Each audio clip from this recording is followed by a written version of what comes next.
The business man. Method is the soul of business. Old saying. I am a businessman. I am a methodical man. Method is the thing, after all. But there are no people I more heartily despise than your eccentric fools who prate about method without understanding it, attending strictly to its letter, and violating its spirit. These fellows are always doing the most out-of-the-way things in what they call an orderly manner. Now here, I conceive, is a positive paradox. True method appertains to the ordinary and the obvious alone, and cannot be applied to the outre. What definite idea can a body attach to such expressions as a methodical Jack o' dandy, or a systematical Will o' the wisp? My notions upon this head might not have been so clear as they are, but for a fortunate accident which happened to me when I was a very little boy. A good-hearted old Irish nurse, whom I shall not forget in my will, took me up one day by the heels, when I was making more noise than was necessary, and swinging me round 2 or 3 times. My eyes for a squeaking little spalpeen, and then knocked my head into a cocked hat against the bedpost. This, I say, decided my fate, and made my fortune. A bump arose at once on my sinciput, and turned out to be as pretty an organ of order as one shall see on a summer's day. Hence that positive appetite for system and regularity which has made me the distinguished man of business that I am. If there is anything on earth I hate, it is a genius. Your geniuses are all arrant asses, the greater the genius the greater the ass, and to this rule there is no exception whatever. Especially, you cannot make a man of business out of a genius, any more than money out of a Jew, or the best nutmegs out of pine knots. The creatures are always going off at a tangent into some fantastic employment, or ridiculous speculation, entirely at variance with the fitness of things. And having no business whatever to be considered as a business at all. Thus you may tell these characters immediately by the nature of their occupations. If you ever perceive a man setting up as a merchant or a manufacturer, or going into the cotton or tobacco trade, or any of those eccentric pursuits, or getting to be a dry goods dealer, or soap boiler, or something of that kind, or pretending to be a lawyer, or a blacksmith, or a physician, anything out of the usual way, you may set him down at once as a genius, and then, according to the rule of 3, he's an ass. Now I am not in any respect a genius, but a regular business man. My daybook and ledger will evince this in a minute. They are well kept, though I say it myself. And, in my general habits of accuracy and punctuality, I am not to be beat by a clock. Moreover, my occupations have been always made to chime in with the ordinary habitudes of my fellow men. Not that I feel the least indebted, upon this score, to my exceedingly weak-minded parents, who, beyond doubt, would have made an errant genius of me at last, if my guardian angel had not come in good time, to the rescue. In biography the truth is everything, and in autobiography it is especially so, yet I scarcely hope to be believed when I state, however solemnly, that my poor father put me, when I was about 15 years of age, into the counting-house of what be termed respectable hardware and commission merchant doing a capital bit of business. A capital bit of fiddlestick. However, the consequence of this folly was, that in 2 or 3 days, I had to be sent home to my button-headed family in a high state of fever, and with a most violent and dangerous pain in the sinciput, all around about my organ of order. It was nearly a gone case with me then, just touch and go for 6 weeks, the physicians giving me up and all that sort of thing. But, although I suffered much, I was a thankful boy in the main. I was saved from being a respectable hardware and commission merchant, doing a capital bit of business, and I felt grateful to the protuberance which had been the means of my salvation, as well as to the kind-hearted female who had originally put these means within my reach. The most of boys run away from home at 10 or 12 years of age, but I waited till I was 16. I don't know that I should have gone even then, if I had not happened to hear my old mother talk about setting me up on my own hook in the grocery way. The grocery way, only think of that. I resolved to be off forthwith, and try and establish myself in some decent occupation, without dancing attendance any longer upon the caprices of these eccentric old people. And running the risk of being made a genius of in the end. In this project I succeeded perfectly well at the first effort, and by the time I was fairly 18, found myself doing an extensive and profitable business in the tailor's walking advertisement line.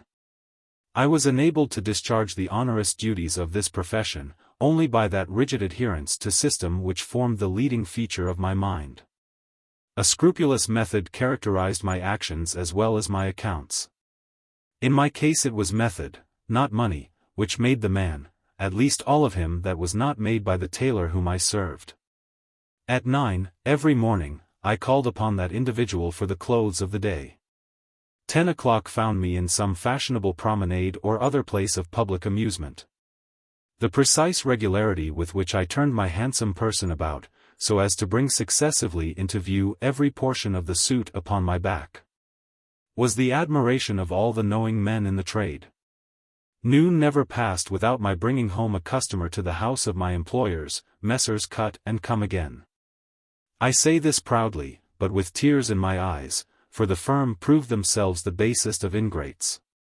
The little account, about which we quarreled and finally parted, cannot, in any item, be thought overcharged, by gentlemen really conversant with the nature of the business. Upon this point, however, I feel a degree of proud satisfaction in permitting the reader to judge for himself. My bill ran thus. Messrs. Cut and Come Again, Merchant Tailors. To Peter Prophet, Walking Advertiser. Doctors. July 10th. To Promenade, as usual and customer brought home. $00. 25. July 11th. To do. 25. July 12th. To One Lie, second class, damaged black cloth sold for invisible green. 25. July 13th. To One Lie, first class, extra quality and size.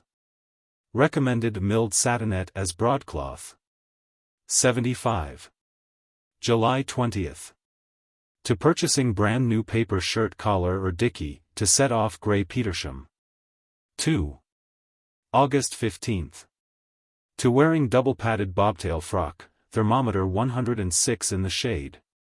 25. August 16th. Standing on one leg 3 hours, to show off new style strapped pants at 12.5 cents per leg per hour. 37.5. August 17th. To Promenade, as usual, and large customer brought, fat man. 50. August 18th. To do, medium size. 25. August 19th. To do, small man and bad pay. 6. $2. 95.5. The item chiefly disputed in this bill was the very moderate charge of 2 pennies for the dicky. Upon my word of honor, this was not an unreasonable price for that dicky. It was one of the cleanest and prettiest little dickies I ever saw. And I have good reason to believe that it effected the sale of 3 Petershams. The elder partner of the firm, however, would allow me only 1 penny of the charge, and took it upon himself to show in what manner 4 of the same-sized conveniences could be got out of a sheet of foolscap. But it is needless to say that I stood upon the principle of the thing. Business is business, and should be done in a business way.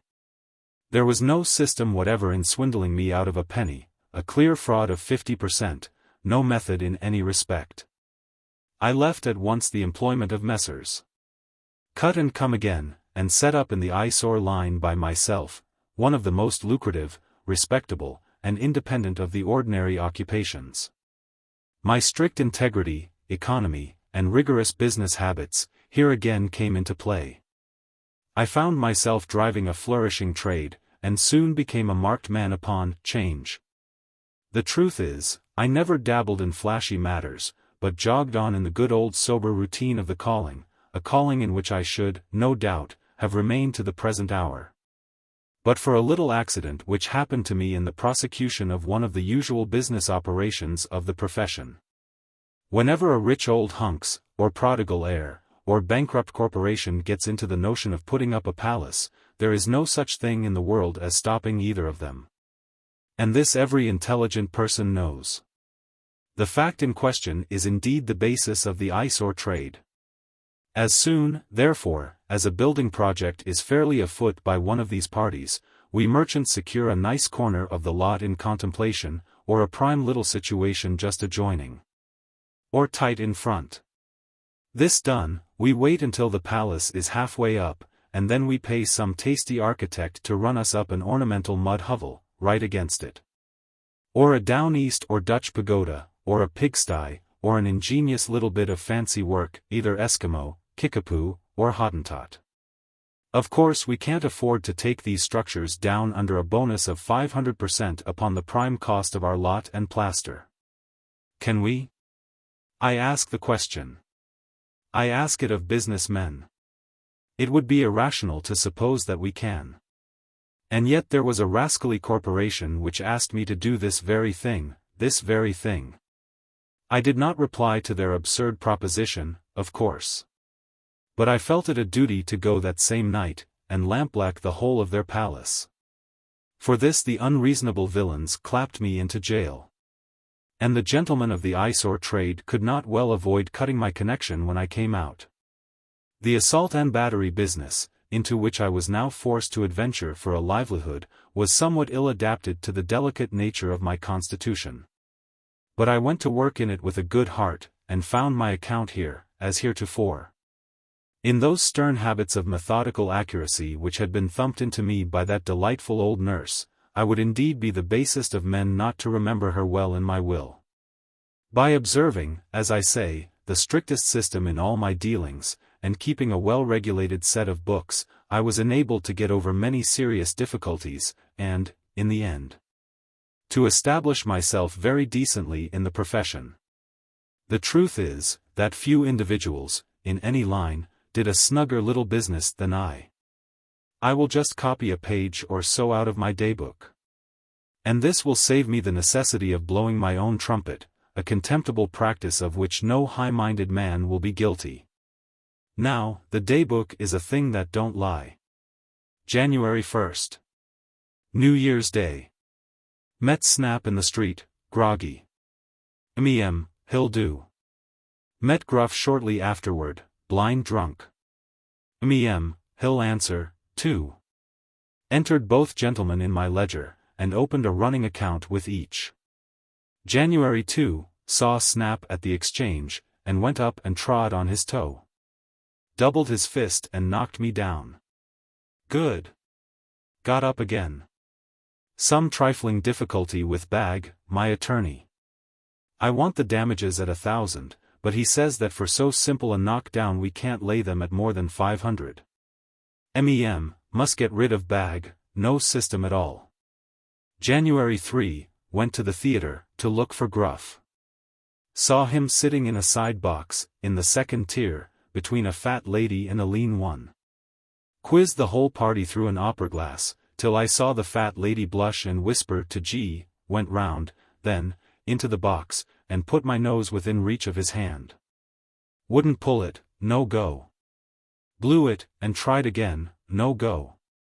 Sat down then, and winked at the lean lady, when I had the high satisfaction of finding him lift me up by the nape of the neck, and fling me over into the pit. Neck dislocated, and right leg capitally splintered. Went home in high glee, drank a bottle of champagne, and booked the young man for 5,000. Bag says it'll do. February 15th. Compromised the case of Mr. Snap. Amount entered in journal, 50 cents, which see. February 16, cast by that ruffian, Gruff, who made me a present of $5. Costs of suit, $4.25. Net profit, see journal, 75 cents. Now, here is a clear gain, in a very brief period, of no less than $1.25, this is in the mere cases of Snap and Gruff. And I solemnly assure the reader that these extracts are taken at random from my daybook. It's an old saying, and a true one, however, that money is nothing in comparison with health. I found the exactions of the profession somewhat too much for my delicate state of body. And, discovering, at last, that I was knocked all out of shape, so that I didn't know very well what to make of the matter, and so that my friends, when they met me in the street, couldn't tell that I was Peter Prophet at all, it occurred to me that the best expedient I could adopt was to alter my line of business. I turned my attention, therefore, to mud dabbling, and continued it for some years. The worst of this occupation is, that too many people take a fancy to it, and the competition is in consequence excessive. Every ignoramus of a fellow who finds that he hasn't brains in sufficient quantity to make his way as a walking advertiser, or an eyesore prig, or a salt-and-batter man, thinks, of course, that he'll answer very well as a dabbler of mud. But there never was entertained a more erroneous idea than that it requires no brains to mud dabble. Especially, there is nothing to be made in this way without method. I did only a retail business myself, but my old habits of system carried me swimmingly along. I selected my street crossing, in the first place, with great deliberation, and I never put down a broom in any part of the town but that. I took care, too, to have a nice little puddle at hand, which I could get at in a minute. By these means I got to be well known as a man to be trusted. And this is one half the battle, let me tell you, in trade. Nobody ever failed to pitch me a copper, and got over my crossing with a clean pair of pantaloons. And, as my business habits, in this respect, were sufficiently understood, I never met with any attempt at imposition. I wouldn't have put up with it, if I had. Never imposing upon anyone myself, I suffered no one to play the possum with me. The frauds of the banks of course I couldn't help. Their suspension put me to ruinous inconvenience. These, however, are not individuals, but corporations, and corporations, it is very well known, have neither bodies to be kicked nor souls to be damned. I was making money at this business when, in an evil moment, I was induced to merge it in the curse battering, a somewhat analogous, but, by no means, so respectable a profession. My location, to be sure, was an excellent one, being central, and I had capital blacking and brushes. My little dog, too, was quite fat and up to all varieties of snuff. He had been in the trade a long time, and, I may say, understood it. Our general routine was this: Pompey, having rolled himself well in the mud, sat upon end at the shop door, until he observed a dandy approaching in bright boots. He then proceeded to meet him, and gave the Wellingtons a rub or two with his wool. Then the dandy swore very much, and looked about for a bootblack. There I was, full in his view, with blacking and brushes. It was only a minute's work, and then came a sixpence. This did moderately well for a time. In fact, I was not avaricious, but my dog was. I allowed him a third of the profit, but he was advised to insist upon half. This I couldn't stand, so we quarreled and parted. I next tried my hand at the organ grinding for a while, and may say that I made out pretty well. It is a plain, straightforward business, and requires no particular abilities. You can get a music mill for a mere song, and to put it in order, you have but to open the works, and give them 3 or 4 smart raps with a hammer. It improves the tone of the thing, for business purposes, more than you can imagine. This done, you have only to stroll along, with the mill on your back, until you see tanbark in the street, and a knocker wrapped up in buckskin. Then you stop and grind. Looking as if you meant to stop and grind till doomsday. Presently a window opens, and somebody pitches you a sixpence, with a request to hush up and go on, etc. I am aware that some grinders have actually afforded to go on for this sum, but for my part, I found the necessary outlay of capital too great to permit of my going on under a shilling. At this occupation I did a good deal, but, somehow, I was not quite satisfied, and so finally abandoned it. The truth is, I labored under the disadvantage of having no monkey, and American streets are so muddy, and a democratic rabble is so obtrusive, and so full of demnition mischievous little boys. I was now out of employment for some months, but at length succeeded, by dint of great interest, in procuring a situation in the sham post. The duties, here, are simple, and not altogether unprofitable. For example, very early in the morning I had to make up my packet of sham letters. Upon the inside of each of these I had to scrawl a few lines on any subject which occurred to me as sufficiently mysterious, signing all the epistles Tom Dobson, or Bobby Tompkins. Or anything in that way. Having folded and sealed all, and stamped them with sham postmarks, New Orleans, Bengal, Botany Bay, or any other place a great way off, I set out, forthwith, upon my daily route. As if in a very great hurry. I always called at the big houses to deliver the letters, and receive the postage. Nobody hesitates at paying for a letter, especially for a double one, people are such fools, and it was no trouble to get round a corner before there was time to open the epistles. The worst of this profession was, that I had to walk so much and so fast, and so frequently to vary my route. Besides, I had serious scruples of conscience. I can't bear to hear innocent individuals abused, and the way the whole town took to cursing Tom Dobson and Bobby Tompkins was really awful to hear. I washed my hands of the matter in disgust. My eighth and last speculation has been in the cat-growing way. I have found that a most pleasant and lucrative business, and, really, no trouble at all. The country, it is well known, has become infested with cats, so much so of late, that a petition for relief, most numerously and respectably signed, was brought before the legislature at its late memorable session. The Assembly, at this epoch, was unusually well informed, and, having passed many other wise and wholesome enactments, it crowned all with the Cat Act. In its original form, this law offered a premium for cat heads, 4d. apiece, but the Senate succeeded in amending the main clause, so as to substitute the word tails for heads. This amendment was so obviously proper, that the House concurred in it nem. Con. As soon as the governor had signed the bill, I invested my whole estate in the purchase of Toms and Tabbies. At first I could only afford to feed them upon mice, which are cheap, but they fulfilled the scriptural injunction at so marvelous a rate, that I at length considered it my best policy to be liberal, and so indulged them in oysters and turtle. Their tails, at a legislative price, now bring me in a good income, for I have discovered a way, in which, by means of Macassar oil, I can force 3 crops in a year. It delights me to find, too, that the animals soon get accustomed to the thing, and would rather have the appendages cut off than otherwise. I consider myself, therefore, a made man, and am bargaining for a country seat on the Hudson. The man of the crowd. Ce grand malheur, de ne pouvoir être seul. La Bruyère. It was well said of a certain German book that, lasst sich nicht lesen, it does not permit itself to be read. There are some secrets which do not permit themselves to be told. Men die nightly in their beds, wringing the hands of ghostly confessors and looking them piteously in the eyes, die with despair of heart and convulsion of throat, on account of the hideousness of mysteries which will not suffer themselves to be revealed. Now and then, alas, the conscience of man takes up a burden so heavy in horror that it can be thrown down only into the grave. And thus the essence of all crime is undivulged.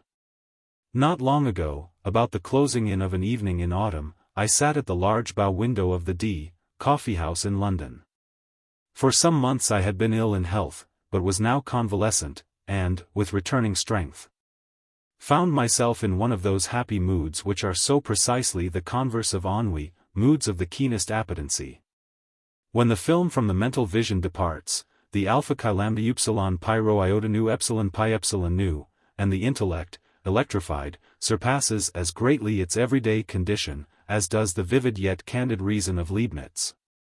The mad and flimsy rhetoric of Gorgias. Merely to breathe was enjoyment, and I derived positive pleasure even from many of the legitimate sources of pain. I felt a calm but inquisitive interest in everything. With a cigar in my mouth and a newspaper in my lap, I had been amusing myself for the greater part of the afternoon, now in poring over advertisements, now in observing the promiscuous company in the room, and now in peering through the smoky panes into the street. This latter is one of the principal thoroughfares of the city, and had been very much crowded during the whole day. But, as the darkness came on, the throng momently increased. And, by the time the lamps were well lighted, two dense and continuous tides of population were rushing past the door. At this particular period of the evening I had never before been in a similar situation, and the tumultuous sea of human heads filled me, therefore, with a delicious novelty of emotion. I gave up, at length, all care of things within the hotel, and became absorbed in contemplation of the scene without. At first my observations took an abstract and generalizing turn. I looked at the passengers in masses, and thought of them in their aggregate relations. Soon, however, I descended to details, and regarded with minute interest the innumerable varieties of figure, dress, air, gait, visage, and expression of countenance. By far the greater number of those who went by had a satisfied business-like demeanor, and seemed to be thinking only of making their way through the press. Their brows were knit, and their eyes rolled quickly. When pushed against by fellow wayfarers they evinced no symptom of impatience, but adjusted their clothes and hurried on. Others, still a numerous class, were restless in their movements, had flushed faces, and talked and gesticulated to themselves, as if feeling in solitude on account of the very denseness of the company around. When impeded in their progress, these people suddenly ceased muttering, but redoubled their gesticulations, and awaited, with an absent and overdone smile upon the lips, the course of the persons impeding them. If jostled, they bowed profusely to the jostlers, and appeared overwhelmed with confusion. There was nothing very distinctive about these two large classes beyond what I have noted. Their habiliments belonged to that order which is pointedly termed the decent. They were undoubtedly noblemen, merchants, attorneys, tradesmen, stockjobbers, the eupatrids and the commonplaces of society, men of leisure and men actively engaged in affairs of their own, conducting business upon their own responsibility. They did not greatly excite my attention. The tribe of clerks was an obvious one, and here I discerned two remarkable divisions. There were the junior clerks of flash houses, young gentlemen with tight coats, bright boots, well-oiled hair, and supercilious lips. Setting aside a certain dapperness of carriage, which may be termed deschism for want of a better word. The manner of these persons seemed to me an exact facsimile of what had been the perfection of bon ton about 12 or 18 months before. They wore the cast-off graces of the gentry, and this, I believe, involves the best definition of the class. The division of the upper clerks of staunch firms, or of the steady old fellows, it was not possible to mistake. These were known by their coats and pantaloons of black or brown, made to sit comfortably, with white cravats and waistcoats, broad solid-looking shoes, and thick hose or gaiters. They had all slightly bald heads, from which the right ears, long used to pen-holding, had an odd habit of standing off on end. I observed that they always removed or settled their hats with both hands, and wore watches, with short gold chains of a substantial and ancient pattern.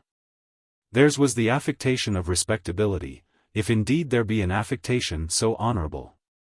There were many individuals of dashing appearance, whom I easily understood as belonging to the race of swell pickpockets with which all great cities are infested.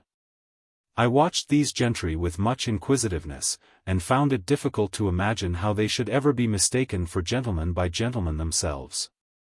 Their voluminousness of wristband, with an air of excessive frankness, should betray them at once. The gamblers, of whom I descried not a few, were still more easily recognizable.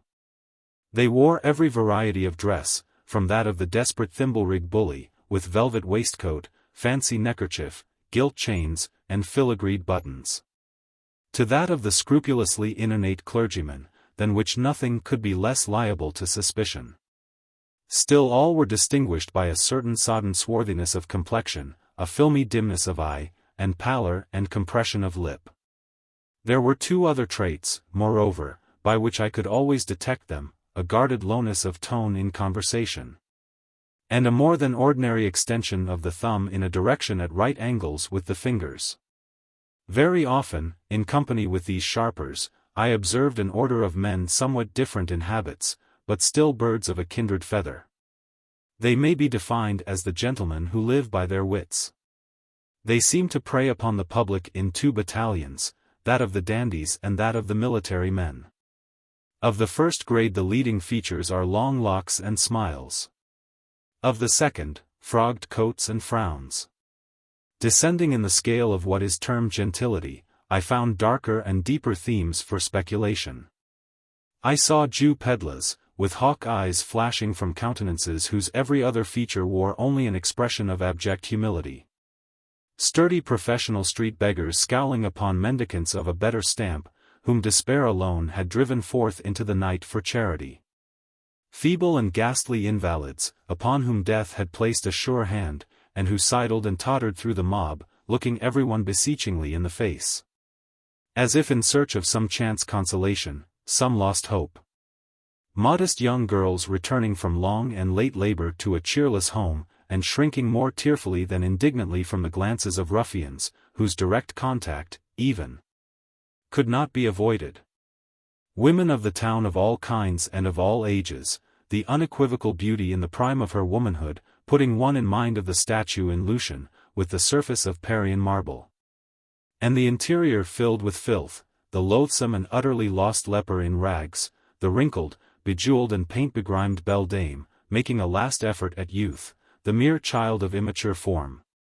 Yet, from long association, an adept in the dreadful coquetries of her trade, and burning with a rabid ambition to be ranked the equal of her elders in vice. Drunkards innumerable and indescribable, some in shreds and patches, reeling, inarticulate, with bruised visage and lackluster eyes, some in whole although filthy garments.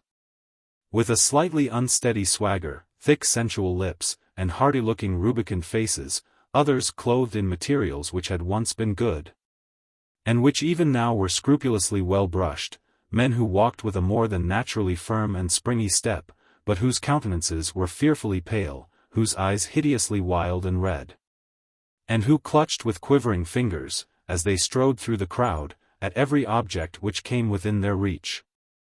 Beside these, piemen, porters, coal-heavers, sweeps, organ-grinders, monkey exhibitors, and ballad-mongers, those who vended with those who sang.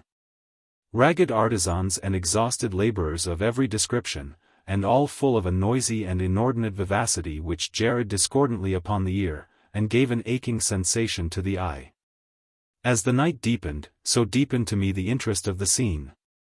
For not only did the general character of the crowd materially alter, its gentler features retiring in the gradual withdrawal of the more orderly portion of the people, and its harsher ones coming out into bolder relief, as the late hour brought forth every species of infamy from its den, but the rays of the gas lamps, feeble at first in their struggle with the dying day, had now at length gained ascendancy, and threw over everything a fitful and garish luster.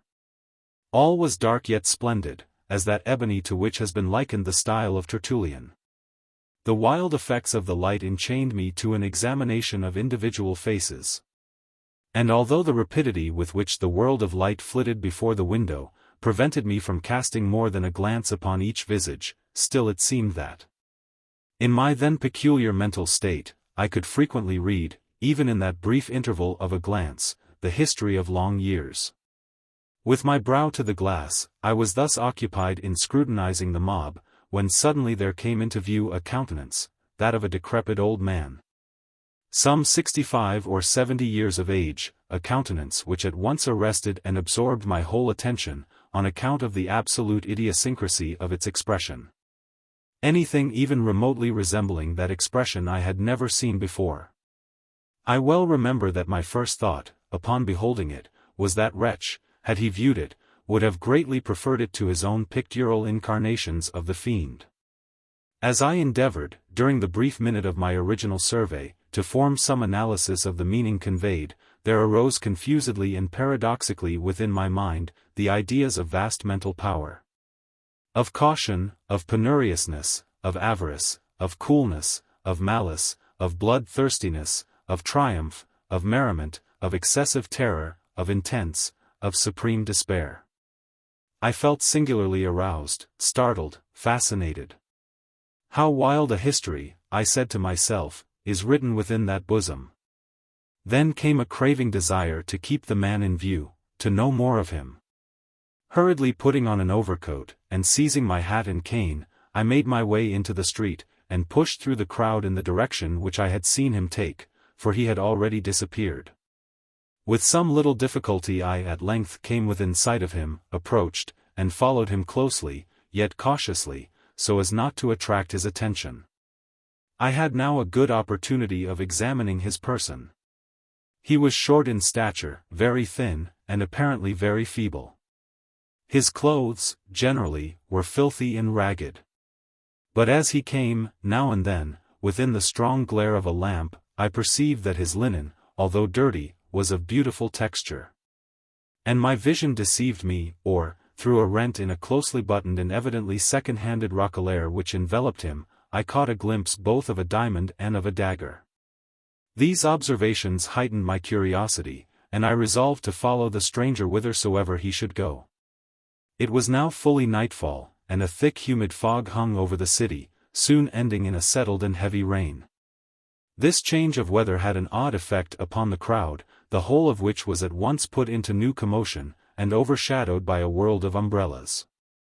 The waver, the jostle, and the hum increased in a tenfold degree. For my own part one did not much regard the rain, the lurking of an old fever in my system rendering the moisture somewhat too dangerously pleasant. Tying a handkerchief about my mouth, I kept on.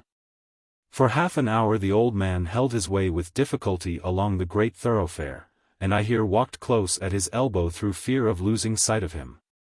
Never once turning his head to look back, he did not observe me.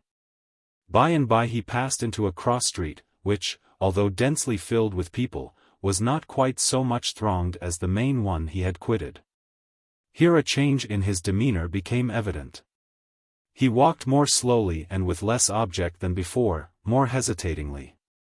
He crossed and recrossed the way repeatedly without apparent aim. And the press was still so thick that, at every such movement, I was obliged to follow him closely. The street was a narrow and long one, and his course lay within it for nearly an hour, during which the passengers had gradually diminished to about that number which is ordinarily seen at noon in Broadway near the Park. So vast a difference is there between a London populace and that of the most frequented American city. A second turn brought us into a square, brilliantly lighted, and overflowing with life. The old manner of the stranger reappeared. His chin fell upon his breast, while his eyes rolled wildly from under his knit brows, in every direction, upon those who hemmed him in. He urged his way steadily and perseveringly. I was surprised, however, to find, upon his having made the circuit of the square, that he turned and retraced his steps. Still more was I astonished to see him repeat the same walk several times, once nearly detecting me as he came round with a sudden movement. In this exercise he spent another hour, at the end of which we met with far less interruption from passengers than at first. The rain fell fast, the air grew cool, and the people were retiring to their homes. With a gesture of impatience, the wanderer passed into a by-street comparatively deserted. Down this, some quarter of a mile long, he rushed with an activity I could not have dreamed of seeing in one so aged, and which put me to much trouble in pursuit. A few minutes brought us to a large and busy bazaar, with the localities of which the stranger appeared well acquainted, and where his original demeanor again became apparent. As he forced his way to and fro, without aim, among the host of buyers and sellers. During the hour and a half, or thereabouts, which we passed in this place, it required much caution on my part to keep him within reach without attracting his observation.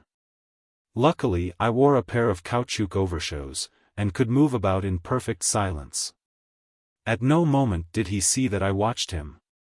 He entered shop after shop, priced nothing, spoke no word, and looked at all objects with a wild and vacant stare.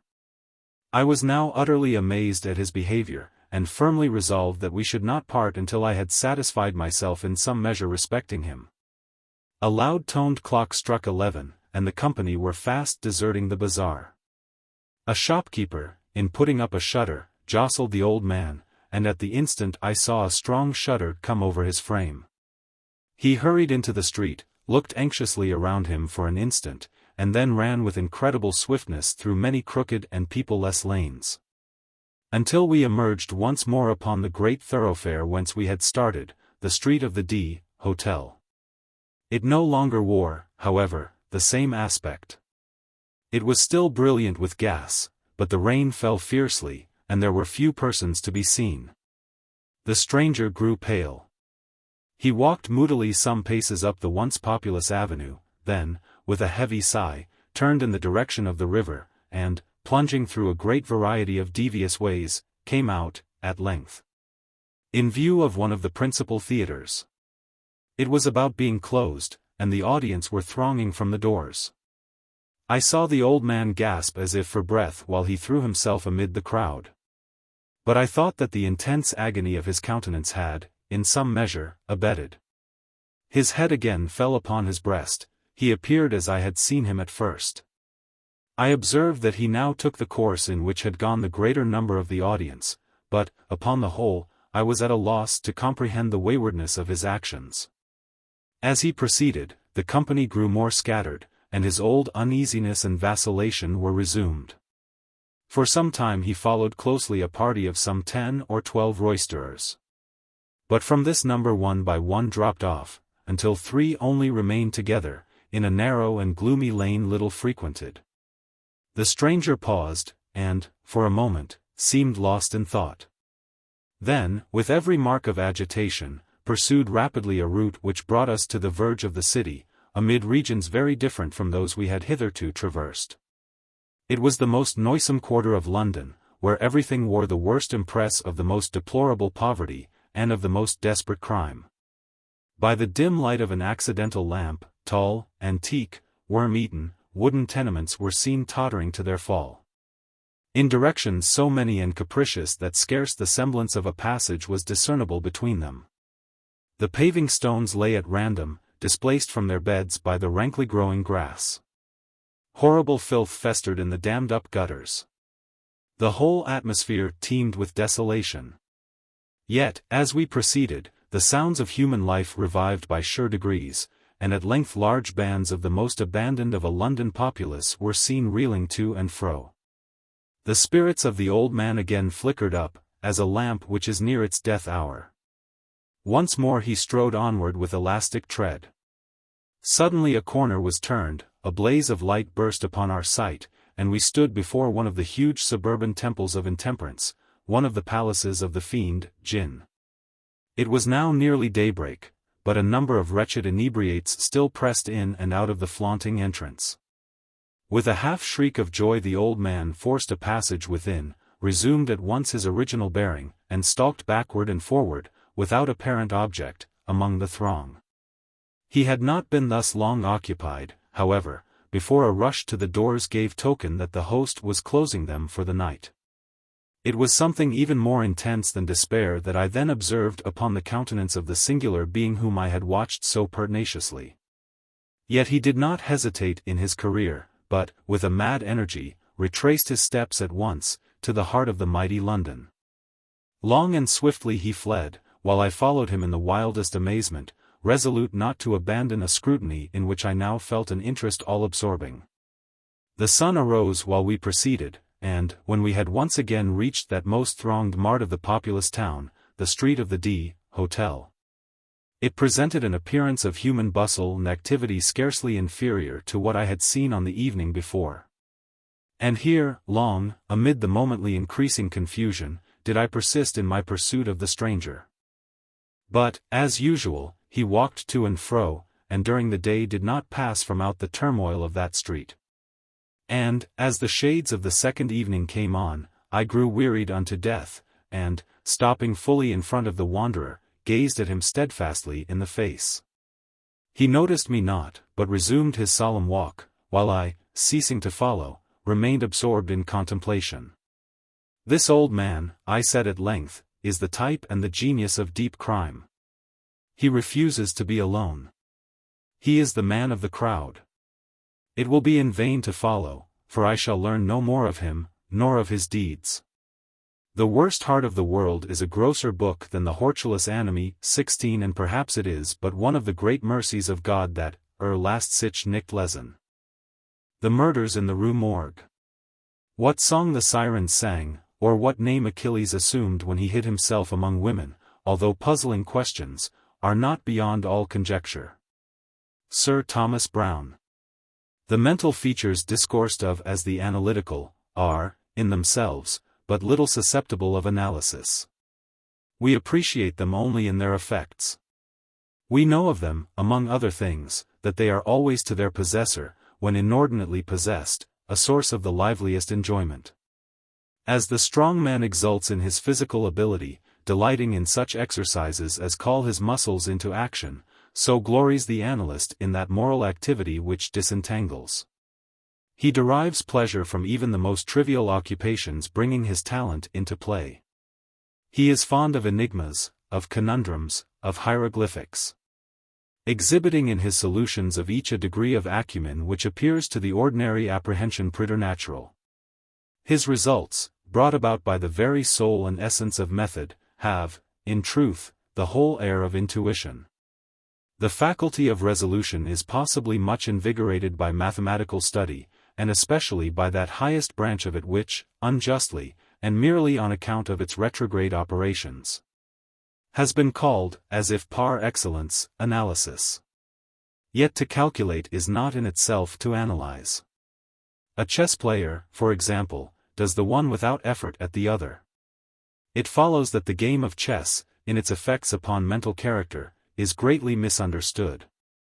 I am not now writing a treatise, but simply prefacing a somewhat peculiar narrative by observations very much at random.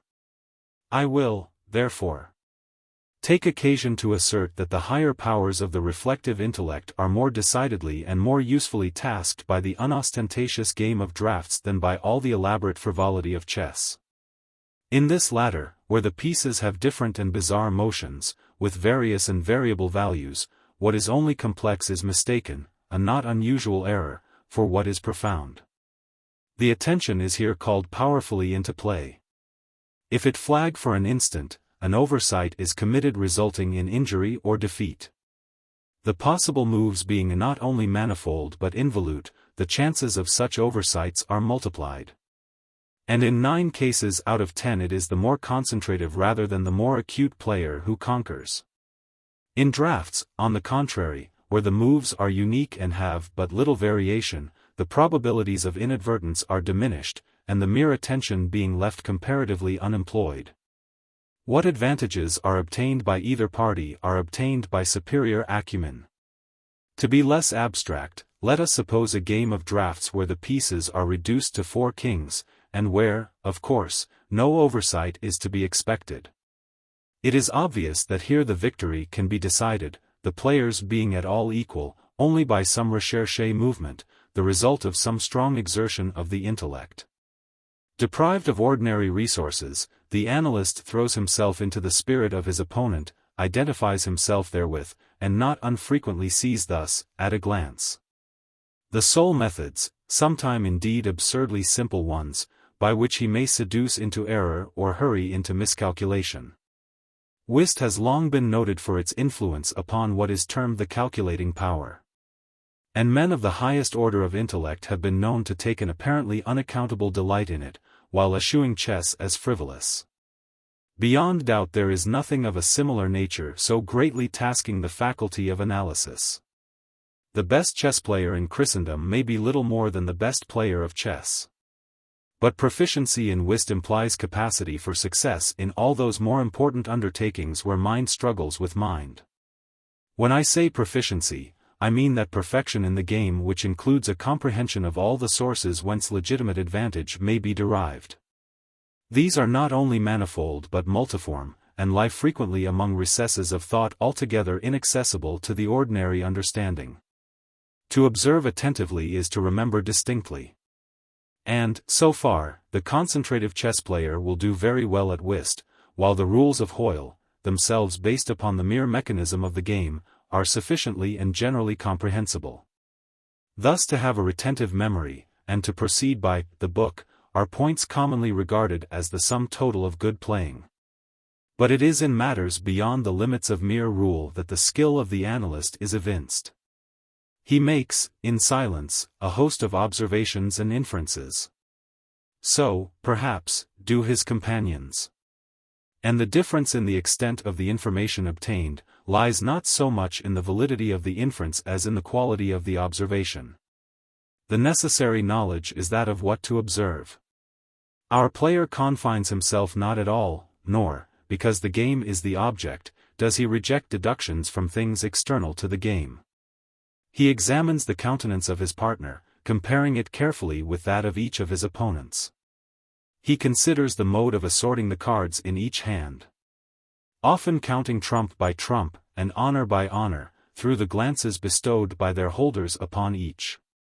He notes every variation of face as the play progresses, gathering a fund of thought from the differences in the expression of certainty, of surprise, of triumph, or of chagrin. From the manner of gathering up a trick he judges whether the person taking it can make another in the suit. He recognizes what is played through feint, by the manner with which it is thrown upon the table. A casual or inadvertent word. The accidental dropping or turning of a card, with the accompanying anxiety or carelessness in regard to its concealment, the counting of the tricks, with the order of their arrangement. Embarrassment, hesitation, eagerness or trepidation, all afford, to his apparently intuitive perception, indications of the true state of affairs.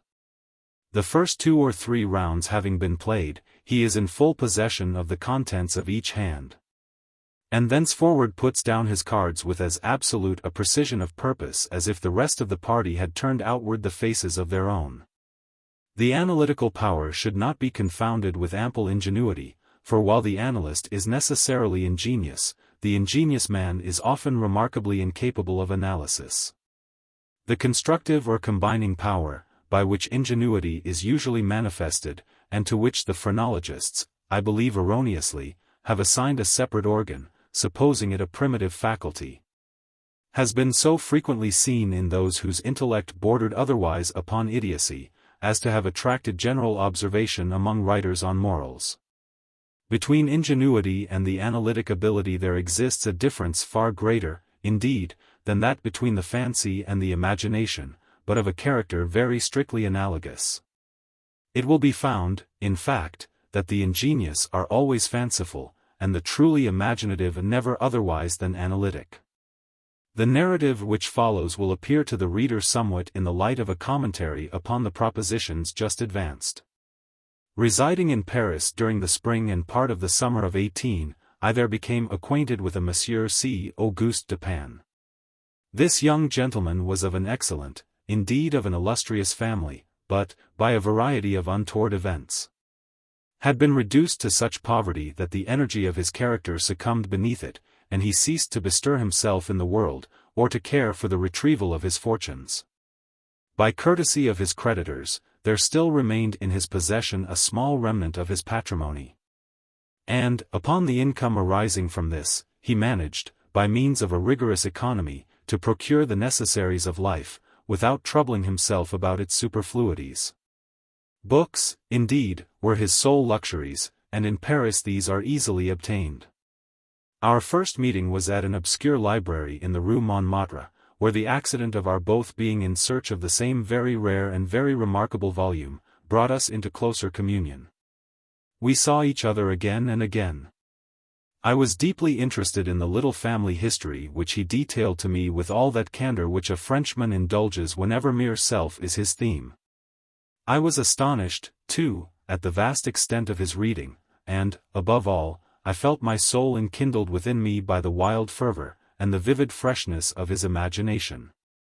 Seeking in Paris the objects I then sought, I felt that the society of such a man would be to me a treasure beyond price, and this feeling I frankly confided to him. It was at length arranged that we should live together during my stay in the city.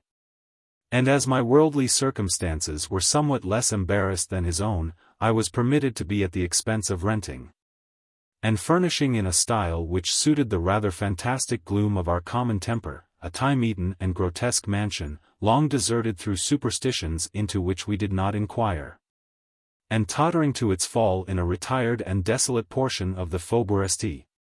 Germain. Had the routine of our life at this place been known to the world, we should have been regarded as madmen, although, perhaps, as madmen of a harmless nature. Our seclusion was perfect. We admitted no visitors.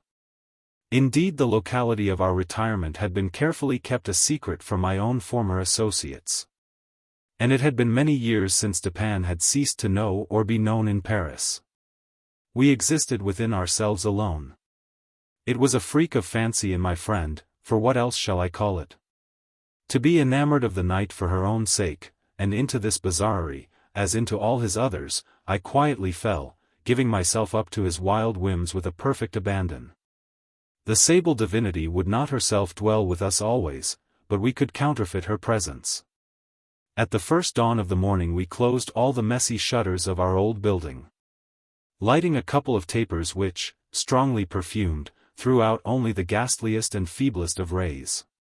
By the aid of these we then busied our souls in dreams, reading, writing, or conversing, until warned by the clock of the advent of the true darkness.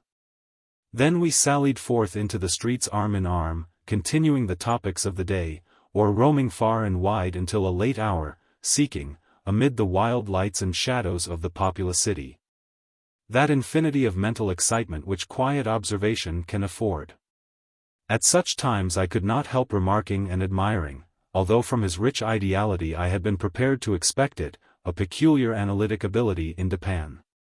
He seemed, too, to take an eager delight in its exercise, if not exactly in its display, and did not hesitate to confess the pleasure thus derived. He boasted to me, with a low chuckling laugh, that most men, in respect to himself, wore windows in their bosoms, and was wont to follow up such assertions by direct and very startling proofs of his intimate knowledge of my own. His manner at these moments was frigid and abstract, his eyes were vacant in expression, while his voice, usually a rich tenor, rose into a treble which would have sounded petulantly but for the deliberateness and entire distinctness of the enunciation.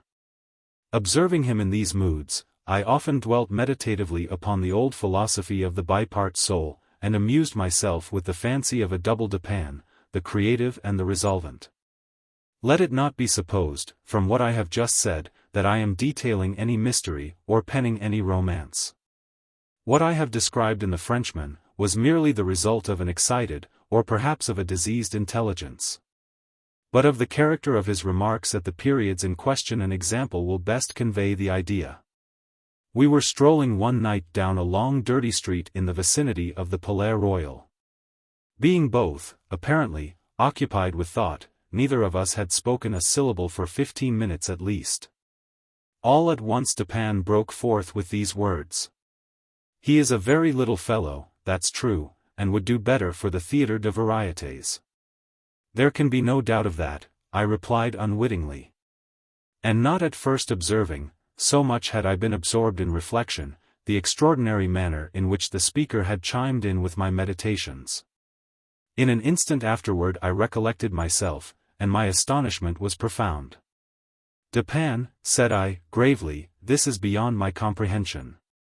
I do not hesitate to say that I am amazed, and can scarcely credit my senses. How was it possible you should know I was thinking of?" Here I paused, to ascertain beyond a doubt whether he really knew of whom I thought. "Of Chantilly," said he. "Why do you pause?" "You were remarking to yourself that his diminutive figure unfitted him for tragedy." This was precisely what had formed the subject of my reflections. Chantilly was a quondam cobbler of the Rue St. Denis, who, becoming stage mad, had attempted the role of Xerxes, in Crebellin's tragedy so called, and been notoriously pasquinated for his pains. "Tell me, for heaven's sake," I exclaimed, "the method, if method there is, by which you have been enabled to fathom my soul in this matter." In fact I was even more startled than I would have been willing to express. "It was the fruiterer," replied my friend, "who brought you to the conclusion that the mender of soles was not of sufficient height for Xerxes et genus omni." "The fruiterer? You astonish me. I know no fruiterer whomsoever." "The man who ran up against you as we entered the street, it may have been 15 minutes ago." I now remembered that, in fact, a fruiterer, carrying upon his head a large basket of apples, had nearly thrown me down, by accident. As we passed from the Rue C, into the thoroughfare where we stood. But what this had to do with Chantilly I could not possibly understand. There was not a particle of charlatanerie about Dupin. "I will explain," he said, "and that you may comprehend all clearly, we will first retrace the course of your meditations. From the moment in which I spoke to you until that of the rencontre with the fruiterer in question. The larger links of the chain run thus: Chantilly, Orion, Dr. Nichols, Epicurus, stereotomy, the street stones, the fruiterer. There are few persons who have not, at some period of their lives, amused themselves in retracing the steps by which particular conclusions of their own minds have been attained. The occupation is often full of interest, and he who attempts it for the first time is astonished by the apparently illimitable distance and incoherence between the starting point and the goal. What, then, must have been my amazement when I heard the Frenchman speak what he had just spoken, and when I could not help acknowledging that he had spoken the truth. He continued.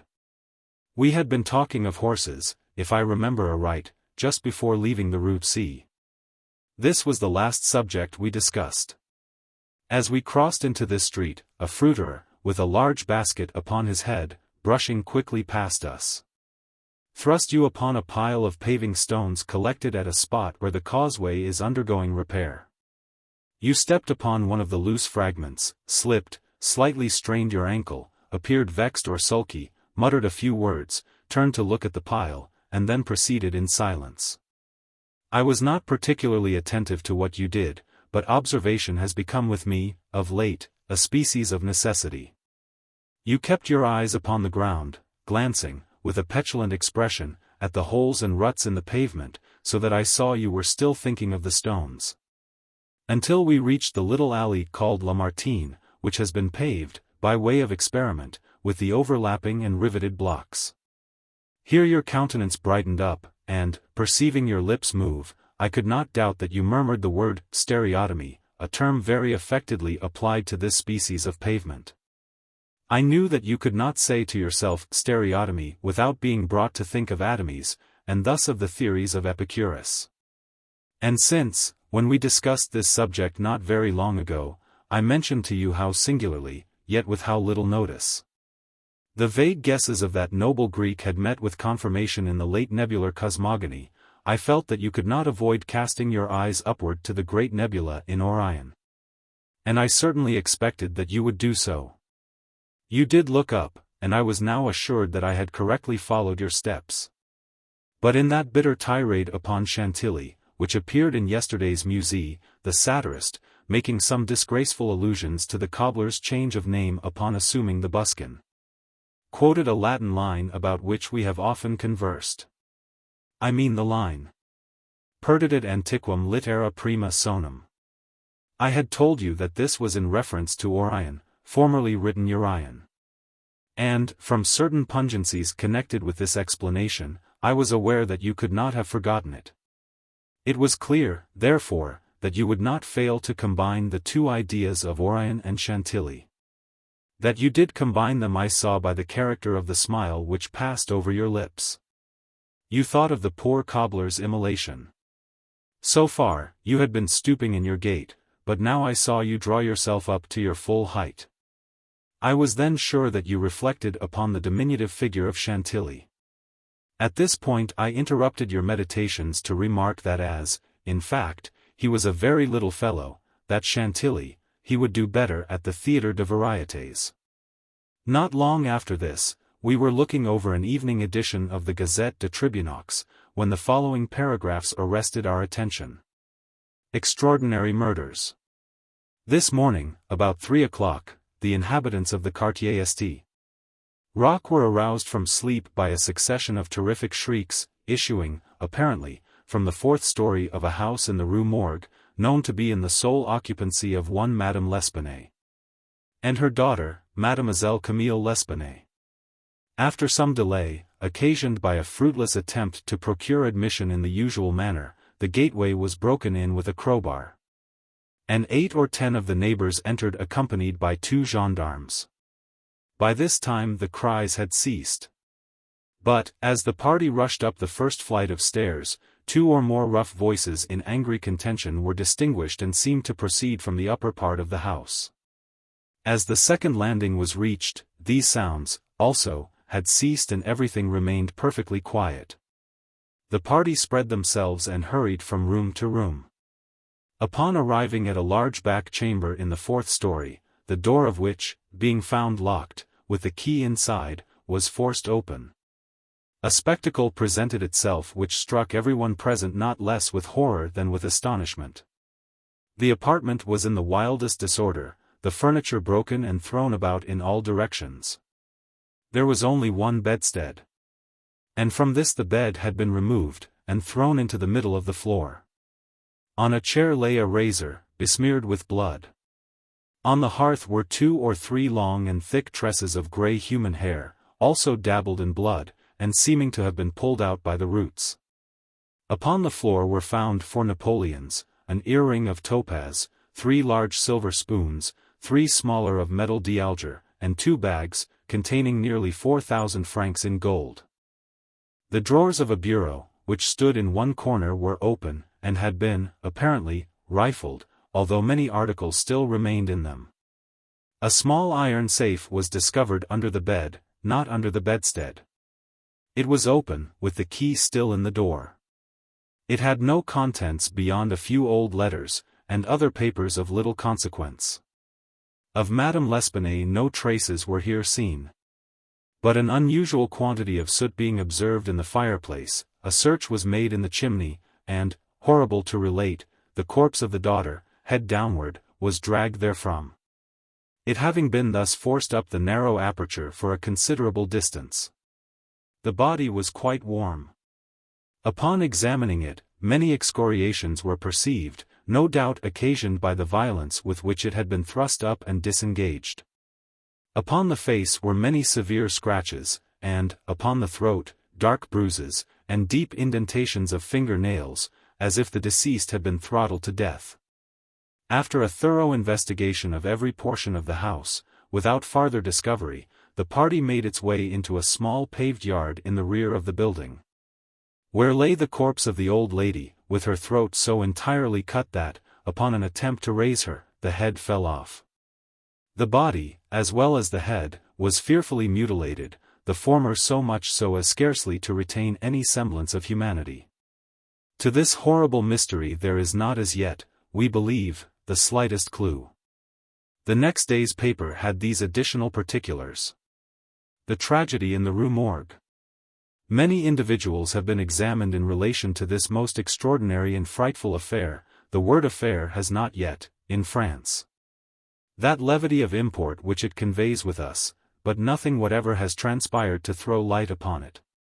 We give below all the material testimony elicited. Pauline Dubourg, laundress, deposes that she has known both the deceased for 3 years, having washed for them during that period. The old lady and her daughter seemed on good terms, very affectionate towards each other. They were excellent pay. Could not speak in regard to their mode or means of living. Believed that Madame L. told fortunes for a living. Was reputed to have money put by. Never met any persons in the house when she called for the clothes or took them home. Was sure that they had no servant in employ. There appeared to be no furniture in any part of the building except in the 4th story. Pierre Moreau, tobacconist, deposes that he has been in the habit of selling small quantities of tobacco and snuff to Madame L'Espanaye for nearly 4 years.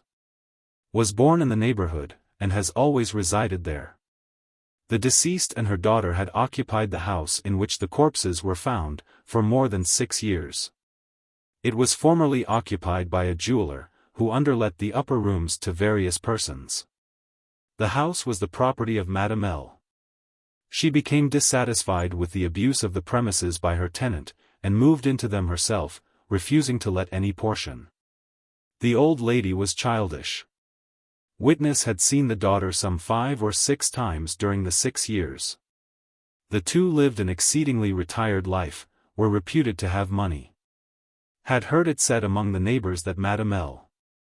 told fortunes, did not believe it. Had never seen any person enter the door except the old lady and her daughter, a porter once or twice, and a physician some 8 or 10 times. Many other persons, neighbors, gave evidence to the same effect. No one was spoken of as frequenting the house. It was not known whether there were any living connections of Madame L. and her daughter. The shutters of the front windows were seldom opened. Those in the rear were always closed, with the exception of the large back room, 4th story. The house was a good house, not very old. Isidore Musat, gendarme, deposes that he was called to the house about 3 o'clock in the morning, and found some 20 or 30 persons at the gateway, endeavoring to gain admittance. Forced it open, at length, with a bayonet, not with a crowbar. Had but little difficulty in getting it open, on account of its being a double or folding gate, and bolted neither at bottom nor top. The shrieks were continued until the gate was forced, and then suddenly ceased. They seemed to be screams of some person, or persons, in great agony, were loud and drawn out, not short and quick. Witness led the way upstairs. Upon reaching the first landing, heard 2 voices in loud and angry contention, the one a gruff voice, the other much shriller, a very strange voice. Could distinguish some words of the former, which was that of a Frenchman. Was positive that it was not a woman's voice. Could distinguish the words sacre and diable. The shrill voice was that of a foreigner. Could not be sure whether it was the voice of a man or of a woman. Could not make out what was said, but believed the language to be Spanish. The state of the room and of the bodies was described by this witness as we described them yesterday. Henri Duval, a neighbor, and by trade a silversmith, deposes that he was one of the party who first entered the house. Corroborates the testimony of Musat in general. As soon as they forced an entrance, they reclosed the door, to keep out the crowd, which collected very fast, notwithstanding the lateness of the hour. The shrill voice, this witness thinks, was that of an Italian. Was certain it was not French. Could not be sure that it was a man's voice. It might have been a woman's. Was not acquainted with the Italian language. Could not distinguish the words, but was convinced by the intonation that the speaker was an Italian. Knew Madame L. and her daughter. Had conversed with both frequently. Was sure that the shrill voice was not that of either of the deceased. Odenheimer, restaurateur. This witness volunteered his testimony. Not speaking French, was examined through an interpreter. Is a native of Amsterdam. Was passing the house at the time of the shrieks. They lasted for several minutes, probably 10. They were long and loud, very awful and distressing. Was one of those who entered the building. Corroborated the previous evidence in every respect but one. Was sure that the shrill voice was that of a man, of a Frenchman. Could not distinguish the words uttered. They were loud and quick, unequal, spoken apparently in fear as well as in anger. The voice was harsh, not so much shrill as harsh. Could not call it a shrill voice. The gruff voice said repeatedly, sacre, diable, and once mon Dieu. Jules Mignaud, banker, of the firm of Mignaud et Fils, Rue de Lorraine. Is the elder Mignaud. Madame L'Espanaye had some property. Had opened an account with his banking house in the spring of the year, 8 years previously. Made frequent deposits in small sums. Had checked for nothing until the 3rd day before her death, when she took out in person the sum of 4,000 francs. This sum was paid in gold, and a clerk went home with the money. Adolphe Le Bon, clerk to Mignaud et Fils, deposes that on the day in question, about noon, he accompanied Madame L'Espanaye to her residence with the 4,000 francs, put up in 2 bags. Upon the door being opened, Mademoiselle L. appeared and took from his hands one of the bags, while the old lady relieved him of the other. He then bowed and departed. Did not see any person in the street at the time. It is a by-street, very lonely. William Bird, tailor deposes that he was one of the party who entered the house. Is an Englishman. Has lived in Paris 2 years. Was one of the first to ascend the stairs. Heard the voices in contention. The gruff voice was that of a Frenchman. Could make out several words, but cannot now remember all. Heard distinctly, sacre and mon Dieu. There was a sound at the moment as if of several persons struggling, a scraping and scuffling sound. The shrill voice was very loud, louder than the gruff one. Is sure that it was not the voice of an Englishman. Appeared to be that of a German. Might have been a woman's voice.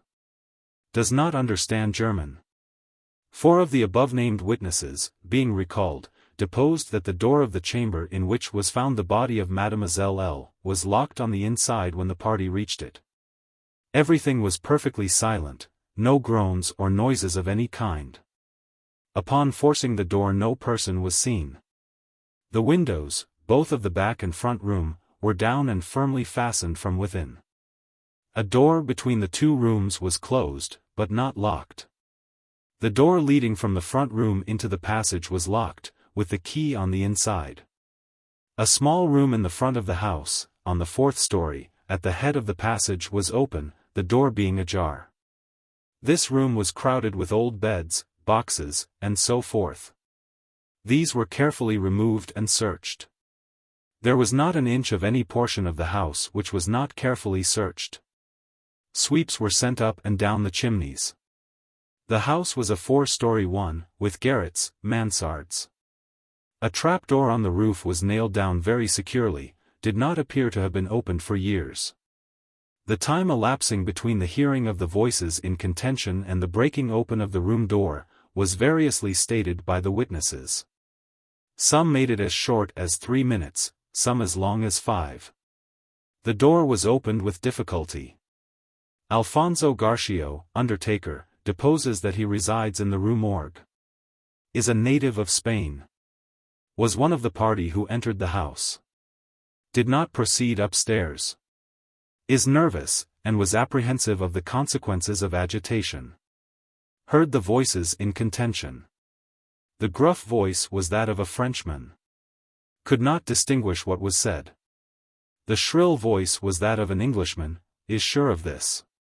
Does not understand the English language, but judges by the intonation.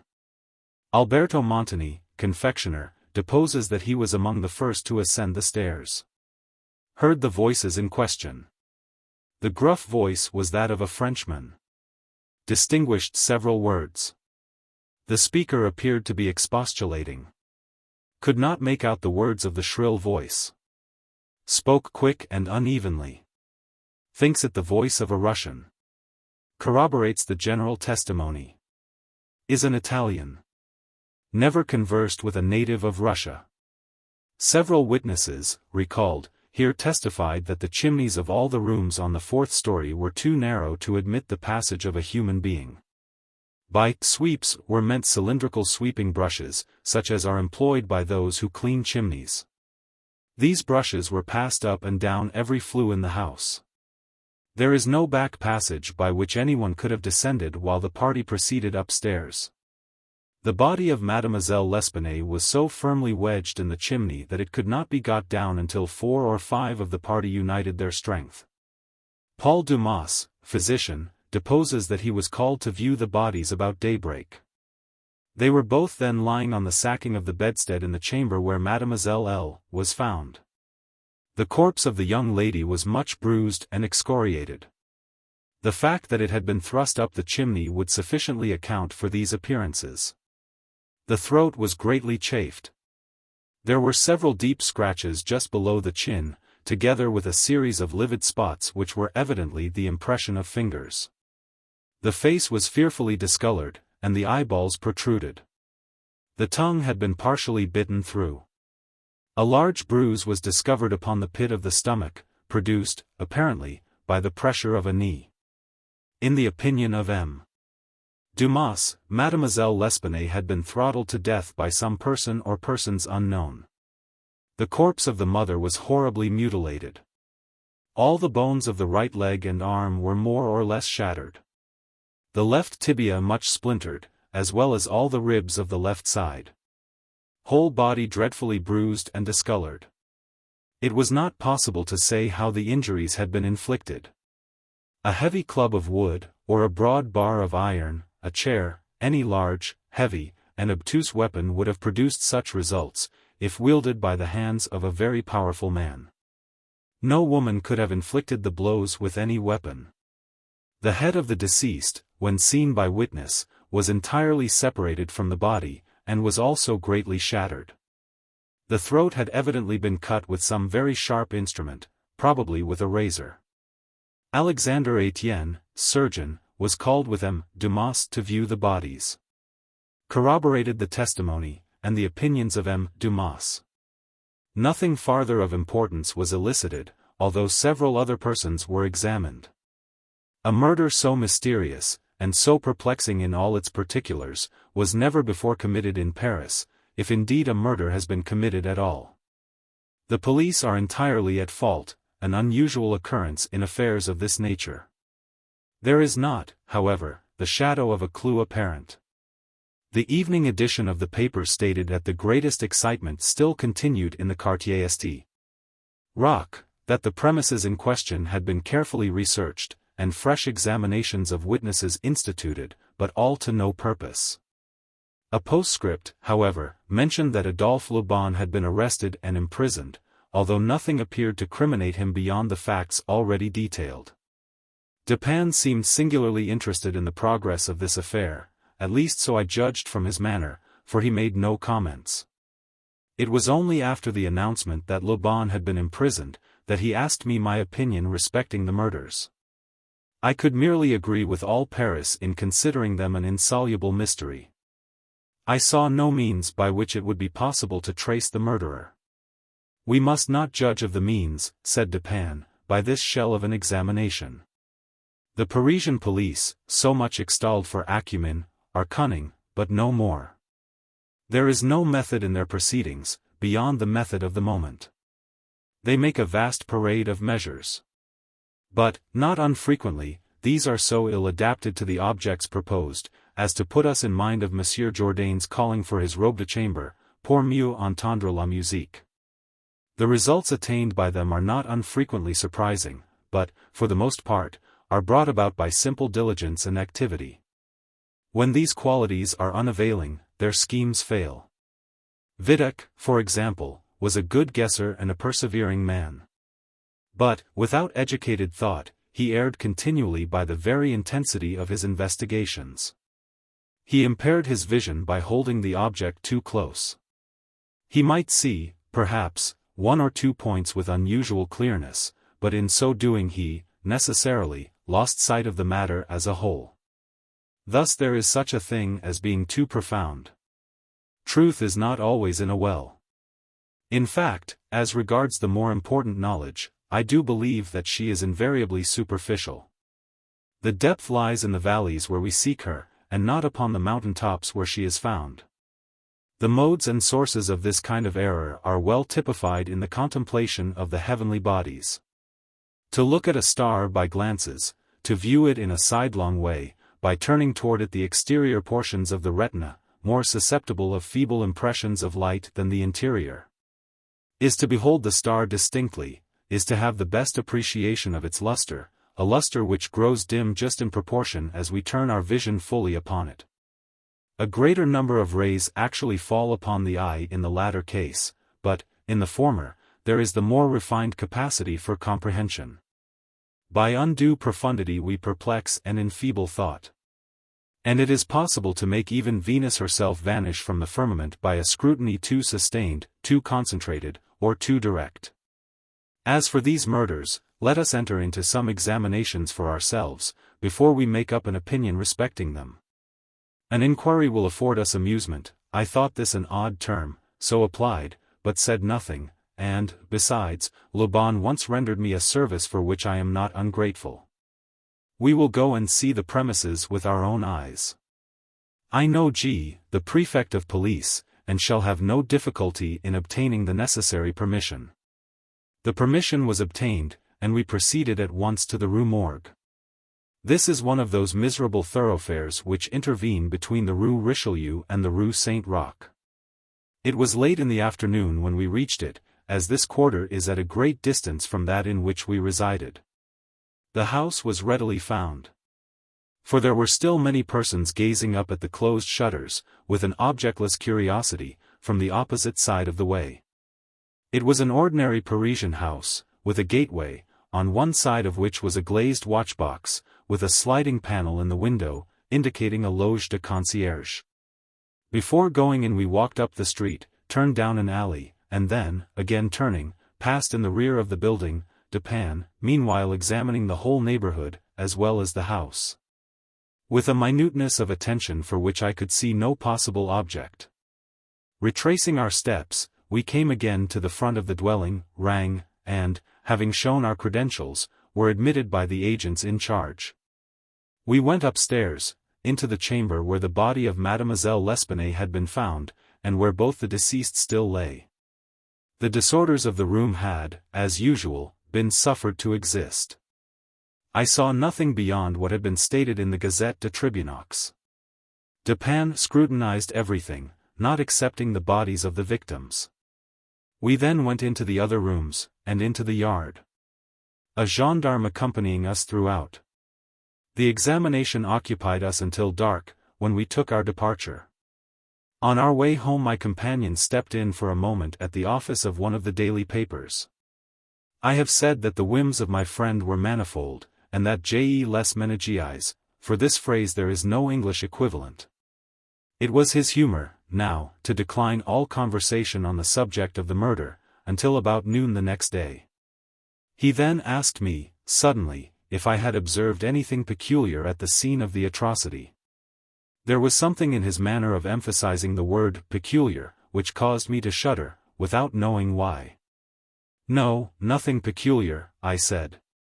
Nothing more, at least, than we both saw stated in the paper. The Gazette, he replied, has not entered, I fear, into the unusual horror of the thing, but dismissed the idle opinions of this print. It appears to me that this mystery is considered insoluble, for the very reason which should cause it to be regarded as easy of solution, I mean for the outre character of its features.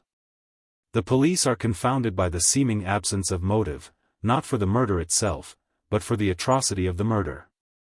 They are puzzled, too, by the seeming impossibility of reconciling the voices heard in contention, with the facts that no one was discovered upstairs but the assassinated Mademoiselle L'Espanaye, and that there were no means of egress without the notice of the party ascending.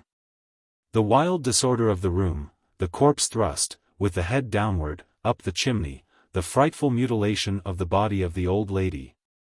These considerations, with those just mentioned, and others which I need not mention, have sufficed to paralyze the powers, by putting completely at fault the boasted acumen of the government agents. They have fallen into the gross but common error of confounding the unusual with the abstruse. But it is by these deviations from the plane of the ordinary, that reason feels its way, if at all, in its search for the true.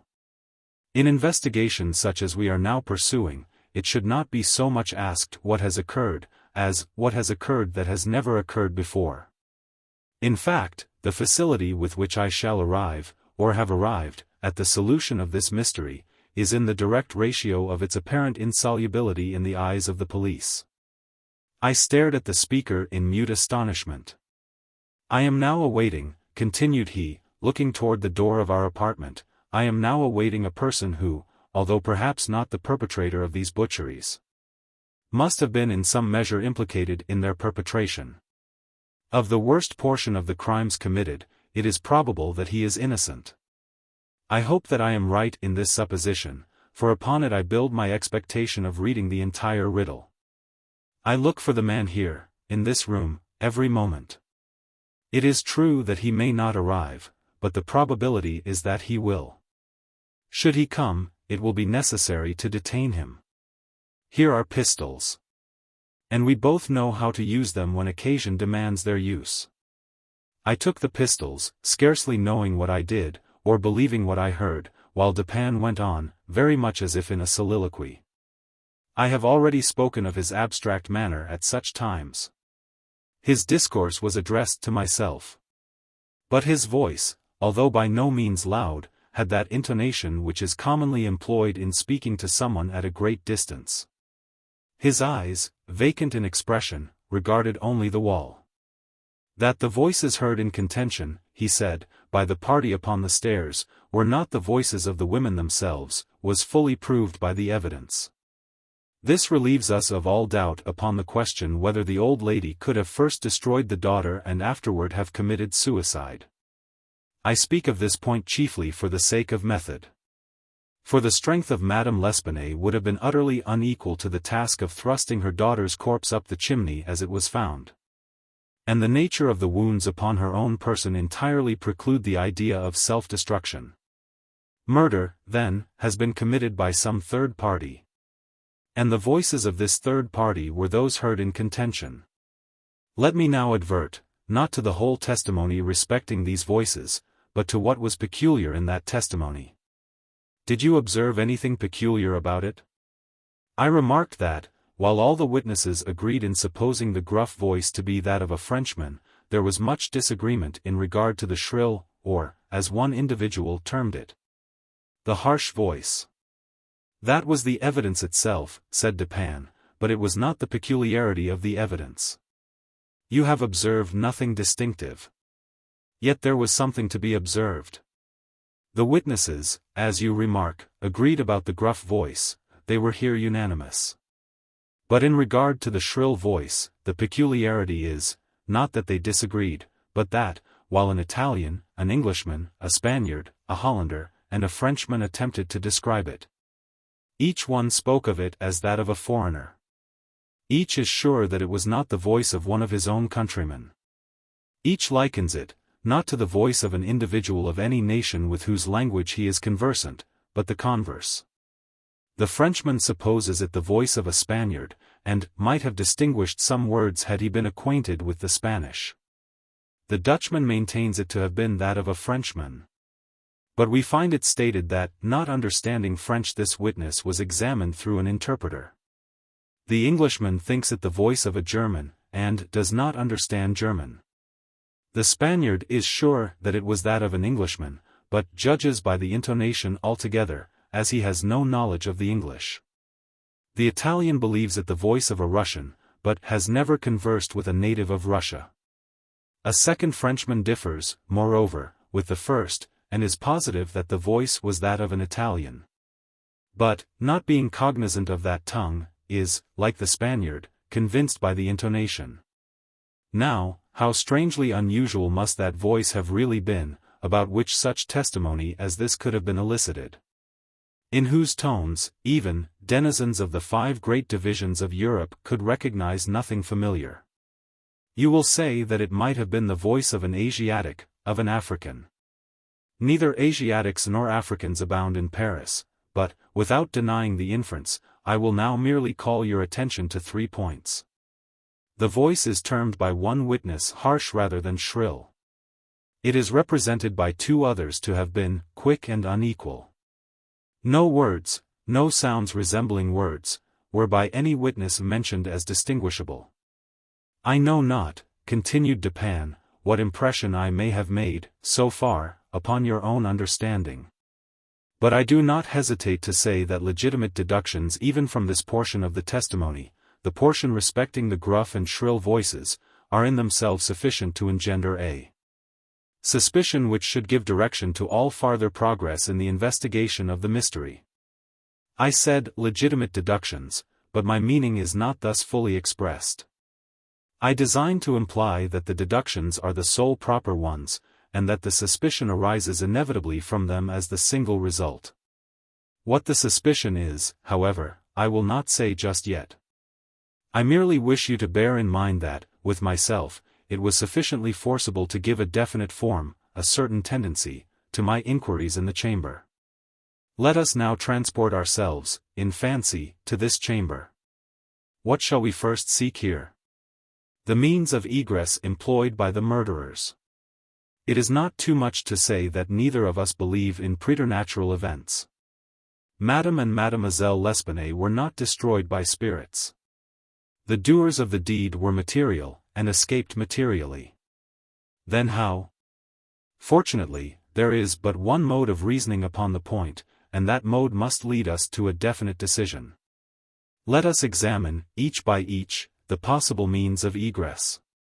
It is clear that the assassins were in the room where Mademoiselle L'Espanaye was found, or at least in the room adjoining, when the party ascended the stairs. It is then only from these two apartments that we have to seek issues. The police have laid bare the floors, the ceilings, and the masonry of the walls, in every direction. No secret issues could have escaped their vigilance.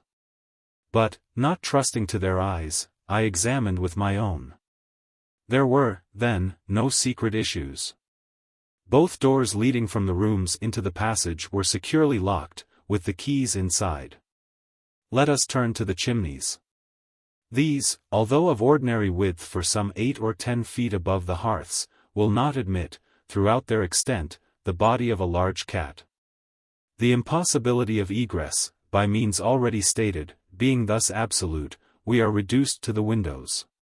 Through those of the front room no one could have escaped without notice from the crowd in the street. The murderers must have passed, then, through those of the back room. Now, brought to this conclusion in so unequivocal a manner as we are, it is not our part, as reasoners, to reject it on account of apparent impossibilities. It is only left for us to prove that these apparent impossibilities are, in reality, not such. There are 2 windows in the chamber. One of them is unobstructed by furniture, and is wholly visible. The lower portion of the other is hidden from view by the head of the unwieldy bedstead which is thrust close up against it. The former was found securely fastened from within. It resisted the utmost force of those who endeavored to raise it. A large gimlet hole had been pierced in its frame to the left, and a very stout nail was found fitted therein, nearly to the head.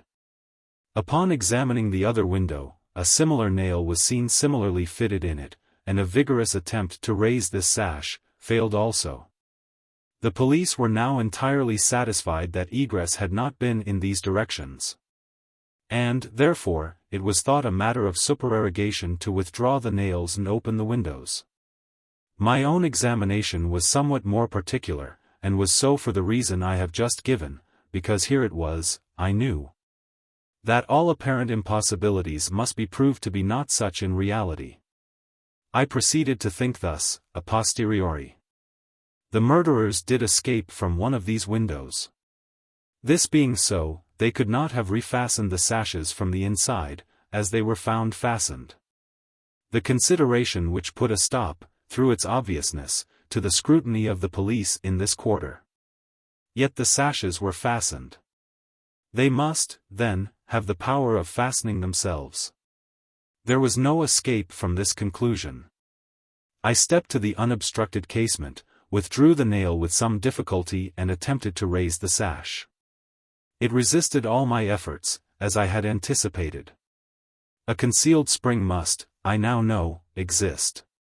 And this corroboration of my idea convinced me that my premises at least, were correct, however mysterious still appeared the circumstances attending the nails.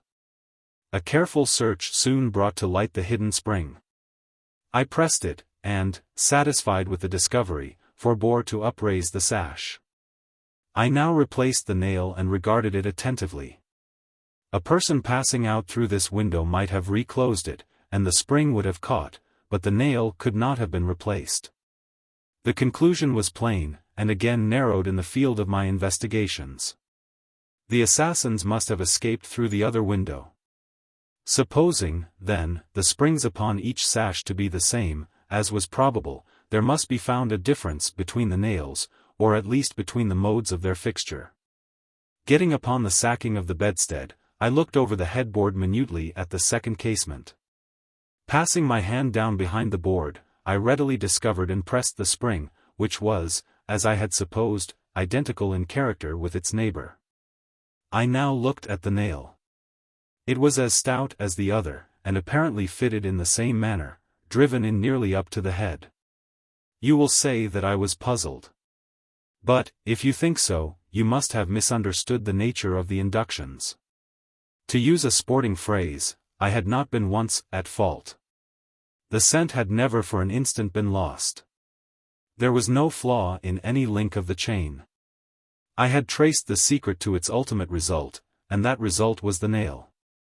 It had, I say, in every respect, the appearance of its fellow in the other window. But this fact was an absolute nullity, conclusive as it might seem to be, when compared with the consideration that here, at this point, terminated the clue. There must be something wrong, I said, about the nail. I touched it, and the head, with about 1/4 inch of the shank, came off in my fingers. The rest of the shank was in the gimlet hole where it had been broken off. The fracture was an old one, for its edges were encrusted with rust, and had apparently been accomplished by the blow of a hammer, which had partially embedded, in the top of the bottom sash, the head portion of the nail. I now carefully replaced this head portion in the indentation whence I had taken it, and the resemblance to a perfect nail was complete, the fissure was invisible. Pressing the spring, I gently raised the sash for a few inches, the head went up with it, remaining firm in its bed. I closed the window, and the semblance of the whole nail was again perfect. The riddle, so far, was now unriddled. The assassin had escaped through the window which looked upon the bed. Dropping of its own accord upon his exit, or perhaps purposely closed, it had become fastened by the spring. And it was the retention of this spring which had been mistaken by the police for that of the nail, farther inquiry being thus considered unnecessary. The next question is that of the mode of descent. Upon this point I had been satisfied in my walk with you around the building. About 5 feet and a half from the casement in question there runs a lightning rod. From this rod it would have been impossible for anyone to reach the window itself, to say nothing of entering it. I observed, however, that the shutters of the 4th story were of the peculiar kind called by Parisian carpenters ferrades, a kind rarely employed at the present day, but frequently seen upon very old mansions at Lyons and Bordeaux. They are in the form of an ordinary door, a single, not a folding door, except that the lower half is latticed or worked in open trellis, thus affording an excellent hold for the hands. In the present instance these shutters are fully 3 feet and a half broad. When we saw them from the rear of the house, they were both about half open, that is to say, they stood off at right angles from the wall. It is probable that the police, as well as myself, examined the back of the tenement. But, if so, in looking at these ferrades in the line of their breadth, as they must have done, they did not perceive this great breadth itself, or, at all events, failed to take it into due consideration. In fact, having once satisfied themselves that no egress could have been made in this quarter, they would naturally bestow here a very cursory examination. It was clear to me, however, that the shutter belonging to the window at the head of the bed, would, if swung fully back to the wall, reach to within 2 feet of the lightning rod. It was also evident that, by exertion of a very unusual degree of activity and courage, an entrance into the window, from the rod, might have been thus effected. By reaching to the distance of 2 feet and a half, we now suppose the shutter open to its whole extent, a robber might have taken a firm grasp upon the trellis work. Letting go, then, his hold upon the rod, placing his feet securely against the wall, and springing boldly from it, he might have swung the shutter so as to close it, and, if we imagine the window open at the time, might even have swung himself into the room. I wish you to bear especially in mind that I have spoken of a very unusual degree of activity as requisite to success in so hazardous and so difficult a feat. It is my design to show you, first, that the thing might possibly have been accomplished, but, secondly and chiefly, I wish to impress upon your understanding the very extraordinary, the almost preternatural character of that agility which could have accomplished it. You will say, no doubt, using the language of the law, that, to make out my case, I should rather undervalue, than insist upon a full estimation of the activity required in this matter. This may be the practice in law, but it is not the usage of reason. My ultimate object is only the truth. My immediate purpose is to lead you to place in juxtaposition, that very unusual activity of which I have just spoken with that very peculiar shrill, or harsh, and unequal voice, about whose nationality no 2 persons could be found to agree, and in whose utterance no syllabification could be detected. At these words a vague and half-formed conception of the meaning of Dupin flitted over my mind. I seem to be upon the verge of comprehension without power to comprehend, as men, at times, find themselves upon the brink of remembrance without being able, in the end, to remember. My friend went on with his discourse. You will see, he said, that I have shifted the question from the mode of egress to that of ingress. It was my design to convey the idea that both were effected in the same manner, at the same point. Let us now revert to the interior of the room. Let us survey the appearances here. The drawers of the bureau, it is said, had been rifled, although many articles of apparel still remained within them. The conclusion here is absurd. It is a mere guess, a very silly one, and no more. How are we to know that the articles found in the drawers were not all these drawers had originally contained? Madame L'Espanaye and her daughter lived an exceedingly retired life, saw no company, seldom went out, had little use for numerous changes of habiliment. Those found were at least of as good quality as any likely to be possessed by these ladies. If a thief had taken any, why did he not take the best? Why did he not take all? In a word, why did he abandon 4,000 francs in gold to encumber himself with a bundle of linen? The gold was abandoned. Nearly the whole sum mentioned by Monsieur Mignod, the banker, was discovered, in bags, upon the floor. I wish you, therefore, to discard from your thoughts the blundering idea of motive, engendered in the brains of the police by that portion of the evidence which speaks of money delivered at the door of the house. Coincidences 10 times as remarkable as this, the delivery of the money, and murder committed within 3 days upon the party receiving it, happen to all of us every hour of our lives, without attracting even momentary notice. Coincidences, in general, are great stumbling blocks in the way of that class of thinkers who have been educated to know nothing of the theory of probabilities, that theory to which the most glorious objects of human research are indebted for the most glorious of illustration. In the present instance, had the gold been gone, the fact of its delivery 3 days before would have formed something more than a coincidence. It would have been corroborative of this idea of motive. But, under the real circumstances of the case, if we are to suppose gold the motive of this outrage, we must also imagine the perpetrator so vacillating an idiot as to have abandoned his gold and his motive together. Keeping now steadily in mind the points to which I have drawn your attention, that peculiar voice, that unusual agility, and that startling absence of motive in a murder so singularly atrocious as this, let us glance at the butchery itself. Here is a woman strangled to death by manual strength, and thrust up a chimney, head downward. Ordinary assassins employ no such modes of murder as this. Least of all, do they thus dispose of the murdered. In the manner of thrusting the corpse up the chimney, you will admit that there was something excessively outré, something altogether irreconcilable with our common notions of human action, even when we suppose the actors the most depraved of men. Think, too, how great must have been that strength which could have thrust the body up such an aperture so forcibly that the united vigor of several persons was found barely sufficient to drag it down. Turn, now, to other indications of the employment of a vigor most marvelous. On the hearth were thick tresses, very thick tresses, of grey human hair. These had been torn out by the roots. You are aware of the great force necessary in tearing thus from the head even 20 or 30 hairs together. You saw the locks in question as well as myself. Their roots, a hideous sight, were clotted with fragments of the flesh of the scalp, sure token of the prodigious power which had been exerted in uprooting perhaps 500,000 of hairs at a time.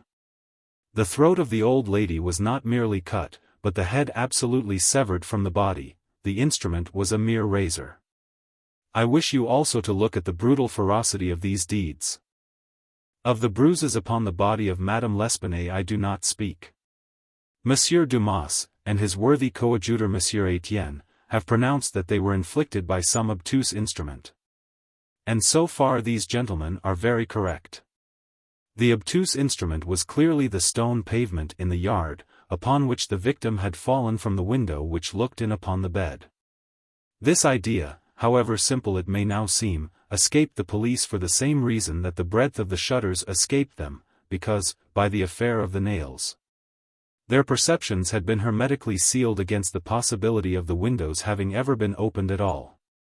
If now, in addition to all these things, you have properly reflected upon the odd disorder of the chamber, we have gone so far as to combine the ideas of an agility astounding, a strength superhuman, a ferocity brutal, a butchery without motive, a grotesquerie and horror absolutely alien from humanity, and a voice foreign in tone to the ears of men of many nations, and devoid of all distinct or intelligible syllabification. What result, then, has ensued? What impression have I made upon your fancy? I felt a creeping of the flesh as Dupin asked me the question. A madman, I said, has done this deed, some raving maniac, escaped from a neighboring maison de santé. In some respects, he replied, your idea is not irrelevant. But the voices of madmen, even in their wildest paroxysms, are never found to tally with that peculiar voice heard upon the stairs. Madmen are of some nation, and their language, however incoherent in its words, has always the coherence of syllabification. Besides, the hair of a madman is not such as I now hold in my hand. I disentangled this little tuft from the rigidly clutched fingers of Madame L'Espanaye. Tell me what you can make of it. Dupin, I said, completely unnerved. This hair is most unusual, this is no human hair. I have not asserted that it is, said he. But, before we decide this point, I wish you to glance at the little sketch I have here traced upon this paper. It is a facsimile drawing of what has been described in one portion of the testimony as dark bruises, and deep indentations of finger-nails, upon the throat of Mademoiselle L'Espanaye. And in another, by Messrs. Dumas and Etienne, as a series of livid spots, evidently the impression of fingers. You will perceive, continued my friend, spreading out the paper upon the table before us, that this drawing gives the idea of a firm and fixed hold. There is no slipping apparent. Each finger has retained, possibly until the death of the victim, the fearful grasp by which it originally embedded itself. Attempt, now, to place all your fingers, at the same time, in the respective impressions as you see them. I made the attempt in vain. We are possibly not giving this matter a fair trial, he said. The paper is spread out upon a plain surface, but the human throat is cylindrical. Here is a billet of wood, the circumference of which is about that of the throat. Wrap the drawing around it, and try the experiment again. I did so. But the difficulty was even more obvious than before. This, I said, is the mark of no human hand. Read now, replied Dupin, this passage from Cuvier. It was a minute anatomical and generally descriptive account of the large fulvous orangutan of the East Indian Islands. The gigantic stature, the prodigious strength and activity, the wild ferocity, and the imitative propensities of these mammalia are sufficiently well known to all. I understood the full horrors of the murder at once. The description of the digits, said I, as I made an end of reading, is in exact accordance with this drawing. I see that no animal but an orangutan, of the species here mentioned, could have impressed the indentations as you have traced them. This tuft of tawny hair, too, is identical in character with that of the beast of Cuvier. But I cannot possibly comprehend the particulars of this frightful mystery. Besides, there were two voices heard in contention, and one of them was unquestionably the voice of a Frenchman. True. And you will remember an expression attributed almost unanimously, by the evidence, to this voice, the expression, mon Dieu. This, under the circumstances, has been justly characterized by one of the witnesses, Montagny, the confectioner, as an expression of remonstrance or expostulation. Upon these two words, therefore, I have mainly built my hopes of a full solution of the riddle. A Frenchman was cognizant of the murder. It is possible, indeed it is far more than probable, that he was innocent of all participation in the bloody transactions which took place. The orangutan may have escaped from him. He may have traced it to the chamber, but, under the agitating circumstances which ensued, he could never have recaptured it. It is still at large.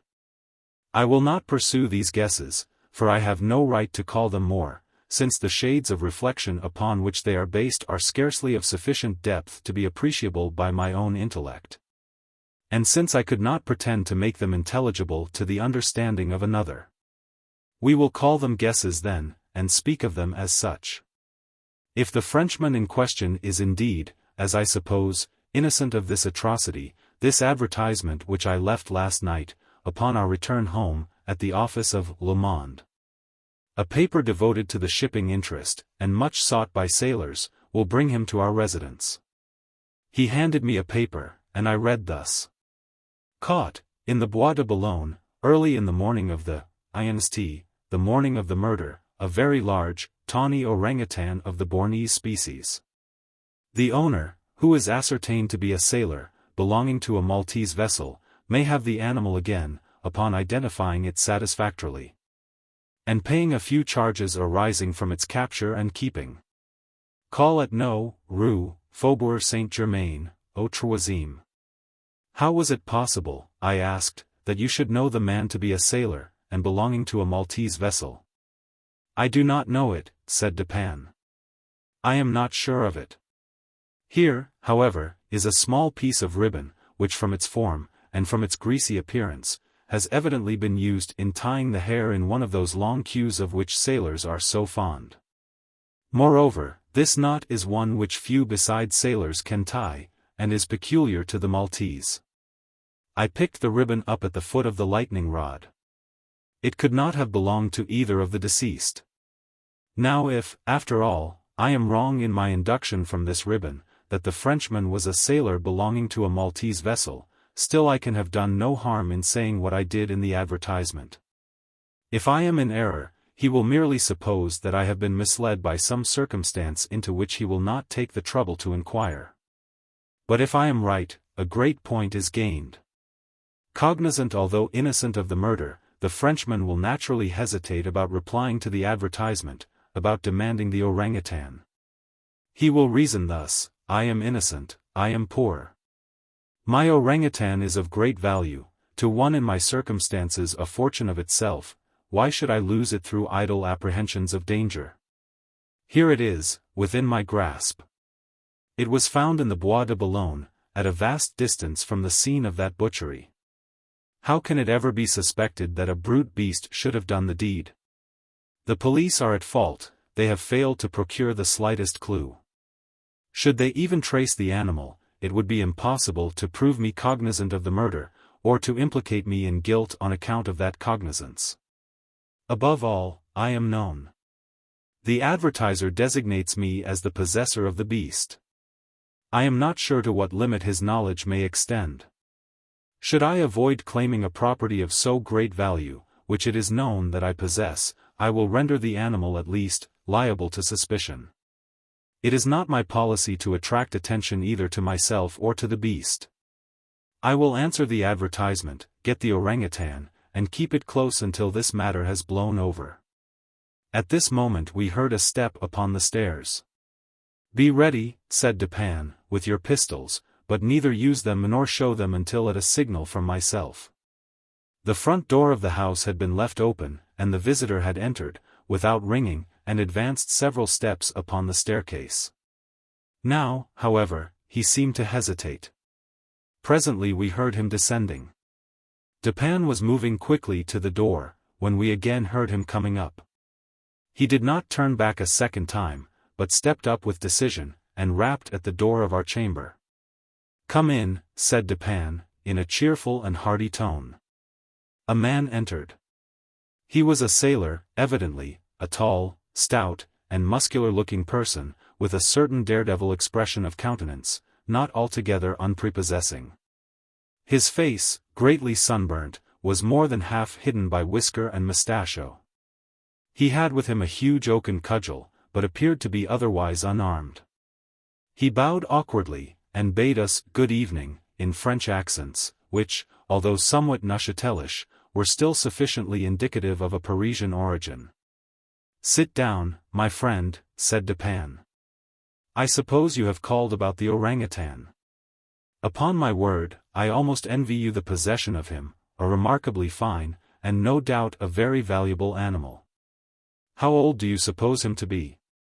The sailor drew a long breath, with the air of a man relieved of some intolerable burden, and then replied, in an assured tone, I have no way of telling, but he can't be more than 4 or 5 years old. Have you got him here? Oh no, we had no conveniences for keeping him here. He is at a livery stable in the Rue Morgue, just by. You can get him in the morning. Of course you are prepared to identify the property? To be sure I am, sir. I shall be sorry to part with him, said Dupin. I don't mean that you should be at all this trouble for nothing, sir, said the man. Couldn't expect it. I am very willing to pay a reward for the finding of the animal, that is to say, anything in reason. Well, replied my friend, that is all very fair, to be sure. Let me think, what should I have? Oh! I will tell you. My reward shall be this. You shall give me all the information in your power about these murders in the Rue Morgue. Dupin said the last words in a very low tone, and very quietly. Just as quietly, too, he walked toward the door, locked it and put the key in his pocket. He then drew a pistol from his bosom and placed it, without the least flurry, upon the table. The sailor's face flushed up as if he were struggling with suffocation. He started to his feet and grasped his cudgel, but the next moment he fell back into his seat, trembling violently, and with the countenance of death itself. He spoke not a word. I pitied him from the bottom of my heart. My friend, said Dupin, in a kind tone, you are alarming yourself unnecessarily, you are indeed. We mean you no harm whatever. I pledge you the honor of a gentleman and of a Frenchman, that we intend you no injury. I perfectly well know that you are innocent of the atrocities in the Rue Morgue. It will not do, however, to deny that you are in some measure implicated in them. From what I have already said, you must know that I have had means of information about this matter, means of which you could never have dreamed. Now the thing stands thus. You have done nothing which you could have avoided, nothing, certainly, which renders you culpable. You were not even guilty of robbery, when you might have robbed with impunity. You have nothing to conceal. You have no reason for concealment. On the other hand, you are bound by every principle of honor to confess all you know. An innocent man is now imprisoned, charged with that crime of which you can point out the perpetrator. The sailor had recovered his presence of mind, in a great measure, while Dupin uttered these words, but his original boldness of bearing was all gone. So help me God, said he, after a brief pause, I will tell you all I know about this affair, but I do not expect you to believe one half I say, I would be a fool indeed if I did. Still, I am innocent, and I will make a clean breast if I die for it. What he stated was, in substance, this. He had lately made a voyage to the Indian archipelago. A party, of which he formed one, landed at Borneo, and passed into the interior on an excursion of pleasure. Himself and a companion had captured the orangutan. This companion dying, the animal fell into his own exclusive possession.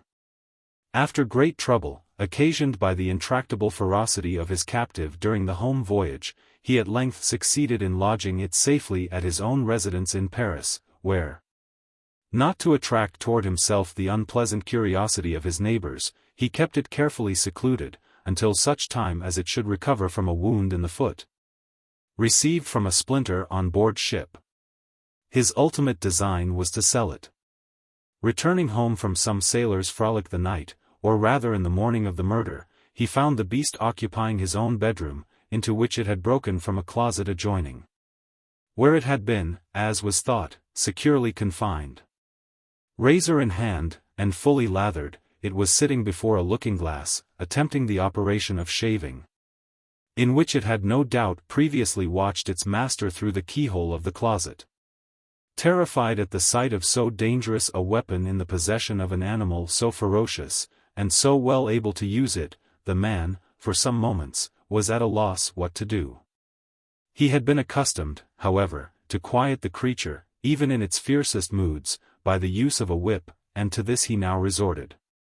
Upon sight of it, the orangutan sprang at once through the door of the chamber, down the stairs, and thence, through a window, unfortunately open, into the street. The Frenchman followed in despair. The ape, razor still in hand, occasionally stopping to look back and gesticulate at its pursuer, until the latter had nearly come up with it. It then again made off. In this manner the chase continued for a long time. The streets were profoundly quiet, as it was nearly 3 o'clock in the morning. In passing down an alley in the rear of the Rue Morgue, the fugitive's attention was arrested by a light gleaming from the open window of Madame L'Espanaye's chamber, in the 4th story of her house. Rushing to the building, it perceived the lightning rod, clambered up with inconceivable agility, grasped the shutter, which was thrown fully back against the wall, and, by its means, swung itself directly upon the headboard of the bed. The whole feat did not occupy a minute. The shutter was kicked open again by the orangutan as it entered the room. The sailor, in the meantime, was both rejoiced and perplexed. He had strong hopes of now recapturing the brute, as it could scarcely escape from the trap into which it had ventured, except by the rod, where it might be intercepted as it came down. On the other hand, there was much cause for anxiety as to what it might do in the house. This latter reflection urged the man still to follow the fugitive. A lightning rod is ascended without difficulty, especially by a sailor, but, when he had arrived as high as the window, which lay far to his left, his career was stopped. The most that he could accomplish was to reach over so as to obtain a glimpse of the interior of the room. At this glimpse he nearly fell from his hold through excess of horror. Now it was that those hideous shrieks arose upon the night, which had startled from slumber the inmates of the Rue Morgue. Madame L'Espanaye and her daughter, habited in their night clothes, had apparently been occupied in arranging some papers in the iron chest already mentioned, which had been wheeled into the middle of the room. It was open, and its contents lay beside it on the floor. The victims must have been sitting with their backs toward the window. And, from the time elapsing between the ingress of the beast and the screams, it seems probable that it was not immediately perceived. The flapping to of the shutter would naturally have been attributed to the wind. As the sailor looked in, the gigantic animal had seized Madame L'Espanaye by the hair, which was loose, as she had been combing it, and was flourishing the razor about her face, in imitation of the motions of a barber. The daughter lay prostrate and motionless. She had swooned. The screams and struggles of the old lady, during which the hair was torn from her head, had the effect of changing the probably pacific purposes of the orangutan into those of wrath. With one determined sweep of its muscular arm it nearly severed her head from her body. The sight of blood inflamed its anger into frenzy.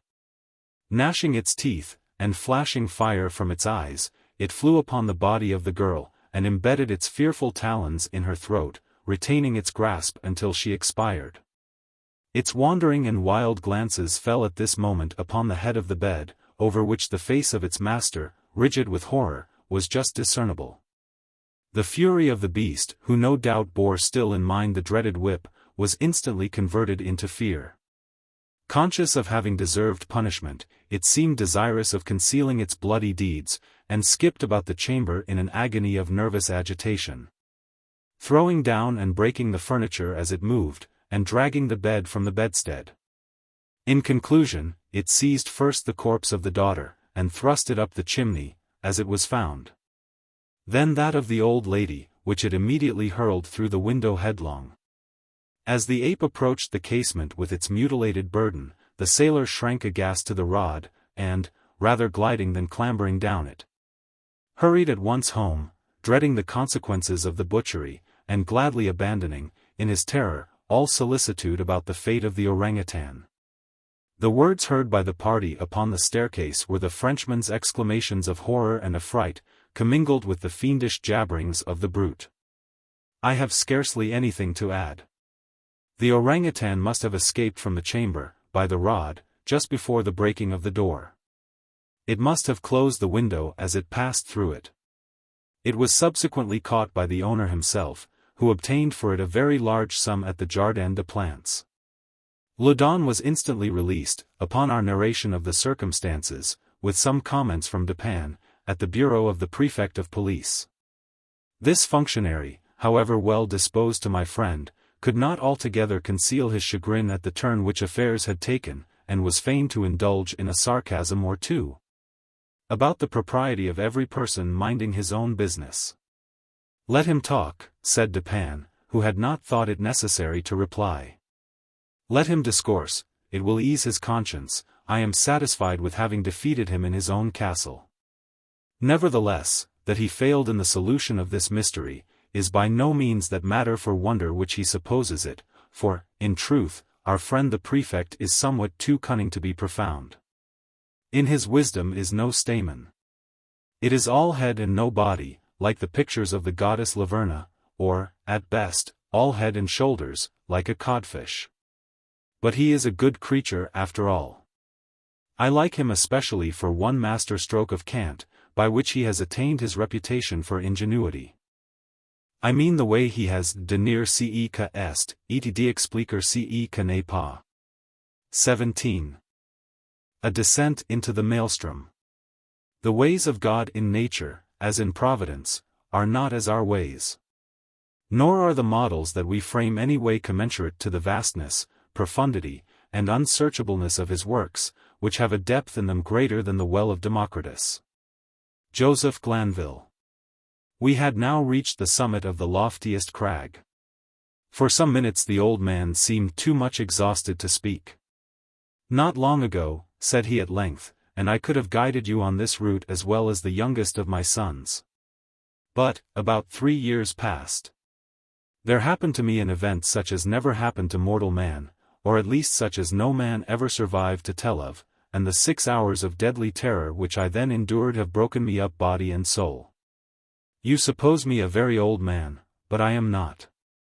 It took less than a single day to change these hairs from a jetty black to white, to weaken my limbs, and to unstring my nerves, so that I tremble at the least exertion, and am frightened at a shadow. Do you know I can scarcely look over this little cliff without getting giddy? The little cliff, upon whose edge he had so carelessly thrown himself down to rest that the weightier portion of his body hung over it, while he was only kept from falling by the tenure of his elbow on its extreme and slippery edge. This little cliff arose, a sheer unobstructed precipice of black shining rock, some 15 or 1600 feet from the world of crags beneath us. Nothing would have tempted me to within half a dozen yards of its brink. In truth, so deeply was I excited by the perilous position of my companion, that I fell at full length upon the ground, clung to the shrubs around me, and dared not even glance upward at the sky, while I struggled in vain to divest myself of the idea that the very foundations of the mountain were in danger from the fury of the winds. It was long before I could reason myself into sufficient courage to sit up and look out into the distance.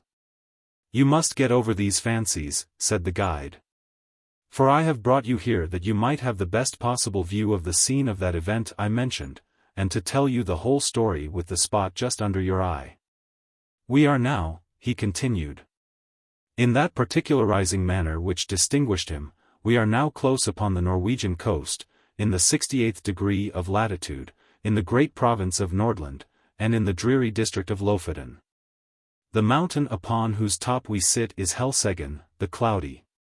Now raise yourself up a little higher, hold on to the grass if you feel giddy, so, and look out, beyond the belt of vapor beneath us, into the sea." I looked dizzily, and beheld a wide expanse of ocean, whose waters wore so inky a hue as to bring at once to my mind the Nubian geographer's account of the Mare Tenebrarum. A panorama more deplorably desolate no human imagination can conceive. To the right and left, as far as the eye could reach, there lay outstretched, like ramparts of the world, lines of horridly black and beetling cliff, whose character of gloom was but the more forcibly illustrated by the surf which reared high up against its white and ghastly crest, howling and shrieking forever. Just opposite the promontory upon whose apex we were placed, and at a distance of some 5 or 6 miles out at sea, there was visible a small, bleak-looking island. Or, more properly, its position was discernible through the wilderness of surge in which it was enveloped. About 2 miles nearer the land, arose another of smaller size, hideously craggy and barren, and encompassed at various intervals by a cluster of dark rocks. The appearance of the ocean, in the space between the more distant island and the shore, had something very unusual about it.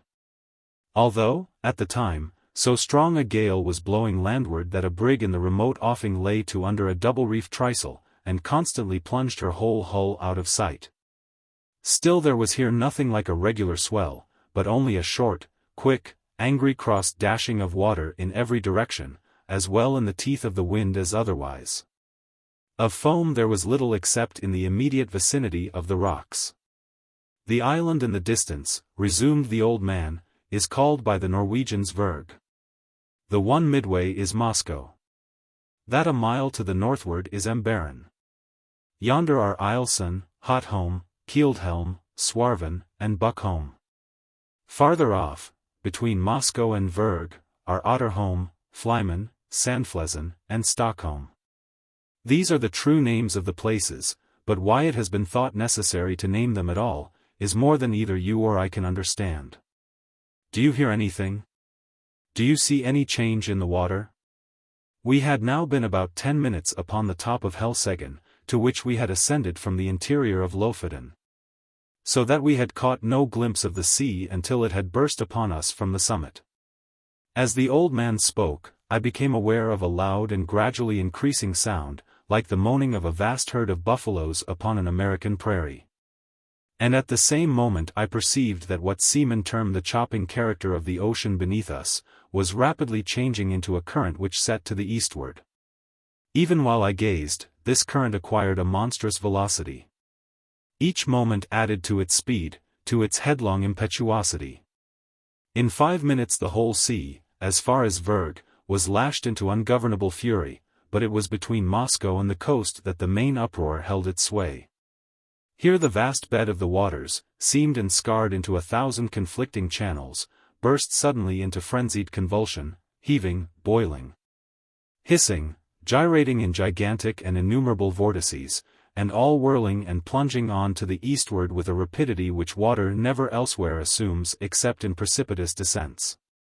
In a few minutes more, there came over the scene another radical alteration. The general surface grew somewhat more smooth, and the whirlpools, one by one, disappeared, while prodigious streaks of foam became apparent where none had been seen before. These streaks, at length, spreading out to a great distance, and entering into combination, took unto themselves the gyratory motion of the subsided vortices, and seemed to form the germ of another more vast. Suddenly, very suddenly, this assumed a distinct and definite existence, in a circle of more than a mile in diameter. The edge of the whirl was represented by a broad belt of gleaming spray.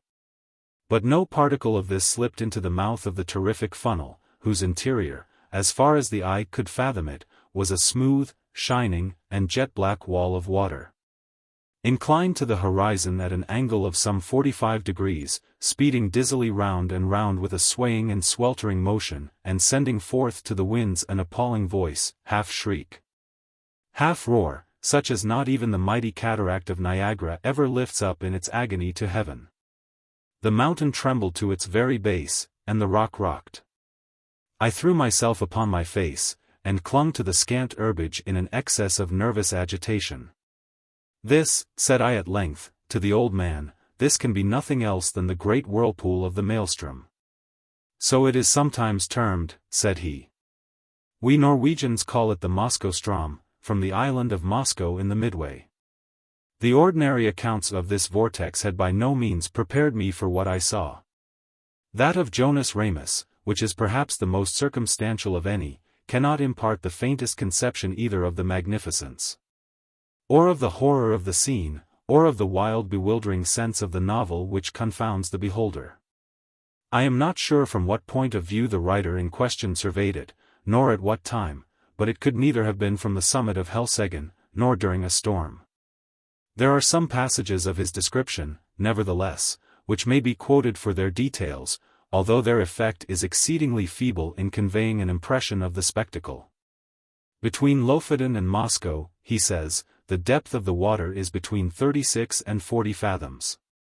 But on the other side, toward Verg, this depth decreases so as not to afford a convenient passage for a vessel, without the risk of splitting on the rocks.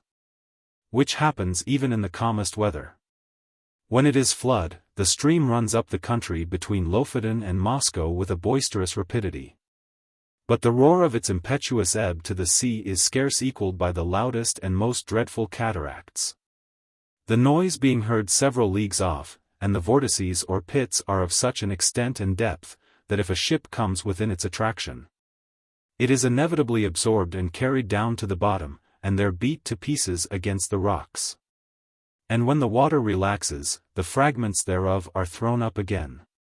But these intervals of tranquility are only at the turn of the ebb and flood, and in calm weather, and last but a quarter of an hour, its violence gradually returning. When the stream is most boisterous, and its fury heightened by a storm, it is dangerous to come within a Norway mile of it. Boats, yachts, and ships have been carried away by not guarding against it before they were within its reach. It likewise happens frequently, that whales come too near the stream, and are overpowered by its violence. And then it is impossible to describe their howlings and bellowings in their fruitless struggles to disengage themselves. A bear once, attempting to swim from Lofoten to Masque, was caught by the stream and borne down, while he roared terribly, so as to be heard on shore. Large stalks of firs and pine trees, after being absorbed by the current, rise again broken and torn to such a degree as if bristles grew upon them. This plainly shows the bottom to consist of craggy rocks, among which they are whirled to and fro. This stream is regulated by the flux and reflux of the sea, it being constantly high and low water every 6 hours. In the year 1645, early in the morning of Sexagesima Sunday, it raged with such noise and impetuosity that the very stones of the houses on the coast fell to the ground. In regard to the depth of the water, I could not see how this could have been ascertained at all in the immediate vicinity of the vortex.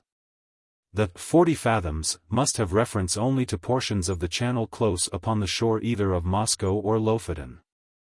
The depth in the center of the Maelström must be immeasurably greater. And no better proof of this fact is necessary than can be obtained from even the sidelong glance into the abyss of the whirl which may be had from the highest crag of Helseggen. Looking down from this pinnacle upon the howling Phlegethon below, I could not help smiling at the simplicity with which the honest Jonas Ramus records, as a matter difficult of belief, the anecdotes of the whales and the bears. For it appeared to me, in fact, a self-evident thing, that the largest ship of the line in existence, coming within the influence of that deadly attraction, could resist it as little as a feather the hurricane, and must disappear bodily and at once.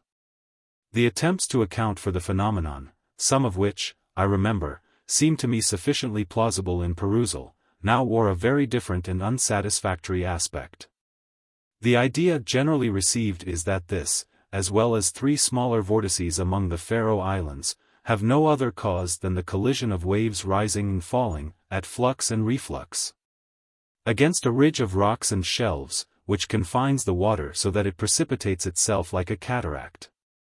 And thus the higher the flood rises, the deeper must the fall be, and the natural result of all is a whirlpool or vortex, the prodigious suction of which is sufficiently known by lesser experiments. These are the words of the Encyclopaedia Britannica. Kircher and others imagine that in the center of the channel of the Maelström is an abyss penetrating the globe, and issuing in some very remote part, the Gulf of Bothnia being somewhat decidedly named in one instance. This opinion, idle in itself, was the one to which, as I gazed, my imagination most readily assented. And, mentioning it to the guide, I was rather surprised to hear him say that, although it was the view almost universally entertained of the subject by the Norwegians, it nevertheless was not his own. As to the former notion he confessed his inability to comprehend it. And here I agreed with him, for, however conclusive on paper, it becomes altogether unintelligible, and even absurd, amid the thunder of the abyss. "You have had a good look at the whirl now," said the old man, "and if you will creep round this crag, so as to get in its lee, and deaden the roar of the water, I will tell you a story that will convince you I ought to know something of the Maelström. I placed myself as desired, and he proceeded. Myself and my 2 brothers once owned a schooner-rigged smack of about 70 tons burden, with which we were in the habit of fishing among the islands beyond Masque, nearly to Verg. In all violent eddies at sea there is good fishing, at proper opportunities, if one has only the courage to attempt it. But among the whole of the Lofoten coast men, we 3 were the only ones who made a regular business of going out to the islands, as I tell you. The usual grounds are a great way lower down to the southward. Their fish can be got at all hours, without much risk, and therefore these places are preferred. The choice spots over here among the rocks, however, not only yield the finest variety, but in far greater abundance. So that we often got in a single day, what the more timid of the craft could not scrape together in a week. In fact, we made it a matter of desperate speculation, the risk of life standing instead of labor, and courage answering for capital. We kept the smack in a cove about 5 miles higher up the coast than this.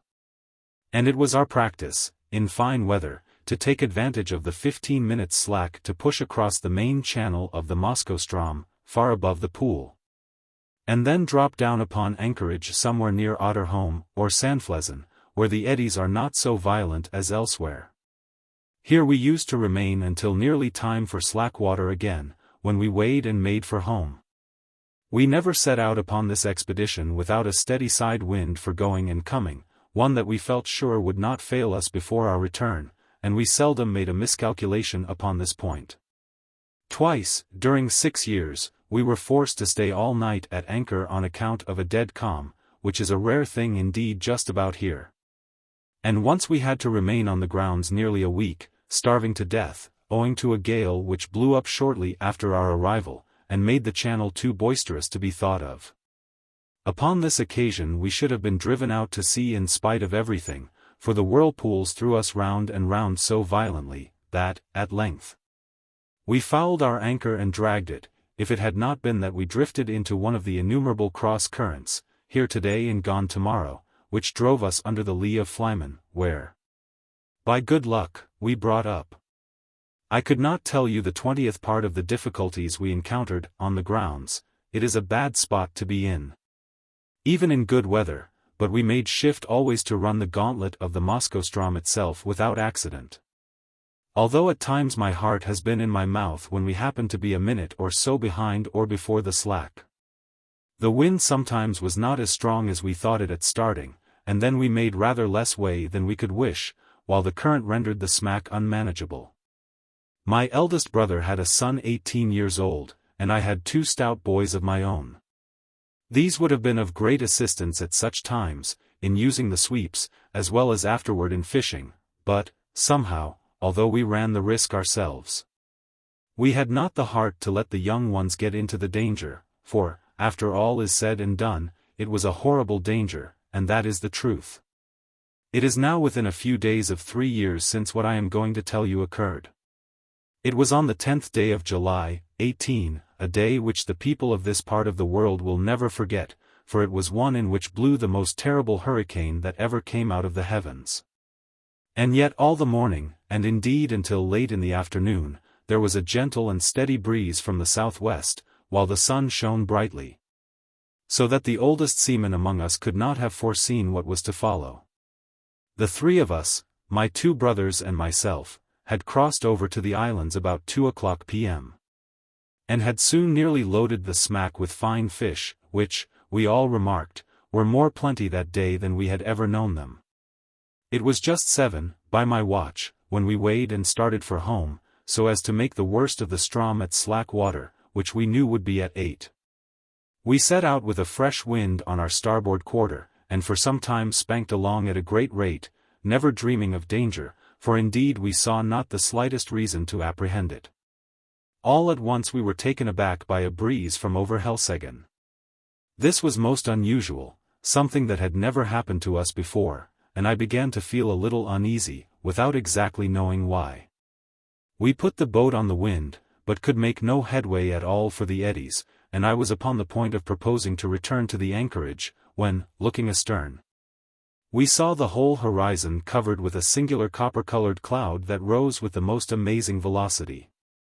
In the meantime the breeze that had headed us off fell away, and we were dead becalmed, drifting about in every direction. This state of things, however, did not last long enough to give us time to think about it. In less than a minute the storm was upon us, in less than two the sky was entirely overcast, and what with this and the driving spray, it became suddenly so dark that we could not see each other in the smack. Such a hurricane as then blew it is folly to attempt describing. The oldest seaman in Norway never experienced anything like it. We had let our sails go by the run before it cleverly took us. But, at the first puff, both our masts went by the board as if they had been sawed off, the mainmast taking with it my youngest brother, who had lashed himself to it for safety. Our boat was the lightest feather of a thing that ever sat upon water. It had a complete flush deck, with only a small hatch near the bow, and this hatch it had always been our custom to batten down when about to cross the Ström, by way of precaution against the chopping seas. But for this circumstance we should have foundered at once, for we lay entirely buried for some moments. How my elder brother escaped destruction I cannot say, for I never had an opportunity of ascertaining. For my part, as soon as I had let the foresail run, I threw myself flat on deck, with my feet against the narrow gunwale of the bow, and with my hands grasping a ring bolt near the foot of the foremast. It was mere instinct that prompted me to do this, which was undoubtedly the very best thing I could have done, for I was too much flurried to think. For some moments we were completely deluged, as I say, and all this time I held my breath, and clung to the bolt. When I could stand it no longer I raised myself upon my knees, still keeping hold with my hands, and thus got my head clear.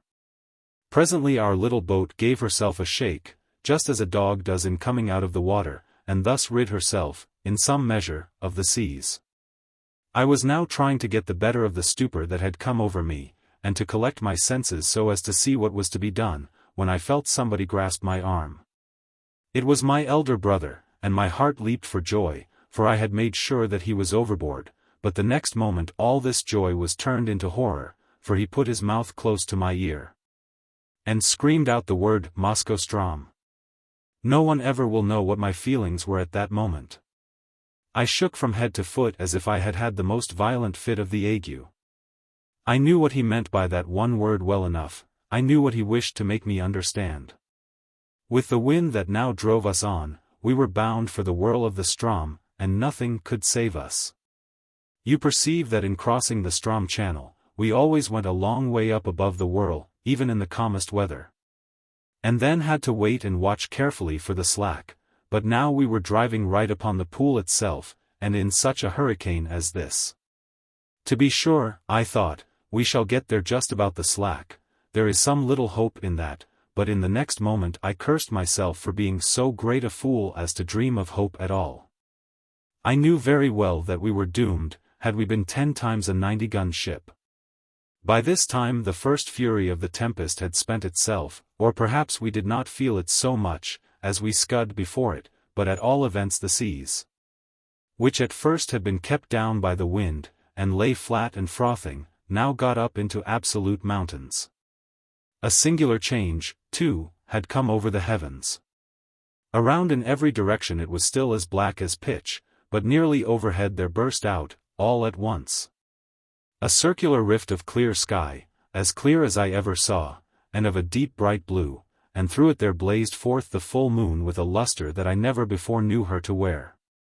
She lit up everything about us with the greatest distinctness, but, oh God, what a scene it was to light up!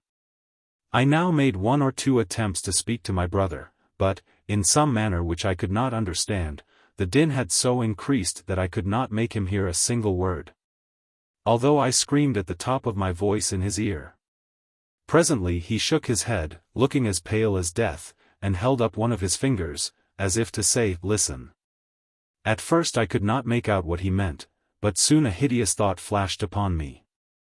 I dragged my watch from its fob. It was not going. I glanced at its face by the moonlight, and then burst into tears as I flung it far away into the ocean. It had run down at 7 o'clock. We were behind the time of the slack, and the whirl of the Strom was in full fury.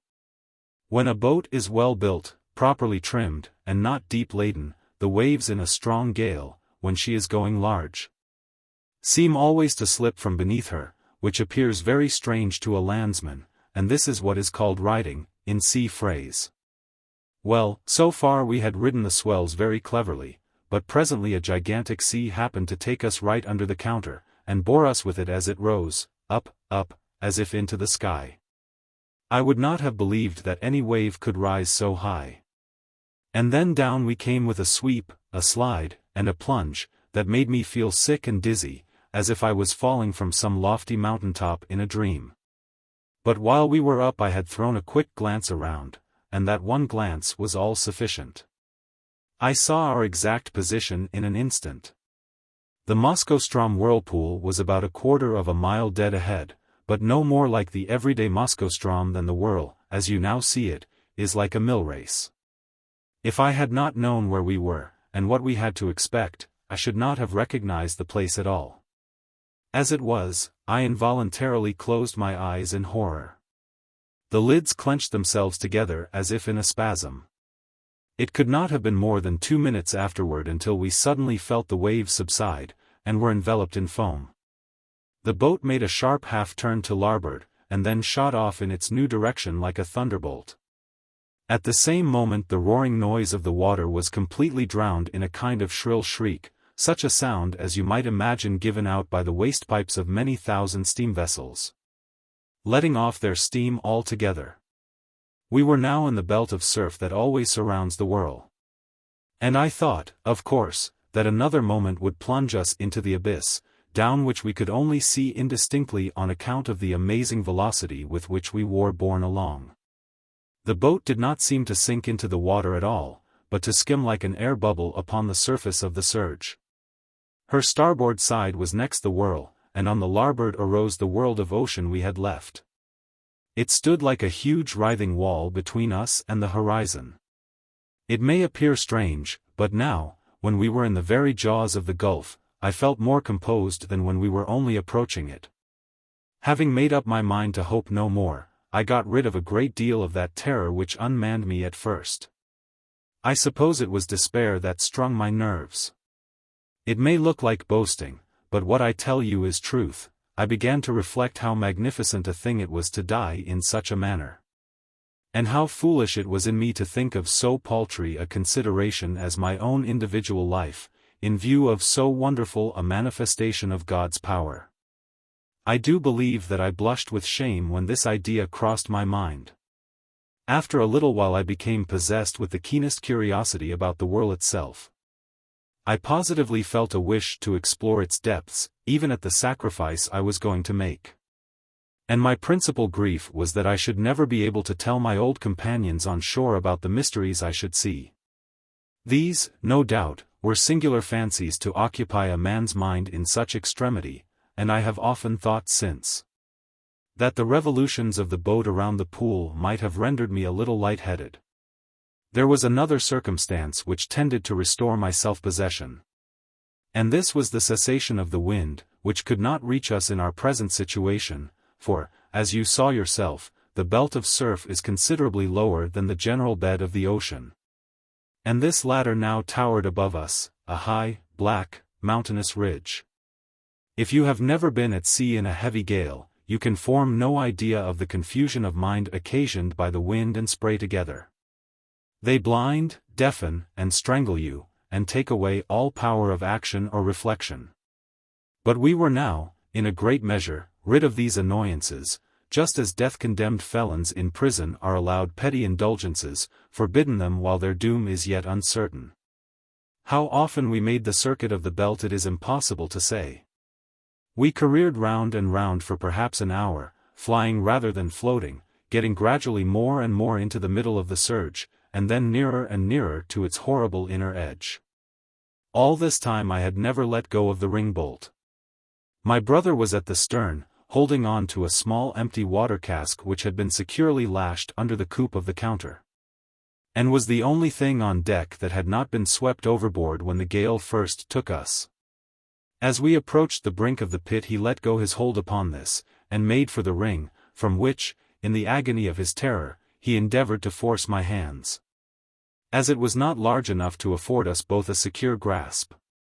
I never felt deeper grief than when I saw him attempt this act, although I knew he was a madman when he did it, a raving maniac through sheer fright. I did not care, however, to contest the point with him.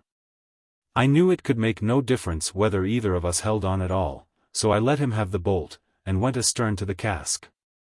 This there was no great difficulty in doing, for the smack flew round steadily enough, and upon an even keel, only swaying to and fro, with the immense sweeps and swelters of the whirl.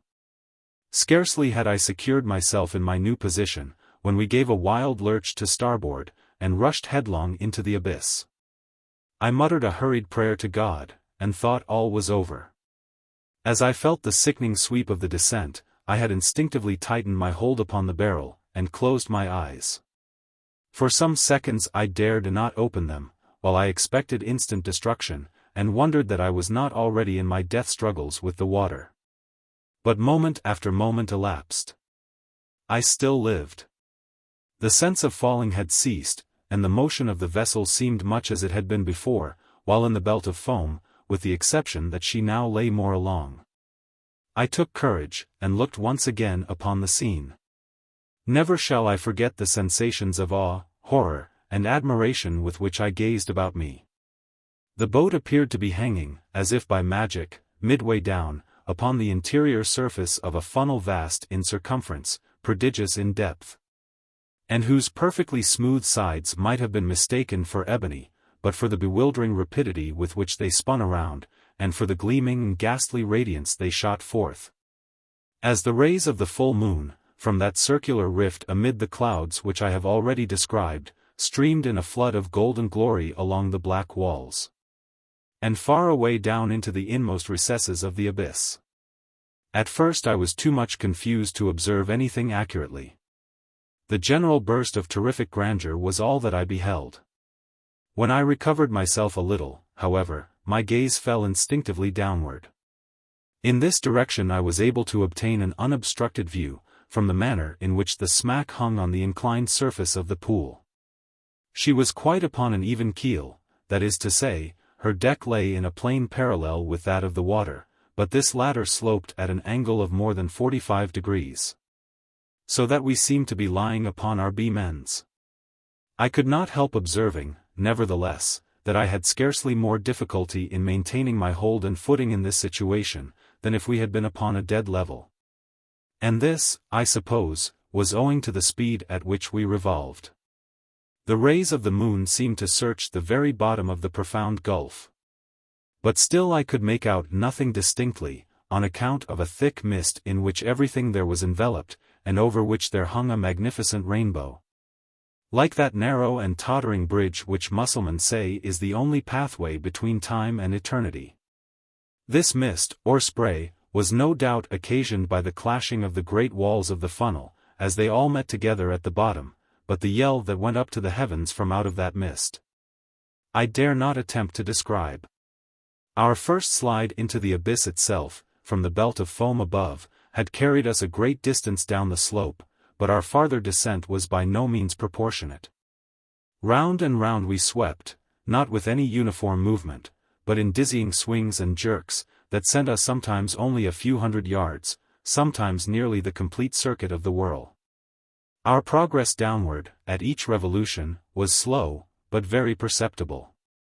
Looking about me upon the wide waste of liquid ebony on which we were thus borne, I perceived that our boat was not the only object in the embrace of the whirl.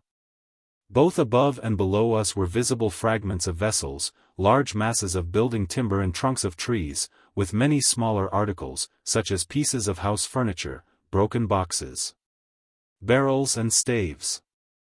I have already described the unnatural curiosity which had taken the place of my original terrors.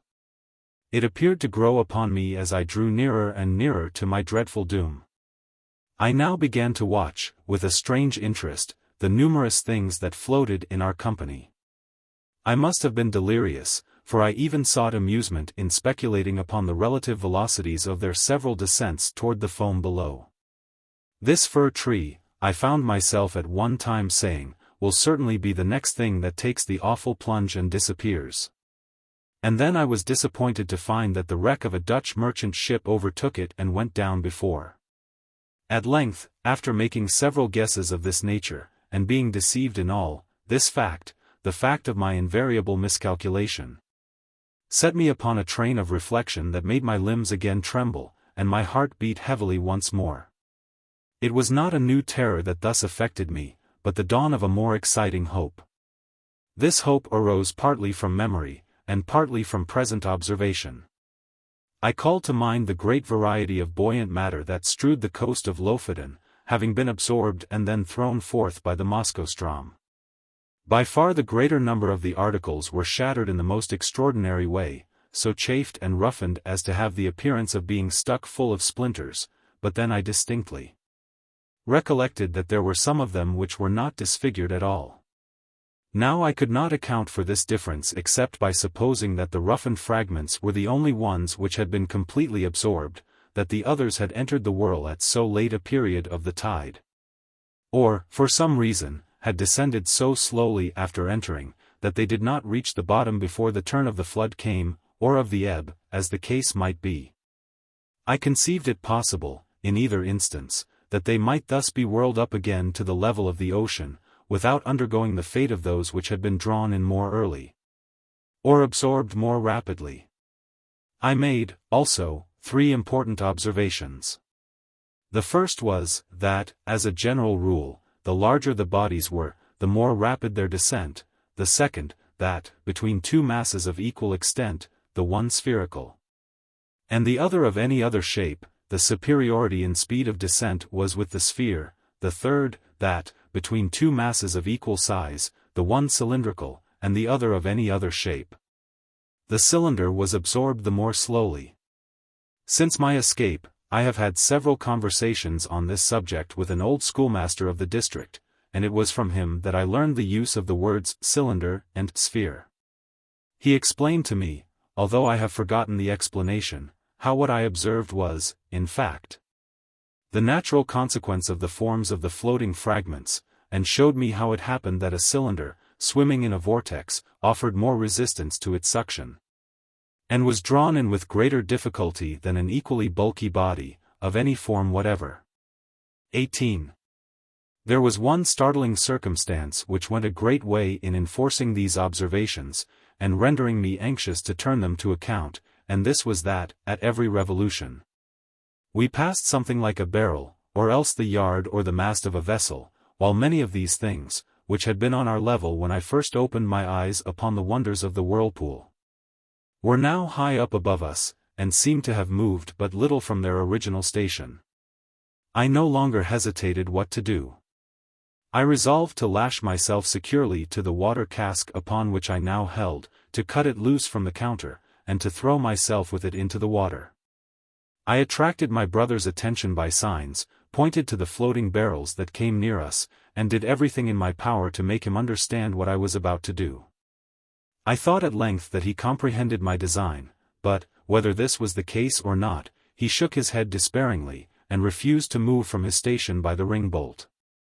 It was impossible to reach him, the emergency admitted of no delay. And so, with a bitter struggle, I resigned him to his fate, fastened myself to the cask by means of the lashings which secured it to the counter, and precipitated myself with it into the sea, without another moment's hesitation. The result was precisely what I had hoped it might be. As it is myself who now tell you this tale, as you see that I did escape, and as you are already in possession of the mode in which this escape was effected, and must therefore anticipate all that I have farther to say, I will bring my story quickly to conclusion. It might have been an hour, or thereabout, after my quitting the smack, when, having descended to a vast distance beneath me, it made 3 or 4 wild gyrations in rapid succession, and, bearing my loved brother with it, plunged headlong, at once and forever, into the chaos of foam below. The barrel to which I was attached sunk very little farther than half the distance between the bottom of the gulf and the spot at which I leaped overboard, before a great change took place in the character of the whirlpool. The slope of the sides of the vast funnel became momently less and less steep. The gyrations of the whirl grew, gradually, less and less violent. By degrees, the froth and the rainbow disappeared, and the bottom of the gulf seemed slowly to uprise. The sky was clear, the winds had gone down, and the full moon was setting radiantly in the west, when I found myself on the surface of the ocean, in full view of the shores of Lofoten. And above the spot where the pool of the Maelström had been. It was the hour of the slack, but the sea still heaved in mountainous waves from the effects of the hurricane. I was borne violently into the channel of the Strom, and in a few minutes was hurried down the coast into the grounds of the fishermen. A boat picked me up, exhausted from fatigue, and, now that the danger was removed, speechless from the memory of its horror. Those who drew me on board were my old mates and daily companions, but they knew me no more than they would have known a traveler from the spirit land. My hair, which had been raven black the day before, was as white as you see it now. They say too that the whole expression of my countenance had changed. I told them my story, they did not believe it. I now tell it to you, and I can scarcely expect you to put more faith in it than did the merry fishermen of Lofoten. The island of the Fae.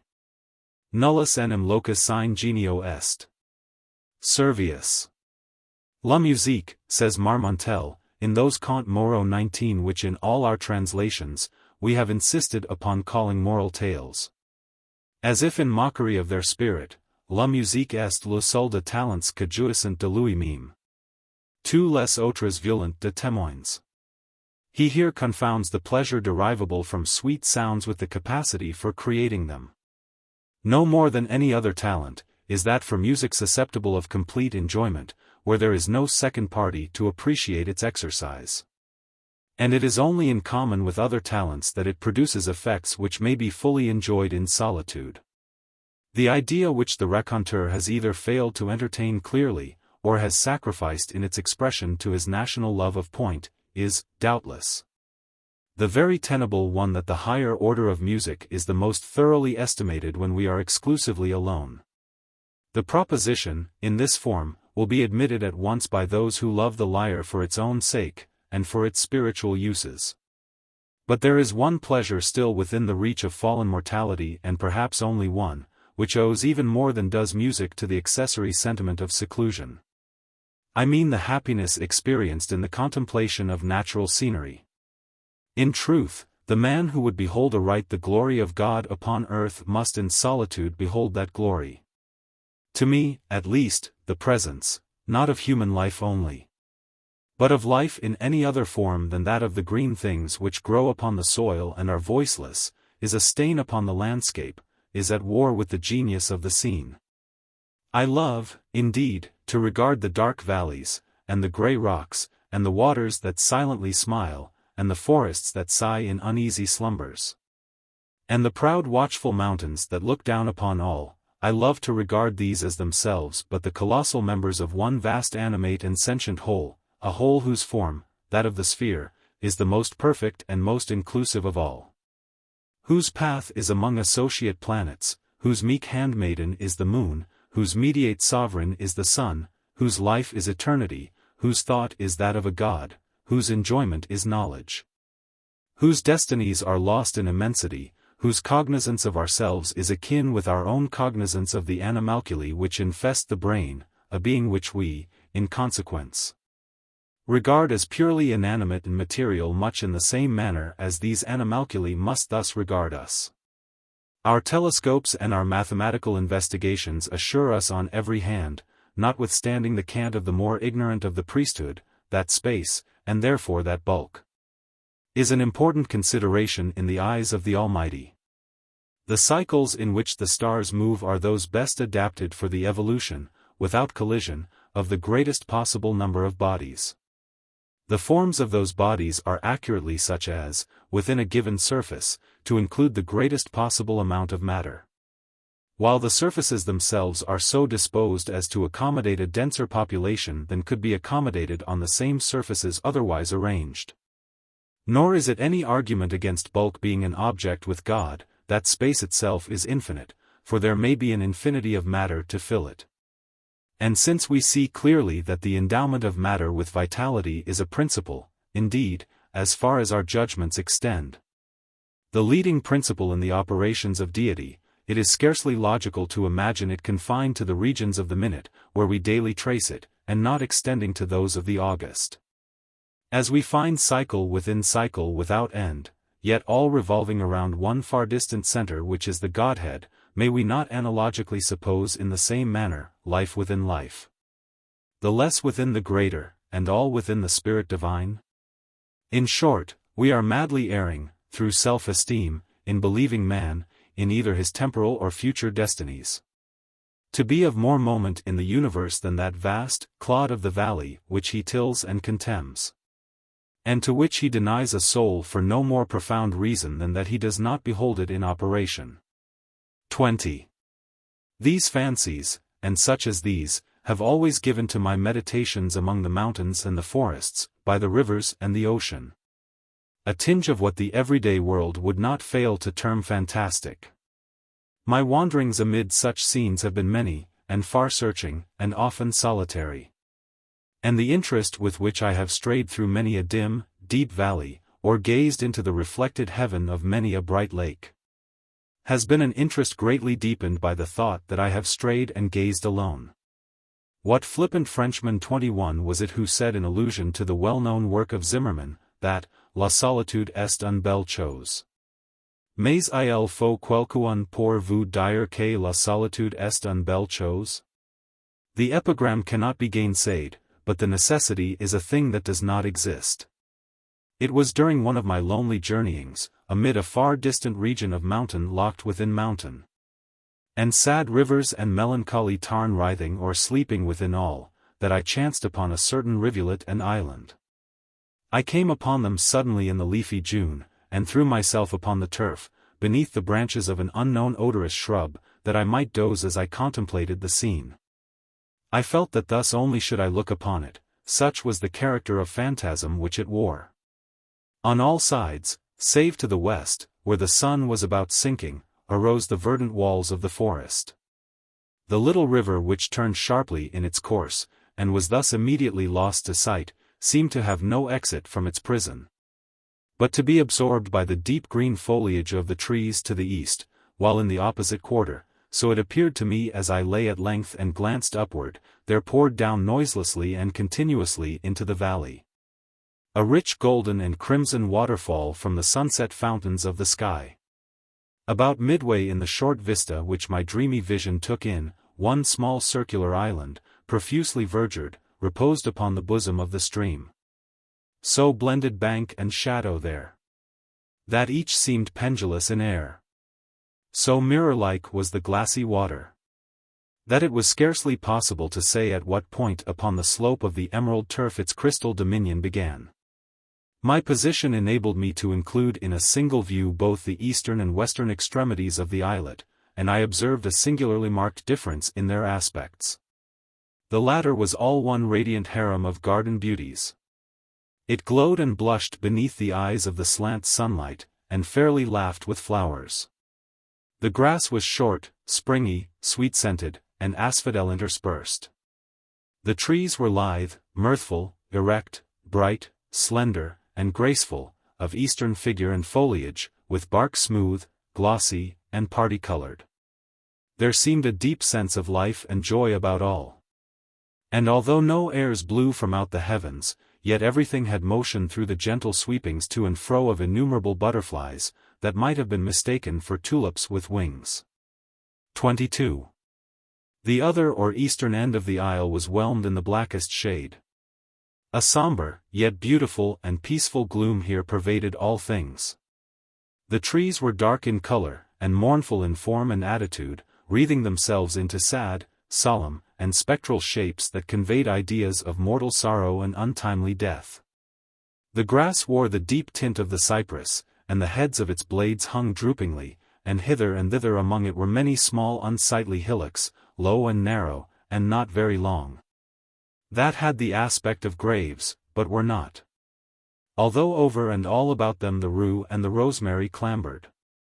The shade of the trees fell heavily upon the water, and seemed to bury itself therein, impregnating the depths of the element with darkness. I fancied that each shadow, as the sun descended lower and lower, separated itself sullenly from the trunk that gave it birth, and thus became absorbed by the stream. While other shadows issued momently from the trees, taking the place of their predecessors thus entombed. This idea, having once seized upon my fancy, greatly excited it, and I lost myself forthwith in reverie. If ever island were enchanted, said I to myself, this is it. This is the haunt of the few gentle fays who remain from the wreck of the race. Are these green tombs theirs, or do they yield up their sweet lives as mankind yield up their own? In dying, do they not rather waste away mournfully, rendering unto God, little by little, their existence, as these trees render up shadow after shadow, exhausting their substance unto dissolution?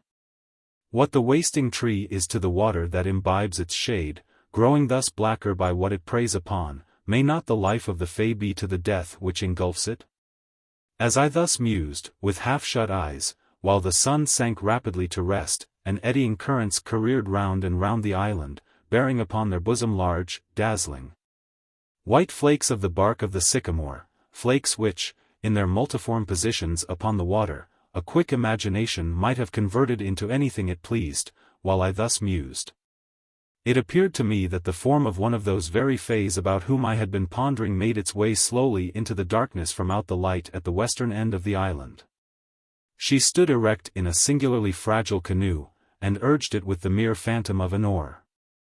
While within the influence of the lingering sunbeams, her attitude seemed indicative of joy, but sorrow deformed it as she passed within the shade.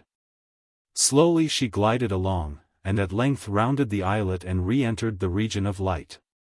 The revolution which has just been made by the Fae, continued I, musingly, is the cycle of the brief year of her life. She has floated through her winter and through her summer.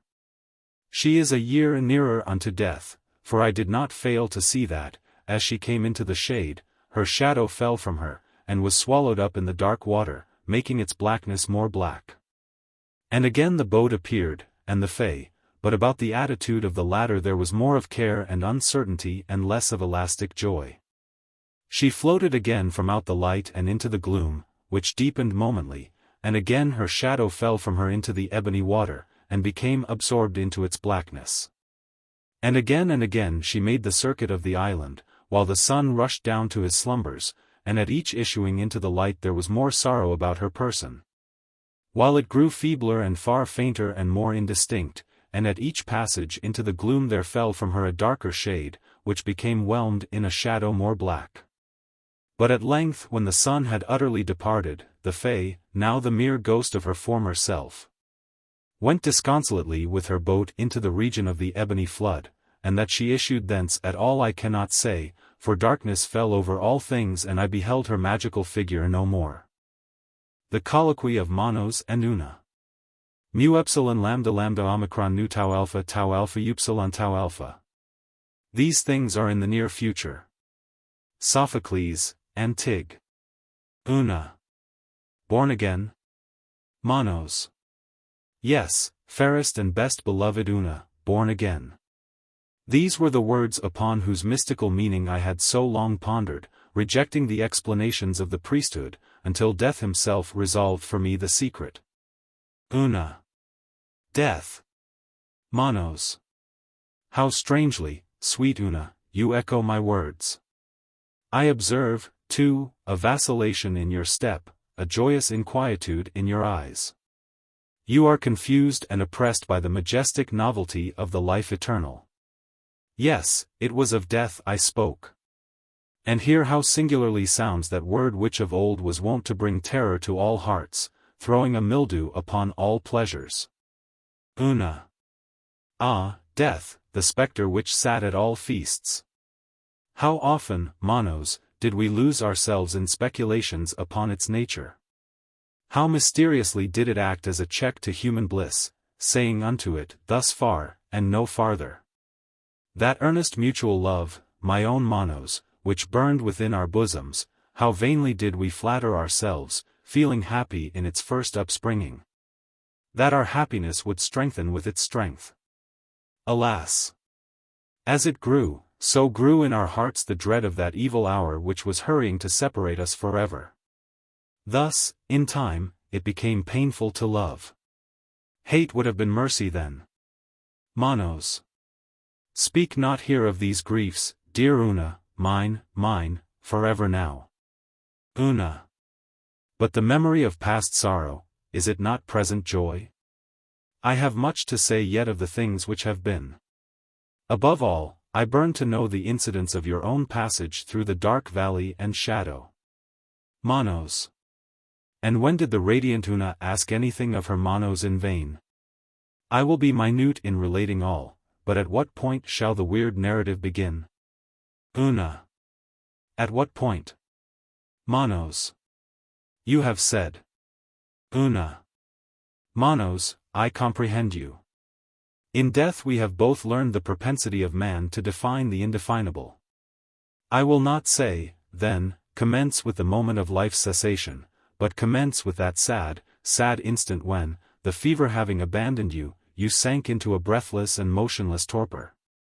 And I pressed down your pallid eyelids with the passionate fingers of love. Manos. One word first, my Una, in regard to man's general condition at this epoch. You will remember that one or two of the wise among our forefathers, wise in fact, although not in the world's esteem, had ventured to doubt the propriety of the term improvement, as applied to the progress of our civilization. There were periods in each of the 5 or 6 centuries immediately preceding our dissolution, when arose some vigorous intellect, boldly contending for those principles whose truth appears now. To our disenfranchised reason, so utterly obvious, principles which should have taught our race to submit to the guidance of the natural laws, rather than attempt their control. At long intervals some masterminds appeared, looking upon each advance in practical science as a retrogradation in the true utility.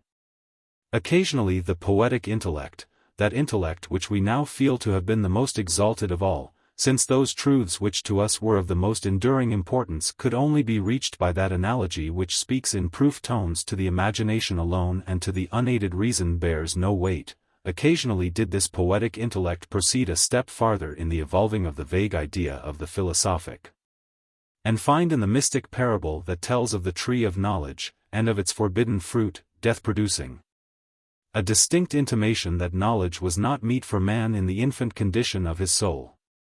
And these men, the poets, living and perishing amid the scorn of the utilitarians, of rough pedants, who arrogated to themselves a title which could have been properly applied only to the scorned, these men, the poets, pondered piningly, yet not unwisely, upon the ancient days when our wants were not more simple than our enjoyments were keen, days when mirth was a word unknown, so solemnly deep-toned was happiness, holy, august and blissful days, when blue rivers ran undammed, between hills unhewn, into far forest solitudes, primeval, odorous, and unexplored. Yet these noble exceptions from the general misrule served but to strengthen it by opposition. Alas! We had fallen upon the most evil of all our evil days. The great movement, that was the cant term, went on, a diseased commotion, moral and physical. Art, the arts, arose supreme, and, once enthroned, cast chains upon the intellect which had elevated them to power.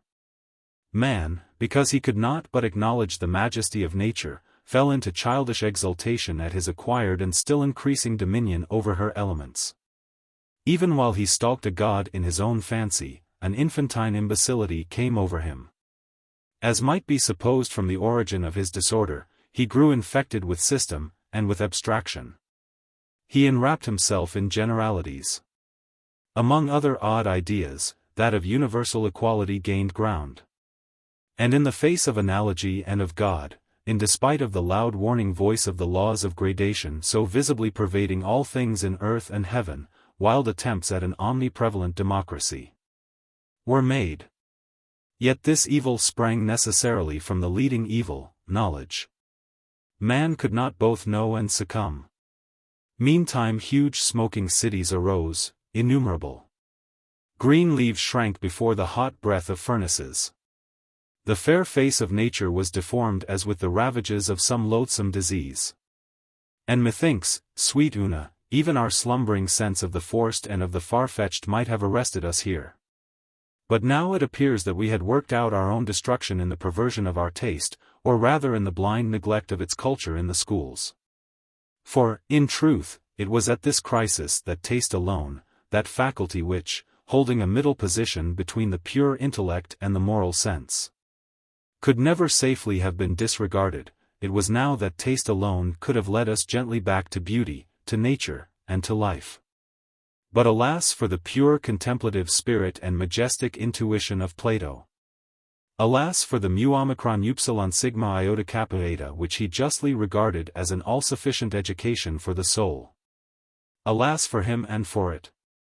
Since both were most desperately needed when both were most entirely forgotten or despised. 23. Pascal, a philosopher whom we both love, has said, how truly. Que tout notre raisonnement se réduit à cedar au sentiment. And it is not impossible that the sentiment of the natural, had time permitted it, would have regained its old ascendancy over the harsh mathematical reason of the schools. But this thing was not to be. Prematurely induced by intemperance of knowledge, the old age of the world drew on. This the mass of mankind saw not, or, living lustily although unhappily, affected not to see.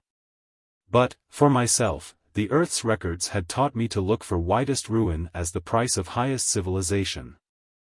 I had imbibed a prescience of our fate from comparison of China the simple and enduring, with Assyria the architect, with Egypt the astrologer, with Nubia, more crafty than either.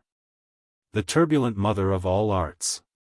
In history 24 of these regions I met with a ray from the future. The individual artificialities of the three latter were local diseases of the earth, and in their individual overthrows we had seen local remedies applied. But for the infected world at large I could anticipate no regeneration save in death. That man, as a race, should not become extinct, I saw that he must be born again. And now it was, fairest and dearest, that we wrapped our spirits, daily, in dreams.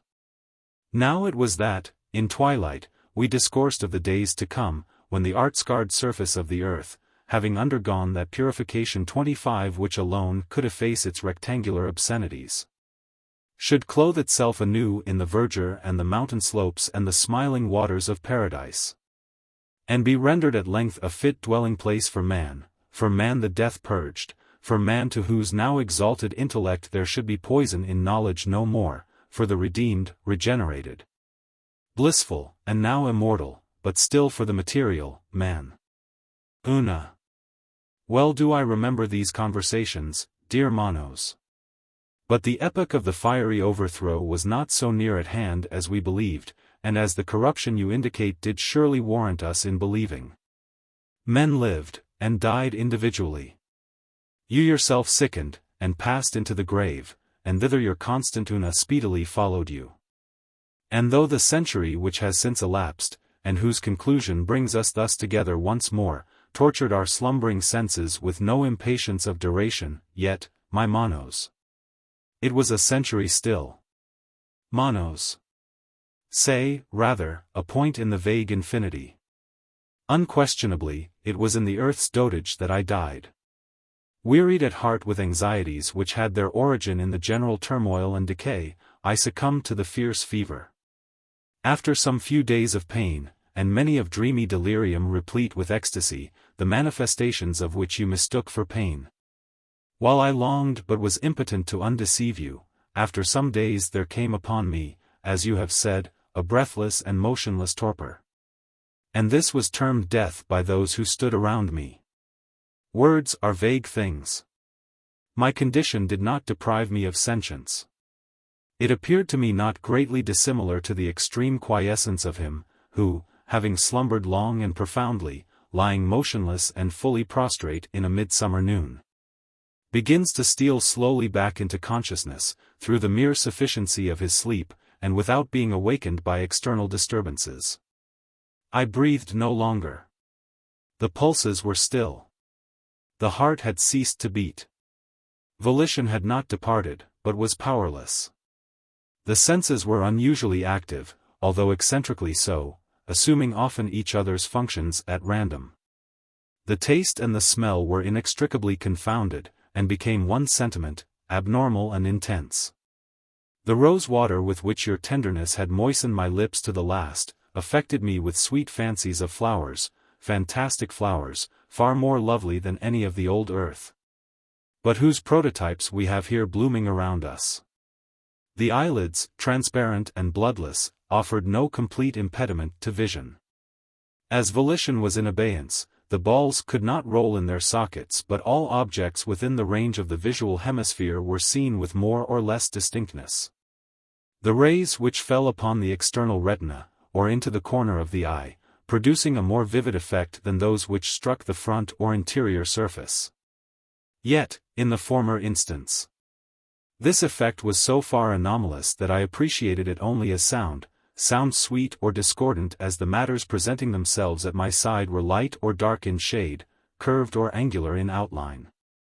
The hearing, at the same time, although excited in degree, was not irregular in action, estimating real sounds with an extravagance of precision, not less than of sensibility. Touch had undergone a modification more peculiar. Its impressions were tardily received, but pertinaciously retained, and resulted always in the highest physical pleasure. Thus the pressure of your sweet fingers upon my eyelids, at first only recognized through vision, at length, long after their removal, filled my whole being with a sensual delight immeasurable. I say with a sensual delight. All my perceptions were purely sensual. The materials furnished the passive brain by the senses were not in the least degree wrought into shape by the deceased understanding. Of pain there was some little, of pleasure there was much. But of moral pain or pleasure none at all. Thus your wild sobs floated into my ear with all their mournful cadences, and were appreciated in their every variation of sad tone. But they were soft musical sounds and no more, they conveyed to the extinct reason no intimation of the sorrows which gave them birth. While the large and constant tears which fell upon my face, telling the bystanders of a heart which broke, thrilled every fibre of my frame with ecstasy alone. And this was in truth the death of which these bystanders spoke reverently, in low whispers, you, sweet Una, gaspingly, with loud cries. They attired me for the coffin, 3 or 4 dark figures which flitted busily to and fro. As these crossed the direct line of my vision they affected me as forms. But upon passing to my side their images impressed me with the idea of shrieks, groans, and other dismal expressions of terror, of horror, or of woe. You alone, habited in a white robe, passed in all directions musically about me. The day waned. And, as its light faded away, I became possessed by a vague uneasiness, an anxiety such as the sleeper feels when sad real sounds fall continuously within his ear, low distant bell tones, solemn, at long but equal intervals, and mingling with melancholy dreams. Night arrived, and with its shadows a heavy discomfort. It oppressed my limbs with the oppression of some dull weight, and was palpable. There was also a moaning sound, not unlike the distant reverberation of surf, but more continuous, which, beginning with the first twilight, had grown in strength with the darkness. Suddenly lights were brought into the room, and this reverberation became forthwith interrupted into frequent unequal bursts of the same sound, but less dreary and less distinct. The ponderous oppression was in a great measure relieved, and, issuing from the flame of each lamp, for there were many, there flowed unbrokenly into my ears a strain of melodious monotone. And when now, dear Una, approaching the bed upon which I lay outstretched, you sat gently by my side, breathing odor from your sweet lips, and pressing them upon my brow, there arose tremulously within my bosom, and mingling with the merely physical sensations which circumstances had called forth, a something akin to sentiment itself, a feeling that, half appreciating, half responded to your earnest love and sorrow. But this feeling took no root in the pulseless heart, and seemed indeed rather a shadow than a reality, and faded quickly away, first into extreme quiescence, and then into a purely sensual pleasure as before. And now, from the wreck and the chaos of the usual senses, there appeared to have arisen within me a sixth, all perfect. In its exercise I found a wild delight, yet a delight still physical, inasmuch as the understanding had in it no part. Motion in the animal frame had fully ceased. No muscle quivered. No nerve thrilled, no artery throbbed. But there seemed to have sprung up in the brain, that of which no words could convey to the merely human intelligence even an indistinct conception. Let me term it a mental pendulous pulsation. It was the moral embodiment of man's abstract idea of time. By the absolute equalization of this movement, or of such as this, had the cycles of the firmamental orbs themselves been adjusted. By its aid I measured the irregularities of the clock upon the mantel, and of the watches of the attendants. Their tickings came sonorously to my ears. The slightest deviations from the true proportion, and these deviations were omniprevalent, affected me just as violations of abstract truth were wont, on earth, to affect the moral sense. Although no two of the timepieces in the chamber struck the individual seconds accurately together, yet I had no difficulty in holding steadily in mind the tones and the respective momentary errors of each. And this keen, perfect, self-existing sentiment of duration, this sentiment existing, as man could not possibly have conceived it to exist, independently of any succession of events, this idea, this sixth sense, upspringing from the ashes of the rest, was the first obvious and certain step of the intemporal soul upon the threshold of the temporal eternity. It was midnight, and you still sat by my side. All others had departed from the chamber of death. They had deposited me in the coffin. The lamps burned flickeringly. For this I knew by the tremulousness of the monotonous strains. But, suddenly these strains diminished in distinctness and in volume. Finally they ceased. The perfume in my nostrils died away. Forms affected my vision no longer. The oppression of the darkness uplifted itself from my bosom. A dull shock like that of electricity pervaded my frame, and was followed by total loss of the idea of contact. All of what man has termed sense was merged in the sole consciousness of entity, and in the one abiding sentiment of duration. The mortal body had been at length stricken with the hand of the deadly decay. Yet had not all of sentience departed. For the consciousness and the sentiment remaining supplied some of its functions by a lethargic intuition. I appreciated the direful change now in operation upon the flesh, and, as the dreamer is sometimes aware of the bodily presence of one who leans over him, so, sweet Una, I still dully felt that you sat by my side. So, too, when the noon of the second day came, I was not unconscious of those movements which displaced you from my side, which confined me within the coffin, which deposited me within the hearse, which bore me to the grave, which lowered me within it, which heaped heavily the mould upon me, and which thus left me, in blackness and corruption, to my sad and solemn slumbers with the worm. And here, in the prison house which has few secrets to disclose, there rolled away days and weeks and months. And the soul watched narrowly each second as it flew, and, without effort, took record of its flight, without effort and without object. A year passed. The consciousness of being had grown hourly more indistinct, and that of mere locality had, in great measure, usurped its position. The idea of entity was becoming merged in that of place. The narrow space immediately surrounding what had been the body, was now growing to be the body itself.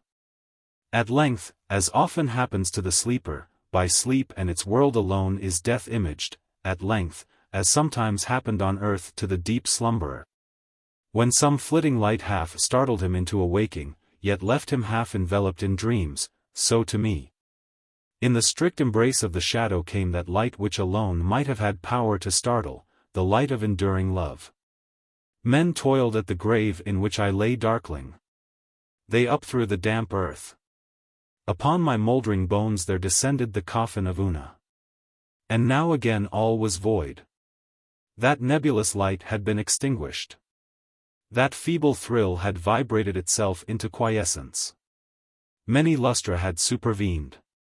Dust had returned to dust. The worm had food no more.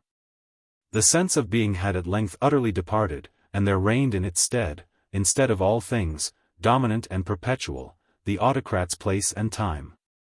For that which was not, for that which had no form, for that which had no thought, for that which had no sentience, for that which was soulless. Yet of which matter formed no portion, for all this nothingness, yet for all this immortality, the grave was still a home, and the corrosive hours, co-mates. Never bet the devil your head. A tale with a moral. Con tal que las costumbres de un autor, says Don Tomás de las Torres, in the preface to his amatory poems, son puras y castas. Importo muy poco que no son igualmente severas sus obras, meaning, in plain English, that, provided the morals of an author are pure personally, it signifies nothing what are the morals of his books. We presume that Don Tomás is now in purgatory for the assertion. It would be a clever thing, too, in the way of poetical justice, to keep him there until his amatory poems get out of print, or are laid definitely upon the shelf through lack of readers. Every fiction should have a moral, and, what is more to the purpose, the critics have discovered that every fiction has. Philip Melanchthon, some time ago, wrote a commentary upon the Batrachomyomachia, and proved that the poet's object was to excite a distaste for sedition. Pierre Lausanne, going a step farther, shows that the intention was to recommend to young men temperance in eating and drinking.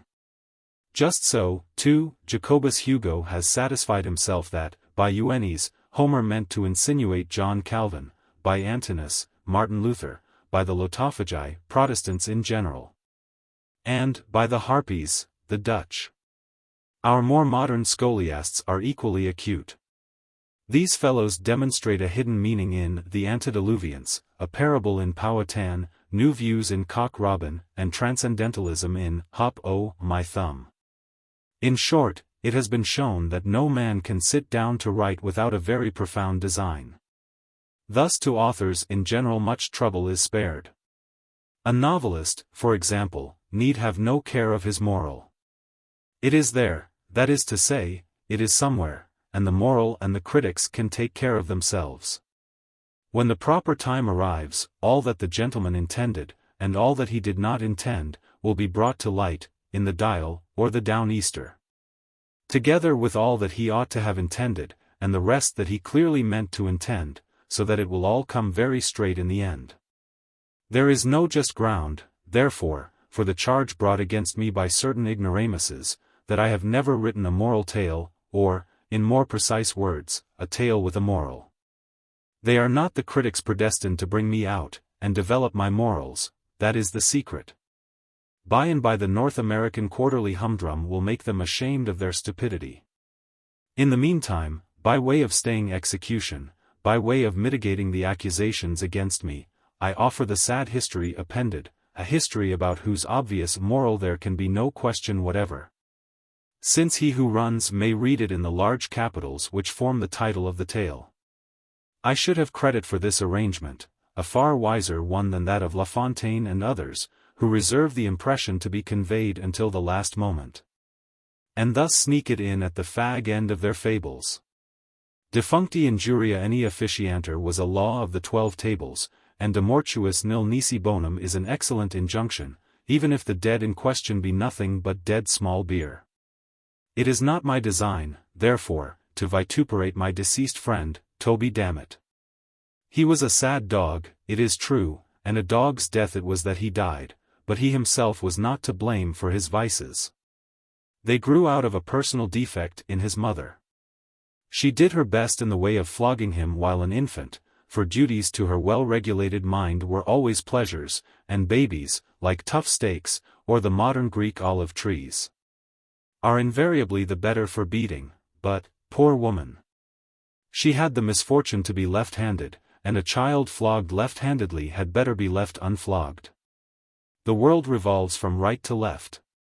It will not do to whip a baby from left to right. If each blow in the proper direction drives an evil propensity out, it follows that every thump in an opposite one knocks its quota of wickedness in. I was often present at Toby's chastisements, and, even by the way in which he kicked, I could perceive that he was getting worse and worse every day. At last I saw, through the tears in my eyes, that there was no hope of the villain at all. And one day when he had been cuffed until he grew so black in the face that one might have mistaken him for a little African. And no effect had been produced beyond that of making him wriggle himself into a fit, I could stand it no longer, but went down upon my knees forthwith, and, uplifting my voice, made prophecy of his ruin. The fact is that his precocity in vice was awful. At 5 months of age he used to get into such passions that he was unable to articulate. At 6 months, I caught him gnawing a pack of cards. At 7 months he was in the constant habit of catching and kissing the female babies. At 8 months he peremptorily refused to put his signature to the temperance pledge.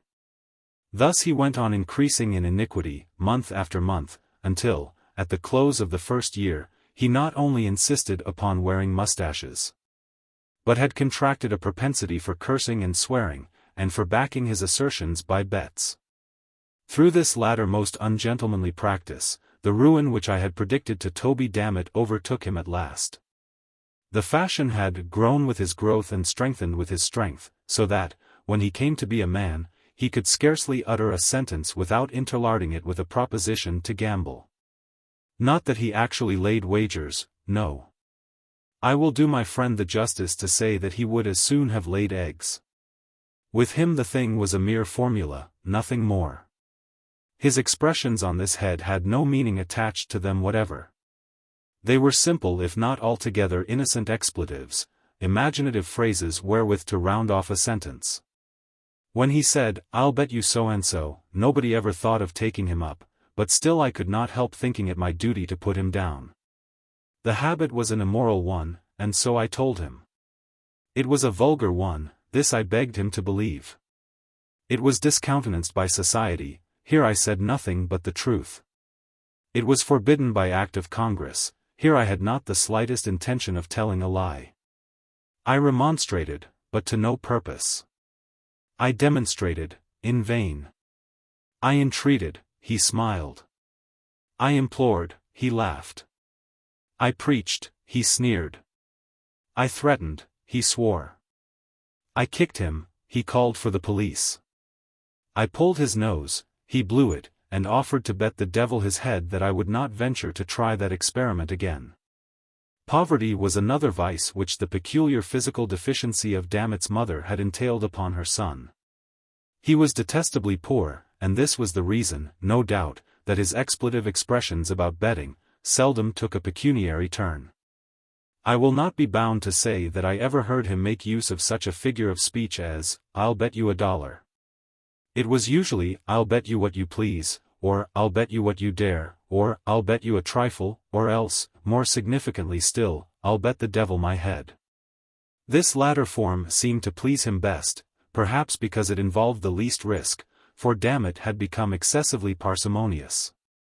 Had anyone taken him up, his head was small, and thus his loss would have been small too.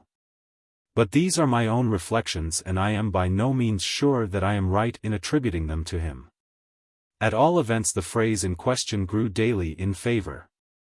Notwithstanding the gross impropriety of a man betting his brains like banknotes, but this was a point which my friend's perversity of disposition would not permit him to comprehend. In the end, he abandoned all other forms of wager, and gave himself up to, "I'll bet the devil my head," with a pertinacity and exclusiveness of devotion that displeased not less than it surprised me. I am always displeased by circumstances for which I cannot account. Mysteries force a man to think, and so injure his health. The truth is, there was something in the air with which Mr. Dammit was wont to give utterance to his offensive expression, something in his manner of enunciation, which at first interested, and afterwards made me very uneasy, something which, for want of a more definite term at present, I must be permitted to call queer.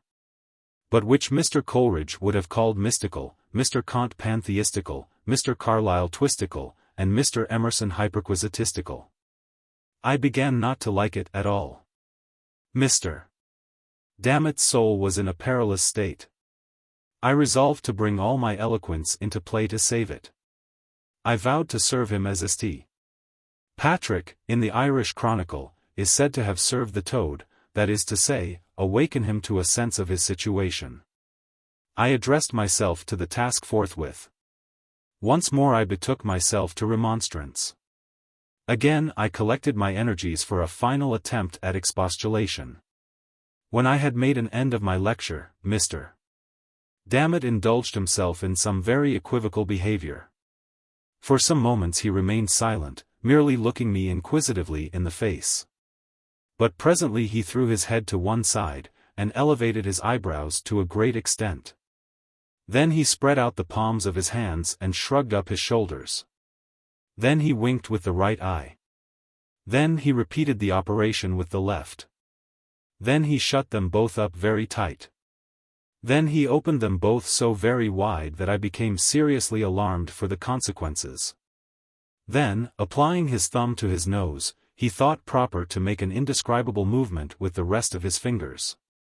Finally, setting his arms akimbo, he condescended to reply. I can call to mind only the heads of his discourse. He would be obliged to me if I would hold my tongue. He wished none of my advice. He despised all my insinuations. He was old enough to take care of himself. Did I still think him baby, damn it? Did I mean to say anything against his character? Did I intend to insult him? Was I a fool? Was my maternal parent aware, in a word, of my absence from the domiciliary residence? He would put this latter question to me as to a man of veracity, and he would bind himself to abide by my reply. Once more he would demand explicitly if my mother knew that I was out. My confusion, he said, betrayed me, and he would be willing to bet the devil his head that she did not. Mr. Dammit did not pause for my rejoinder. Turning upon his heel, he left my presence with undignified precipitation. It was well for him that he did so. My feelings had been wounded. Even my anger had been aroused. For once I would have taken him up upon his insulting wager. I would have won for the arch-enemy Mr. Dammit's little head, for the fact is, my mamma was very well aware of my merely temporary absence from home. But Kota Shifa Midahead, heaven gives relief, as the Mussulmans say when you tread upon their toes. It was in pursuance of my duty that I had been insulted, and I bore the insult like a man. It now seemed to me, however, that I had done all that could be required of me, in the case of this miserable individual, and I resolved to trouble him no longer with my counsel, but to leave him to his conscience and himself. But although I forbore to intrude with my advice, I could not bring myself to give up his society altogether. I even went so far as to humor some of his less reprehensible propensities. And there were times when I found myself lauding his wicked jokes, as epicures do mustard, with tears in my eyes, so profoundly did it grieve me to hear his evil talk. One fine day, having strolled out together, arm in arm, our route led us in the direction of a river. There was a bridge, and we resolved to cross it. It was roofed over, by way of protection from the weather, and the archway, having but few windows, was thus very uncomfortably dark. As we entered the passage, the contrast between the external glare and the interior gloom struck heavily upon my spirits. Not so upon those of the unhappy Dammit, who offered to bet the devil his head that I was hipped. He seemed to be in an unusual good humor. He was excessively lively, so much so that I entertained I know not what of uneasy suspicion. It is not impossible that he was affected with the transcendentals. I am not well enough versed, however, in the diagnosis of this disease to speak with decision upon the point, and unhappily there were none of my friends of the dial present. I suggest the idea, nevertheless, because of a certain species of austere Mariandruism which seemed to beset my poor friend, and caused him to make quite a tomfool of himself. Nothing would serve him but wriggling and skipping about under and over everything that came in his way. Now shouting out, and now lisping out, all manner of odd little and big words, yet preserving the gravest face in the world all the time. I really could not make up my mind whether to kick or to pity him. At length, having passed nearly across the bridge, we approached the termination of the footway, when our progress was impeded by a turnstile of some height. Through this I made my way quietly, pushing it around as usual. But this turn would not serve the turn of Mr. Dammit. He insisted upon leaping the stile, and said he could cut a pigeon wing over it in the air. Now this, conscientiously speaking, I did not think he could do. The best pigeon winger over all kinds of style was my friend Mr. Carlyle, and as I knew he could not do it, I would not believe that it could be done by Toby Dammit. I therefore told him, in so many words, that he was a braggadocio, and could not do what he said.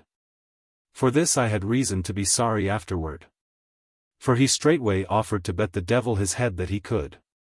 I was about to reply, notwithstanding my previous resolutions, with some remonstrance against his impiety, when I heard, close at my elbow, a slight cough, which sounded very much like the ejaculation ahem. I started, and looked about me in surprise.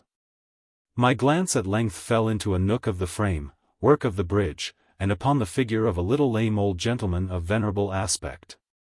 Nothing could be more reverend than his whole appearance. For he not only had on a full suit of black, but his shirt was perfectly clean and the collar turned very neatly down over a white cravat, while his hair was parted in front like a girl's. His hands were clasped pensively together over his stomach, and his 2 eyes were carefully rolled up into the top of his head. Upon observing him more closely, I perceived that he wore a black silk apron over his small clothes, and this was a thing which I thought very odd. Before I had time to make any remark, however, upon so singular a circumstance, he interrupted me with a second ahem. To this observation I was not immediately prepared to reply.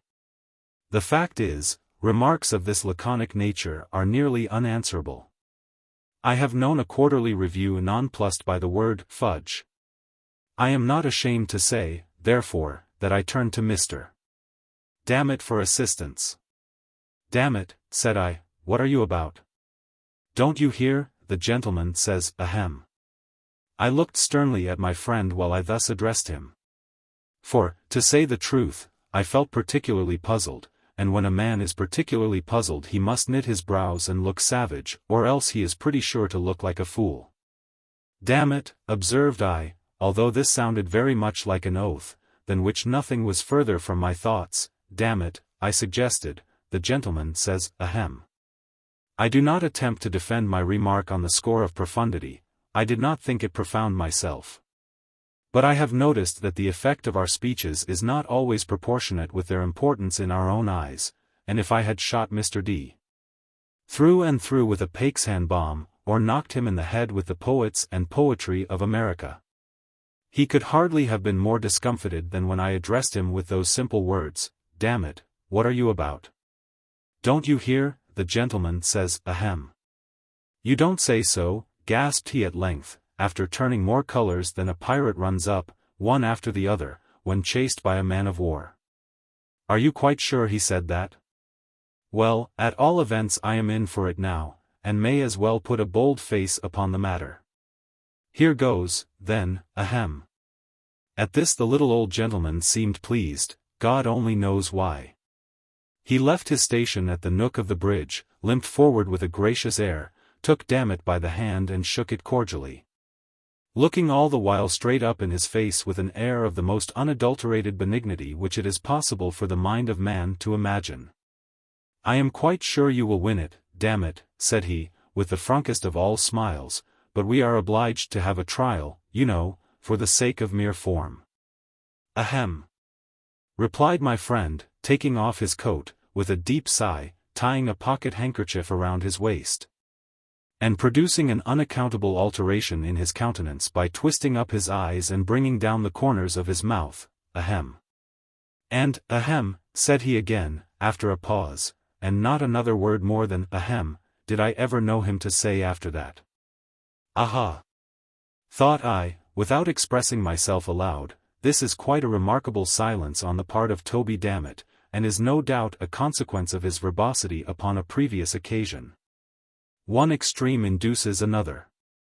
I wonder if he has forgotten the many unanswerable questions which he propounded to me so fluently on the day when I gave him my last lecture? At all events, he is cured of the transcendentals. Ahem, here replied Toby, just as if he had been reading my thoughts, and looking like a very old sheep in a reverie. The old gentleman now took him by the arm, and led him more into the shade of the bridge, a few paces back from the turnstile. "My good fellow," said he, "I make it a point of conscience to allow you this much run. Wait here, till I take my place by the stile, so that I may see whether you go over it handsomely, and transcendentally, and don't omit any flourishes of the pigeon wing. A mere form, you know. I will say 1, 2, 3, and away. Mind you, start at the word away." Here he took his position by the stile, paused a moment as if in profound reflection, then looked up and, I thought, smiled very slightly, then tightened the strings of his apron. Then took a long look at Dammit, and finally gave the word as agreed upon. 1, 2, 3, and away. Punctually at the word away, my poor friend set off in a strong gallop. The stile was not very high, like Mr. Lord's, nor yet very low, like that of Mr. Lord's reviewers, but upon the whole I made sure that he would clear it. And then what if he did not? Ah, that was the question. What if he did not? What right, said I, had the old gentleman to make any other gentleman jump? The little old dot-and-carry one. Who is he? If he asks me to jump, I won't do it, that's flat, and I don't care who the devil he is. The bridge, as I say, was arched and covered in a very ridiculous manner. And there was a most uncomfortable echo about it at all times, an echo which I never before so particularly observed as when I uttered the 4 last words of my remark. But what I said, or what I thought, or what I heard, occupied only an instant. In less than 5 seconds from his starting, my poor Toby had taken the leap. I saw him run nimbly, and spring grandly from the floor of the bridge, cutting the most awful flourishes with his legs as he went up. I saw him high in the air, pigeon-winging it to admiration just over the top of the stile. And of course I thought it an unusually singular thing that he did not continue to go over. But the whole leap was the affair of a moment, and, before I had a chance to make any profound reflections, down came Mr. Dammit on the flat of his back, on the same side of the stile from which he had started. At the same instant I saw the old gentleman limping off at the top of his speed, having caught and wrapped up in his apron something that fell heavily into it from the darkness of the arch just over the turnstile. At all this I was much astonished, but I had no leisure to think, for Dammit lay particularly still, and I concluded that his feelings had been hurt, and that he stood in need of my assistance. I hurried up to him and found that he had received what might be termed a serious injury. The truth is, he had been deprived of his head, which after a close search I could not find anywhere. So I determined to take him home and send for the homeopathists. In the meantime a thought struck me, and I threw open an adjacent window of the bridge, when the sad truth flashed upon me at once. About 5 feet just above the top of the turnstile, and crossing the arch of the footpath so as to constitute a brace, there extended a flat iron bar, lying with its breadth horizontally, and forming one of a series that served to strengthen the structure throughout its extent. With the edge of this brace it appeared evident that the neck of my unfortunate friend had come precisely in contact. He did not long survive his terrible loss. The homeopathists did not give him little enough physic, and what little they did give him he hesitated to take. So in the end he grew worse, and at length died, a lesson to all riotous livers. I bedewed his grave with my tears, worked a bar sinister on his family escutcheon, and, for the general expenses of his funeral, sent in my very moderate bill to the transcendentalists. The scoundrels refused to pay it, so I had Mr. Dammit dug up at once, and sold him for dog's meat. Eleonora. Sub conservation formi specifici salva anima. Raymond Lully. I am come of a race noted for vigor of fancy and ardor of passion. Men have called me mad. But the question is not yet settled. Whether madness is or is not the loftiest intelligence, whether much that is glorious, whether all that is profound, does not spring from disease of thought, from moods of mind exalted at the expense of the general intellect. They who dream by day are cognizant of many things which escape those who dream only by night. In their grey visions they obtain glimpses of eternity, and thrill, in awakening, to find that they have been upon the verge of the great secret. In snatches, they learn something of the wisdom which is of good, and more of the mere knowledge which is of evil. They penetrate, however, rudderless or compassless into the vast ocean of the light ineffable, and again, like the adventures of the Nubian geographer, aggressi sunt mer tenebrarum. Quid in eo esset exploraturi. We will say, then, that I am mad. I grant, at least, that there are two distinct conditions of my mental existence, the condition of a lucid reason, not to be disputed, and belonging to the memory of events forming the first epoch of my life, and a condition of shadow and doubt, appertaining to the present, and to the recollection of what constitutes the second great era of my being. Therefore, what I shall tell of the earlier period, believe. And to what I may relate of the later time, give only such credit as may seem due, or doubt it altogether, or, if doubt it ye cannot, then play unto its riddle the Oedipus. She whom I loved in youth, and of whom I now pen calmly and distinctly these remembrances, was the sole daughter of the only sister of my mother long departed. Eleonora was the name of my cousin. We had always dwelled together, beneath a tropical sun, in the valley of the many-colored grass. No unguided footstep ever came upon that vale, for it lay away up among a range of giant hills that hung beetling around about it, shutting out the sunlight from its sweetest recesses. No path was trodden in its vicinity. And, to reach our happy home, there was need of putting back, with force, the foliage of many thousands of forest trees, and of crushing to death the glories of many millions of fragrant flowers. Thus it was that we lived all alone, knowing nothing of the world without the valley, I, and my cousin, and her mother. From the dim regions beyond the mountains at the upper end of our encircled domain, there crept out a narrow and deep river, brighter than all save the eyes of Eleonora. And, winding stealthily about in mazy courses, it passed away, at length, through a shadowy gorge, among hills still dimmer than those whence it had issued. We called it the River of Silence, for there seemed to be a hushing influence in its flow. No murmur arose from its bed, and so gently it wandered along, that the pearly pebbles upon which we loved to gaze, far down within its bosom, stirred not at all, but lay in a motionless content, each in its own old station, shining on gloriously forever.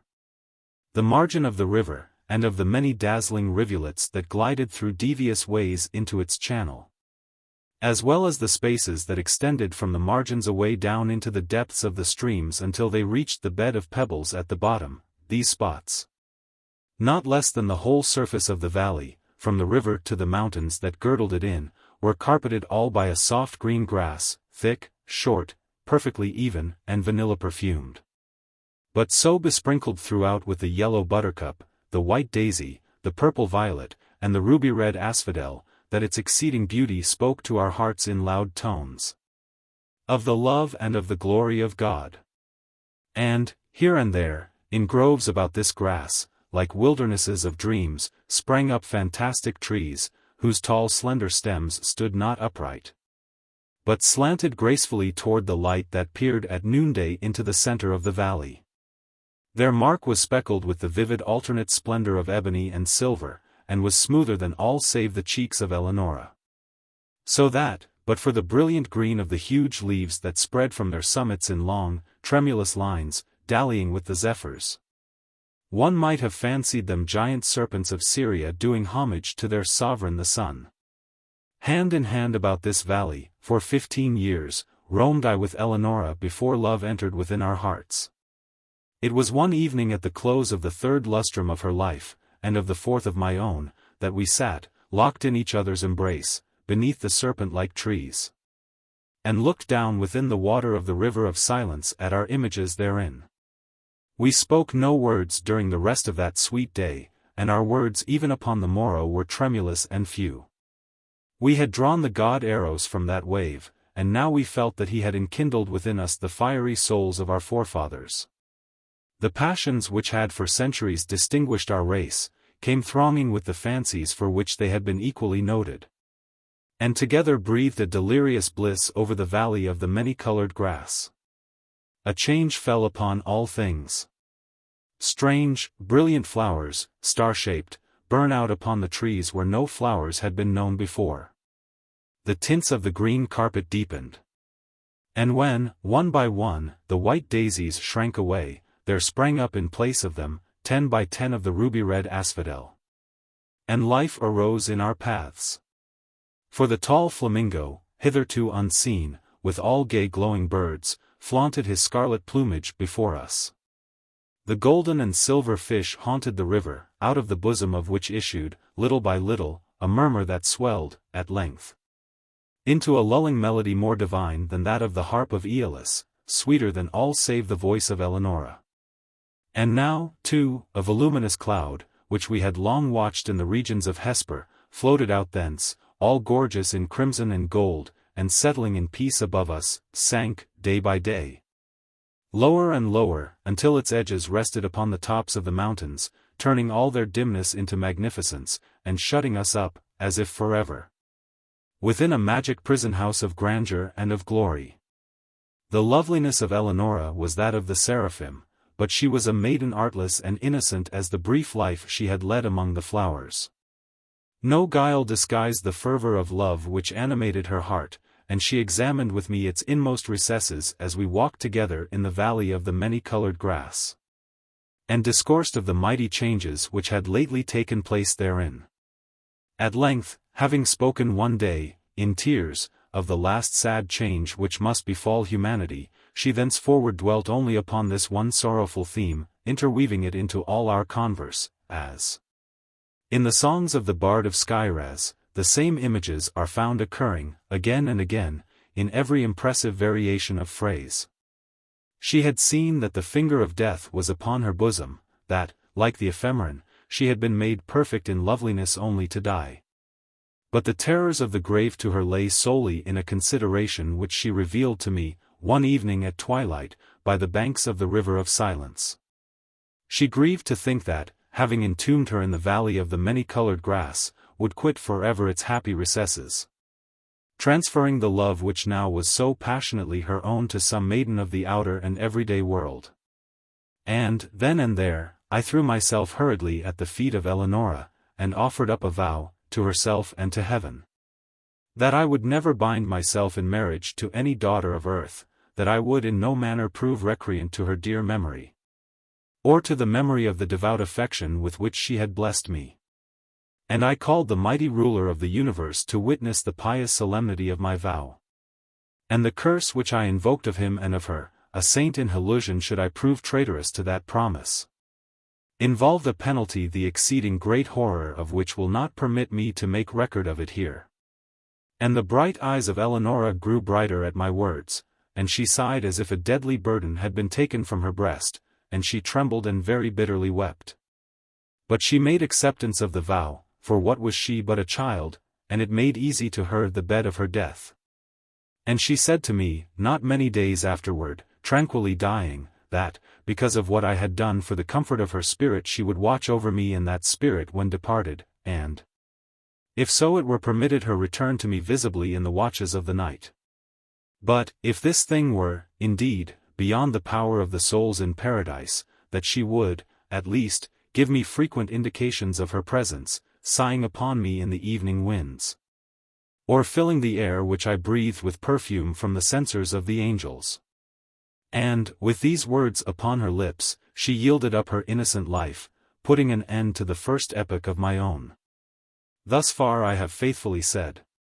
But as I pass the barrier in time's path, formed by the death of my beloved, and proceed with the second era of my existence, I feel that a shadow gathers over my brain, and I mistrust the perfect sanity of the record. But let me on, years drag themselves along heavily, and still I dwelled within the valley of the many-colored grass, but a second change had come upon all things. The star-shaped flowers shrank into the stems of the trees, and appeared no more. The tints of the green carpet faded, and, one by one, the ruby-red asphodels withered away. And there sprang up, in place of them, 10 by 10, dark, eye-like violets, that writhed uneasily and were ever encumbered with dew.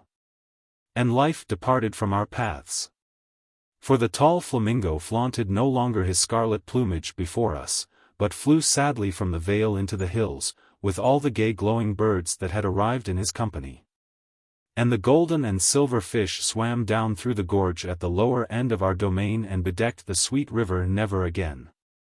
And the lulling melody that had been softer than the wind harp of Aeolus, and more divine than all save the voice of Eleonora, it died little by little away, in murmurs growing lower and lower. Until the stream returned, at length, utterly, into the solemnity of its original silence. And then, lastly, the voluminous cloud uprose, and, abandoning the tops of the mountains to the dimness of old, fell back into the regions of Hesper, and took away all its manifold golden and gorgeous glories from the valley of the many-colored grass.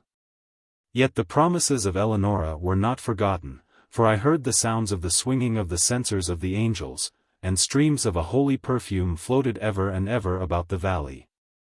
And at lone hours, when my heart beat heavily, the winds that bathed my brow came unto me laden with soft sighs, and indistinct murmurs filled often the night air, and once, oh, but once only, I was awakened from a slumber, like the slumber of death, by the pressing of spiritual lips upon my own.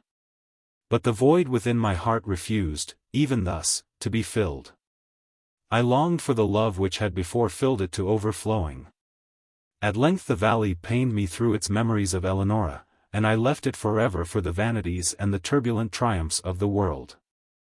I found myself within a strange city, where all things might have served to blot from recollection the sweet dreams I had dreamed so long in the valley of the many-colored grass. The pomps and pageantries of a stately court, and the mad clangor of arms, and the radiant loveliness of women, bewildered and intoxicated my brain.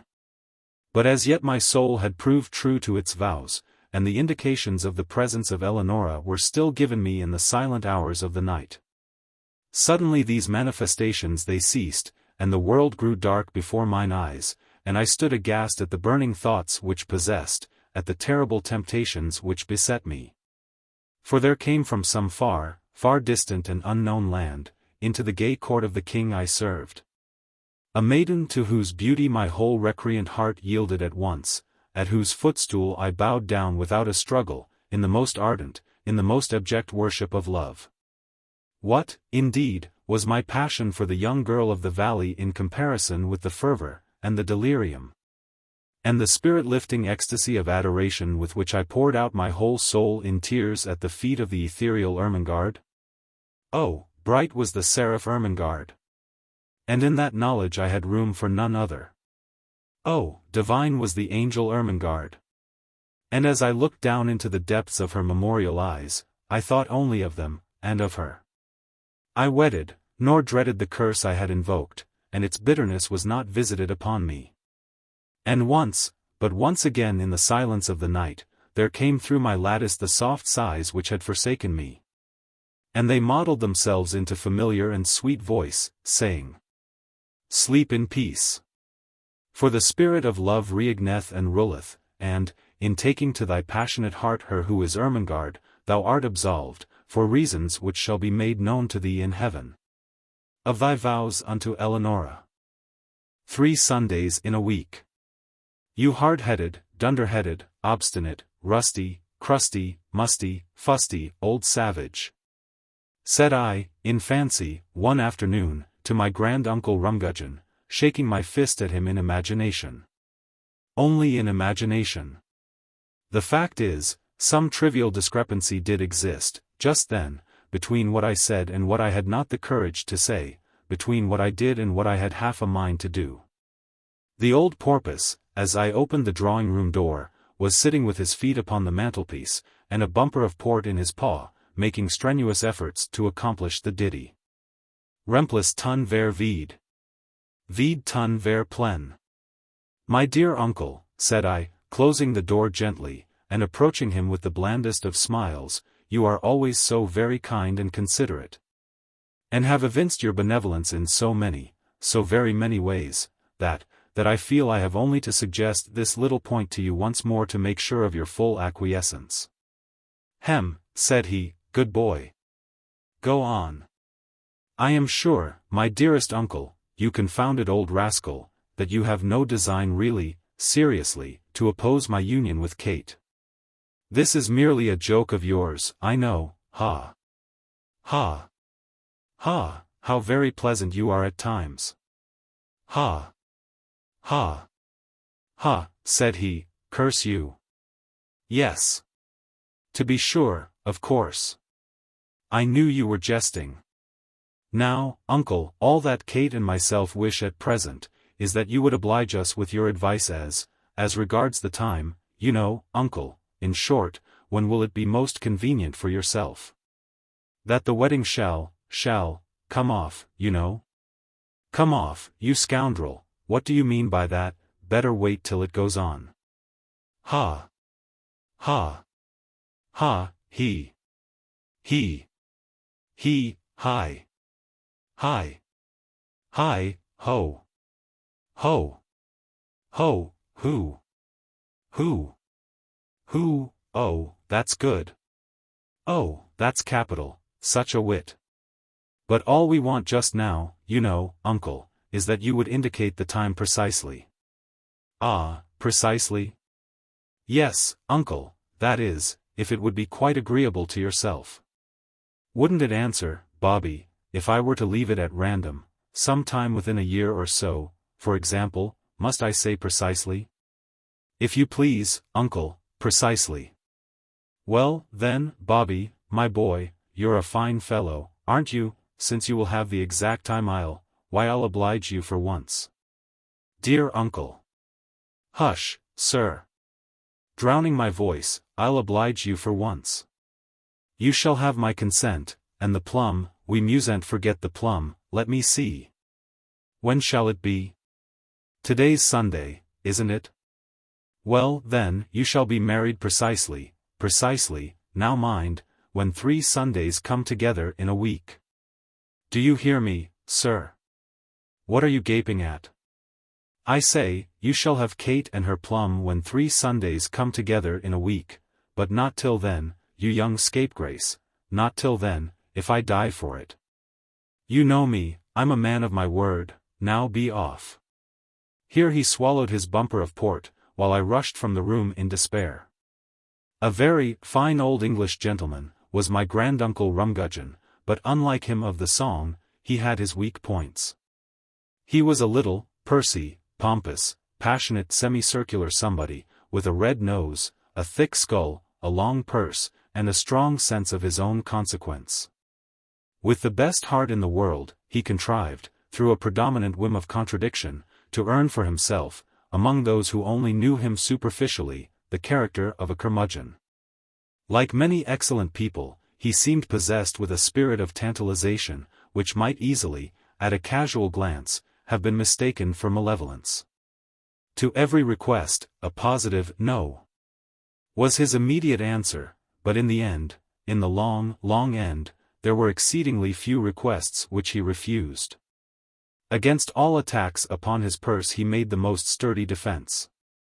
But the amount extorted from him, at last, was generally in direct ratio with the length of the siege and the stubbornness of the resistance. In charity no one gave more liberally or with a worse grace.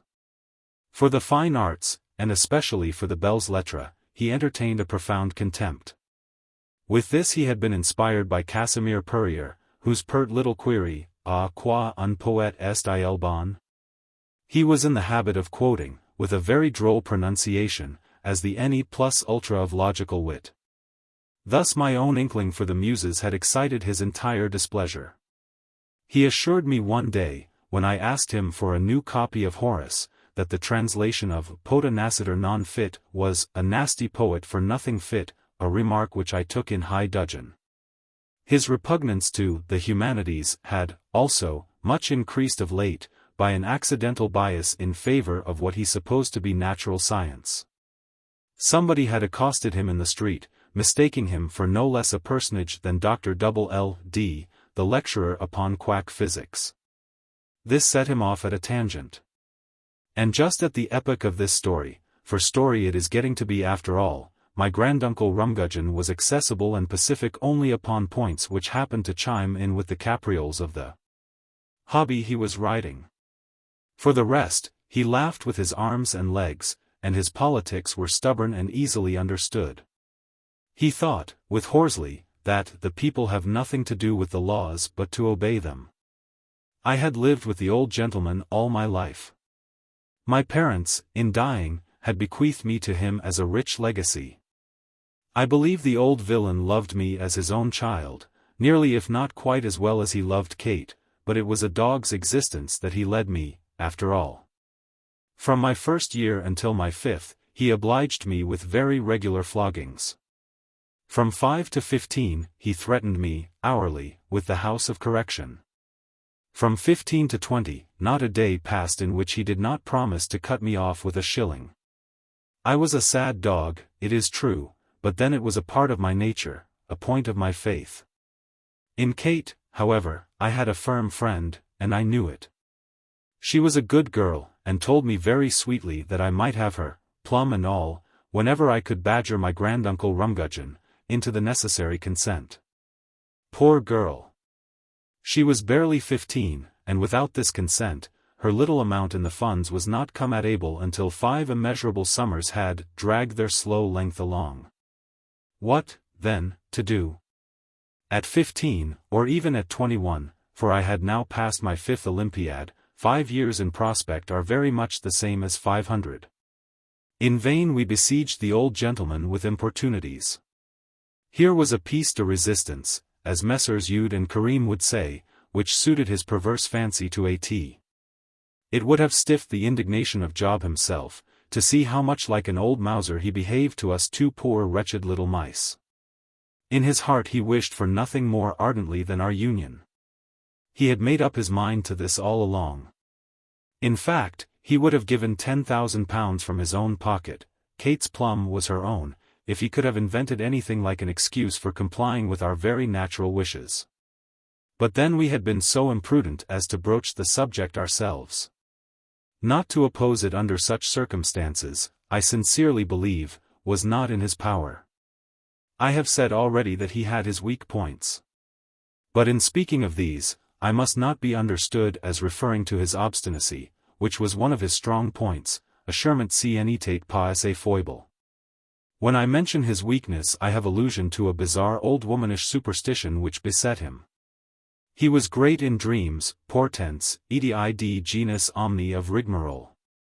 He was excessively punctilious, too, upon small points of honor, and, after his own fashion, was a man of his word, beyond doubt. This was, in fact, one of his hobbies.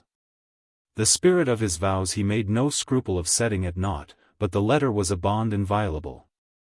Now it was this latter peculiarity in his disposition, of which Kate's ingenuity enabled us one fine day, not long after our interview in the dining-room, to take a very unexpected advantage, and, having thus, in the fashion of all modern bards and orators, exhausted in prolegomena, all the time at my command, and nearly all the room at my disposal, I will sum up in a few words what constitutes the whole pith of the story.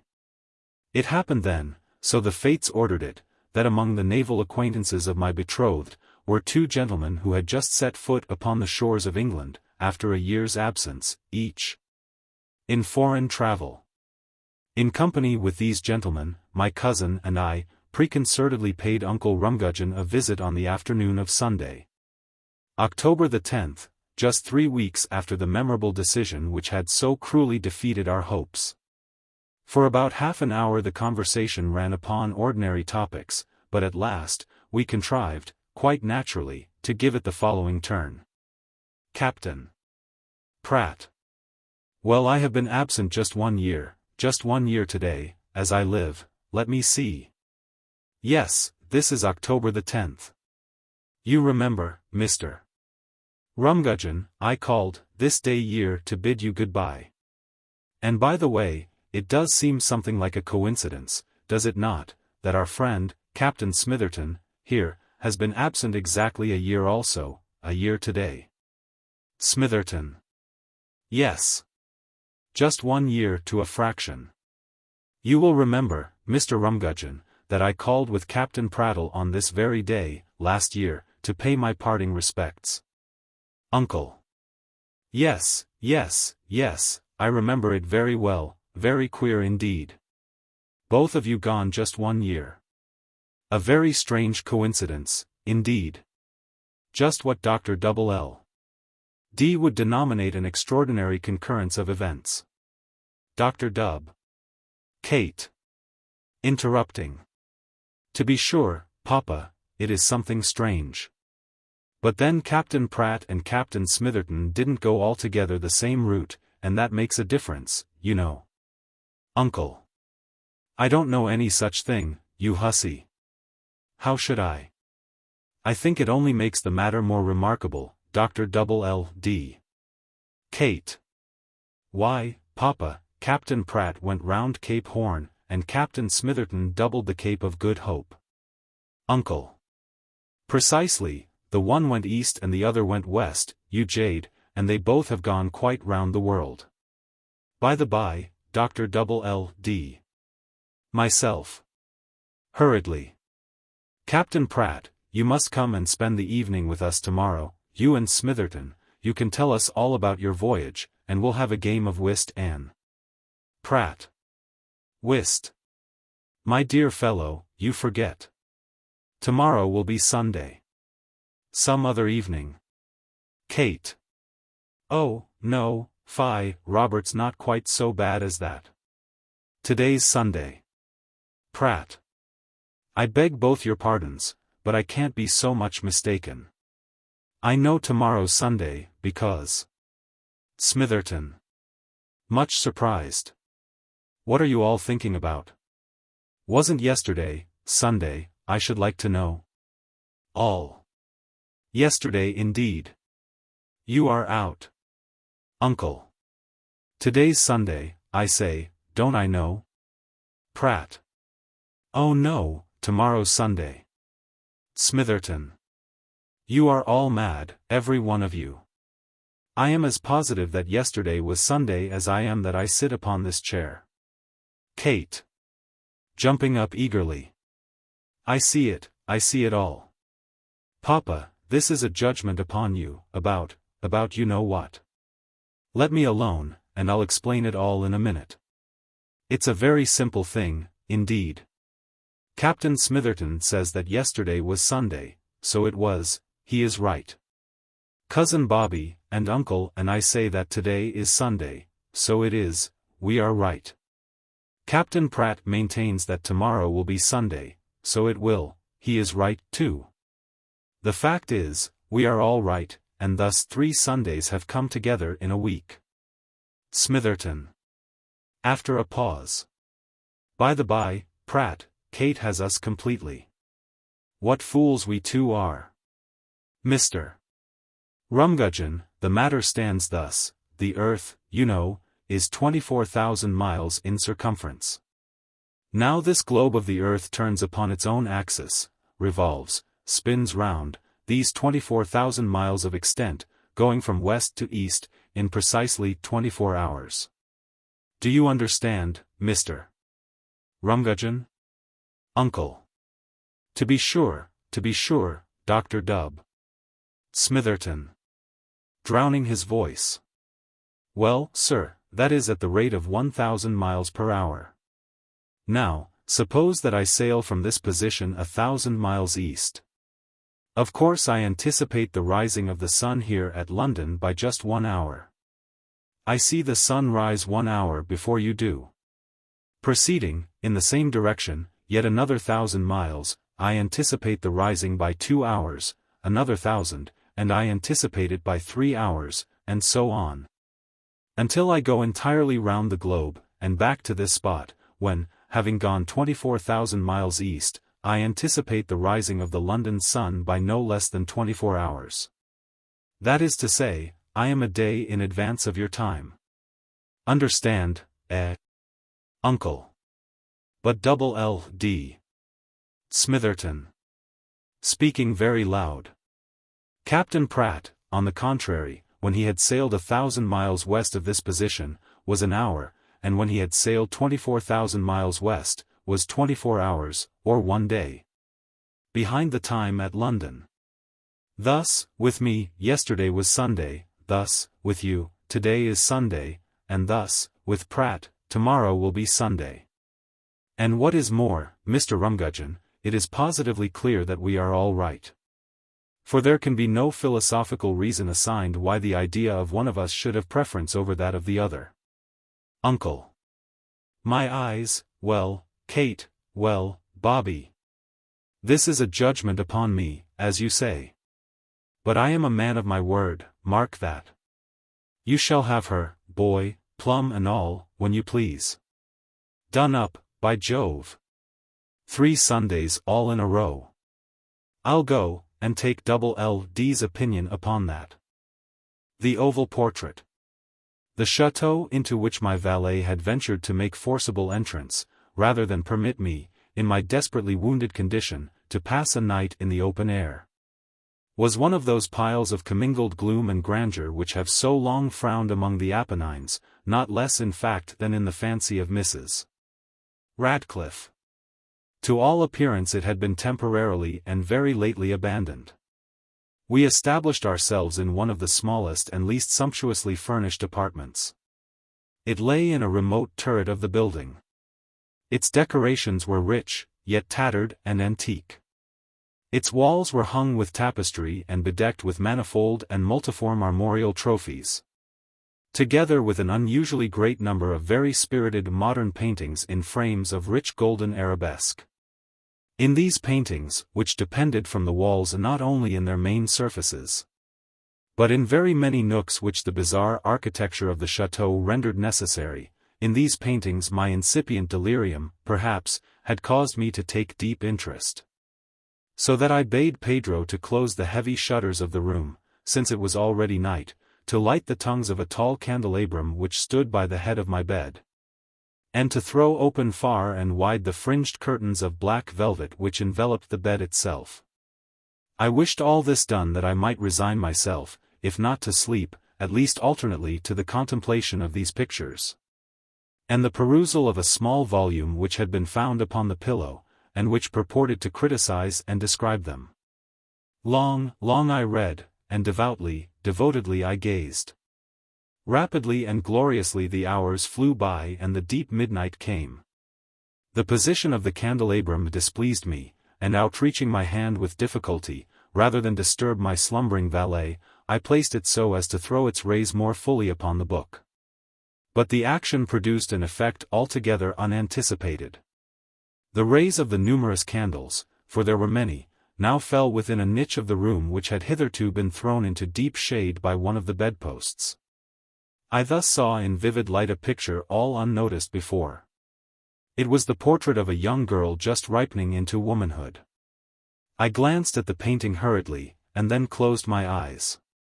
Why I did this was not at first apparent even to my own perception. But while my lids remained thus shut, I ran over in my mind my reason for so shutting them. It was an impulsive movement to gain time for thought, to make sure that my vision had not deceived me, to calm and subdue my fancy for a more sober and more certain gaze. In a very few moments I again looked fixedly at the painting. That I now saw aright I could not and would not doubt. For the first flashing of the candles upon that canvas had seemed to dissipate the dreamy stupor which was stealing over my senses, and to startle me at once into waking life. The portrait, I have already said, was that of a young girl. It was a mere head and shoulders, done in what is technically termed a vignette manner, much in the style of the favorite heads of Sully.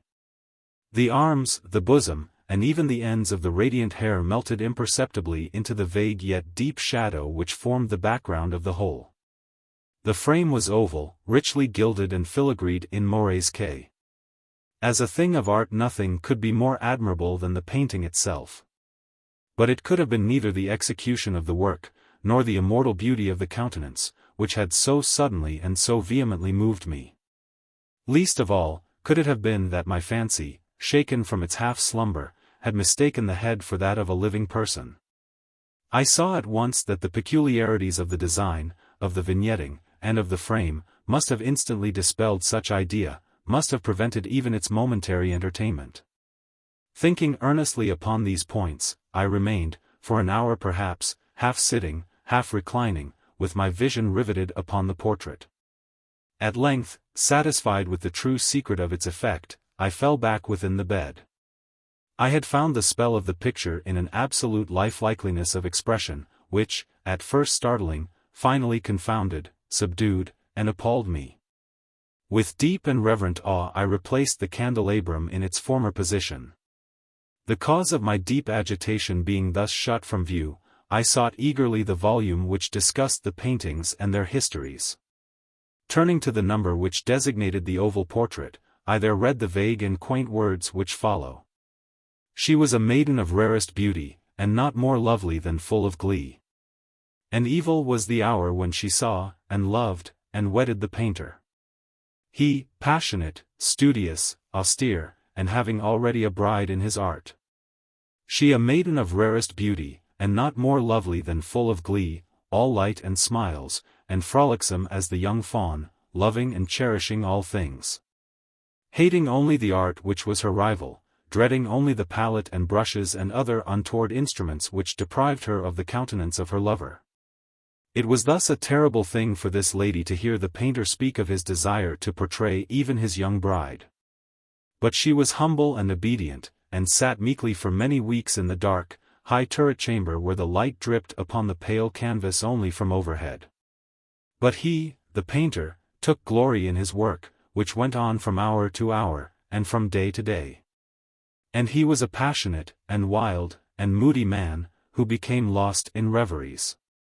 So that he would not see that the light which fell so ghastly in that lone turret withered the health and the spirits of his bride, who pined visibly to all but him. Yet she smiled on and still on, uncomplainingly, because she saw that the painter, who had high renown, took a fervid and burning pleasure in his task. And wrought day and night to depict her who so loved him, yet who grew daily more dispirited and weak. And in sooth some who beheld the portrait spoke of its resemblance in low words, as of a mighty marvel. And a proof not less of the power of the painter than of his deep love for her whom he depicted so surpassingly well. But at length, as the labor drew nearer to its conclusion, there were admitted none into the turret. For the painter had grown wild with the ardor of his work, and turned his eyes from canvas merely, even to regard the countenance of his wife. And he would not see that the tints which he spread upon the canvas were drawn from the cheeks of her who sat beside him. And when many weeks had passed, and but little remained to do, save one brush upon the mouth and one tint upon the eye, the spirit of the lady again flickered up as the flame within the socket of the lamp. And then the brush was given, and then the tint was placed, and, for one moment, the painter stood entranced before the work which he had wrought. But in the next, while he yet gazed, he grew tremulous and very pallid, and aghast, and crying with a loud voice, "This is indeed life itself," turned suddenly to regard his beloved. She was dead. The Masque of the Red Death. The Red Death had long devastated the country.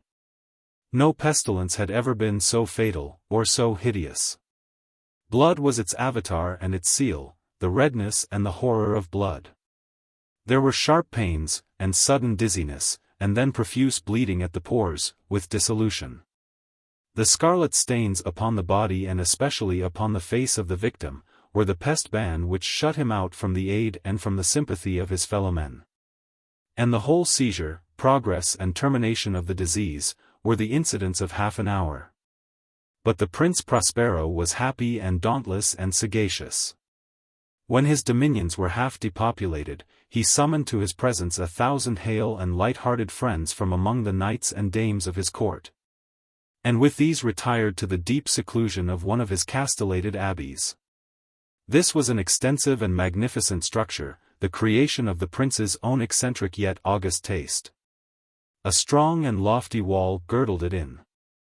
This wall had gates of iron. The courtiers, having entered, brought furnaces and massy hammers and welded the bolts. They resolved to leave means neither of ingress or egress to the sudden impulses of despair or of frenzy from within. The abbey was amply provisioned. With such precautions the courtiers might bid defiance to contagion. The external world could take care of itself. In the meantime it was folly to grieve, or to think. The prince had provided all the appliances of pleasure. There were buffoons, there were improvisatori, there were ballet dancers, there were musicians, there was beauty, there was wine. All these and security were within. Without was the Red Death. It was toward the close of the 5th or 6th month of his seclusion, and while the pestilence raged most furiously abroad, that the Prince Prospero entertained his 1,000 friends at a masked ball of the most unusual magnificence. It was a voluptuous scene, that masquerade. But first let me tell of the rooms in which it was held. There were 7, an imperial suite. In many palaces, however, such suites form a long and straight vista, while the folding doors slide back nearly to the walls on either hand, so that the view of the whole extent is scarcely impeded. Here the case was very different, as might have been expected from the Duke's love of the bizarre. The apartments were so irregularly disposed that the vision embraced but little more than one at a time. There was a sharp turn at every 20 or 30 yards, and at each turn a novel effect. To the right and left, in the middle of each wall, a tall and narrow Gothic window looked out upon a closed corridor which pursued the windings of the suite. These windows were of stained glass whose color varied in accordance with the prevailing hue of the decorations of the chamber into which it opened. That at the eastern extremity was hung, for example, in blue, and vividly blue were its windows. The second chamber was purple in its ornaments and tapestries, and here the panes were purple. The third was green throughout, and so were the casements. The fourth was furnished and lighted with orange, the fifth with white, the sixth with violet. The seventh apartment was closely shrouded in black velvet tapestries that hung all over the ceiling and down the walls, falling in heavy folds upon a carpet of the same material and hue. But in this chamber only, the color of the windows failed to correspond with the decorations. The panes here were scarlet, a deep blood color. Now in no one of the 7 apartments was there any lamp or candelabrum, amid the profusion of golden ornaments that lay scattered to and fro or depended from the roof. There was no light of any kind emanating from lamp or candle within the suite of chambers. But in the corridors that followed the suite, there stood, opposite to each window, a heavy tripod, bearing a brazier of fire that projected its rays through the tinted glass and so glaringly illumined the room. And thus were produced a multitude of gaudy and fantastic appearances. But in the western or black chamber the effect of the firelight that streamed upon the dark hangings through the blood-tinted panes, was ghastly in the extreme, and produced so wild a look upon the countenances of those who entered, that there were few of the company bold enough to set foot within its precincts at all. It was in this apartment, also, that there stood against the western wall, a gigantic clock of ebony. Its pendulum swung to and fro with a dull, heavy, monotonous clang. And when the minute hand made the circuit of the face, and the hour was to be stricken, there came from the brazen lungs of the clock a sound which was clear and loud and deep and exceedingly musical, but of so peculiar a note and emphasis that, at each lapse of an hour, the musicians of the orchestra were constrained to pause, momentarily, in their performance, to hearken to the sound. And thus the waltzers perforce ceased their evolutions, and there was a brief disconcert of the whole gay company. And, while the chimes of the clock yet rang, it was observed that the giddiest grew pale, and the more aged and sedate passed their hands over their brows as if in confused reverie or meditation.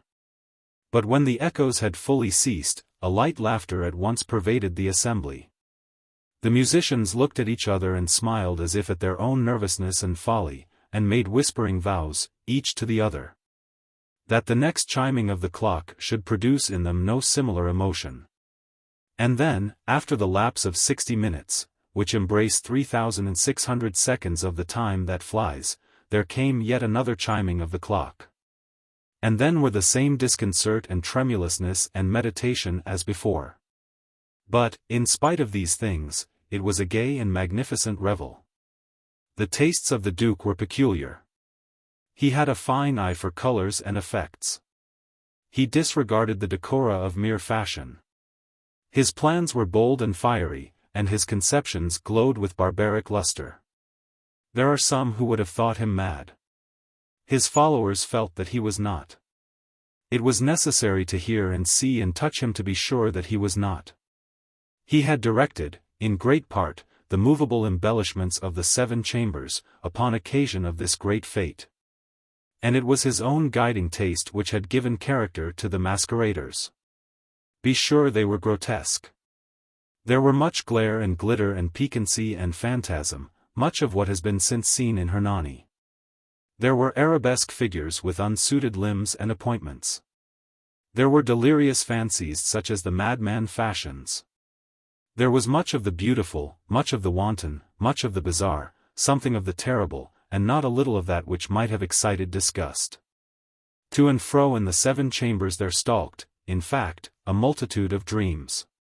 And these, the dreams, writhed in and about, taking hue from the rooms, and causing the wild music of the orchestra to seem as the echo of their steps. And, anon, there strikes the ebony clock which stands in the hall of the velvet. And then, for a moment, all is still, and all is silent save the voice of the clock. The dreams are stiff frozen as they stand. But the echoes of the chime die away, they have endured but an instant, and a light, half-subdued laughter floats after them as they depart. And now again the music swells, and the dreams live, and writhe to and fro more merrily than ever, taking hue from the many-tinted windows through which stream the rays from the tripods. But to the chamber which lies most westwardly of the 7, there are now none of the maskers who venture, for the night is waning away. And there flows a ruddier light through the blood-colored panes, and the blackness of the sable drapery appalls. And to him whose foot falls upon the sable carpet, there comes from the near clock of ebony a muffled peal more solemnly emphatic than any which reaches their ears who indulge in the more remote gaieties of the other apartments. But these other apartments were densely crowded, and in them beat feverishly the heart of life. And the revel went whirlingly on, until at length there commenced the sounding of midnight upon the clock. And then the music ceased, as I have told, and the evolutions of the waltzers were quieted. And there was an uneasy cessation of all things as before. But now there were 12 strokes to be sounded by the bell of the clock. And thus it happened, perhaps, that more of thought crept, with more of time, into the meditations of the thoughtful among those who revelled. And thus, too, it happened, perhaps, that before the last echoes of the last chime had utterly sunk into silence, there were many individuals in the crowd who had found leisure to become aware of the presence of a masked figure which had arrested the attention of no single individual before.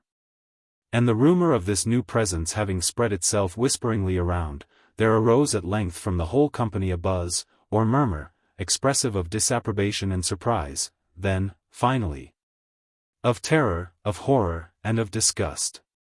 In an assembly of phantasms such as I have painted, it may well be supposed that no ordinary appearance could have excited such sensation.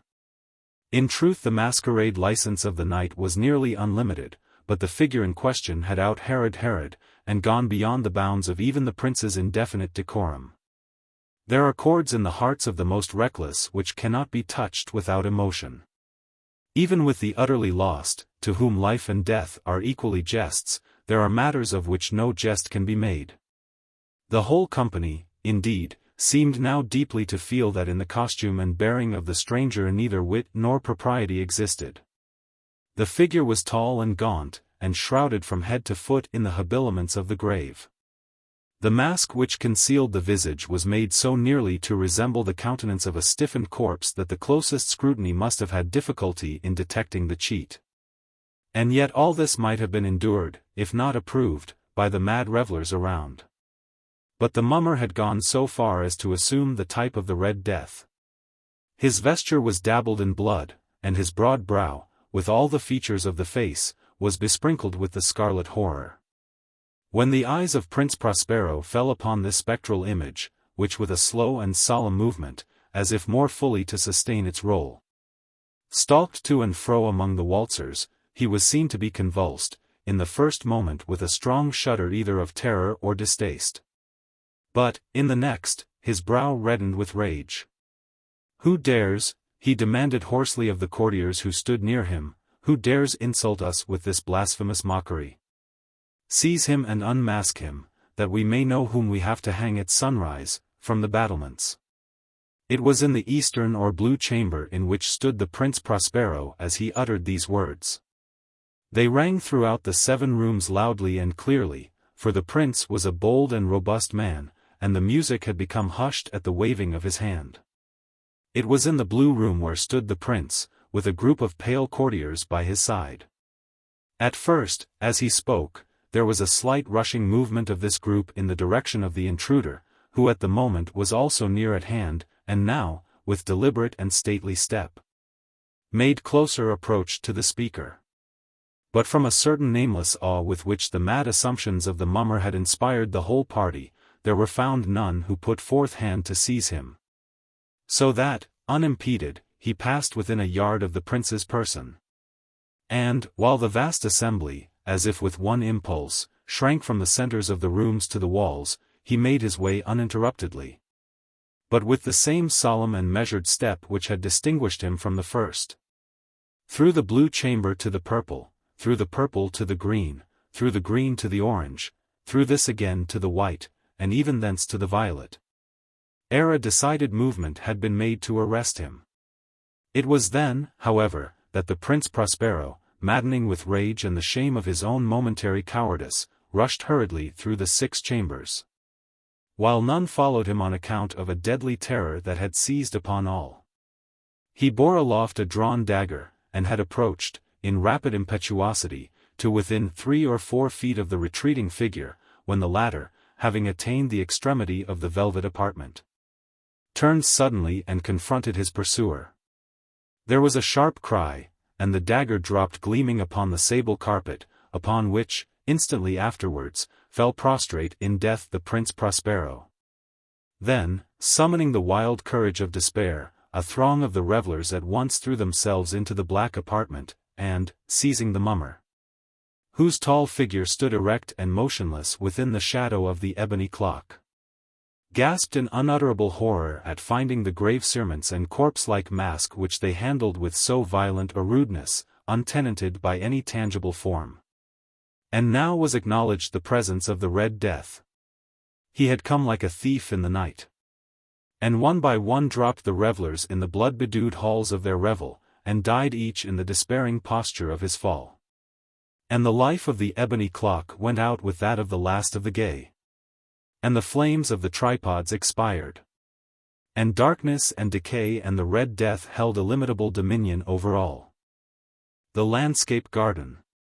The garden like a lady fair was cut, that lay as if she slumbered in delight.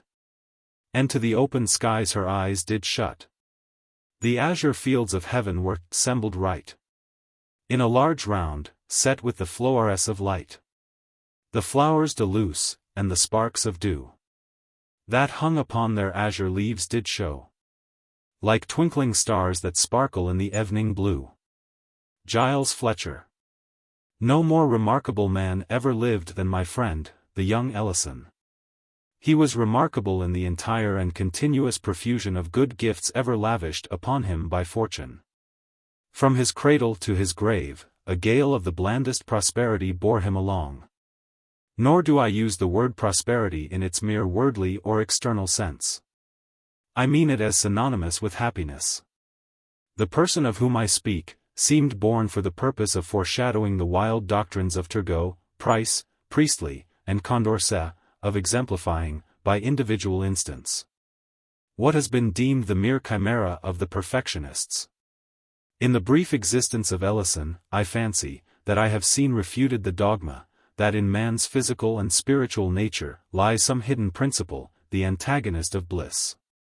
An intimate and anxious examination of his career has taught me to understand that, in general, from the violation of a few simple laws of humanity, arises the wretchedness of mankind. That, as a species, we have in our possession the as yet unwrought elements of content, and that even now, in the present blindness and darkness of all idea on the great question of the social condition, it is not impossible that man, the individual, under certain unusual and highly fortuitous conditions, may be happy. With opinions such as these was my young friend fully imbued. And thus is it especially worthy of observation that the uninterrupted enjoyment which distinguished his life was in great part the result of preconcert. It is, indeed, evident, that with less of the instinctive philosophy which, now and then, stands so well in the stead of experience, Mr. Ellison would have found himself precipitated, by the very extraordinary successes of his life, into the common vortex of unhappiness which yawns for those of preeminent endowments. But it is by no means my present object to pen an essay on happiness. The ideas of my friend may be summed up in a few words. He admitted but 4 unvarying laws, or rather elementary principles, of bliss. That which he considered chief, was, strange to say, the simple and purely physical one of free exercise in the open air. The health, he said, attainable by other means than this is scarcely worth the name. He pointed to the tillers of the earth, the only people who, as a class, are proverbially more happy than others, and then he instanced the high ecstasies of the fox hunter. His second principle was the love of woman. His third was the contempt of ambition. His fourth was an object of unceasing pursuit. And he held that, other things being equal, the extent of happiness was proportioned to the spirituality of this object. I have said that Ellison was remarkable in the continuous profusion of good gifts lavished upon him by fortune. In personal grace and beauty he exceeded all men. His intellect was of that order to which the attainment of knowledge is less a labor than a necessity and an intuition. His family was one of the most illustrious of the empire. His bride was the loveliest and most devoted of women. His possessions had been always ample. But, upon the attainment of his 21st year, it was discovered that one of those extraordinary freaks of fate had been played in his behalf which startle the whole social world amid which they occur, and seldom fail radically to alter the entire moral constitution of those who are their objects. It appears that about 100 years prior to Mr. Ellison's attainment of his majority, there had died, in a remote province, one Mr. Seabright Ellison. This gentleman had amassed a princely fortune, and, having no very immediate connections, conceived the whim of suffering his wealth to accumulate for a century after his decease. Minutely and sagaciously directing the various modes of investment, he bequeathed the aggregate amount to the nearest of blood, bearing the name Ellison, who should be alive at the end of the 100 years. Many futile attempts had been made to set aside this singular bequest, their ex post facto character rendered them abortive. But the attention of a jealous government was aroused, and a decree finally obtained, forbidding all similar accumulations. This act did not prevent young Ellison, upon his 21st birthday, from entering into possession, as the heir of his ancestor, Seabright, of a fortune of $450 millions. 26. When it had become definitely known that such was the enormous wealth inherited, there were, of course, many speculations as to the mode of its disposal. The gigantic magnitude and the immediately available nature of the sum dazzled and bewildered all who thought upon the topic. The possessor of any appreciable amount of money might have been imagined to perform any one of 1,000 things.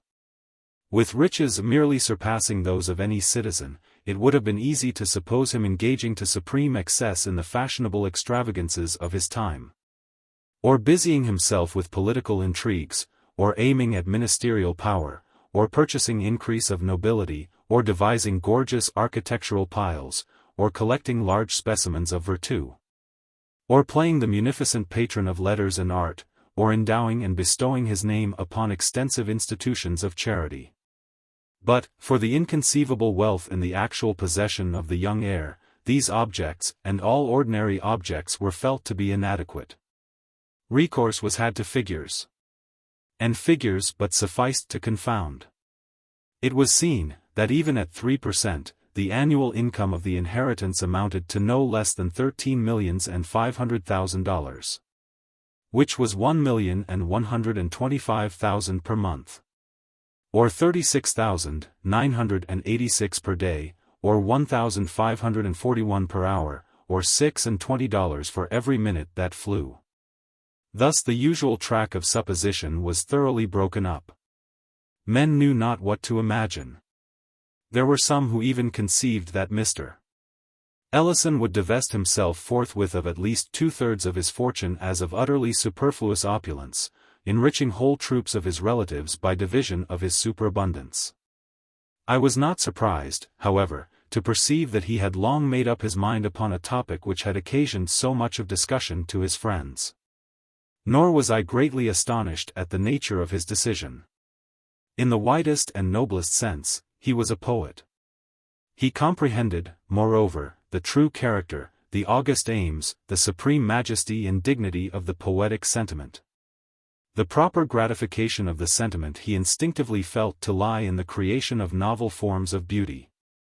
Some peculiarities, either in his early education, or in the nature of his intellect, had tinged with what is termed materialism the whole cast of his ethical speculations. And it was this bias, perhaps, which imperceptibly led him to perceive that the most advantageous, if not the sole legitimate field for the exercise of the poetic sentiment, was to be found in the creation of novel moods of purely physical loveliness. Thus it happened that he became neither musician nor poet, if we use this latter term in its everyday acceptation. Or it might have been that he became neither the one nor the other, in pursuance of an idea of his which I have already mentioned, the idea that in the contempt of ambition lay one of the essential principles of happiness on earth. Is it not, indeed, possible that while a high order of genius is necessarily ambitious, the highest is invariably above that which is termed ambition? And may it not thus happen that many far greater than Milton, have contentedly remained mute and inglorious? I believe the world has never yet seen, and that, unless through some series of accidents goading the noblest order of mind into distasteful exertion, the world will never behold that full extent of triumphant execution, in the richer productions of art, of which the human nature is absolutely capable. Mr. Ellison became neither musician nor poet, although no man lived more profoundly enamored both of music and the muse. Under other circumstances than those which invested him, it is not impossible that he would have become a painter. The field of sculpture, although in its nature rigidly poetical, was too limited in its extent and in its consequences, to have occupied, at any time, much of his attention. And I have now mentioned all the provinces in which even the most liberal understanding of the poetic sentiment has declared this sentiment capable of expatiating. I mean the most liberal public or recognized conception of the idea involved in the phrase, poetic sentiment. But Mr. Ellison imagined that the richest, and altogether the most natural and most suitable province, had been blindly neglected. No definition had spoken of the landscape gardener, as of the poet. Yet my friend could not fail to perceive that the creation of the landscape garden offered to the true muse the most magnificent of opportunities. Here was, indeed, the fairest field for the display of invention, or imagination, in the endless combining of forms of novel beauty. The elements which should enter into combination being, at all times, and by a vast superiority, the most glorious which the earth could afford. In the multiform of the tree, and in the multicolor of the flower, he recognized the most direct and the most energetic efforts of nature at physical loveliness. And in the direction or concentration of this effort, or, still more properly, in its adaptation to the eyes which were to behold it upon earth, he perceived that he should be employing the best means, laboring to the greatest advantage, in the fulfillment of his destiny as poet. Its adaptation to the eyes which were to behold it upon earth. In his explanation of this phraseology, Mr. Ellison did much toward solving what has always seemed to me an enigma. I mean the fact, which none but the ignorant dispute, that no such combinations of scenery exist in nature as the painter of genius has in his power to produce. No such paradises are to be found in reality as have glowed upon the canvas of Claude. In the most enchanting of natural landscapes, there will always be found a defect or an excess, many excesses and defects. While the component parts may exceed, individually, the highest skill of the artist, the arrangement of the parts will always be susceptible of improvement. In short, no position can be attained, from which an artistical eye, looking steadily, will not find matter of offense, in what is technically termed the composition of a natural landscape. And yet how unintelligible is this? In all other matters we are justly instructed to regard nature as supreme. With her details we shrink from competition. Who shall presume to imitate the colors of the tulip, or to improve the proportions of the lily of the valley? The criticism which says, of sculpture or of portraiture, that nature is to be exalted rather than imitated, is in error. No pictorial or sculptural combinations of points of human loveliness do more than approach the living and breathing human beauty as it gladdens our daily path. Byron, who often erred not in saying, "I've seen more living beauty, ripe and real, than all the nonsense of their stone ideal." In landscape alone is the principle of the critic true. And, having felt its truth here, it is but the headlong spirit of generalization which has induced him to pronounce it true throughout all the domains of art. Having, I say, felt its truth here. For the feeling is no affectation or chimera. The mathematics afford no more absolute demonstrations than the sentiment of his art yields to the artist. He not only believes, but positively knows, that such and such apparently arbitrary arrangements of matter, or form, constitute, and alone constitute, the true beauty. Yet his reasons have not yet been matured into expression. It remains for a more profound analysis than the world has yet seen, fully to investigate and express them. Nevertheless is he confirmed in his instinctive opinions, by the concurrence of all his compeers. Let a composition be defective, let an emendation be wrought in its mere arrangement of form. Let this emendation be submitted to every artist in the world, by each will its necessity be admitted. And even far more than this, in remedy of the defective composition, each insulated member of the fraternity will suggest the identical emendation. I repeat that in landscape arrangements, or collocations alone, is the physical nature susceptible of exaltation, and that, therefore, her susceptibility of improvement at this one point was a mystery which, hitherto I had been unable to solve. It was Mr. Ellison who first suggested the idea that what we regarded as improvement or exaltation of the natural beauty, was really such, as respected only the mortal or human point of view. That each alteration or disturbance of the primitive scenery might possibly effect a blemish in the picture, if we could suppose this picture viewed at large from some remote point in the heavens. It is easily understood, says Mr. Ellison, that what might improve a closely scrutinized detail, might, at the same time, injure a general and more distantly observed effect. He spoke upon this topic with warmth, regarding not so much its immediate or obvious importance, which is little, as the character of the conclusions to which it might lead, or of the collateral propositions which it might serve to corroborate or sustain. There might be a class of beings, human once, but now to humanity invisible, for whose scrutiny and for whose refined appreciation of the beautiful, more especially than for our own, had been set in order by God the great landscape garden of the whole earth. In the course of our discussion, my young friend took occasion to quote some passages from a writer who has been supposed to have well treated this theme. There are, properly, he writes, but two styles of landscape gardening, the natural and the artificial.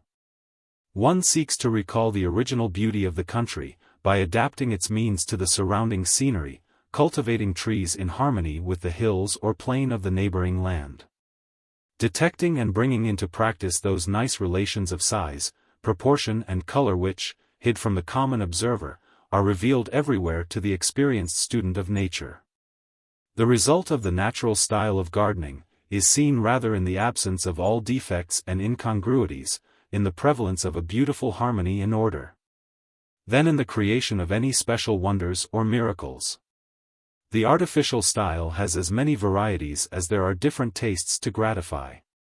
It has a certain general relation to the various styles of building. There are the stately avenues and retirements of Versailles, Italian terraces, and a various mixed Old English style, which bears some relation to the domestic Gothic or English Elizabethan architecture. Whatever may be said against the abuses of the artificial landscape gardening, a mixture of pure art in a garden scene, adds to it a great beauty. This is partly pleasing to the eye, by the show of order and design, and partly moral.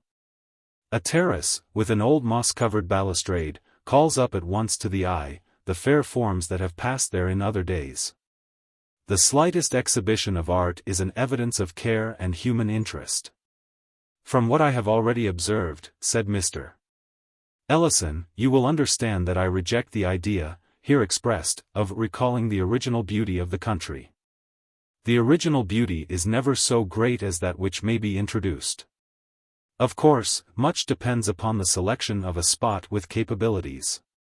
What is said in respect to the detecting and bringing into practice those nice relations of size, proportion and color, is a mere vagueness of speech, which may mean much, or little, or nothing, and which guides in no degree.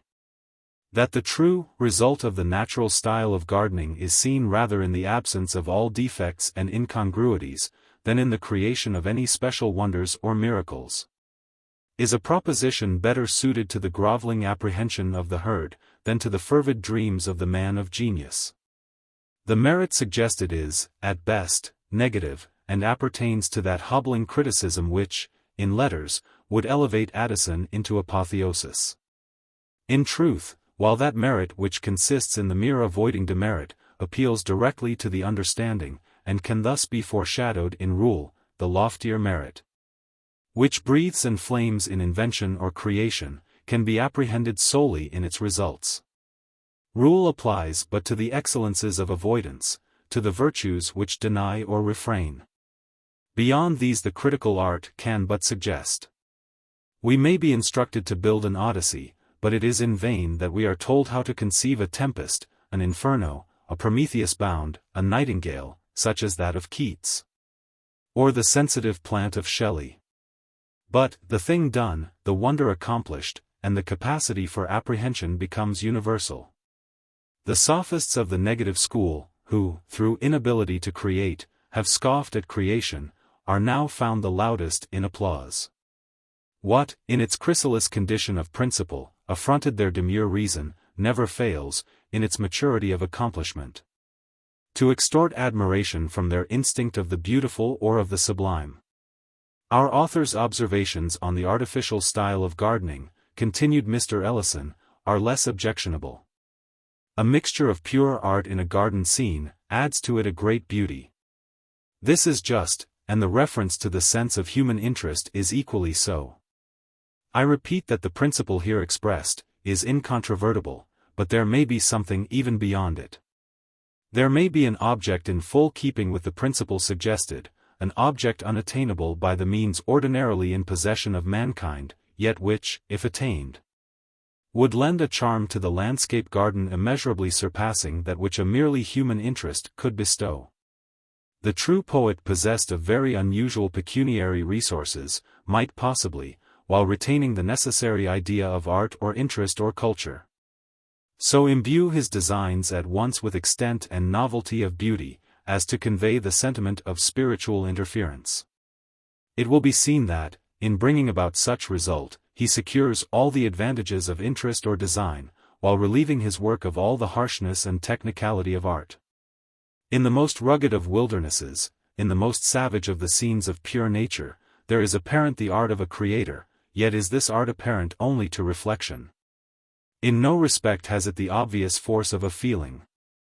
Now, if we imagine this sense of the almighty design to be harmonized in a measurable degree, if we suppose a landscape whose combined strangeness, vastness, definitiveness, and magnificence shall inspire the idea of culture, or care, or superintendence, on the part of intelligences superior yet akin to humanity, then the sentiment of interest is preserved. While the art is made to assume the air of an intermediate or secondary nature, a nature which is not God, nor an emanation of God, but which still is nature, in the sense that it is the handiwork of the angels that hover between man and God. It was in devoting his gigantic wealth to the practical embodiment of a vision such as this, in the free exercise in the open air, which resulted from personal direction of his plans, in the continuous and unceasing object which these plans afforded, in the contempt of ambition which it enabled him more to feel than to affect, and, lastly, it was in the companionship and sympathy of a devoted wife, that Ellison thought to find, and found, an exemption from the ordinary cares of humanity, with a far greater amount of positive happiness than ever glowed in the rapt daydreams of de Stael. The Mystery of Marie Rogêt 27. A sequel to The Murders in the Rue Morgue. Es geht ein Reihe idealischer Begebenheiten, die der Wirklichkeit parallel läuft. Selten fallen sie zusammen. Menschen und Zufall modifieren Juhulich die idealische Begebenheit, so dass sie unvollkommen erscheint, und ihr Folgen gleichfalls unvollkommen sind. So bei der Reformation. Statt de Protestantismus kam das Luthertum hervor. There are ideal series of events which run parallel with the real ones. They rarely coincide.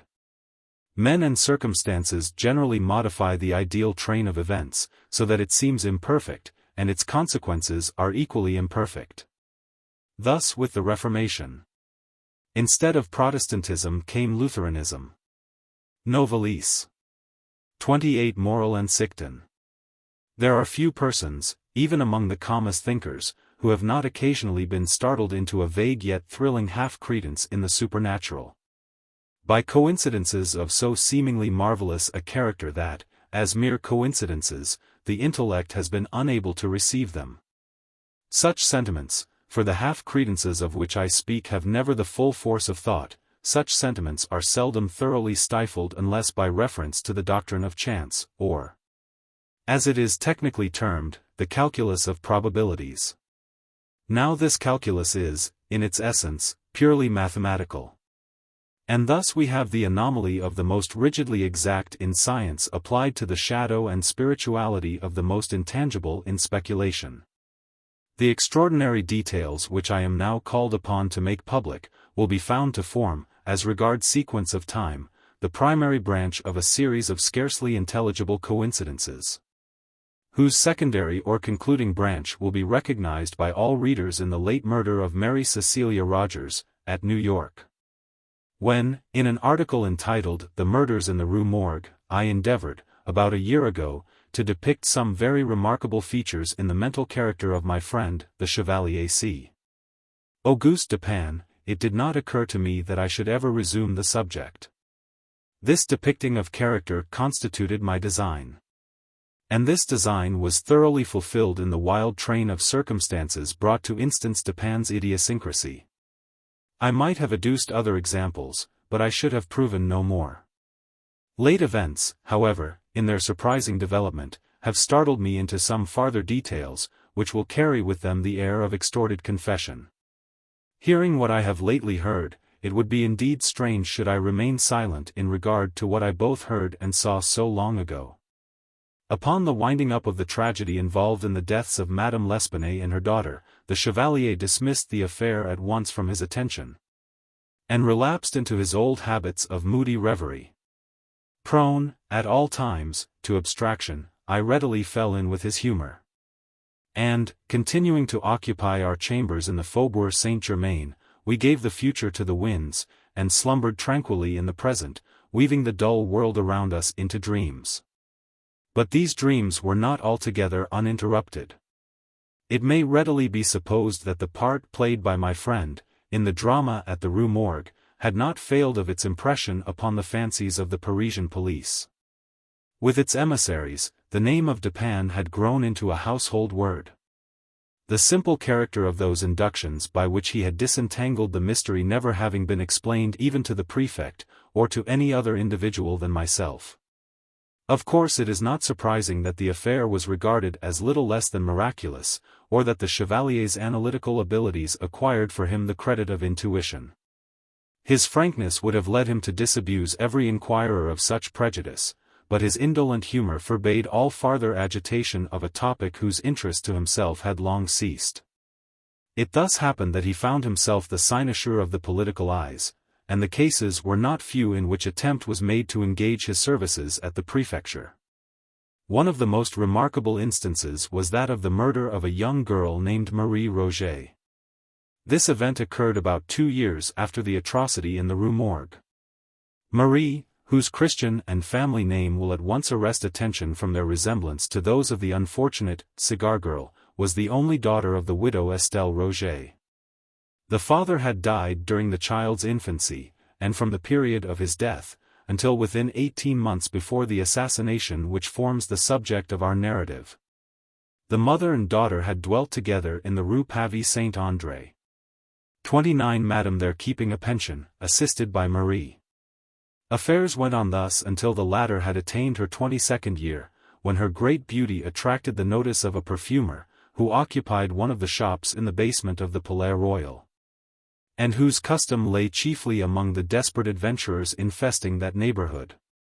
Monsieur Leblanc 30 was not unaware of the advantages to be derived from the attendance of the fair Marie in his perfumery, and his liberal proposals were accepted eagerly by the girl, although with somewhat more of hesitation by Madame. The anticipations of the shopkeeper were realized, and his rooms soon became notorious through the charms of the sprightly grisette.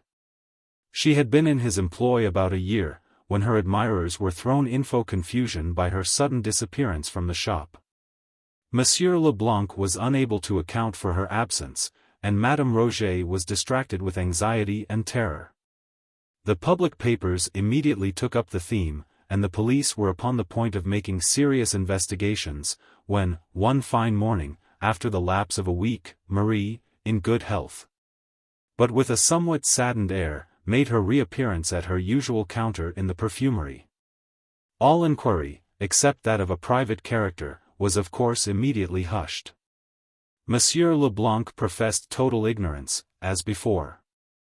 Marie, with Madame, replied to all questions, that the last week had been spent at the house of a relation in the country.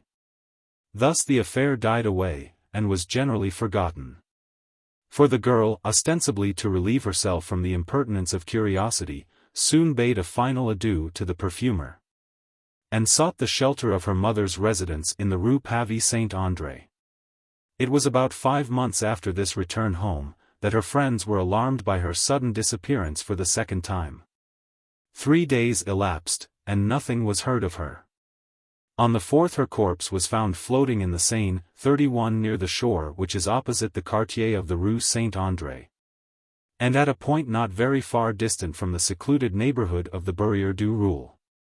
32. The atrocity of this murder, for it was at once evident that murder had been committed, the youth and beauty of the victim, and, above all, her previous notoriety, conspired to produce intense excitement in the minds of the sensitive Parisians. I can call to mind no similar occurrence producing so general and so intense an effect. For several weeks, in the discussion of this one absorbing theme, even the momentous political topics of the day were forgotten. The prefect made unusual exertions, and the powers of the whole Parisian police were, of course, tasked to the utmost extent. Upon the first discovery of the corpse, it was not supposed that the murderer would be able to elude, for more than a very brief period, the inquisition which was immediately set on foot.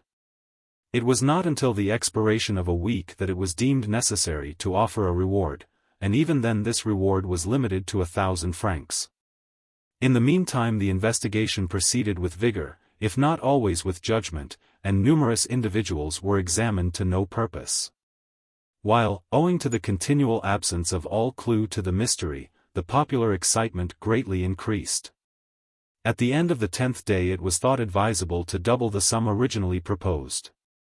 And, at length, the second week having elapsed without leading to any discoveries, and the prejudice which always exists in Paris against the police having given vent to itself in several serious émeutes, the prefect took it upon himself to offer the sum of 20,000 francs for the conviction of the assassin, or, if more than one should prove to have been implicated, for the conviction of any one of the assassins. In the proclamation setting forth this reward, a full pardon was promised to any accomplice who should come forward in evidence against his fellow. And to the whole was appended, wherever it appeared, the private placard of a committee of citizens, offering 10,000 francs, in addition to the amount proposed by the prefecture. The entire reward thus stood at no less than 30,000 francs, which will be regarded as an extraordinary sum when we consider the humble condition of the girl, and the great frequency, in large cities, of such atrocities as the one described. No one doubted now that the mystery of this murder would be immediately brought to light. But although, in 1 or 2 instances, arrests were made which promised elucidation, yet nothing was elicited which could implicate the parties suspected, and they were discharged forthwith. Strange as it may appear, the third week from the discovery of the body had passed, and passed without any light being thrown upon the subject. Before even a rumor of the events which had so agitated the public mind reached the ears of Dupin and myself. Engaged in researches which absorbed our whole attention, it had been nearly a month since either of us had gone abroad, or received a visitor, or more than glanced at the leading political articles in one of the daily papers. The first intelligence of the murder was brought us by G. in person. He called upon us early in the afternoon of the 13th of July, 18, and remained with us until late in the night.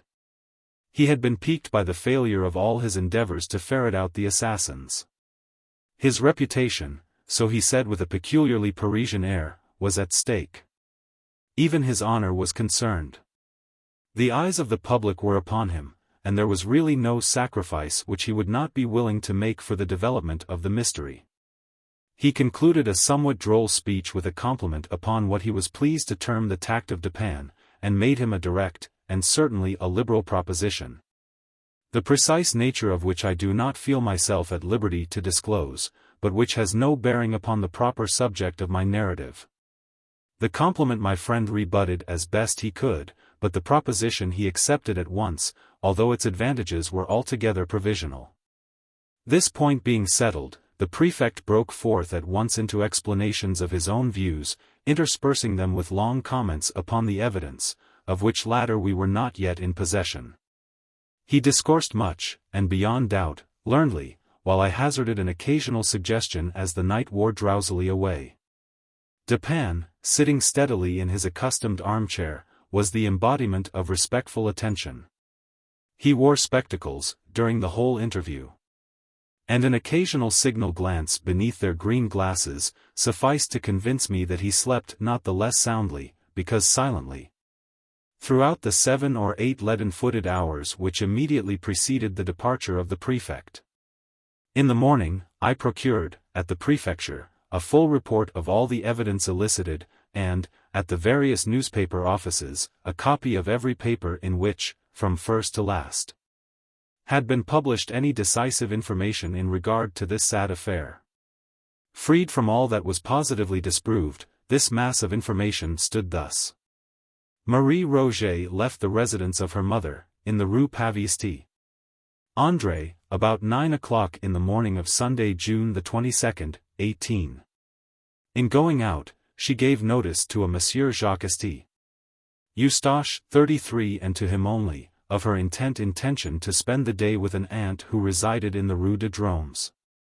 The Rue de Dromes is a short and narrow but populous thoroughfare, not far from the banks of the river, and at a distance of some 2 miles, in the most direct course possible, from the pension of Madame Rogêt. Saint Eustache was the accepted suitor of Marie, and lodged, as well as took his meals, at the pension. He was to have gone for his betrothed at dusk, and to have escorted her home. In the afternoon, however, it came on to rain heavily. And, supposing that she would remain all night at her aunt's, as she had done under similar circumstances before, he did not think it necessary to keep his promise. As night drew on, Madame Rogêt, who was an infirm old lady, 70 years of age, was heard to express a fear that she should never see Marie again. But this observation attracted little attention at the time. On Monday, it was ascertained that the girl had not been to the Rue de Dromes. And when the day elapsed without tidings of her, a tardy search was instituted at several points in the city, and its environs. It was not, however, until the 4th day from the period of disappearance that anything satisfactory was ascertained respecting her. On this day, Wednesday, the 25th of June, a Monsieur Beauvais, 34, who, with a friend, had been making inquiries for Marie near the Barrière du Roule, on the shore of the Seine which is opposite the Rue Paviste, André, was informed that a corpse had just been towed ashore by some fishermen, who had found it floating in the river. Upon seeing the body, Beauvais, after some hesitation, identified it as that of the perfumery girl. His friend recognized it more promptly. The face was suffused with dark blood, some of which issued from the mouth. No foam was seen, as in the case of the merely drowned. There was no discoloration in the cellular tissue. About the throat were bruises and impressions of fingers. The arms were bent over on the chest and were rigid. The right hand was clenched, the left partially open. On the left wrist were two circular excoriations, apparently the effect of ropes, or of a rope in more than one volution. A part of the right wrist, also, was much chafed, as well as the back throughout its extent, but more especially at the shoulder blades. In bringing the body to the shore the fisherman had attached to it a rope, but none of the excoriations had been affected by this. The flesh of the neck was much swollen. There were no cuts apparent, or bruises which appeared the effect of blows. A piece of lace was found tied so tightly around the neck as to be hidden from sight. It was completely buried in the flesh, and was fastened by a knot which lay just under the left ear. This alone would have sufficed to produce death. The medical testimony spoke confidently of the virtuous character of the deceased. She had been subjected, it said, to brutal violence. The corpse was in such condition when found, that there could have been no difficulty in its recognition by friends. The dress was much torn and otherwise disordered. In the outer garment, a slip, about a foot wide, had been torn upward from the bottom hem to the waist, but not torn off. It was wound 3 times around the waist, and secured by a sort of hitch in the back. The dress immediately beneath the frock was of fine muslin. And from this a slip 18 inches wide had been torn entirely out, torn very evenly and with great care. It was found around her neck, fitting loosely, and secured with a hard knot. Over this muslin slip and the slip of lace, the strings of a bonnet were attached, the bonnet being appended. The knot by which the strings of the bonnet were fastened, was not a lady's, but a slip or sailor's knot. After the recognition of the corpse, it was not, as usual, taken to the morgue, this formality being superfluous, but hastily interred not far from the spot at which it was brought ashore. Through the exertions of Beauvais, the matter was industriously hushed up, as far as possible, and several days had elapsed before any public emotion resulted. A weekly paper, Erdie however, at length took up the theme, the corpse was disinterred, and a re-examination instituted, but nothing was elicited beyond what has been already noted. The clothes, however, were now submitted to the mother and friends of the deceased, and fully identified as those worn by the girl upon leaving home. Meantime, the excitement increased hourly. Several individuals were arrested and discharged. Saint Eustache fell especially under suspicion. And he failed, at first, to give an intelligible account of his whereabouts during the Sunday on which Marie left home. Subsequently, however, he submitted to Monsieur G. affidavits, accounting satisfactorily for every hour of the day in question. As time passed and no discovery ensued, 1,000 contradictory rumors were circulated, and journalists busied themselves in suggestions. Among these, the one which attracted the most notice, was the idea that Marie Rogêt still lived, that the corpse found in the Seine was that of some other unfortunate. It will be proper that I submit to the reader some passages which embody the suggestion alluded to. These passages are literal translations from L'Etoile 36, a paper conducted, in general, with much ability. Mademoiselle Rogêt left her mother's house on Sunday morning, June the 22nd, 18, with the ostensible purpose of going to see her aunt, or some other connection, in the Rue de Dromes.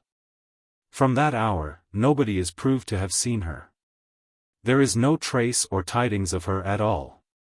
There has no person, whatever, come forward, so far, who saw her at all, on that day, after she left her mother's door.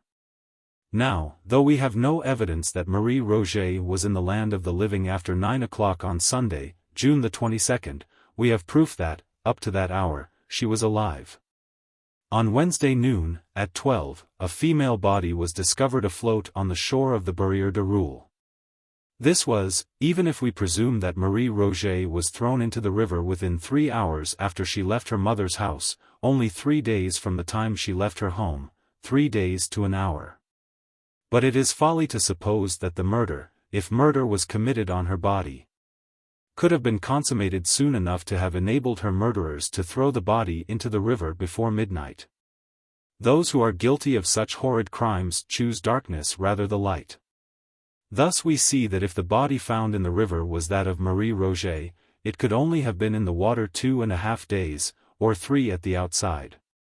All experience has shown that drowned bodies, or bodies thrown into the water immediately after death by violence, require from 6 to 10 days for decomposition to take place to bring them to the top of the water. Even where a cannon is fired over a corpse, and it rises before at least 5 or 6 days immersion, it sinks again, if let alone. Now, we ask, what was there in this case to cause a departure from the ordinary course of nature? If the body had been kept in its mangled state on shore until Tuesday night, some trace would be found on shore of the murderers. It is a doubtful point, also, whether the body would be so soon afloat, even were it thrown in after having been dead 2 days. And, furthermore, it is exceedingly improbable that any villains who had committed such a murder as is here supposed, would have thrown the body in without weight to sink it, when such a precaution could have so easily been taken. The editor here proceeds to argue that the body must have been in the water not 3 days merely, but, at least, 5 times 3 days. Because it was so far decomposed that Beauvais had great difficulty in recognizing it. This latter point, however, was fully disproved. I continue the translation. What, then, are the facts on which M. Beauvais says that he has no doubt the body was that of Marie Rogêt? He ripped up the gown sleeve, and says he found marks which satisfied him of the identity. The public generally suppose those marks to have consisted of some description of scars. He rubbed the arm and found hair upon it, something as indefinite, we think, as can readily be imagined, as little conclusive as finding an arm in the sleeve. M. Beauvais did not return that night, but sent word to Madame Rogêt, at 7 o'clock, on Wednesday evening, that an investigation was still in progress respecting her daughter. If we allow that Madame Rogêt, from her age and grief, could not go over, which is allowing a great deal, there certainly must have been someone who would have thought it worth while to go over and attend the investigation, if they thought the body was that of Marie. Nobody went over. There was nothing said or heard about the matter in the Rue Pavie Saint-André, that reached even the occupants of the same building. Mst. Eustache, the lover and intended husband of Marie, who boarded in her mother's house, deposes that he did not hear of the discovery of the body of his intended until the next morning, when M. Beauvais came into his chamber and told him of it. For an item of news like this, it strikes us it was very coolly received. In this way the journal endeavored to create the impression of an apathy on the part of the relatives of Marie, inconsistent with the supposition that these relatives believed the corpse to be hers. Its insinuations amount to this, that Marie, with the connivance of her friends, had absented herself from the city for reasons involving a charge against her chastity. And that these friends, upon the discovery of a corpse in the Seine, somewhat resembling that of the girl, had availed themselves of the opportunity to impress the public with the belief of her death. But Latoile was again over-hasty. It was distinctly proved that no apathy, such as was imagined, existed. That the old lady was exceedingly feeble, and so agitated as to be unable to attend to any duty, that St. Eustache, so far from receiving the news coolly, was distracted with grief, and bore himself so frantically, that M. Beauvais prevailed upon a friend and relative to take charge of him, and prevent his attending the examination at the disinterment. Moreover, although it was stated by Latoile that the corpse was reinterred at the public expense, that an advantageous offer of private sculpture was absolutely declined by the family, and that no member of the family attended the ceremonial. Although, I say, all this was asserted by Latoile in furtherance of the impression it designed to convey, yet all this was satisfactorily disproved. In a subsequent number of the paper, an attempt was made to throw suspicion upon Beauvais himself. The editor says, "Now, then, a change comes over the matter. We are told that on one occasion, while a Madame B. was at Madame Rogêt's house, M. Beauvais, who was going out, told her that a gendarme was expected there, and she, Madame B. Must not say anything to the gendarme until he returned, but let the matter be for him. In the present posture of affairs, M. Beauvais appears to have the whole matter locked up in his head. A single step cannot be taken without M. Beauvais, for, go which way you will, you run against him. For some reason, he determined that nobody shall have anything to do with the proceedings but himself, and he has elbowed the male relatives out of the way, according to their representations. In a very singular manner. He seems to have been very much averse to permitting the relatives to see the body. By the following fact, some color was given to the suspicion thus thrown upon Beauvais. A visitor at his office, a few days prior to the girl's disappearance, and during the absence of its occupant, had observed a rose in the keyhole of the door. And the name Marie inscribed upon a slate which hung near at hand. The general impression, so far as we were enabled to glean it from the newspapers, seemed to be that Marie had been the victim of a gang of desperadoes, that by these she had been borne across the river, maltreated and murdered. Le Commercial 37, however, a print of extensive influence, was earnest in combating this popular idea. I quote a passage or two from its columns. We are persuaded that pursuit has hitherto been on a false scent, so far as it has been directed to the Barrière du Roule. It is impossible that a person so well known to thousands as this young woman was, should have passed 3 blocks without someone having seen her. And anyone who saw her would have remembered it, for she interested all who knew her. It was when the streets were full of people, when she went out. It is impossible that she could have gone to the Barrière du Roule, or to the Rue de Dromes, without being recognized by a dozen persons. Yet no one has come forward who saw her outside of her mother's door, and there is no evidence, except the testimony concerning her expressed intentions, that she did go out at all. Her gown was torn, bound round her, and tied, and by that the body was carried as a bundle. If the murder had been committed at the Barrière du Roule, there would have been no necessity for any such arrangement. The fact that the body was found floating near the barrière, is no proof as to where it was thrown into the water. A piece of one of the unfortunate girl's petticoats, 2 feet long and 1 foot wide, was torn out and tied under her chin around the back of her head, probably to prevent screams. This was done by fellows who had no pocket handkerchief. A day or two before the prefect called upon us, however, some important information reached the police, which seemed to overthrow, at least, the chief portion of Le Commercial's argument.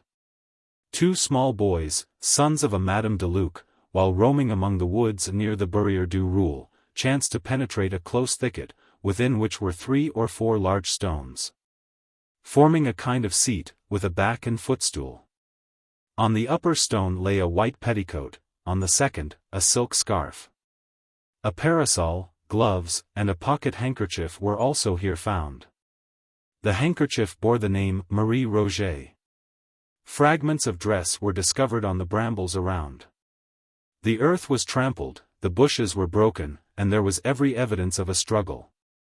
Between the thicket and the river, the fences were found taken down, and the ground bore evidence of some heavy burden having been dragged along it. A weekly paper, Le Soleil 38, had the following comments upon this discovery, comments which merely echoed the sentiment of the whole Parisian press. The things had all evidently been there at least 3 or 4 weeks.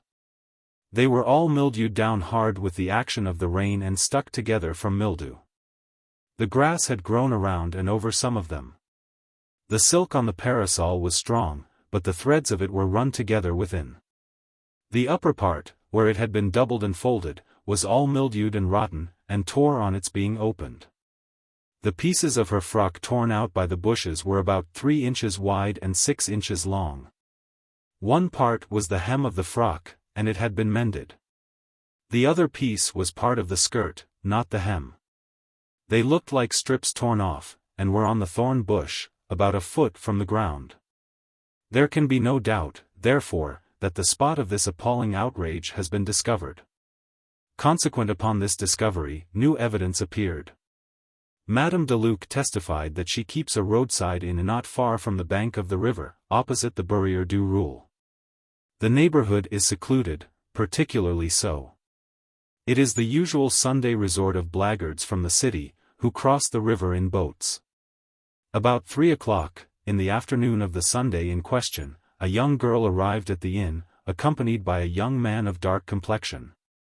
The two remained here for some time. On their departure, they took the road to some thick woods in the vicinity. Madame de Luc's attention was called to the dress worn by the girl, on account of its resemblance to one worn by a deceased relative. A scarf was particularly noticed. Soon after the departure of the couple, a gang of miscreants made their appearance, behaved boisterously, ate and drank without making payment, followed in the route of the young man and girl, returned to the inn about dusk, and recrossed the river as if in great haste. It was soon after dark, upon this same evening, that Madame de Luc, as well as her eldest son, heard the screams of a female in the vicinity of the inn. The screams were violent but brief. Madame D.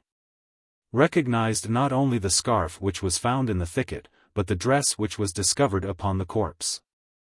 An omnibus driver, Valence 39, now also testified that he saw Marie Rogêt cross a ferry on the Seine, on the Sunday in question, in company with a young man of dark complexion. He, Valence, knew Marie, and could not be mistaken in her identity. The articles found in the thicket were fully identified by the relatives of Marie. The items of evidence and information thus collected by myself, from the newspapers, at the suggestion of Dupin, embraced only one more point, but this was a point of seemingly vast consequence. It appears that, immediately after the discovery of the clothes as above described, the lifeless, or nearly lifeless body of St. Eustache, Marie's betrothed, was found in the vicinity of what all now supposed the scene of the outrage. A phial labeled laudanum and emptied was found near him. His breath gave evidence of the poison. He died without speaking. Upon his person was found a letter, briefly stating his love for Marie, with his design of self-destruction. I need scarcely tell you, said Dupin, as he finished the perusal of my notes, that this is a far more intricate case than that of the Rue Morgue, from which it differs in one important respect. This is an ordinary, although an atrocious instance of crime. There is nothing peculiarly outré about it. You will observe that, for this reason, the mystery has been considered easy, when, for this reason, it should have been considered difficult of solution. Thus, at first, it was thought unnecessary to offer a reward. The myrmidons of G were able at once to comprehend how and why such an atrocity might have been committed. They could picture to their imaginations a mode, many modes, and a motive, many motives. And because it was not impossible that either of these numerous modes and motives could have been the actual one, they have taken it for granted that one of them must. But the case with which these variable fancies were entertained, and the very plausibility which each assumed, should have been understood as indicative rather of the difficulties than of the facilities which must attend elucidation. I have before observed that it is by prominences above the plane of the ordinary, that reason feels her way, if at all, in her search for the true, and that the proper question in cases such as this is not so much what has occurred, as what has occurred that has never occurred before. In the investigations at the house of Madame L'Espanaye, 40 the agents of G were discouraged and confounded by that very unusualness which, to a properly regulated intellect, would have afforded the surest omen of success. While this same intellect might have been plunged in despair at the ordinary character of all that met the eye in the case of the perfumery girl, and yet told of nothing but easy triumph to the functionaries of the prefecture. In the case of Madame L'Espanaye and her daughter there was, even at the beginning of our investigation, no doubt that murder had been committed. The idea of suicide was excluded at once. Here, too, we are freed, at the commencement, from all supposition of self-murder. The body found at the Barrière du Roule was found under such circumstances as to leave us no room for embarrassment upon this important point. But it has been suggested that the corpse discovered is not that of the Marie Rogêt, for the conviction of whose assassin, or assassins, the reward is offered, and respecting whom, solely, our agreement has been arranged with the prefect. We both know this gentleman well. It will not do to trust him too far. If, dating our inquiries from the body found, and thence tracing a murderer, we yet discover this body to be that of some other individual than Marie. Or, if starting from the living Marie, we find her, yet find her unassassinated, in either case we lose our labor, since it is Monsieur G, with whom we have to deal. For our own purpose, therefore, if not for the purpose of justice, it is indispensable that our first step should be the determination of the identity of the corpse with the Marie Rogêt who is missing. With the public the arguments of Latoile have had weight. And that the journal itself is convinced of their importance would appear from the manner in which it commences one of its essays upon the subject, several of the morning papers of the day. It says, speak of the conclusive article in Monday's Étoile. To me, this article appears conclusive of little beyond the zeal of its inditer. We should bear in mind that, in general, it is the object of our newspapers rather to create a sensation, to make a point, than to further the cause of truth. The latter end is only pursued when it seems coincident with the former. The print which merely falls in with ordinary opinion, however well-founded this opinion may be, earns for itself no credit with the mob. The mass of the people regard as profound only him who suggests pungent contradictions of the general idea. In ratiocination, not less than in literature, it is the epigram which is the most immediately and the most universally appreciated. In both, it is of the lowest order of merit. What I mean to say is, that it is the mingled epigram and melodrame of the idea, that Marie Rogêt still lives, rather than any true plausibility in this idea, which have suggested it to Latoile, and secured it a favorable reception with the public. Let us examine the heads of this journal's argument, endeavoring to avoid the incoherence with which it is originally set forth. The first aim of the writer is to show, from the brevity of the interval between Marie's disappearance and the finding of the floating corpse, that this corpse cannot be that of Marie. The reduction of this interval to its smallest possible dimension, becomes thus, at once, an object with the reasoner. In the rash pursuit of this object, he rushes into mere assumption at the outset. It is folly to suppose, he says, that the murder, if murder was committed on her body, could have been consummated soon enough to have enabled her murderers to throw the body into the river before midnight. We demand at once, and very naturally, why?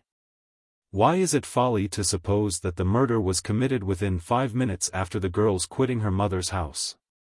Why is it folly to suppose that the murder was committed at any given period of the day?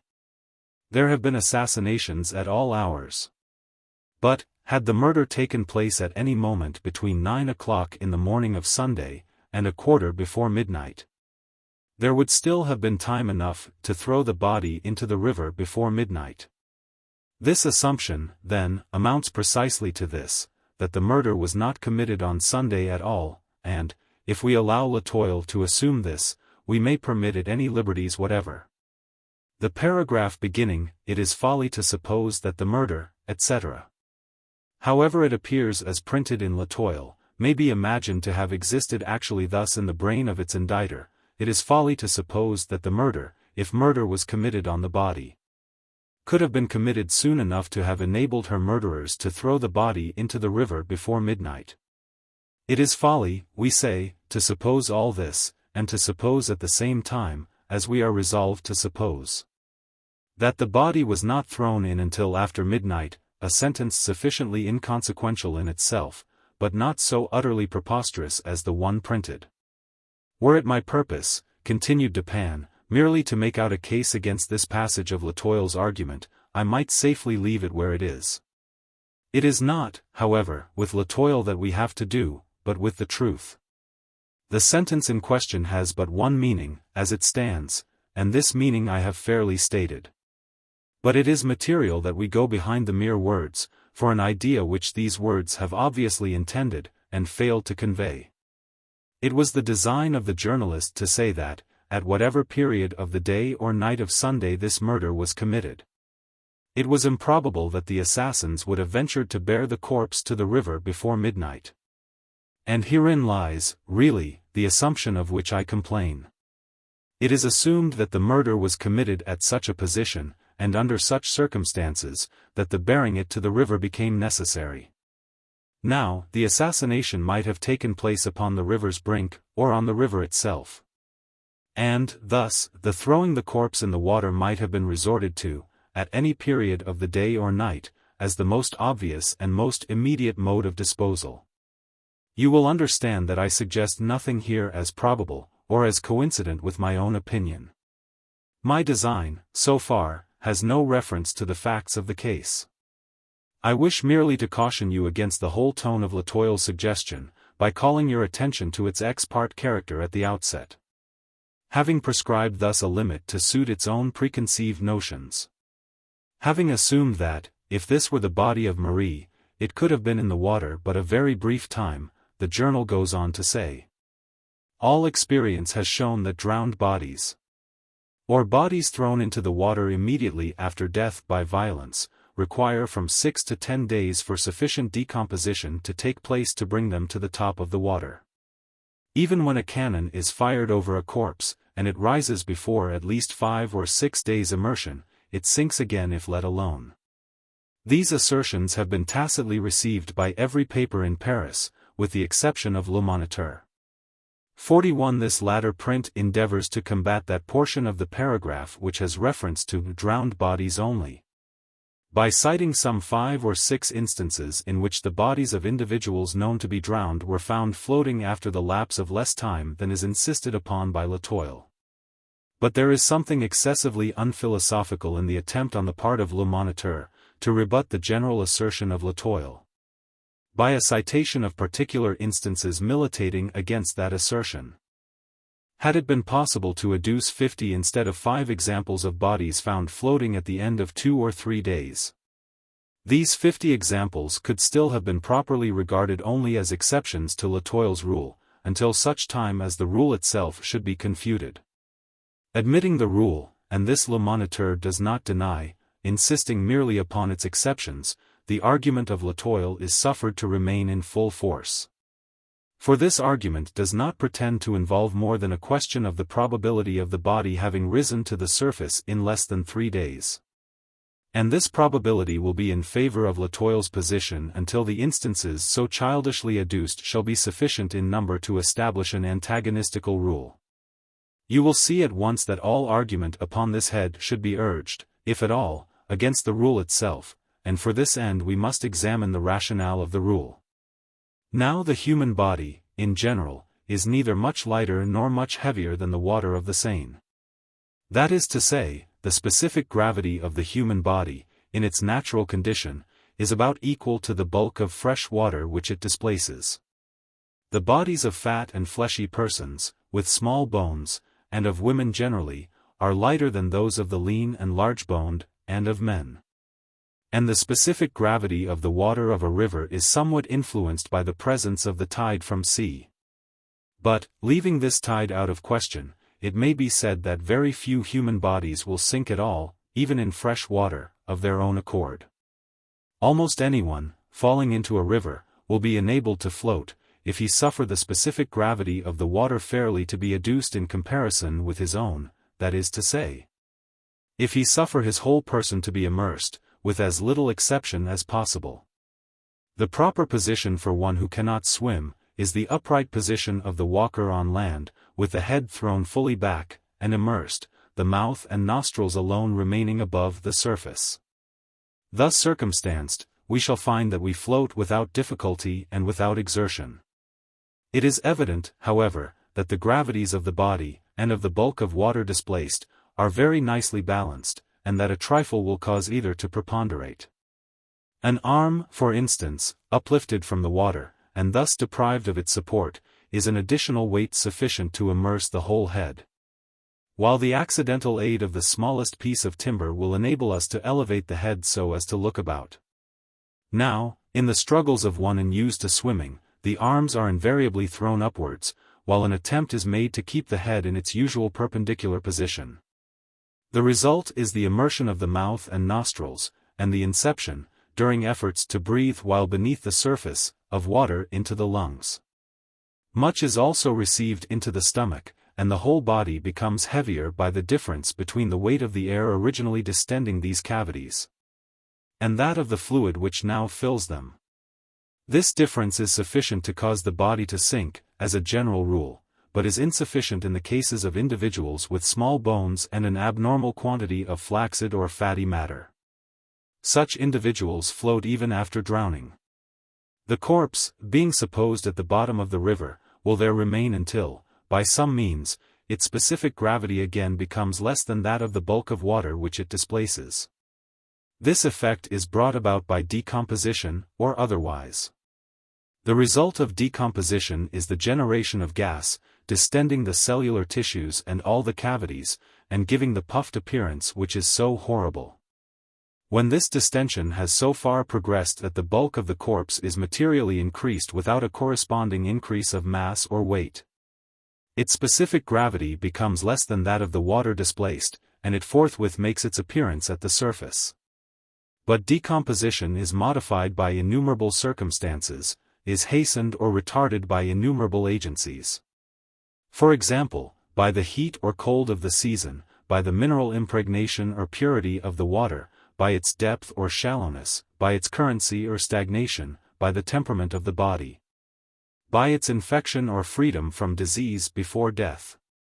Thus it is evident that we can assign no period, with anything like accuracy, at which the corpse shall rise through decomposition. Under certain conditions this result would be brought about within an hour, under others, it might not take place at all. There are chemical infusions by which the animal frame can be preserved forever from corruption, the bichloride of mercury is one. But, apart from decomposition, there may be, and very usually is, a generation of gas within the stomach. From the acetous fermentation of vegetable matter, or within other cavities from other causes, sufficient to induce a distension which will bring the body to the surface. The effect produced by the firing of a cannon is that of simple vibration. This may either loosen the corpse from the soft mud or ooze in which it is embedded, thus permitting it to rise when other agencies have already prepared it for so doing. Or it may overcome the tenacity of some putrescent portions of the cellular tissue, allowing the cavities to distend under the influence of the gas. Having thus before us the whole philosophy of this subject, we can easily test by it the assertions of Latoil. All experience shows, says this paper, that drowned bodies, or bodies thrown into the water immediately after death by violence, require from 6 to 10 days for sufficient decomposition to take place to bring them to the top of the water. Even when a cannon is fired over a corpse, and it rises before at least 5 or 6 days' immersion, it sinks again if let alone. The whole of this paragraph must now appear a tissue of inconsequence and incoherence. All experience does not show that drowned bodies require from 6 to 10 days for sufficient decomposition to take place to bring them to the surface. Both science and experience show that the period of their rising is, and necessarily must be, indeterminate. If, moreover, a body has risen to the surface through firing of cannon, it will not sink again if let alone, until decomposition has so far progressed as to permit the escape of the generated gas. But I wish to call your attention to the distinction which is made between drowned bodies, and bodies thrown into the water immediately after death by violence. Although the writer admits the distinction, he yet includes them all in the same category. I have shown how it is that the body of a drowning man becomes specifically heavier than its bulk of water, and that he would not sink at all, except for the struggles by which he elevates his arms above the surface, and his gasps for breath while beneath the surface, gasps which supply by water the place of the original air in the lungs. But these struggles and these gasps would not occur in the body thrown into the water immediately after death by violence. Thus, in the latter instance, the body, as a general rule, would not sink at all, a fact of which Latoil is evidently ignorant. When decomposition had proceeded to a very great extent, when the flesh had in a great measure left the bones, then, indeed, but not till then, should we lose sight of the corpse. And now what are we to make of the argument, that the body found could not be that of Marie Rogêt, because, 3 days only having elapsed, this body was found floating? If drowned, being a woman, she might never have sunk, or having sunk, might have reappeared in 24 hours, or less. But no one supposes her to have been drowned. And, dying before being thrown into the river, she might have been found floating at any period afterwards whatever. But, says Latoile, if the body had been kept in its mangled state on shore until Tuesday night, some trace would be found on shore of the murderers. Here it is at first difficult to perceive the intention of the reasoner. He means to anticipate what he imagines would be an objection to his theory, viz. that the body was kept on shore 2 days, suffering rapid decomposition, more rapid than if immersed in water. He supposes that, had this been the case, it might have appeared at the surface on the Wednesday, and thinks that only under such circumstances it could so have appeared. He is accordingly in haste to show that it was not kept on shore, for, if so, some trace would be found on shore of the murderers. I presume you smile at the sequitur. You cannot be made to see how the mere duration of the corpse on the shore could operate to multiply traces of the assassins. Nor can I.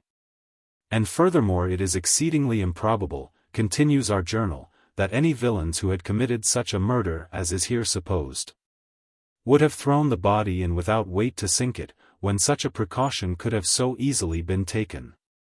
Observe, here, the laughable confusion of thought. No one, not even Latoile, disputes the murder committed on the body found. The marks of violence are too obvious. It is our reasoner's object merely to show that this body is not Marie's. He wishes to prove that Marie is not assassinated, not that the corpse was not. Yet his observation proves only the latter point. Here is a corpse without weight attached. Murderers, casting it in, would not have failed to attach a weight. Therefore it was not thrown in by murderers. This is all which is proved, if anything is. The question of identity is not even approached, and Latoile has been at great pains merely to gainsay now what it has admitted only a moment before. We are perfectly convinced, it says, that the body found was that of a murdered female. Nor is this the sole instance, even in this division of his subject, where our reasoner unwittingly reasons against himself. His evident object, I have already said, is to reduce, as much as possible, the interval between Marie's disappearance and the finding of the corpse. Yet we find him urging the point that no person saw the girl from the moment of her leaving her mother's house. We have no evidence, he says, that Marie Rogêt was in the land of the living after 9 o'clock on Sunday, June the 22nd. As his argument is obviously an ex part 1, he should, at least, have left this matter out of sight. For had anyone been known to see Marie, say on Monday, or on Tuesday, the interval in question would have been much reduced, and, by his own ratiocination, the probability much diminished of the corpse being that of the grisette. It is, nevertheless, amusing to observe that Latoile insists upon its point in the full belief of its furthering its general argument.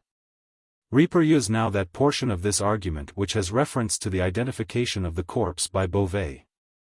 In regard to the hair upon the arm, Latoile has been obviously disingenuous. M. Beauvais, not being an idiot, could never have urged, in identification of the corpse, simply hair upon its arm. No arm is without hair. The generality of the expression of Latoile is a mere perversion of the witness phraseology. He must have spoken of some peculiarity in this hair. It must have been a peculiarity of color, of quantity, of length, or of situation. Her foot, says the journal, was small, so are thousands of feet. Her garter is no proof whatever, nor is her shoe, for shoes and garters are sold in packages. The same may be said of the flowers in her hat. One thing upon which M. Beauvais strongly insists is, that the clasp on the garter found, had been set back to take it in. This amounts to nothing. For most women find it proper to take a pair of garters home and fit them to the size of the limbs they are to encircle, rather than to try them in the store where they purchase. Here it is difficult to suppose the reasoner in earnest. Had M. Beauvais, in his search for the body of Marie, discovered a corpse corresponding in general size and appearance to the missing girl, he would have been warranted, without reference to the question of habiliment at all, in forming an opinion that his search had been successful. If, in addition to the point of general size and contour, he had found upon the arm a peculiar hairy appearance which he had observed upon the living Marie, his opinion might have been justly strengthened.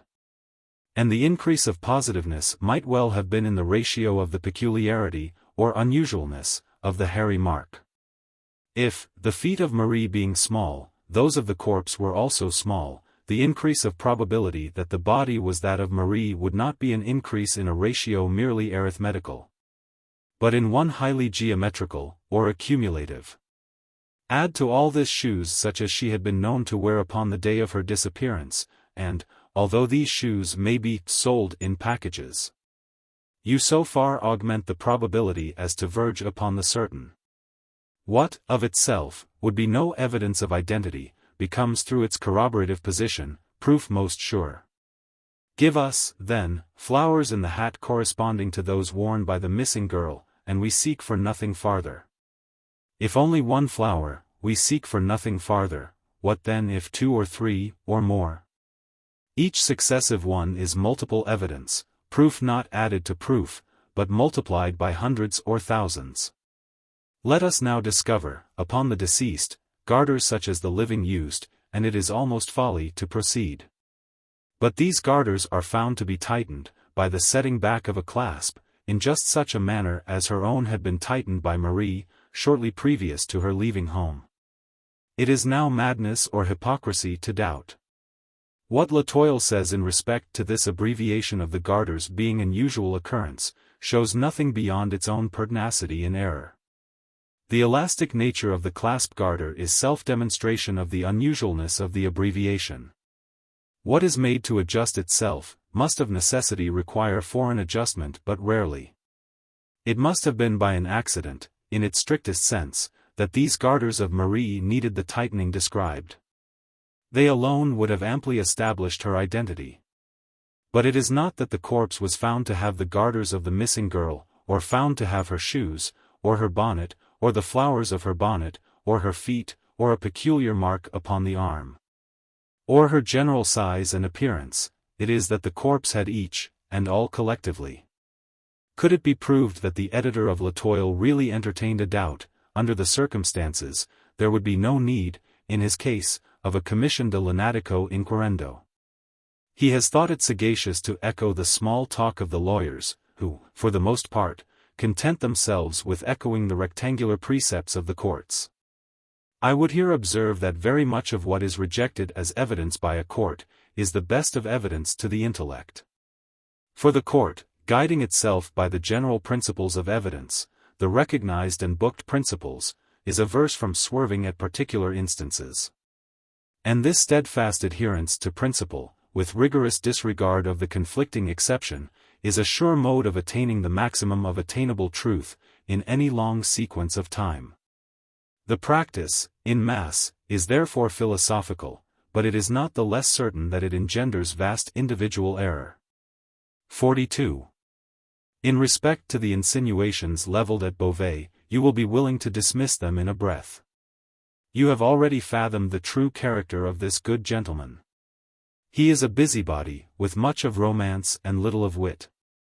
Anyone so constituted will readily so conduct himself, upon occasion of real excitement, as to render himself liable to suspicion on the part of the over-acute, or the ill-disposed. M. Beauvais, as it appears from your notes, had some personal interviews with the editor of Latoile, and offended him by venturing an opinion that the corpse, notwithstanding the theory of the editor, was, in sober fact, that of Marie. He persists, says the paper, in asserting the corpse to be that of Marie, but cannot give a circumstance, in addition to those which we have commented upon, to make others believe.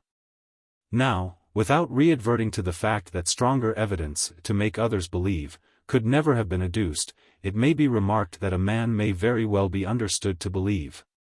In a case of this kind, without the ability to advance a single reason for the belief of a second party.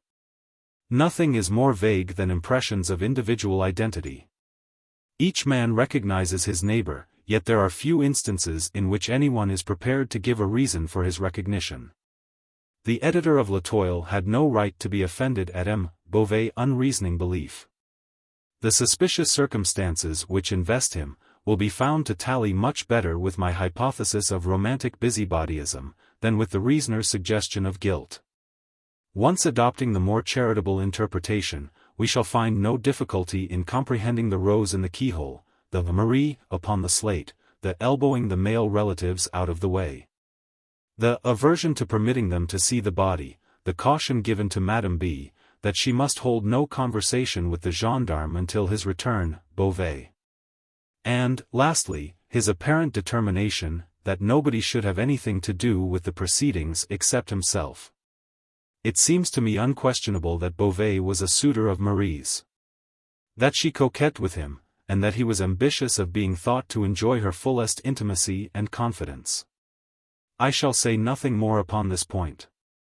And, as the evidence fully rebuts the assertion of L'Etoile touching the matter of apathy on the part of the mother and other relatives, an apathy inconsistent with the supposition of their believing the corpse to be that of the perfumery girl, we shall now proceed as if the question of identity were settled to our perfect satisfaction. And what, I here demanded, do you think of the opinions of Le Commerciel? That, in spirit, they are far more worthy of attention than any which have been promulgated upon the subject. The deductions from the premises are philosophical and acute, but the premises, in 2 instances, at least, are founded in imperfect observation. Le Commerciel wishes to intimate that Marie was seized by some gang of low ruffians not far from her mother's door. It is impossible, it urges, that a person so well known to thousands as this young woman was, should have passed 3 blocks without someone having seen her. This is the idea of a man long resident in Paris, a public man, and one whose walks to and fro in the city have been mostly limited to the vicinity of the public offices. He is aware that he seldom passes so far as a dozen blocks from his own bureau, without being recognized and accosted.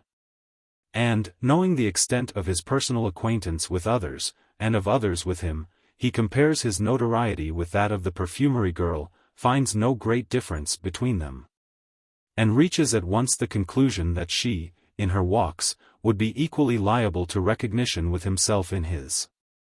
This could only be the case were her walks of the same unvarying, methodical character, and within the same species of limited region as are his own.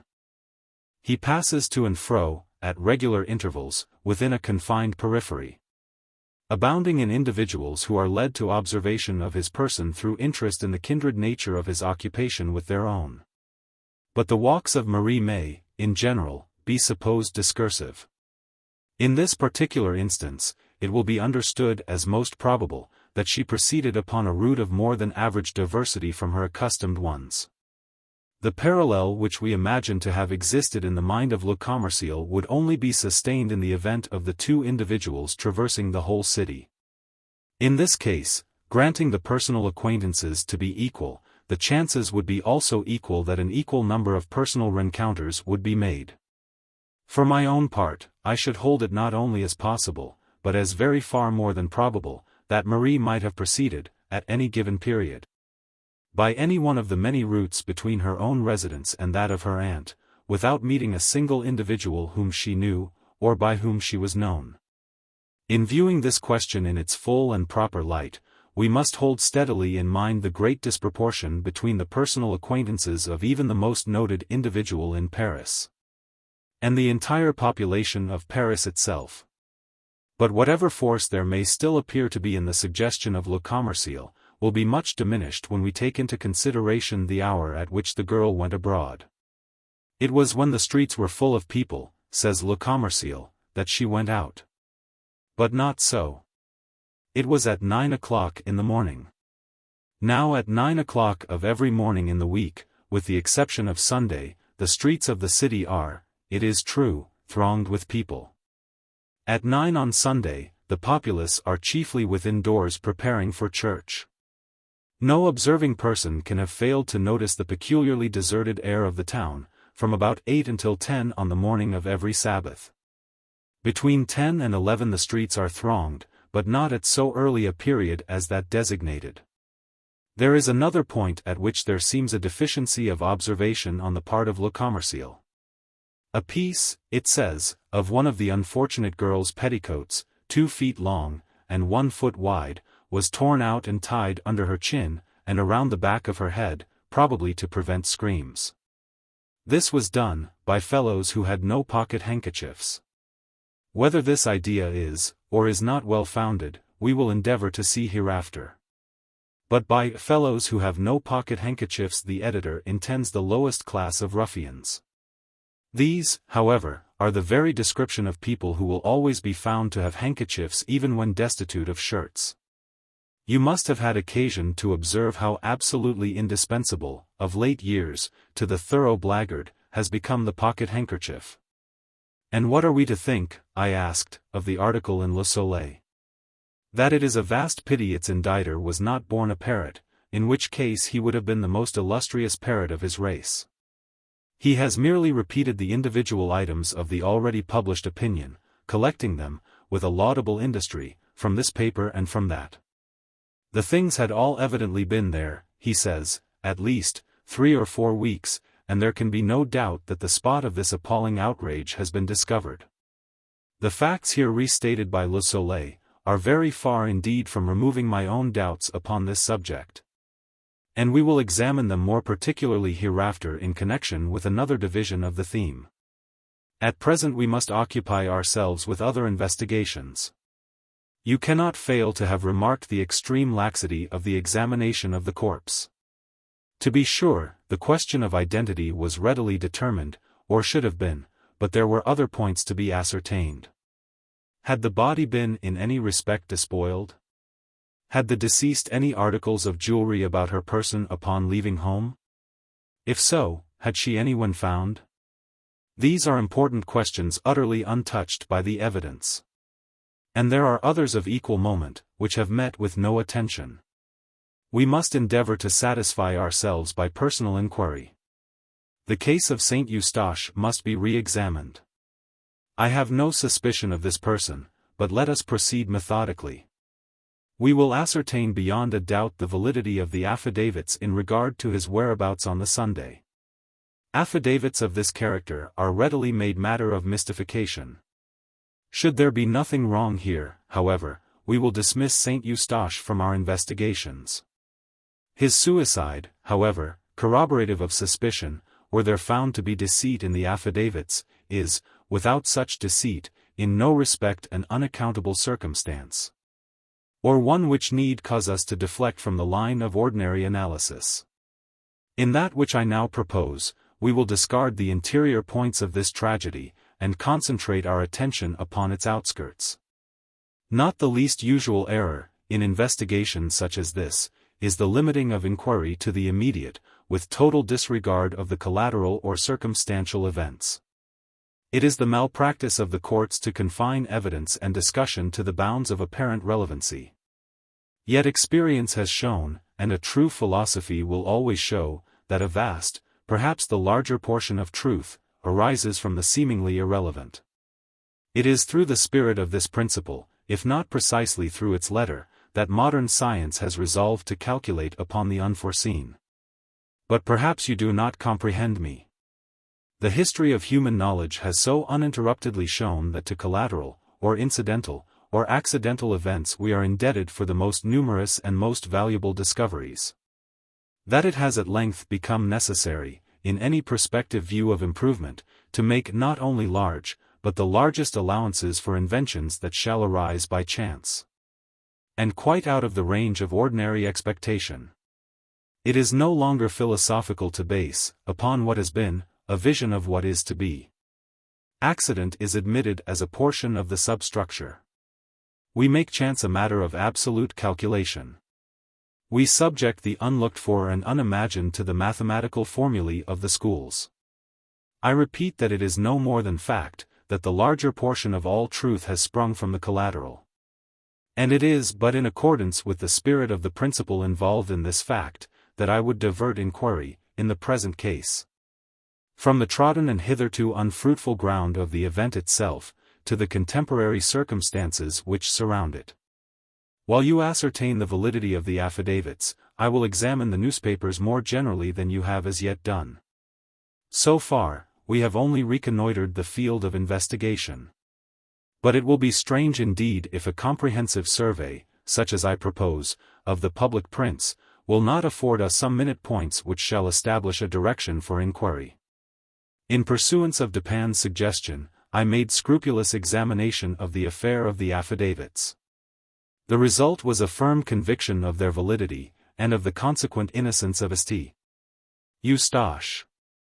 In the meantime my friend occupied himself, with what seemed to me a minuteness altogether objectless, in a scrutiny of the various newspaper files. At the end of a week he placed before me the following extracts. About 3 years and a half ago, a disturbance very similar to the present was caused by the disappearance of this same Marie Rogêt, from the parfumery of Monsieur Leblanc, in the Palais Royal. At the end of a week, however, she reappeared at her customary comptoir, as well as ever, with the exception of a slight paleness not altogether usual. It was given out by Monsieur Leblanc and her mother, that she had merely been on a visit to some friend in the country, and the affair was speedily hushed up. We presume that the present absence is a freak of the same nature, and that, at the expiration of a week, or perhaps of a month, we shall have her among us again. Evening Paper, Monday, June 23. 43. An evening journal of yesterday, refers to a former mysterious disappearance of Mademoiselle Rogêt. It is well known that, during the week of her absence from Leblanc's parfumery, she was in the company of a young naval officer, much noted for his debaucheries. A quarrel, it is supposed, providentially led to her return home. We have the name of the Lothario in question, who is, at present, stationed in Paris, but, for obvious reasons, forbear to make it public. Le Mercury, Tuesday morning, June 24. 44. An outrage of the most atrocious character was perpetrated near this city the day before yesterday. A gentleman, with his wife and daughter, engaged, about dusk, the services of 6 young men, who were idly rowing a boat to and fro near the banks of the Seine, to convey him across the river. Upon reaching the opposite shore, the 3 passengers stepped out, and had proceeded so far as to be beyond the view of the boat, when the daughter discovered that she had left in it her parasol. She returned for it, was seized by the gang, carried out into the stream, gagged, brutally treated, and finally taken to the shore at a point not far from that at which she had originally entered the boat with her parents. The villains have escaped for the time, but the police are upon their trail, and some of them will soon be taken. Morning Paper, June 25. 45. We have received 1 or 2 communications, the object of which is to fasten the crime of the late atrocity upon Manet. 46. But as this gentleman has been fully exonerated by a loyal inquiry, and as the arguments of our several correspondents appear to be more zealous than profound, we do not think it advisable to make them public. Morning Paper, June 28. 47. We have received several forcibly written communications, apparently from various sources, and which go far to render it a matter of certainty that the unfortunate Marie Rogêt has become a victim of one of the numerous bands of blackguards which infest the vicinity of the city upon Sunday. Our own opinion is decidedly in favor of this supposition. We shall endeavor to make room for some of these arguments hereafter. Evening Paper, Tuesday, June 31. 48. On Monday, one of the bargemen connected with the revenue service saw an empty boat floating down the Seine. Sails were lying in the bottom of the boat. The bargeman towed it under the barge office. The next morning it was taken from thence, without the knowledge of any of the officers. The rudder is now at the barge office. Le Diligence, Thursday, June 26. 49. Upon reading these various extracts, they not only seemed to me irrelevant, but I could perceive no mode in which any one of them could be brought to bear upon the matter in hand. I waited for some explanation from Dupin.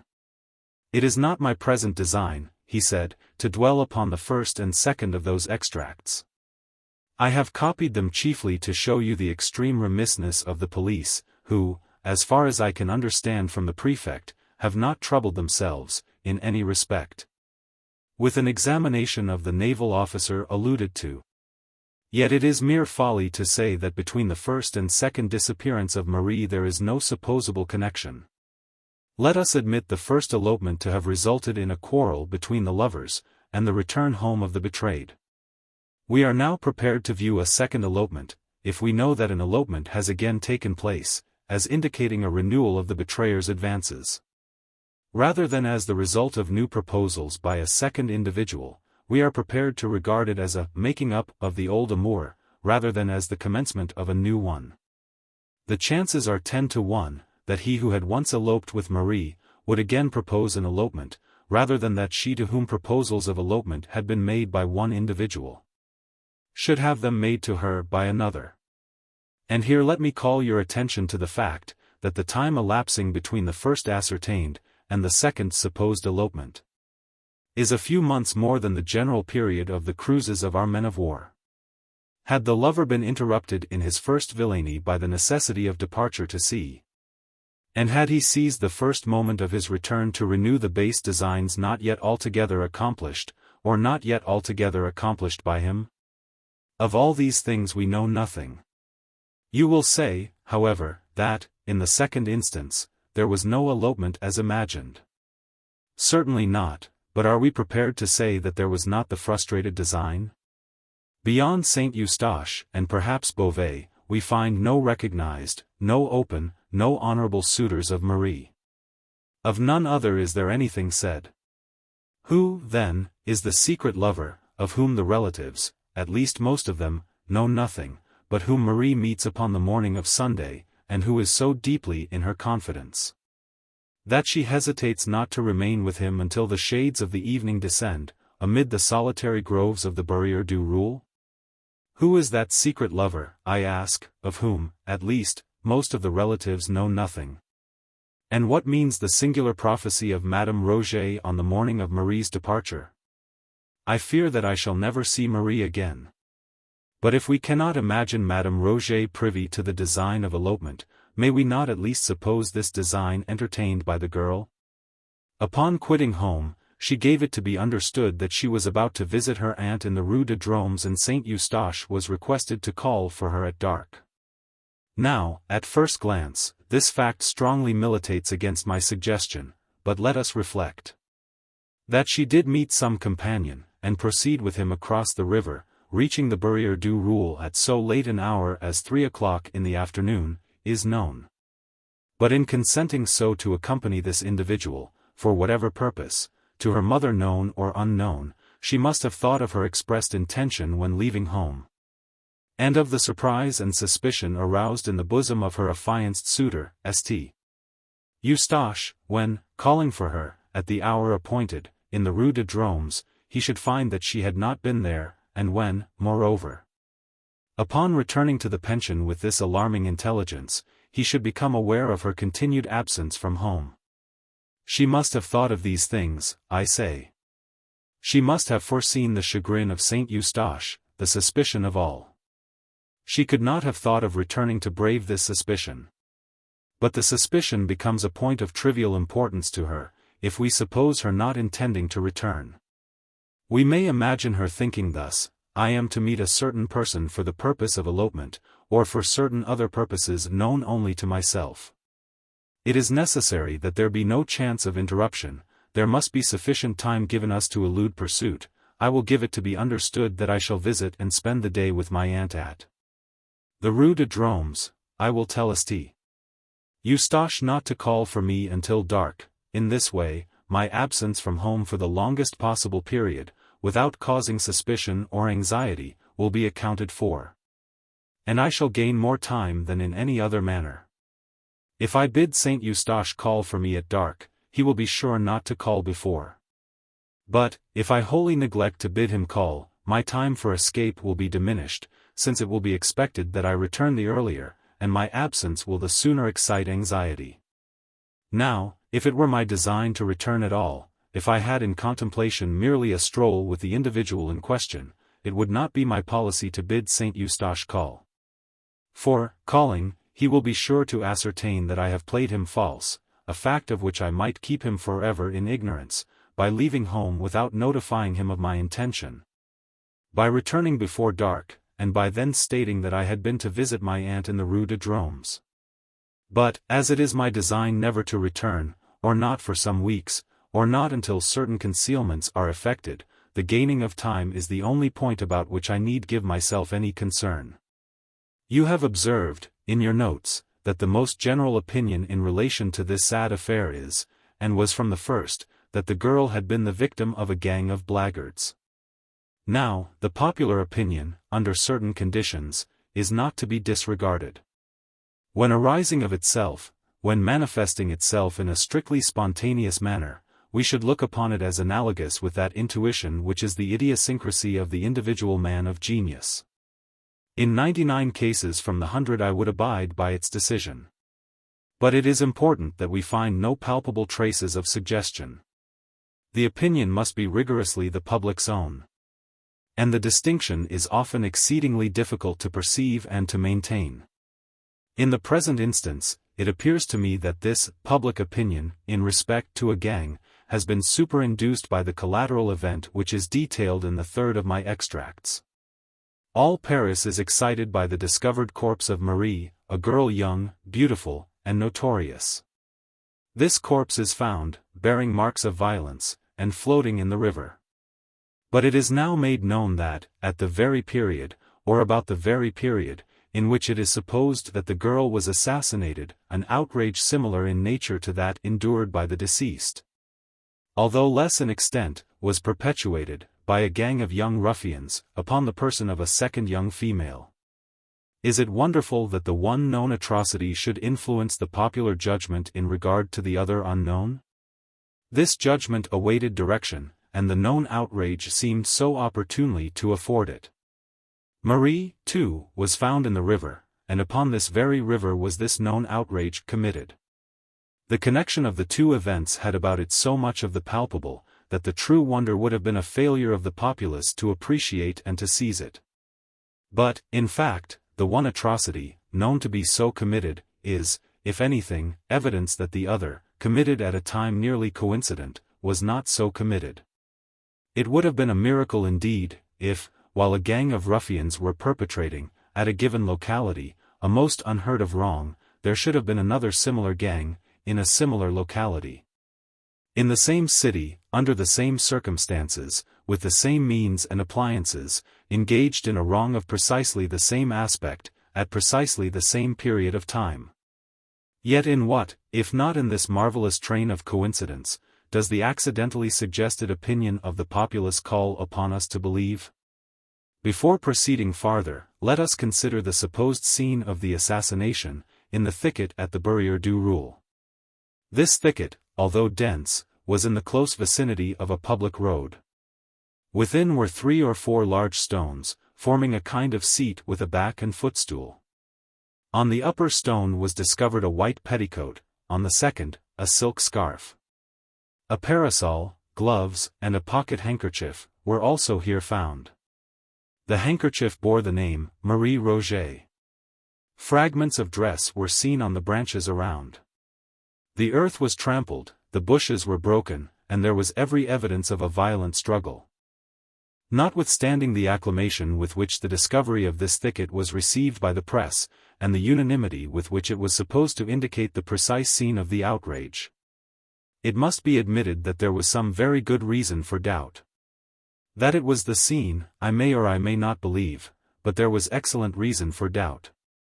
Had the true scene been, as Le Commercial suggested, in the neighborhood of the Rue Pavie, André, the perpetrators of the crime, supposing them still resident in Paris, would naturally have been stricken with terror at the public attention thus acutely directed into the proper channel. And, in certain classes of minds, there would have arisen, at once, a sense of the necessity of some exertion to redivert this attention. And thus, the thicket of the Barrière du Roule having been already suspected, the idea of placing the articles where they were found, might have been naturally entertained. There is no real evidence, although Le Soleil so supposes, that the articles discovered had been more than a very few days in the thicket. While there is much circumstantial proof that they could not have remained there, without attracting attention. During the 20 days elapsing between the fatal Sunday and the afternoon upon which they were found by the boys, they were all mildewed down hard, says Le Soleil, adopting the opinions of its predecessors, with the action of the rain, and stuck together from mildew. The grass had grown around and over some of them. The silk of the parasol was strong, but the threads of it were run together within. The upper part, where it had been doubled and folded, was all mildewed and rotten, and tore on being opened. In respect to the grass having grown around and over some of them, it is obvious that the fact could only have been ascertained from the words, and thus from the recollections, of 2 small boys. For these boys removed the articles and took them home before they had been seen by a third party. But grass will grow, especially in warm and damp weather, such as was that of the period of the murder, as much as 2 or 3 inches in a single day. A parasol lying upon a newly turfed ground, might, in a single week, be entirely concealed from sight by the upspringing grass. And touching that mildew upon which the editor of Le Soleil so pertinaciously insists, that he employs the word no less than 3 times in the brief paragraph just quoted. Is he really unaware of the nature of this mildew? Is he to be told that it is one of the many classes of fungus, of which the most ordinary feature is its upspringing and decadence within 24 hours? Thus we see, at a glance, that what has been most triumphantly adduced in support of the idea that the articles had been for at least 3 or 4 weeks in the thicket, is most absurdly null as regards any evidence of that fact. On the other hand, it is exceedingly difficult to believe that these articles could have remained in the thicket specified for a longer period than a single week, for a longer period than from one Sunday to the next. Those who know anything of the vicinity of Paris, know the extreme difficulty of finding seclusion unless at a great distance from its suburbs. Such a thing as an unexplored, or even an unfrequently visited recess, amid its woods or groves, is not for a moment to be imagined. Let anyone who, being at heart a lover of nature, is yet chained by duty to the dust and heat of this great metropolis, let any such one attempt, even during the weekdays, to slake his thirst for solitude amid the scenes of natural loveliness which immediately surround us. At every second step, he will find the growing charm dispelled by the voice and personal intrusion of some ruffian or party of carousing blackguards. He will seek privacy amid the densest foliage, all in vain. Here are the very nooks where the unwashed most abound, here are the temples most desecrate. With sickness of the heart the wanderer will flee back to the polluted Paris as to a less odious because less incongruous sink of pollution. But if the vicinity of the city is so beset during the working days of the week, how much more so on the Sabbath? It is now especially that, released from the claims of labor, or deprived of the customary opportunities of crime, the town blackguard seeks the precincts of the town, not through love of the rural, which in his heart he despises, but by way of escape from the restraints and conventionalities of society. He desires less the fresh air and the green trees, than the utter license of the country. Here, at the roadside inn, or beneath the foliage of the woods, he indulges, unchecked by any eye except those of his boon companions, in all the mad excess of a counterfeit hilarity, the joint offspring of liberty and of rum. I say nothing more than what must be obvious to every dispassionate observer, when I repeat that the circumstance of the articles in question having remained undiscovered for a longer period than from one Sunday to another, in any thicket in the immediate neighborhood of Paris, is to be looked upon as little less than miraculous. But there are not wanting other grounds for the suspicion that the articles were placed in the thicket with the view of diverting attention from the real scene of the outrage. And, first, let me direct your notice to the date of the discovery of the articles. Collate this with the date of the 5th extract made by myself from the newspapers. You will find that the discovery followed, almost immediately, the urgent communications sent to the evening paper. These communications, although various and apparently from various sources, tended all to the same point, viz. the directing of attention to a gang as the perpetrators of the outrage, and to the neighborhood of the Barrière du Roule as its scene. Now here, of course, the suspicion is not that, in consequence of these communications, or of the public attention by them directed, the articles were found by the boys. But the suspicion might and may well have been, that the articles were not before found by the boys, for the reason that the articles had not before been in the thicket. Having been deposited there only at so late a period as at the date, or shortly prior to the date of the communications, by the guilty authors of these communications themselves. This thicket was an exceedingly singular one. It was unusually dense. Within its naturally walled enclosure were 3 extraordinary stones, forming a seat with a back and footstool. And this thicket, so full of a natural art, was in the immediate vicinity, within a few rods, of the dwelling of Madame de Luc, whose boys were in the habit of closely examining the shrubberies about them in search of the bark of the sassafras. Would it be a rash wager, a wager of 1,000 to 1, that a day never passed over the heads of these boys without finding at least one of them ensconced in the umbrageous hall, and enthroned upon its natural throne? Those who would hesitate at such a wager, have either never been boys themselves, or have forgotten the boyish nature. I repeat, it is exceedingly hard to comprehend how the articles could have remained in this thicket undiscovered, for a longer period than 1 or 2 days. And that thus there is good ground for suspicion, in spite of the dogmatic ignorance of Le Soleil, that they were, at a comparatively late date, deposited where found. But there are still other and stronger reasons for believing them so deposited, than any which I have as yet urged. And, now, let me beg your notice to the highly artificial arrangement of the articles. On the upper stone lay a white petticoat, on the second a silk scarf. Scattered around, were a parasol, gloves, and a pocket handkerchief bearing the name, Marie Rogêt. Here is just such an arrangement as would naturally be made by a not over-acute person wishing to dispose the articles naturally. But it is by no means a really natural arrangement.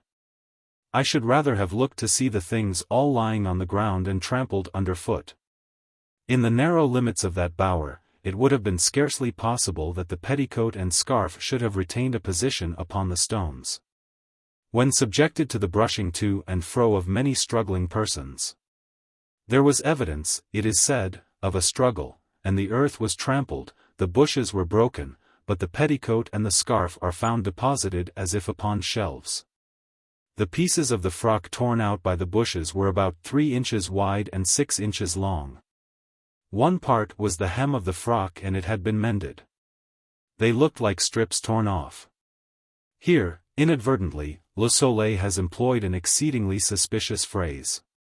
The pieces, as described, do indeed look like strips torn off, but purposely and by hand. It is one of the rarest of accidents that a piece is torn off, from any garment such as is now in question, by the agency of a thorn.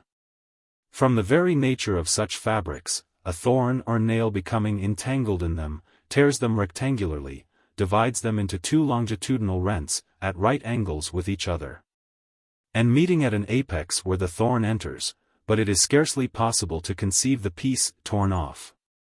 I never so knew it, nor did you. To tear a piece off from such fabric, 2 distinct forces, in different directions, will be, in almost every case, required. If there be 2 edges to the fabric, if, for example, it be a pocket handkerchief, and it is desired to tear from it a slip, then, and then only, will the one force serve the purpose. But in the present case the question is of a dress, presenting but one edge. To tear a piece from the interior, where no edge is presented, could only be effected by a miracle through the agency of thorns, and no one thorn could accomplish it. But, even where an edge is presented, 2 thorns will be necessary, operating, the one in 2 distinct directions, and the other in one. And this in the supposition that the edge is unhemmed. If hemmed, the matter is nearly out of the question. We thus see the numerous and great obstacles in the way of pieces being torn off through the simple agency of thorns. Yet we are required to believe not only that one piece but that many have been so torn. And one part, too, was the hem of the frock. Another piece was part of the skirt, not the hem, that is to say, was torn completely out through the agency of thorns, from the uncaged interior of the dress. These, I say, are things which one may well be pardoned for disbelieving. Yet, taken collectedly, they form, perhaps, less of reasonable ground for suspicion, than the one startling circumstance of the articles having been left in this thicket at all, by any murderers who had enough precaution to think of removing the corpse. You will not have apprehended me rightly, however, if you suppose it my design to deny this thicket as the scene of the outrage. There might have been a wrong here, or, more possibly, an accident at Madame Deluc's. But, in fact, this is a point of minor importance. We are not engaged in an attempt to discover the scene, but to produce the perpetrators of the murder. What I have adduced, notwithstanding the minuteness with which I have adduced it, has been with the view, first, to show the folly of the positive and headlong assertions of Le Soleil. But secondly and chiefly, to bring you, by the most natural route, to a further contemplation of the doubt whether this assassination has, or has not, been the work of a gang. We will resume this question by mere allusion to the revolting details of the surgeon examined at the inquest. It is only necessary to say that his published inferences, in regard to the number of ruffians, have been properly ridiculed as unjust and totally baseless, by all the reputable anatomists of Paris. Not that the matter might not have been as inferred, but that there was no ground for the inference. Was there not much for another? Let us reflect now upon the traces of a struggle. And let me ask what these traces have been supposed to demonstrate. A gang. But do they not rather demonstrate the absence of a gang? What struggle could have taken place, what struggle so violent and so enduring as to have left its traces, in all directions, between a weak and defenseless girl and the gang of ruffians imagined? The silent grasp of a few rough arms and all would have been over. The victim must have been absolutely passive at their will. You will here bear in mind that the arguments urged against the thicket as the scene, are applicable in chief part only against it as the scene of an outrage committed by more than a single individual. If we imagine but one violator, we can conceive, and thus only conceive, the struggle of so violent and so obstinate a nature as to have left the traces apparent. And again, I have already mentioned the suspicion to be excited by the fact that the articles in question were suffered to remain at all in the thicket where discovered.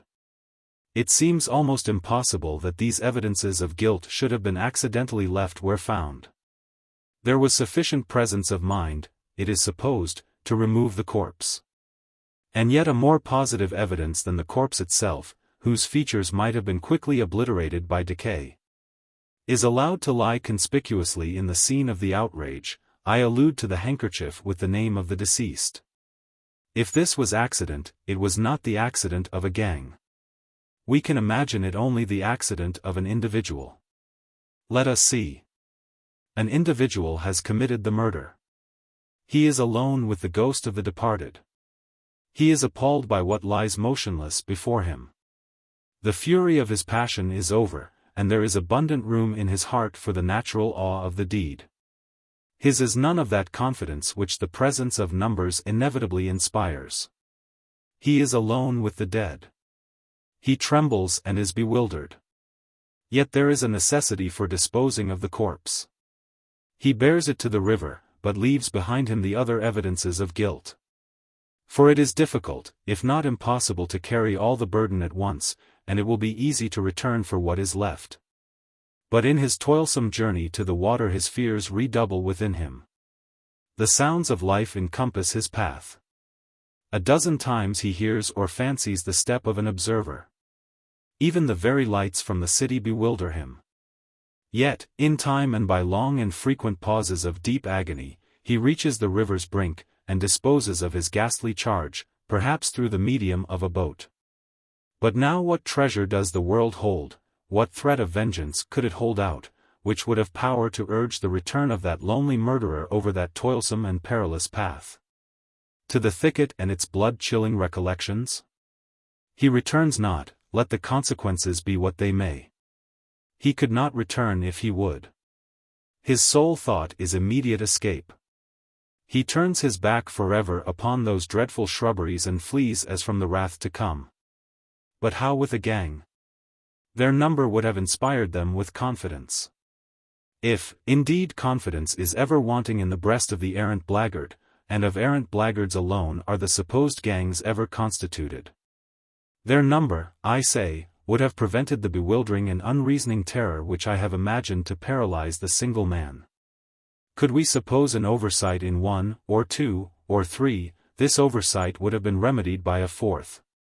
They would have left nothing behind them. For their number would have enabled them to carry all at once. There would have been no need of return. Consider now the circumstance that in the outer garment of the corpse when found, a slip, about a foot wide had been torn upward from the bottom hem to the waist wound 3 times round the waist, and secured by a sort of hitch in the back. This was done with the obvious design of affording a handle by which to carry the body. But would any number of men have dreamed of resorting to such an expedient? To 3 or 4, the limbs of the corpse would have afforded not only a sufficient, but the best possible hold. The device is that of a single individual. And this brings us to the fact that between the thicket and the river, the rails of the fences were found taken down. And the ground bore evident traces of some heavy burden having been dragged along it. But would a number of men have put themselves to the superfluous trouble of taking down a fence, for the purpose of dragging through it a corpse which they might have lifted over any fence in an instant? Would a number of men have so dragged a corpse at all as to have left evident traces of the dragging? And here we must refer to an observation of Le Commerciel. An observation upon which I have already, in some measure, commented. A piece, says this journal, of one of the unfortunate girl's petticoats was torn out and tied under her chin, and around the back of her head, probably to prevent screams. This was done by fellows who had no pocket handkerchiefs. I have before suggested that a genuine blackguard is never without a pocket handkerchief. But it is not to this fact that I now especially advert. That it was not through want of a handkerchief for the purpose imagined by Le Commerciel, that this bandage was employed, is rendered apparent by the handkerchief left in the thicket. And that the object was not to prevent screams appears, also, from the bandage having been employed in preference to what would so much better have answered the purpose. But the language of the evidence speaks of the strip in question as found around the neck, fitting loosely, and secured with a hard knot. These words are sufficiently vague, but differ materially from those of Le Commerciel. The slip was 18 inches wide, and therefore, although of muslin, would form a strong band when folded or rumpled longitudinally. And thus rumpled it was discovered. My inference is this. The solitary murderer, having borne the corpse, for some distance, whether from the thicket or elsewhere, by means of the bandage hitched around its middle, found the weight. In this mode of procedure, too much for his strength. He resolved to drag the burden. The evidence goes to show that it was dragged. With this object in view, it became necessary to attach something like a rope to one of the extremities. It could be best attached about the neck, where the head would prevent its slipping off. And, now, the murderer bethought him, unquestionably, of the bandage about the loins. He would have used this, but for its volution about the corpse, the hitch which embarrassed it, and the reflection that it had not been torn off from the garment. It was easier to tear a new slip from the petticoat. He tore it, made it fast about the neck, and so dragged his victim to the brink of the river. That this bandage, only attainable with trouble and delay, and but imperfectly answering its purpose, that this bandage was employed at all, demonstrates that the necessity for its employment sprang from circumstances arising at a period when the handkerchief was no longer attainable, that is to say, arising, as we have imagined, after quitting the thicket, if the thicket it was, and on the road between the thicket and the river. But the evidence, you will say, of Madame de Luc, points especially to the presence of a gang, in the vicinity of the thicket, at or about the epoch of the murder. This I grant. I doubt if there were not a dozen gangs, such as described by Madame de Luc, in and about the vicinity of the Barrière du Roule at or about the period of this tragedy. But the gang which has drawn upon itself the pointed animadversion, although the somewhat tardy and very suspicious evidence of Madame de Luc, is the only gang which is represented by that honest and scrupulous old lady as having eaten her cakes and swallowed her brandy, without putting themselves to the trouble of making her payment. Edi hinc illi ire? But what is the precise evidence of Madame de Luc? A gang of miscreants made their appearance, behaved boisterously, ate and drank without making payment, followed in the route of the young man and girl, returned to the inn about dusk, and recrossed the river as if in great haste. Now this great haste very possibly seemed greater haste in the eyes of Madame de Luc, since she dwelt lingeringly and lamentingly upon her violated cakes and ale for which she might still have entertained a faint hope of compensation. Why, otherwise, since it was about dusk, should she make a point of the haste? It is no cause for wonder, surely, that even a gang of blackguards should make haste to get home, when a wide river is to be crossed in small boats, when storm impends, and when night approaches. I say approaches, for the night had not yet arrived. It was only about dusk that the indecent haste of these miscreants offended the sober eyes of Madame de Luc. But we are told that it was upon this very evening that Madame de Luc, as well as her eldest son, heard the screams of a female in the vicinity of the inn. And in what words does Madame de Luc designate the period of the evening at which these screams were heard? It was soon after dark, she says. But soon after dark is, at least, dark. And about dusk is as certainly daylight. Thus it is abundantly clear that the gang quitted the Barrière du Roule prior to the screams overheard by Madame de Luc. And although, in all the many reports of the evidence, the relative expressions in question are distinctly and invariably employed just as I have employed them in this conversation with yourself, no notice whatever of the gross discrepancy has, as yet, been taken by any of the public journals, or by any of the myrmidons of police. I shall add but one to the arguments against a gang, but this one has, to my own understanding at least, a weight altogether irresistible. Under the circumstances of large reward offered, and full pardon to any king's evidence, it is not to be imagined, for a moment, that some member of a gang of low ruffians, or of any body of men, would not long ago have betrayed his accomplices. Each one of a gang so placed, is not so much greedy of reward, or anxious for escape, as fearful of betrayal.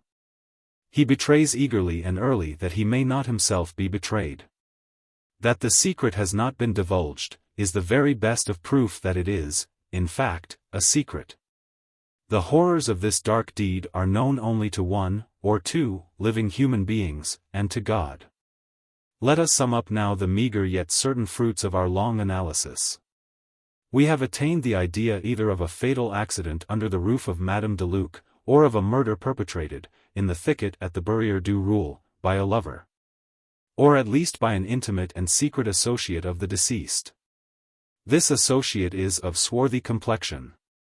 This complexion, the hitch in the bandage, and the sailor's knot, with which the bonnet ribbon is tied, point to a seaman. His companionship with the deceased, a gay, but not an abject young girl, designates him as above the grade of the common sailor. Here the well-written and urgent communications to the journals are much in the way of corroboration. The circumstance of the first elopement, as mentioned by Le Mercure, tends to blend the idea of this seaman with that of the naval officer, who is first known to have led the unfortunate into crime. And here, most fitly, comes the consideration of the continued absence of him of the dark complexion. Let me pause to observe that the complexion of this man is dark and swarthy. It was no common swarthiness which constituted the sole point of remembrance, both as regards Valence and Madame de Luc. But why is this man absent? Was he murdered by the gang? If so, why are there only traces of the assassinated girl? The scene of the two outrages will naturally be supposed identical. And where is his corpse? The assassins would most probably have disposed of both in the same way. But it may be said that this man lives, and is deterred from making himself known, through dread of being charged with the murder. This consideration might be supposed to operate upon him now, at this late period, since it has been given in evidence that he was seen with Marie, but it would have had no force at the period of the deed. The first impulse of an innocent man would have been to announce the outrage, and to aid in identifying the ruffians. This policy would have suggested. He had been seen with the girl.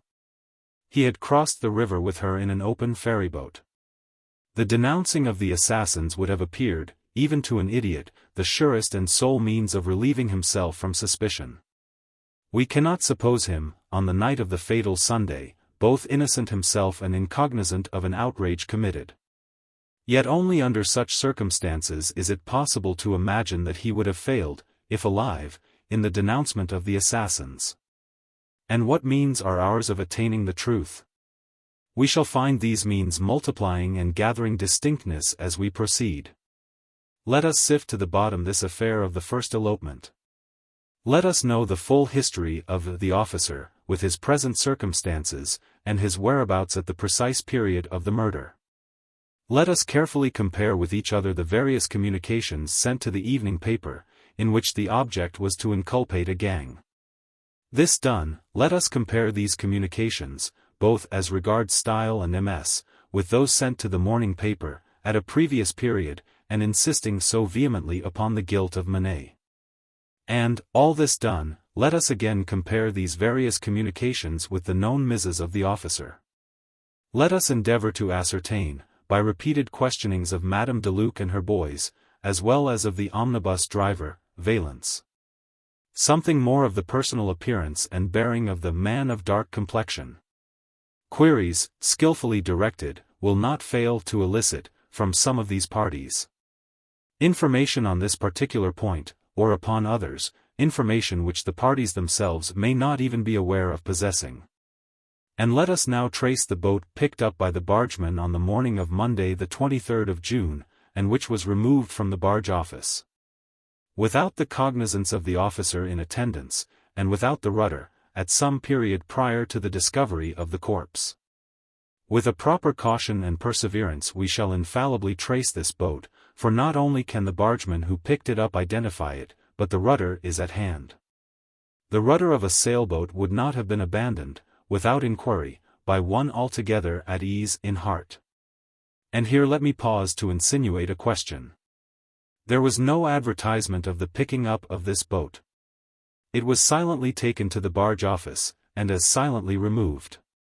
But its owner or employer, how happened he, at so early a period as Tuesday morning, to be informed, without the agency of advertisement, of the locality of the boat taken up on Monday? Unless we imagine some connection with the Navy, some personal permanent connection leading to cognizance of its minute in interests, its petty local news? In speaking of the lonely assassin dragging his burden to the shore, I have already suggested the probability of his availing himself of a boat. Now we are to understand that Marie Rogêt was precipitated from a boat. This would naturally have been the case. The corpse could not have been trusted to the shallow waters of the shore.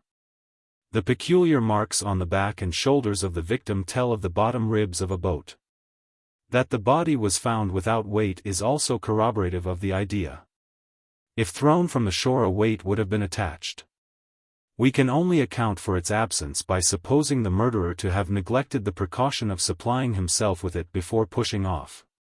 In the act of consigning the corpse to the water, he would unquestionably have noticed his oversight, but then no remedy would have been at hand. Any risk would have been preferred to a return to that accursed shore. Having rid himself of his ghastly charge, the murderer would have hastened to the city. There, at some obscure wharf, he would have leaped on land. But the boat, would he have secured it? He would have been in too great haste for such things as securing a boat. Moreover, in fastening it to the wharf, he would have felt as if securing evidence against himself. His natural thought would have been to cast from him, as far as possible, all that had held connection with his crime. He would not only have fled from the wharf, but he would not have permitted the boat to remain. Assuredly he would have cast it adrift. Let us pursue our fancies. In the morning, the wretch is stricken with unutterable horror at finding that the boat has been picked up and detained at a locality which he is in the daily habit of frequenting, at a locality, perhaps, which his duty compels him to frequent. The next night, without daring to ask for the rudder, he removes it. Now where is that rudderless boat? Let it be one of our first purposes to discover. With the first glimpse we obtain of it, the dawn of our success shall begin. This boat shall guide us, with a rapidity which will surprise even ourselves, to him who employed it in the midnight of the fatal Sabbath.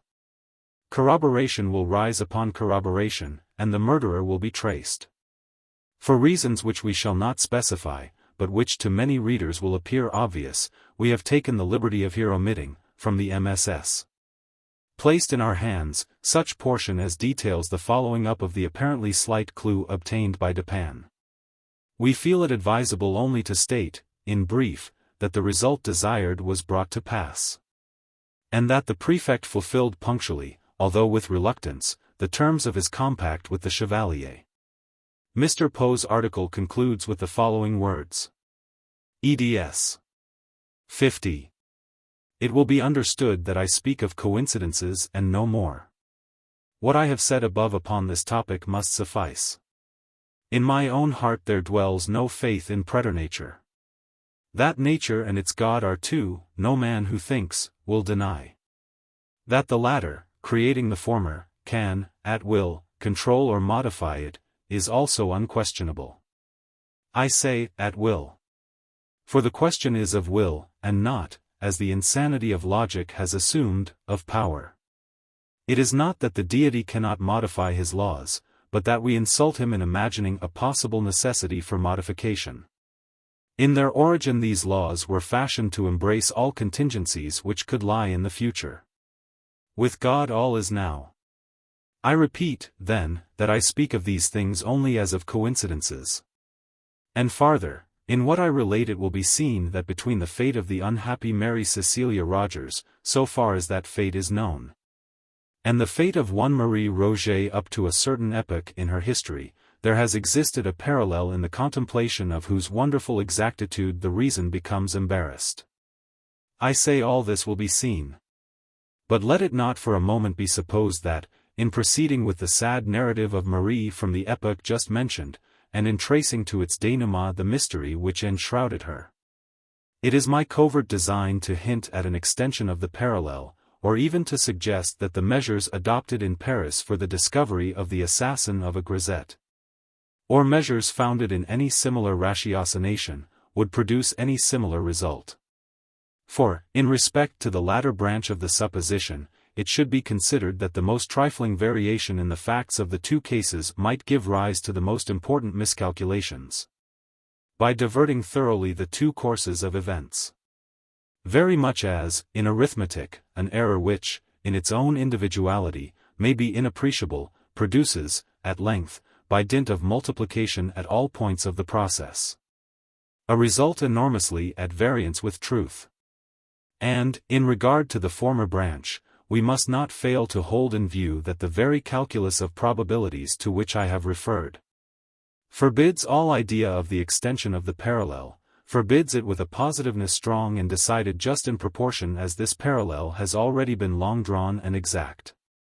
This is one of those anomalous propositions which, seemingly appealing to thought altogether apart from the mathematical, is yet one which only the mathematician can fully entertain. Nothing, for example, is more difficult than to convince the merely general reader that the fact of sixes having been thrown twice in succession by a player at dice is sufficient cause for betting the largest odds that sixes will not be thrown in the third attempt. A suggestion to this effect is usually rejected by the intellect at once. It does not appear that the two throws which have been completed, and which lie now absolutely in the past, can have influence upon the throw which exists only in the future. The chance for throwing sixes seems to be precisely as it was at any ordinary time, that is to say, subject only to the influence of the various other throws which may be made by the dice. And this is a reflection which appears so exceedingly obvious that attempts to controvert it are received more frequently with a derisive smile than with anything like respectful attention. The error here involved, a gross error redolent of mischief, I cannot pretend to expose within the limits assigned me at present, and with the philosophical it needs no exposure. It may be sufficient here to say that it forms one of an infinite series of mistakes which arise in the path of reason through her propensity for seeking truth in detail. The pit and the pendulum. Impia tortorum longos hic tuba furors. Sanguinis innocui, non satiata, aluit. Sospite nunc patria, fracto nunc funeris antro. Mors ubi dira fut vita salusque patent. Quatrain composed for the gates of a market to be erected upon the site of the Jacobin Club House at Paris. I was sick, sick unto death with that long agony. And when they at length unbound me, and I was permitted to sit, I felt that my senses were leaving me. The sentence, the dread sentence of death, was the last of distinct accentuation which reached my ears. After that, the sound of the inquisitorial voices seemed merged in one dreamy indeterminate hum. It conveyed to my soul the idea of revolution, perhaps from its association in fancy with the burr of a mill wheel. This only for a brief period, for presently I heard no more. Yet, for a while, I saw, but with how terrible an exaggeration. I saw the lips of the black-robed judges. They appeared to me white, whiter than the sheet upon which I trace these words, and thin even to grotesqueness.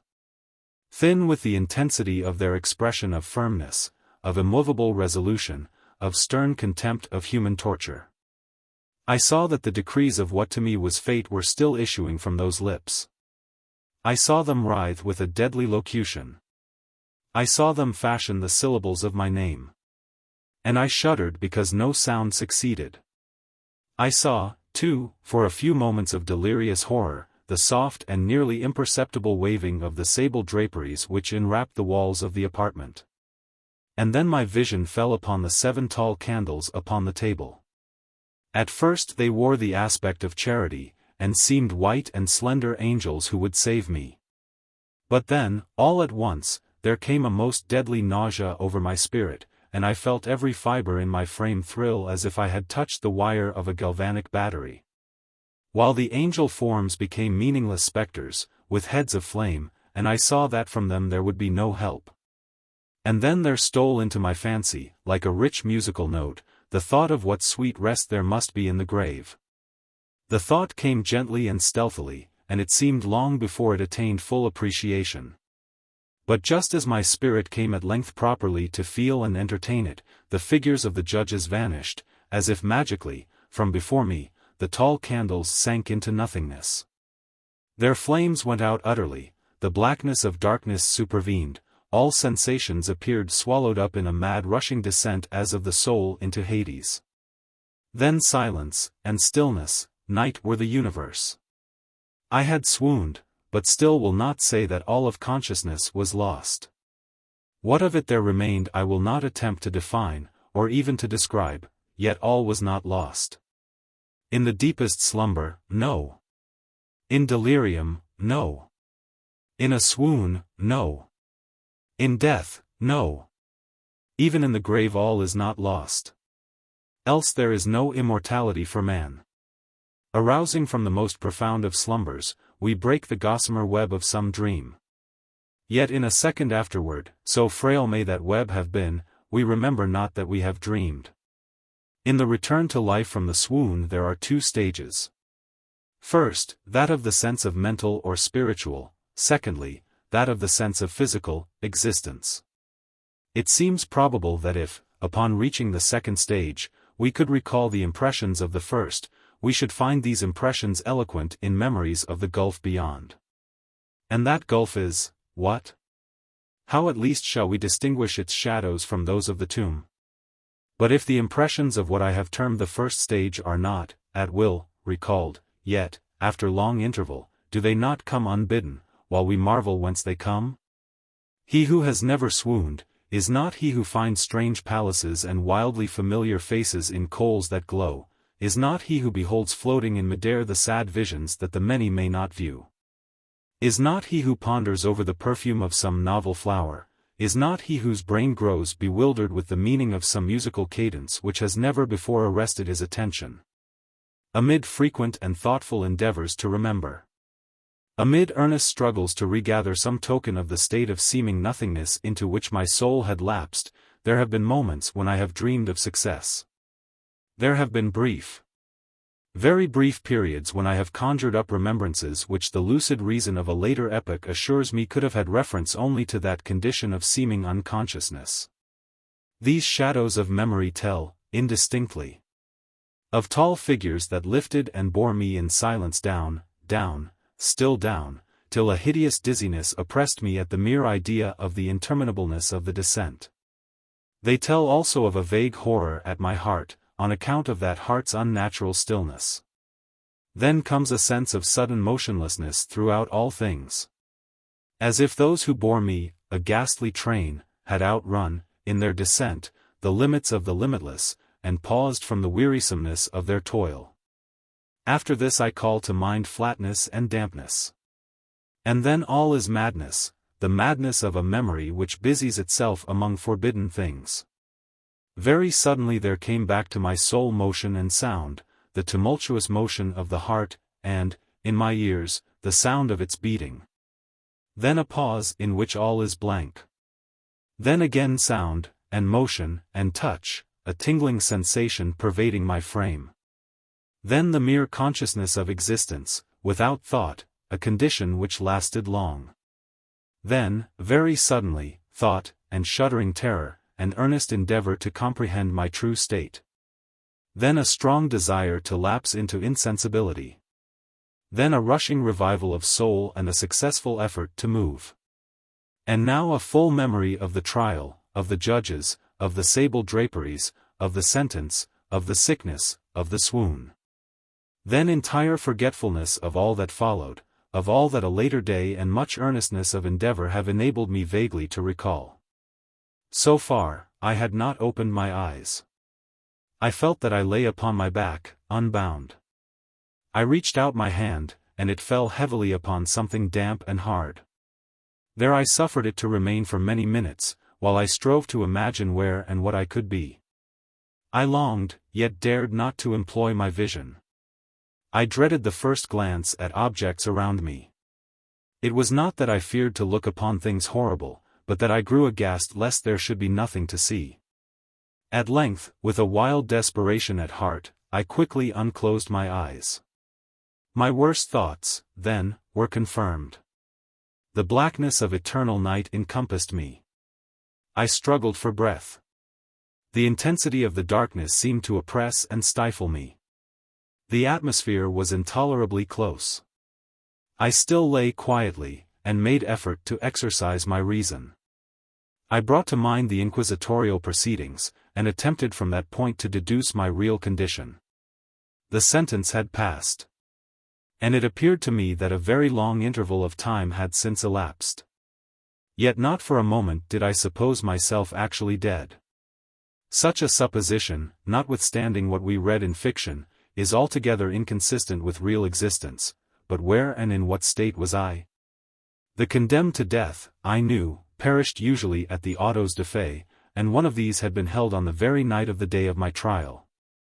Had I been remanded to my dungeon, to await the next sacrifice, which would not take place for many months? This I at once saw could not be. Victims had been in immediate demand. Moreover, my dungeon, as well as all the condemned cells at Toledo, had stone floors, and light was not altogether excluded.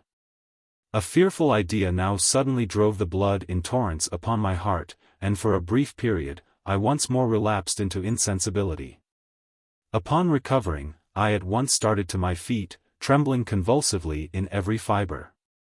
I thrust my arms wildly above and around me in all directions. I felt nothing. Yet dreaded to move a step, lest I should be impeded by the walls of a tomb. Perspiration burst from every pore, and stood in cold big beads upon my forehead. The agony of suspense grew at length intolerable, and I cautiously moved forward, with my arms extended, and my eyes straining from their sockets, in the hope of catching some faint ray of light. I proceeded for many paces, but still all was blackness and vacancy. I breathed more freely. It seemed evident that mine was not, at least, the most hideous of fates. And now, as I still continued to step cautiously onward, there came thronging upon my recollection 1,000 vague rumors of the horrors of Toledo. Of the dungeons there had been strange things narrated, fables I had always deemed them, but yet strange, and too ghastly to repeat, save in a whisper.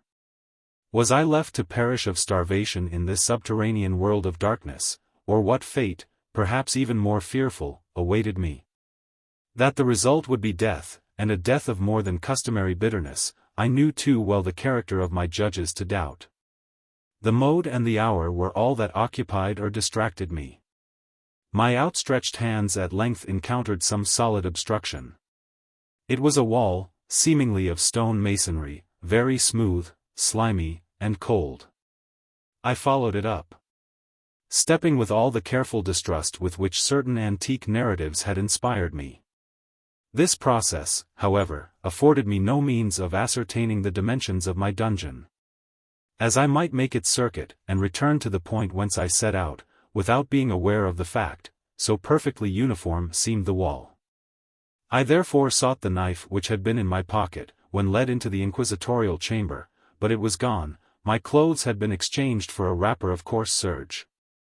I had thought of forcing the blade in some minute crevice of the masonry, so as to identify my point of departure. The difficulty, nevertheless, was but trivial. Although, in the disorder of my fancy, it seemed at first insuperable. I tore a part of the hem from the robe and placed the fragment at full length, and at right angles to the wall. In groping my way around the prison, I could not fail to encounter this rag upon completing the circuit. So, at least I thought, but I had not counted upon the extent of the dungeon, or upon my own weakness. The ground was moist and slippery. I staggered onward for some time, when I stumbled and fell. My excessive fatigue induced me to remain prostrate, and sleep soon overtook me as I lay. Upon awaking, and stretching forth an arm, I found beside me a loaf and a pitcher with water. I was too much exhausted to reflect upon this circumstance, but ate and drank with avidity. Shortly afterward, I resumed my tour around the prison, and with much toil came at last upon the fragment of the serge.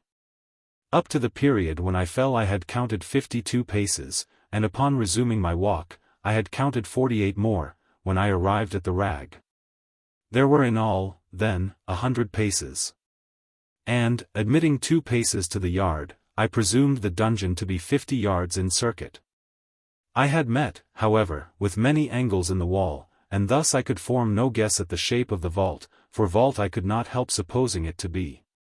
I had little object, certainly no hope, in these researches, but a vague curiosity prompted me to continue them. Quitting the wall, I resolved to cross the area of the enclosure. At first I proceeded with extreme caution, for the floor, although seemingly of solid material, was treacherous with slime. At length, however, I took courage, and did not hesitate to step firmly, endeavoring to cross in as direct a line as possible. I had advanced some 10 or 12 paces in this manner, when the remnant of the torn hem of my robe became entangled between my legs. I stepped on it, and fell violently on my face. In the confusion attending my fall, I did not immediately apprehend a somewhat startling circumstance, which yet, in a few seconds afterward, and while I still lay prostrate, arrested my attention. It was this: my chin rested upon the floor of the prison, but my lips and the upper portion of my head, although seemingly at a less elevation than the chin, touched nothing. At the same time my forehead seemed bathed in a clammy vapor, and the peculiar smell of decayed fungus arose to my nostrils. I put forward my arm, and shuddered to find that I had fallen at the very brink of a circular pit, whose extent, of course, I had no means of ascertaining at the moment. Groping about the masonry just below the margin, I succeeded in dislodging a small fragment, and let it fall into the abyss. For many seconds I hearkened to its reverberations as it dashed against the sides of the chasm in its descent. At length there was a sullen plunge into water, succeeded by loud echoes. At the same moment there came a sound resembling the quick opening, and as rapid closing of a door overhead, while a faint gleam of light flashed suddenly through the gloom, and as suddenly faded away. I saw clearly the doom which had been prepared for me, and congratulated myself upon the timely accident by which I had escaped. Another step before my fall, and the world had seen me no more. And the death just avoided was of that very character which I had regarded as fabulous and frivolous in the tales respecting the Inquisition. To the victims of its tyranny, there was the choice of death with its direst physical agonies, or death with its most hideous moral horrors. I had been reserved for the latter. By long suffering my nerves had been unstrung, until I trembled at the sound of my own voice, and had become in every respect a fitting subject for the species of torture which awaited me. Shaking in every limb, I groped my way back to the wall, resolving there to perish rather than risk the terrors of the wells, of which my imagination now pictured many in various positions about the dungeon. In other conditions of mind I might have had courage to end my misery at once by a plunge into one of these abysses, but now I was the veriest of cowards. Neither could I forget what I had read of these pits, that the sudden extinction of life formed no part of their most horrible plan. Agitation of spirit kept me awake for many long hours, but at length I again slumbered. Upon arousing, I found by my side, as before, a loaf and a pitcher of water. A burning thirst consumed me, and I emptied the vessel at a draught. It must have been drugged, for scarcely had I drunk, before I became irresistibly drowsy. A deep sleep fell upon me, a sleep like that of death. How long it lasted, of course, I know not, but when, once again, I unclosed my eyes, the objects around me were visible. By a wild sulphureous luster, the origin of which I could not at first determine, I was enabled to see the extent and aspect of the prison. In its size I had been greatly mistaken. The whole circuit of its walls did not exceed 25 yards. For some minutes this fact occasioned me a world of vain trouble, vain indeed. For what could be of less importance, under the terrible circumstances which environed me, than the mere dimensions of my dungeon? But my soul took a wild interest in trifles, and I busied myself in endeavors to account for the error I had committed in my measurement. The truth at length flashed upon me. In my first attempt at exploration I had counted 52 paces, up to the period when I fell. I must then have been within a pace or two of the fragment of serge. In fact, I had nearly performed the circuit of the vault. I then slept, and, upon awaking, I must have returned upon my steps, thus supposing the circuit nearly double what it actually was. My confusion of mind prevented me from observing that I began my tour with the wall to the left, and ended it with the wall to the right. I had been deceived, too, in respect to the shape of the enclosure. In feeling my way I had found many angles, and thus deduced an idea of great irregularity. So potent is the effect of total darkness upon one arousing from lethargy or sleep. The angles were simply those of a few slight depressions, or niches, at odd intervals. The general shape of the prison was square. What I had taken for masonry seemed now to be iron, or some other metal, in huge plates, whose sutures or joints occasioned the depression. The entire surface of this metallic enclosure was rudely daubed in all the hideous and repulsive devices to which the charnel superstition of the monks has given rise. The figures of fiends in aspects of menace, with skeleton forms, and other more really fearful images, overspread and disfigured the walls. I observed that the outlines of these monstrosities were sufficiently distinct, but that the color seemed faded and blurred, as if from the effects of a damp atmosphere. I now noticed the floor, too, which was of stone. In the center yawned the circular pit from whose jaws I had escaped, but it was the only one in the dungeon. All this I saw indistinctly and by much effort, for my personal condition had been greatly changed during slumber. I now lay upon my back, and at full length, on a species of low framework of wood. To this I was securely bound by a long strap resembling a sissingle.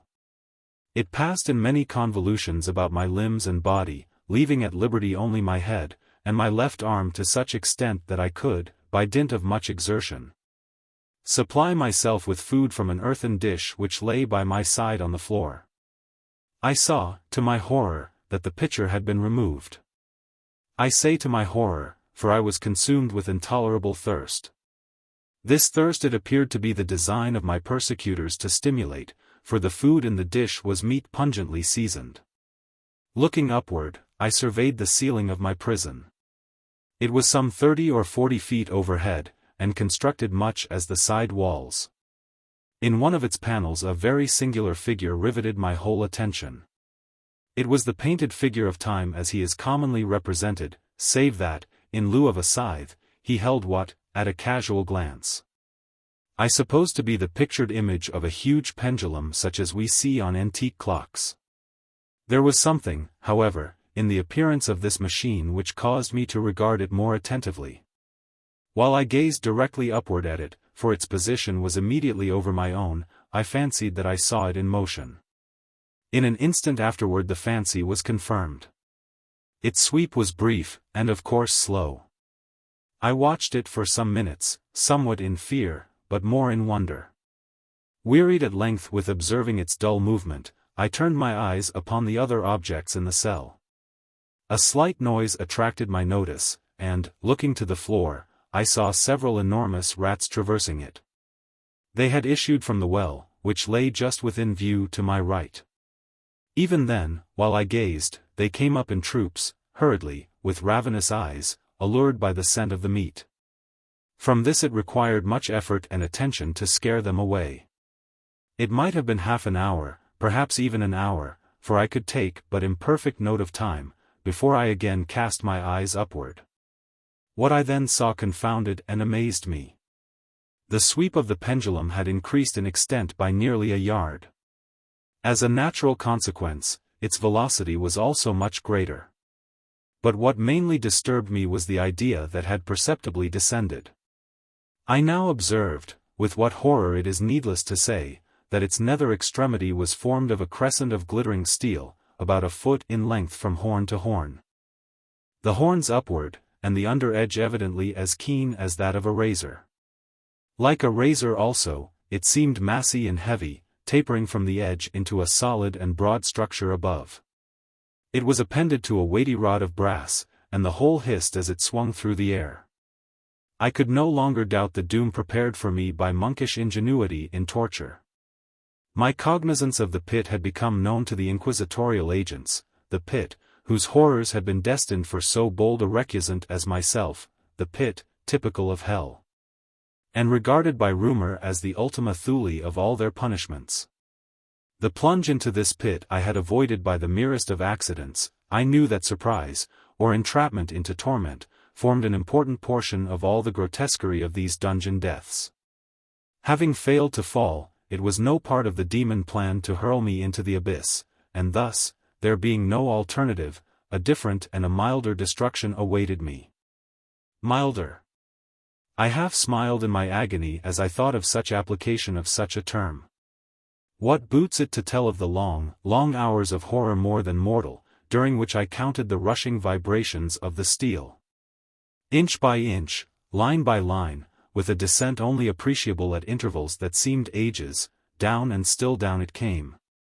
Days passed, it might have been that many days passed, ere it swept so closely over me as to fan me with its acrid breath. The odor of the sharp steel forced itself into my nostrils.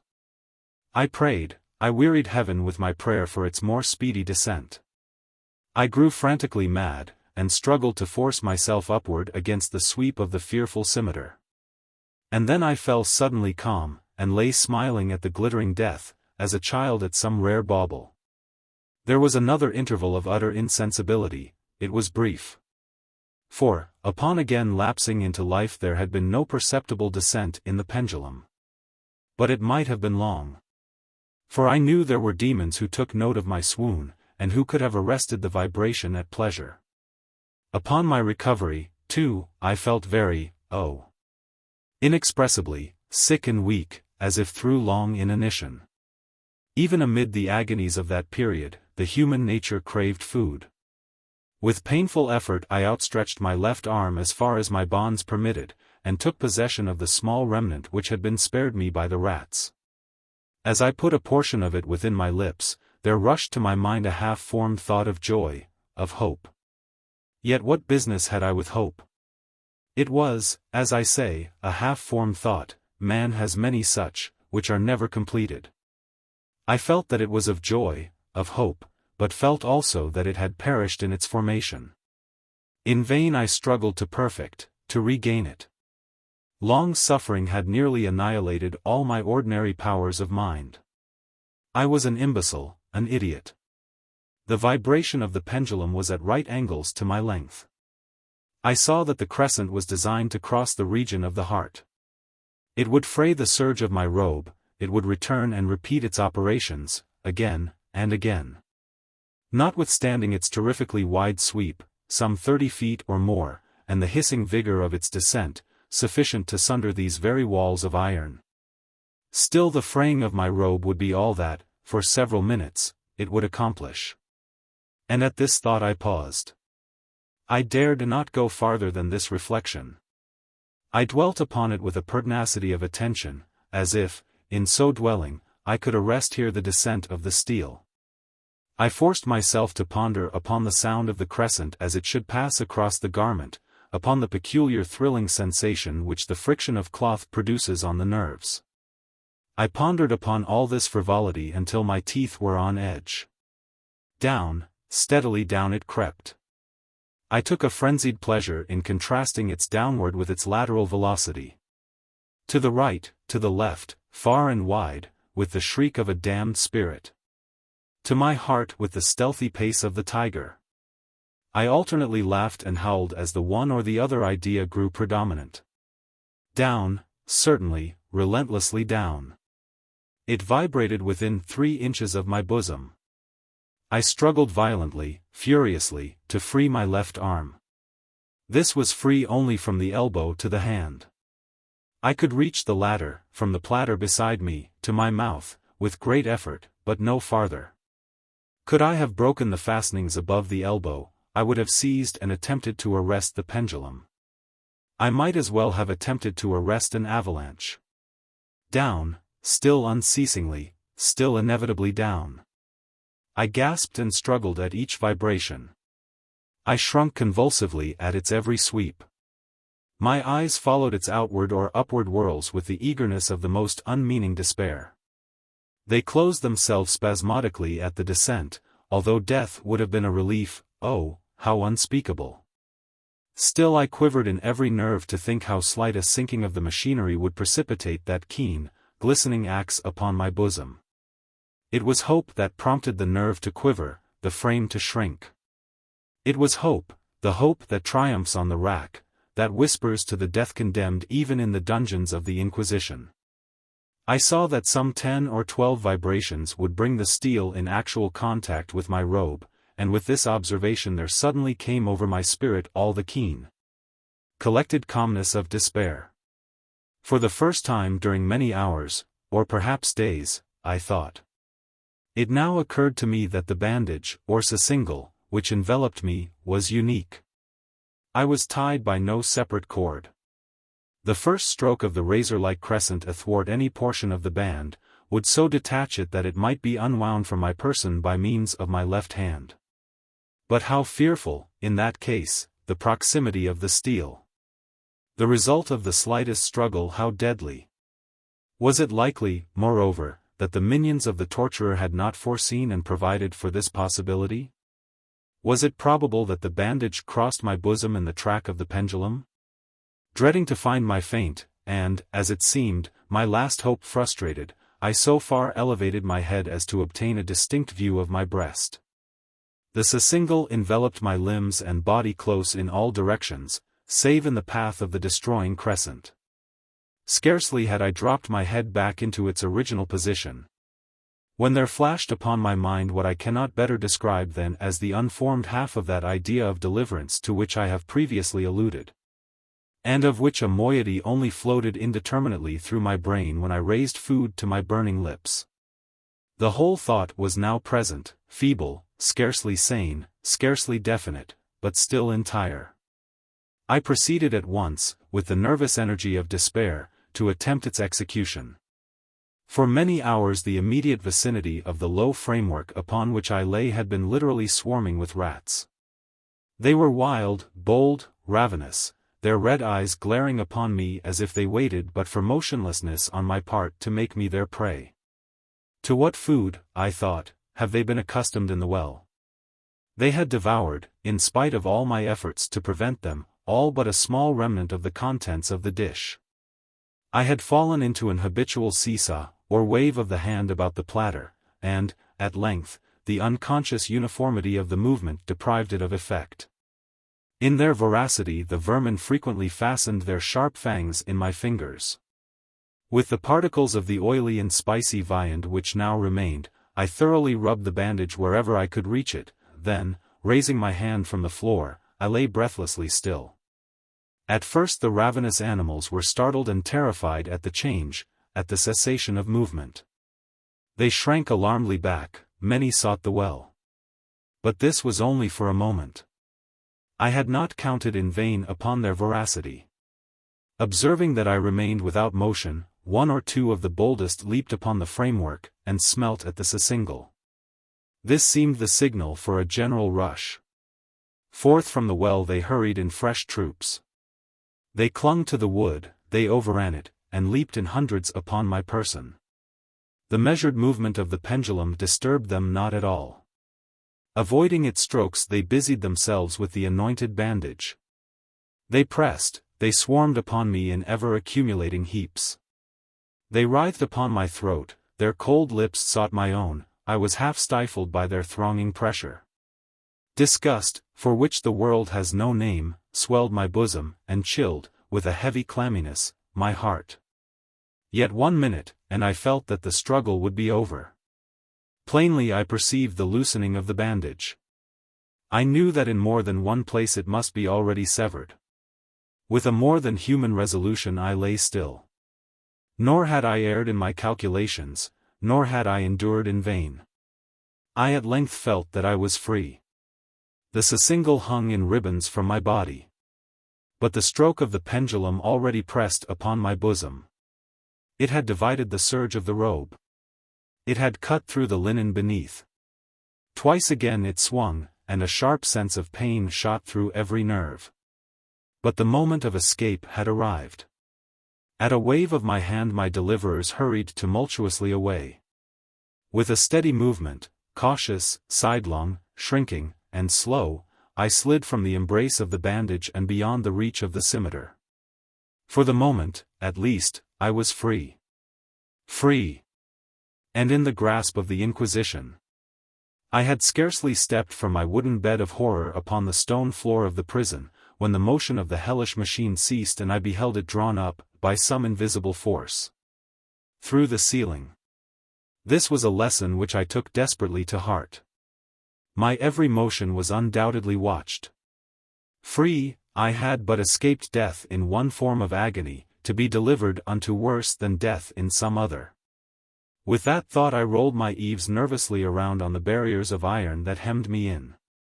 Something unusual, some change which, at first, I could not appreciate distinctly, it was obvious, had taken place in the apartment.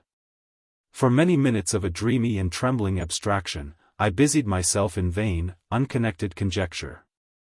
During this period, I became aware, for the first time, of the origin of the sulphureous light which illumined the cell. It proceeded from a fissure, about half an inch in width, extending entirely around the prison at the base of the walls, which thus appeared, and were, completely separated from the floor. I endeavored, but of course in vain, to look through the aperture. As I arose from the attempt, the mystery of the alteration in the chamber broke at once upon my understanding. I have observed that, although the outlines of the figures upon the walls were sufficiently distinct, yet the colors seemed blurred and indefinite. These colors had now assumed, and were momentarily assuming, a startling and most intense brilliancy. That gave to the spectral and fiendish portraitures an aspect that might have thrilled even firmer nerves than my own. Demon eyes, of a wild and ghastly vivacity, glared upon me in 1,000 directions, where none had been visible before, and gleamed with the lurid luster of a fire that I could not force my imagination to regard as unreal. Unreal, even while I breathed there came to my nostrils the breath of the vapor of heated iron. A suffocating odor pervaded the prison. A deeper glow settled each moment in the eyes that glared at my agonies. A richer tint of crimson diffused itself over the pictured horrors of blood. I panted. I gasped for breath. There could be no doubt of the design of my tormentors, oh. Most unrelenting. Oh. Most demoniac of men. I shrank from the glowing metal to the center of the cell. Amid the thought of the fiery destruction that impended, the idea of the coolness of the well came over my soul like balm. I rushed to its deadly brink. I threw my straining vision below. The glare from the enkindled roof illumined its inmost recesses. Yet, for a wild moment, did my spirit refuse to comprehend the meaning of what I saw. At length it wrestled its way into my soul, it burned itself in upon my shuddering reason. Oh! For a voice to speak, oh! Horror, oh! Any horror but this. With a shriek, I rushed from the margin, and buried my face in my hands, weeping bitterly. The heat rapidly increased, and once again I looked up, shuddering as with a fit of the ague. There had been a second change in the cell, and now the change was obviously in the form. As before, it was in vain that I, at first, endeavored to appreciate or understand what was taking place. But not long was I left in doubt. The inquisitorial vengeance had been hurried by my twofold escape, and there was to be no more dallying with the King of Terrors. The room had been square. I saw that two of its iron angles were now acute, two, consequently, obtuse. The fearful difference quickly increased with a low rumbling or moaning sound. In an instant the apartment had shifted its form into that of a lozenge. But the alteration stopped not here, I neither hoped nor desired it to stop.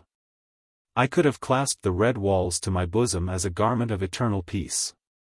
Death, I said, any death but that of the pit. Fool! Might I have not known that into the pit it was the object of the burning iron to urge me? Could I resist its glow? Or, if even that, could I withstand its pressure? And now, flatter and flatter grew the lozenge, with a rapidity that left me no time for contemplation. Its center, and of course, its greatest width, came just over the yawning gulf. I shrank back, but the closing walls pressed me resistlessly onward. At length for my seared and writhing body there was no longer an inch of foothold on the firm floor of the prison.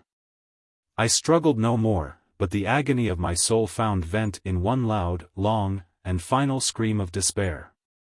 I felt that I tottered upon the brink, I averted my eyes. There was a discordant hum of human voices. There was a loud blast as of many trumpets. There was a harsh grating as of 1,000 thunders. The fiery walls rushed back. An outstretched arm caught my own as I fell, fainting, into the abyss. It was that of General Lasalle. The French army had entered Toledo. The Inquisition was in the hands of its enemies. The Telltale Heart. True, nervous, very, very dreadfully nervous I had been and am, but why will you say that I am mad? The disease had sharpened my senses, not destroyed, not dulled them. Above all was the sense of hearing acute. I heard all things in the heaven and in the earth. I heard many things in hell. How, then, am I mad? Hearken. And observe how healthily, how calmly I can tell you the whole story. It is impossible to say how first the idea entered my brain, but once conceived, it haunted me day and night. Object there was none. Passion there was none. I loved the old man. He had never wronged me. He had never given me insult. For his gold I had no desire. I think it was his eye. Yes, it was this. He had the eye of a vulture, a pale blue eye, with a film over it. Whenever it fell upon me, my blood ran cold. And so by degrees, very gradually, I made up my mind to take the life of the old man, and thus rid myself of the eye forever. Now this is the point. You fancy me mad. Madmen know nothing. But you should have seen me. You should have seen how wisely I proceeded, with what caution, with what foresight, with what dissimulation I went to work. I was never kinder to the old man than during the whole week before I killed him. And every night, about midnight, I turned the latch of his door and opened it, oh, so gently. And then, when I had made an opening sufficient for my head, I put in a dark lantern, all closed, that no light shone out, and then I thrust in my head. Oh, you would have laughed to see how cunningly I thrust it in. I moved it slowly, very, very slowly, so that I might not disturb the old man's sleep. It took me an hour to place my whole head within the opening so far that I could see him as he lay upon his bed.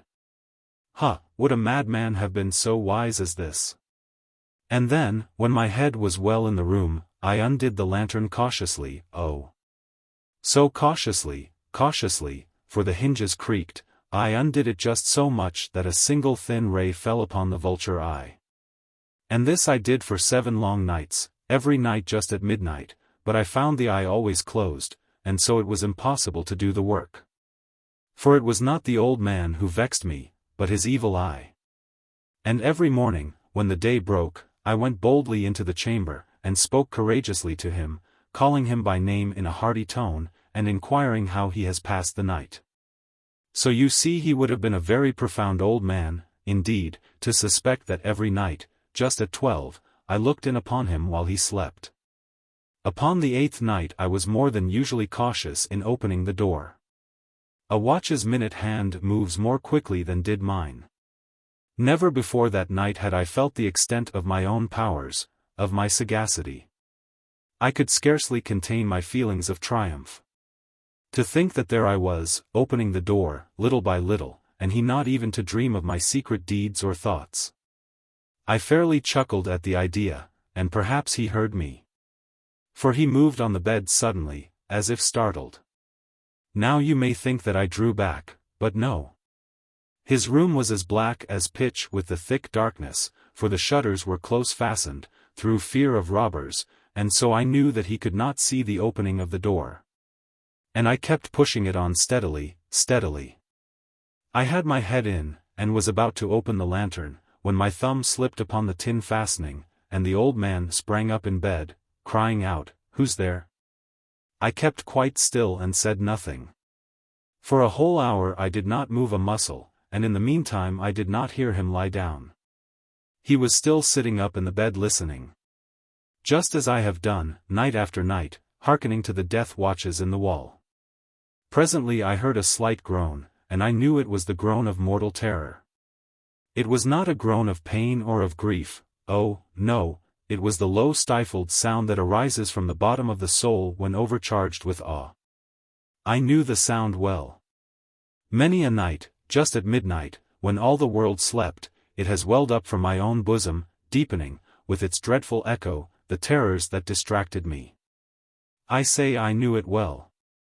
I knew what the old man felt, and pitied him, although I chuckled at heart.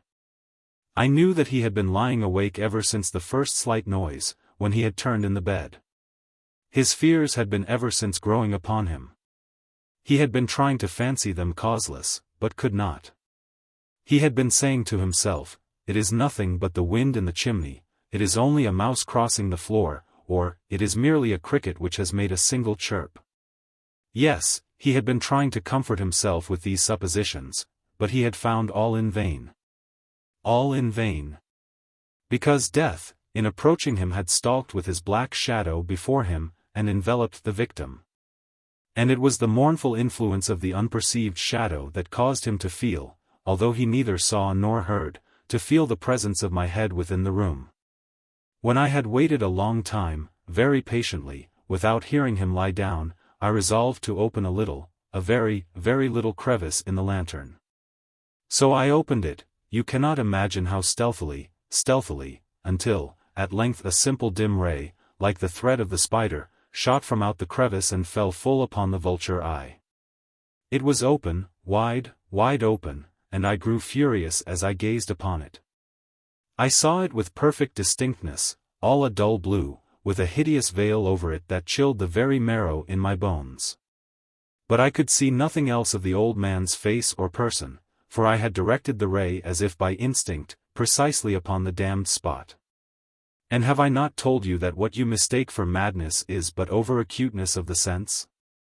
Now, I say, there came to my ears a low, dull, quick sound, such as a watch makes when enveloped in cotton.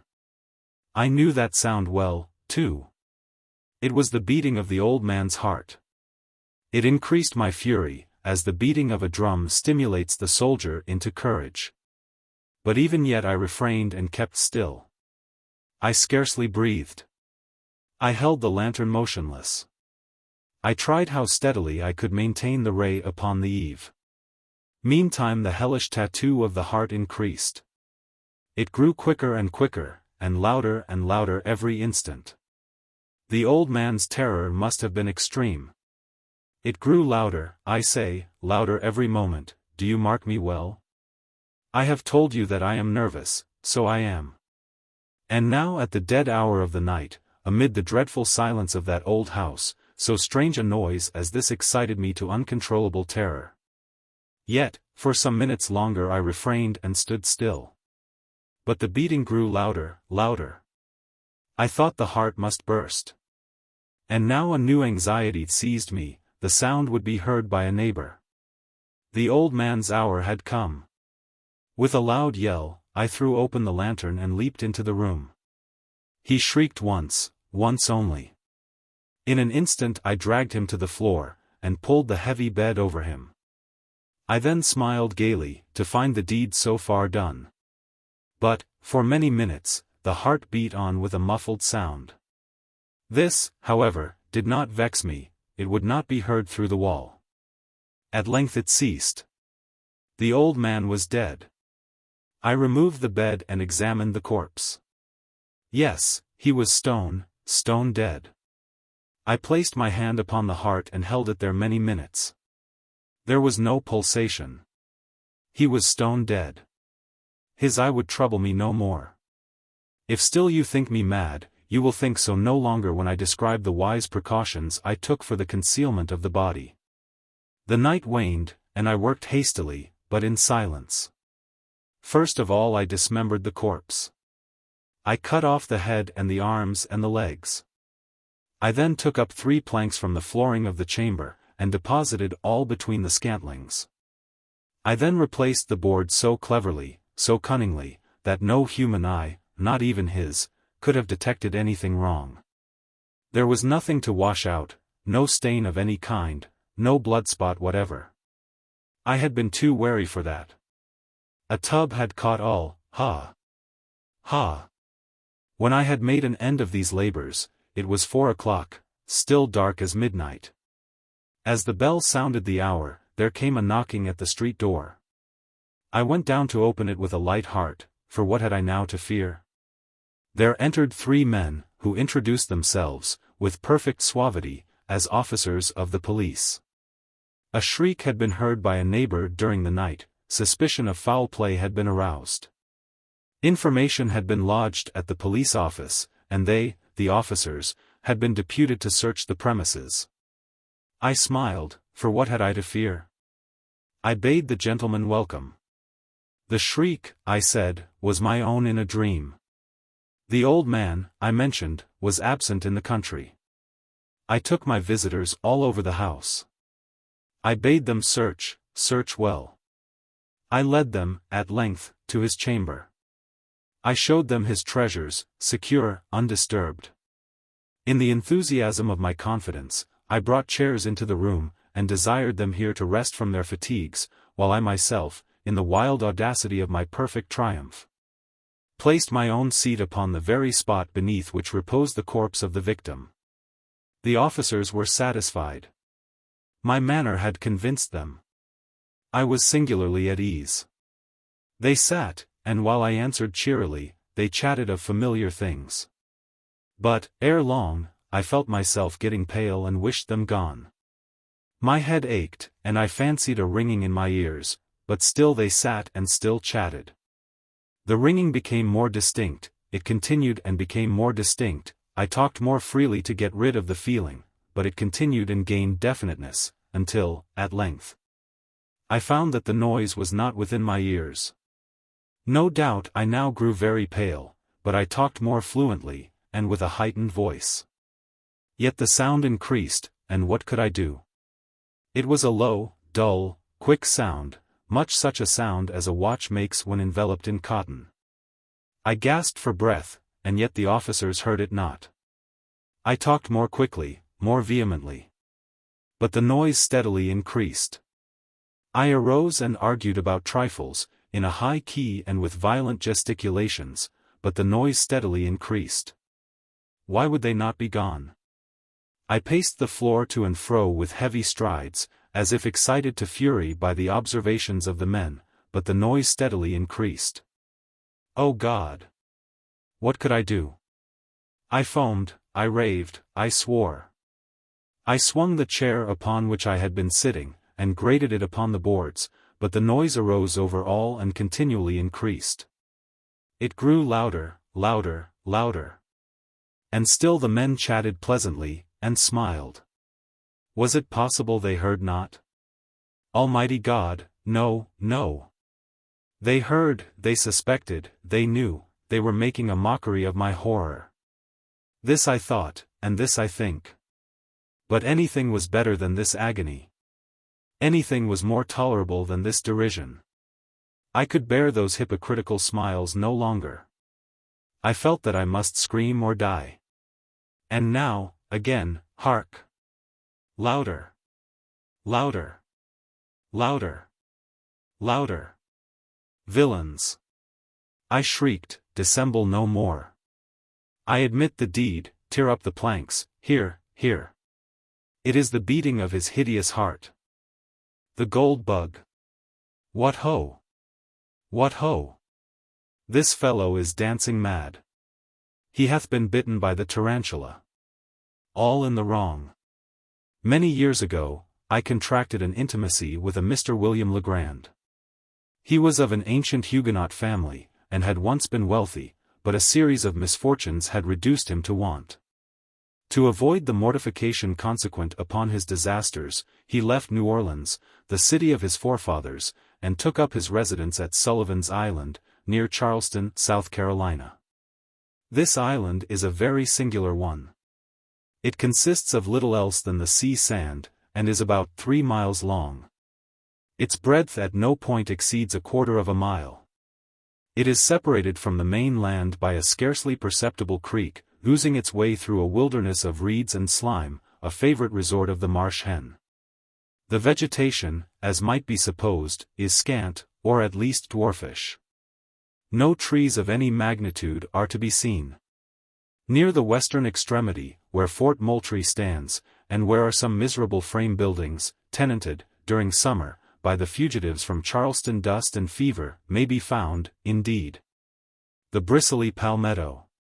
But the whole island, with the exception of this western point, and a line of hard, white beach on the seacoast, is covered with a dense undergrowth of the sweet myrtle, so much prized by the horticulturists of England.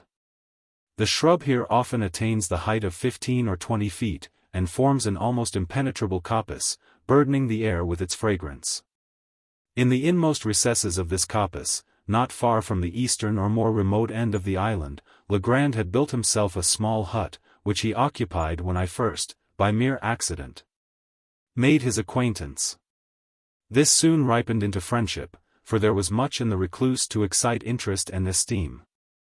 I found him well educated, with unusual powers of mind, but infected with misanthropy, and subject to perverse moods of alternate enthusiasm and melancholy. He had with him many books, but rarely employed them.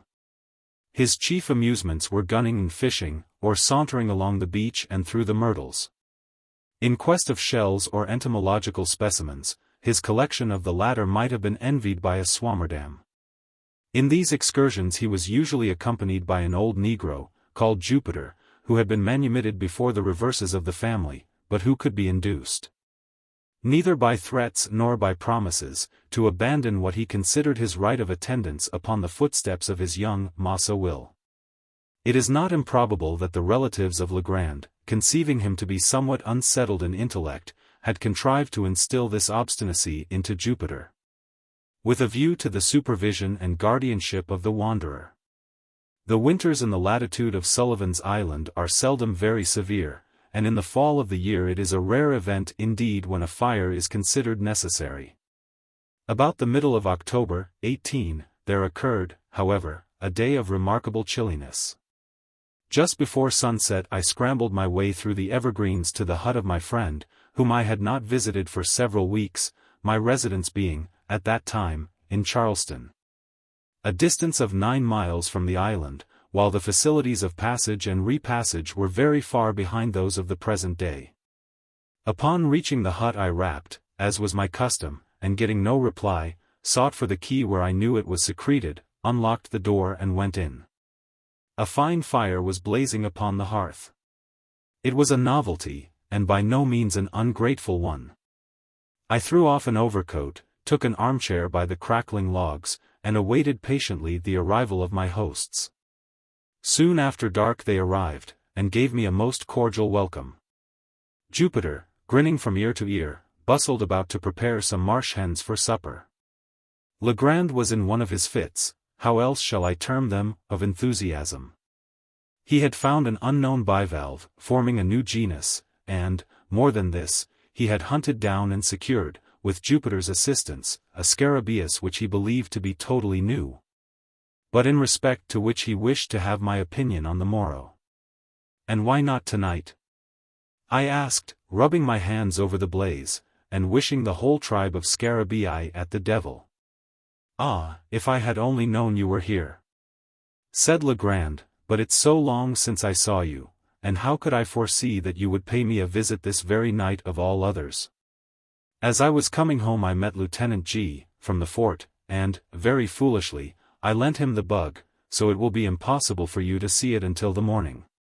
Stay here tonight, and I will send Jup down for it at sunrise. It is the loveliest thing in creation. What, sunrise? Nonsense. No, the bug. It is of a brilliant gold color, about the size of a large hickory nut, with 2 jet black spots near one extremity of the back, and another, somewhat longer, at the other. The antennae are. Dey ain't no tin in him, Massa Will, I keep a tellin' on you, here interrupted Jupiter. De bug is a ghoul bug, solid, ebery bit of him, inside and all, sep him wing, neber feel half so heavy a bug in my life. Well, suppose it is, Jup, replied Legrand, somewhat more earnestly, it seemed to me, than the case demanded, is that any reason for your letting the birds burn? The color, here he turned to me, is really almost enough to warrant Jupiter's idea. You never saw a more brilliant metallic luster than the scales emit, but of this you cannot judge till tomorrow. In the meantime I can give you some idea of the shape. Saying this, he seated himself at a small table, on which were a pen and ink, but no paper. He looked for some in a drawer, but found none. Never mind, said he at length, this will answer, and he drew from his waistcoat pocket a scrap of what I took to be very dirty foolscap, and made upon it a rough drawing with the pen. While he did this, I retained my seat by the fire, for I was still chilly. When the design was complete, he handed it to me without rising. As I received it, a loud growl was heard, succeeded by a scratching at the door. Jupiter opened it, and a large Newfoundland, belonging to Legrand, rushed in, leaped upon my shoulders, and loaded me with caresses, for I had shown him much attention during previous visits. When his gambols were over, I looked at the paper, and, to speak the truth, found myself not a little puzzled at what my friend had depicted. Well, I said, after contemplating it for some minutes, this is a strange scarabaeus, I must confess, new to me. Never saw anything like it before, unless it was a skull, or a death's head, which it more nearly resembles than anything else that has come under my observation. A death's head, echoed Legrand. Oh, yes, well, it has something of that appearance upon paper, no doubt. The 2 upper black spots look like eyes, and the longer one at the bottom like a mouth, and then the shape of the whole is oval. Perhaps so, said I, but, Legrand, I fear you are no artist. I must wait until I see the beetle itself, if I am to form any idea of its personal appearance. Well, I don't know, said he, a little nettled, I draw tolerably, should do it at least, have had good masters, and flatter myself that I am not quite a blockhead. But, my dear fellow, you are joking then, said I. This is a very passable skull, indeed, I may say that it is a very excellent skull. According to the vulgar notions about such specimens of physiology, and your scarabaeus must be the queerest scarabaeus in the world if it resembles it. Why, we may get up a very thrilling bit of superstition upon this hint. I presume you will call the bug Scarabaeus caput hominis, or something of that kind. There are many similar titles in the natural histories. But where are the antennae you spoke of? The antennae, said Legrand, who seemed to be getting unaccountably warm upon the subject. I am sure you must see the antennae. I made them as distinct as they are in the original insect, and I presume that is sufficient. Well, I said, perhaps you have, still I don't see them. And I handed him the paper without additional remark, not wishing to ruffle his temper, but I was much surprised at the turn affairs had taken. His ill humor puzzled me, and, as for the drawing of the beetle, there were positively no antennae visible, and the whole did bear a very close resemblance to the ordinary cuts of a Detha's head. He received the paper very peevishly, and was about to crumple it, apparently to throw it in the fire, when a casual glance at the design seemed suddenly to rivet his attention. In an instant his face grew violently red, in another as excessively pale. For some minutes he continued to scrutinize the drawing minutely where he sat. At length he arose, took a candle from the table, and proceeded to seat himself upon a sea-chest in the farthest corner of the room.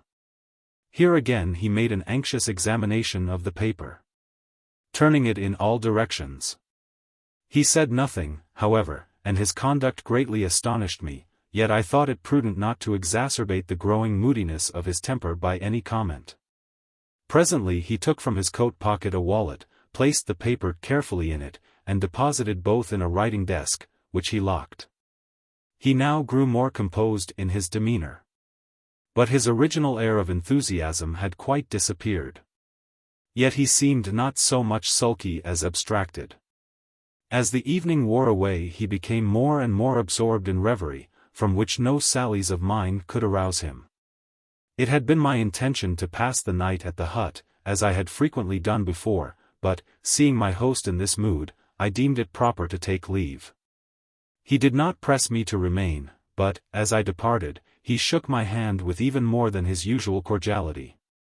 It was about a month after this, and during the interval I had seen nothing of Legrand, when I received a visit, at Charleston, from his man, Jupiter.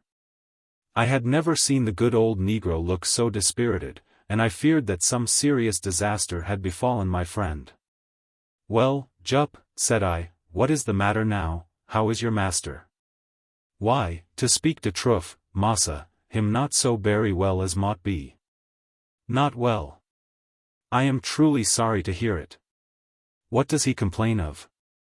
Dar. Dat's it. Him nebber plain of noden, but him berry sick for all dat. Very sick, Jupiter, why didn't you say so at once? Is he confined to bed? No, dat he ain't. He ain't find now har, dat's just war de shoe pinch. My mind is got to be berry heavy, 'bout poor Massa Will. Jupiter, I should like to understand what it is you are talking about. You say your master is sick. Hasn't he told you what ails him? Why, massa, t ain't worf while for to git mad about de matter. Massa will say noffin at all ain't de matter wid him, but den what make him go about looking dis here way? Wid he head down and he soldiers up, and as white as a ghost? And den he keep a siphon all de time. Keeps a what, Jupiter? Keeps a siphon wid de figures on de slate, de queerest figures I ever did see. I see gittin' to be skeered, I tell you. Hab for to keep mighty tight I pon him maneuvers. Todder day he give me slip for de sun up and was gone de whole obe de blessed day. I had a big stick ready cut for to give him deuced good beating when he did come, but I se sich a fool dat I hadn't de heart arter all, he looked so berry poorly. What? Yes. Upon the whole I think you had better not be too severe with the poor fellow. Don't flog him, Jupiter, he can't very well stand it, but can you form no idea of what has occasioned this illness?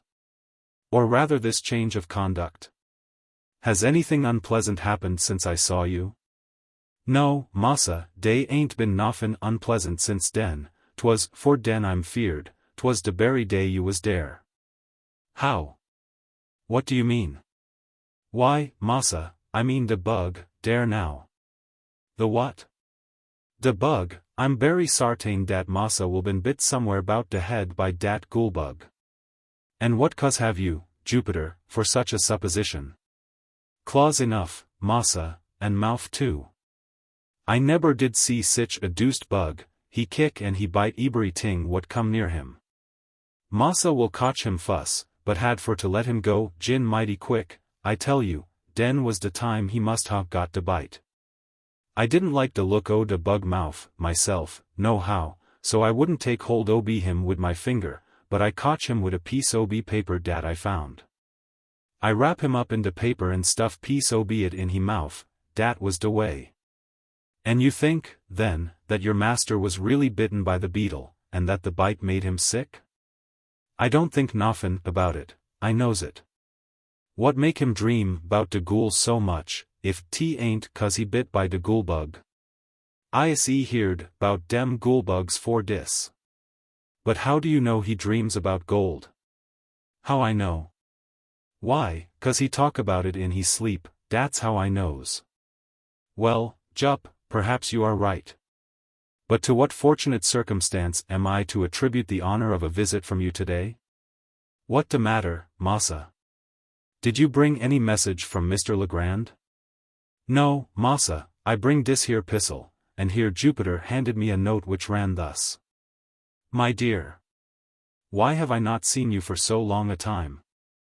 I hope you have not been so foolish as to take offense at any little brusquerie of mine, but no, that is improbable. Since I saw you I have had great cause for anxiety. I have something to tell you, yet scarcely know how to tell it, or whether I should tell it at all. I have not been quite well for some days past, and poor old Jup annoys me, almost beyond endurance, by his well-meant attentions. Would you believe it? He had prepared a huge stick, the other day, with which to chastise me for giving him the slip, and spending the day, solus, among the hills on the main land. I verily believe that my ill looks alone saved me a flogging. I have made no addition to my cabinet since we met. If you can, in any way, make it convenient, come over with Jupiter. Do come. I wish to see you tonight, upon business of importance. I assure you that it is of the highest importance. Ever yours, William Legrand. There was something in the tone of this note which gave me great uneasiness. Its whole style differed materially from that of Legrand. What could he be dreaming of? What new crotchet possessed his excitable brain? What business of the highest importance could he possibly have to transact? Jupiter's account of him boded no good.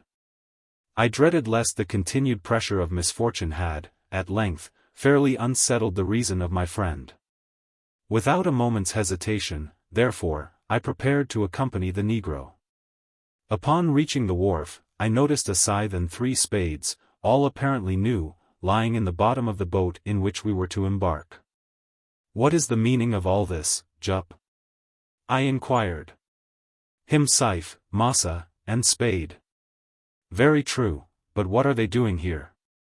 Him de scythe and de spade what massa will sis pon my buying for him in de town, and de devil's own lot of money I had to give for But what, in the name of all that is mysterious, is your massa will going to do with scythes and spades?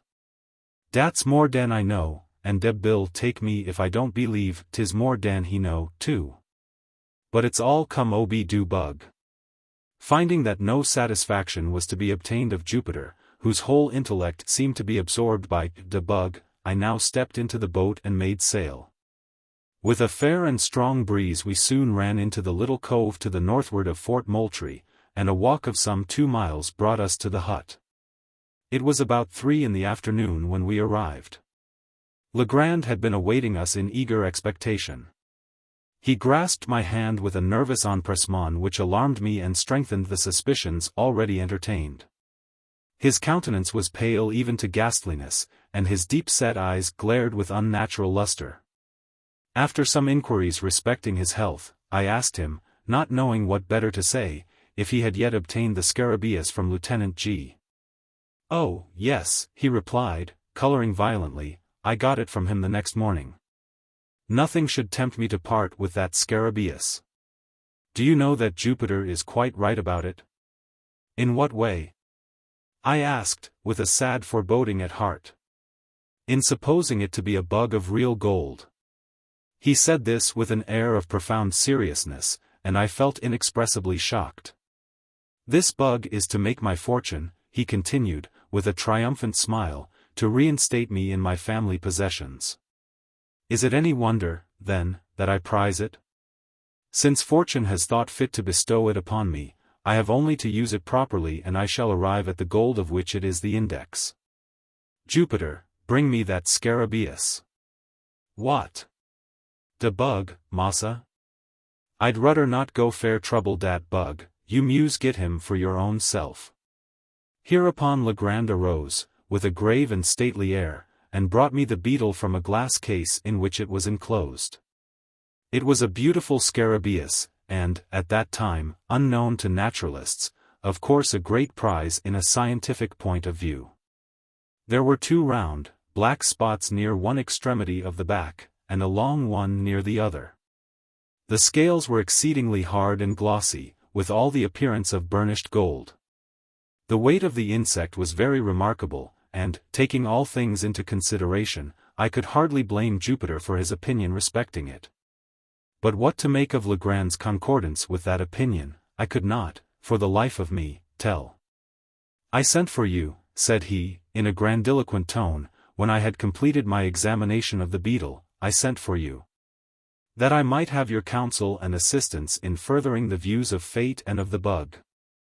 "My dear Legrand," I cried, interrupting him, "you are certainly unwell, and had better use some little precautions. You shall go to bed, and I will remain with you a few days, until you get over this. You are feverish and—" "Feel my pulse," said he. I felt it, and, to say the truth, found not the slightest indication of fever. "But you may be ill and yet have no fever. Allow me this once to prescribe for you. In the first place, go to bed. In the next—" "You are mistaken," he interposed, "I am as well as I can expect to be under the excitement which I suffer. If you really wish me well, you will relieve this excitement." "And how is this to be done?" "Very easily. Jupiter and myself are going upon an expedition into the hills, upon the mainland, and, in this expedition we shall need the aid of some person in whom we can confide. You are the only one we can trust. Whether we succeed or fail, the excitement which you now perceive in me will be equally allayed." "I am anxious to oblige you in any way," I replied. "But do you mean to say that this infernal beetle has any connection with your expedition into the hills?" "It has." "Then, Legrand, I can become a party to no such absurd proceeding. I am sorry, very sorry, for we shall have to try it by ourselves." "Try it by yourselves? The man is surely mad. But stay, how long do you propose to be absent?" "Probably all night. We shall start immediately, and be back, at all events, by sunrise." "And will you promise me, upon your honor, that when this freak of yours is over, and the bug business, good God, settled to your satisfaction, you will then return home and follow my advice implicitly, as that of your physician?" "Yes. I promise, and now let us be off, for we have no time to lose." With a heavy heart I accompanied my friend. We started about 4 o'clock, Legrand, Jupiter, the dog, and myself. Jupiter had with him the scythe and spades, the whole of which he insisted upon carrying, more through fear, it seemed to me, of trusting either of the implements within reach of his master, than from any excess of industry or complaisance. His demeanor was dogged in the extreme, and "dat deuced bug" were the sole words which escaped his lips during the journey. For my own part, I had charge of a couple of dark lanterns, while Legrand contented himself with the scarabaeus, which he carried attached to the end of a bit of whipcord, twirling it to and fro, with the air of a conjurer, as he went. When I observed this last, plain evidence of my friend's aberration of mind, I could scarcely refrain from tears. I thought it best, however, to humor his fancy, at least for the present, or until I could adopt some more energetic measures with a chance of success. In the meantime I endeavored, but all in vain, to sound him in regard to the object of the expedition. Having succeeded in inducing me to accompany him, he seemed unwilling to hold conversation upon any topic of minor importance, and to all my questions vouchsafed no other reply than, "We shall see." We crossed the creek at the head of the island by means of a skiff, and, ascending the high grounds on the shore of the main land, proceeded in a northwesterly direction, through a tract of country excessively wild and desolate, where no trace of a human footstep was to be seen. Legrand led the way with decision, pausing only for an instant, here and there, to consult what appeared to be certain landmarks of his own contrivance upon a former occasion. In this manner we journeyed for about 2 hours, and the sun was just setting when we entered a region infinitely more dreary than any yet seen.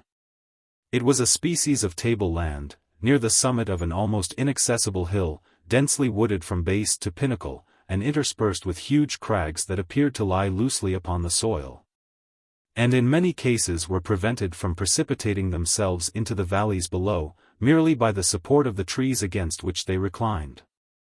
Deep ravines, in various directions, gave an air of still sterner solemnity to the scene.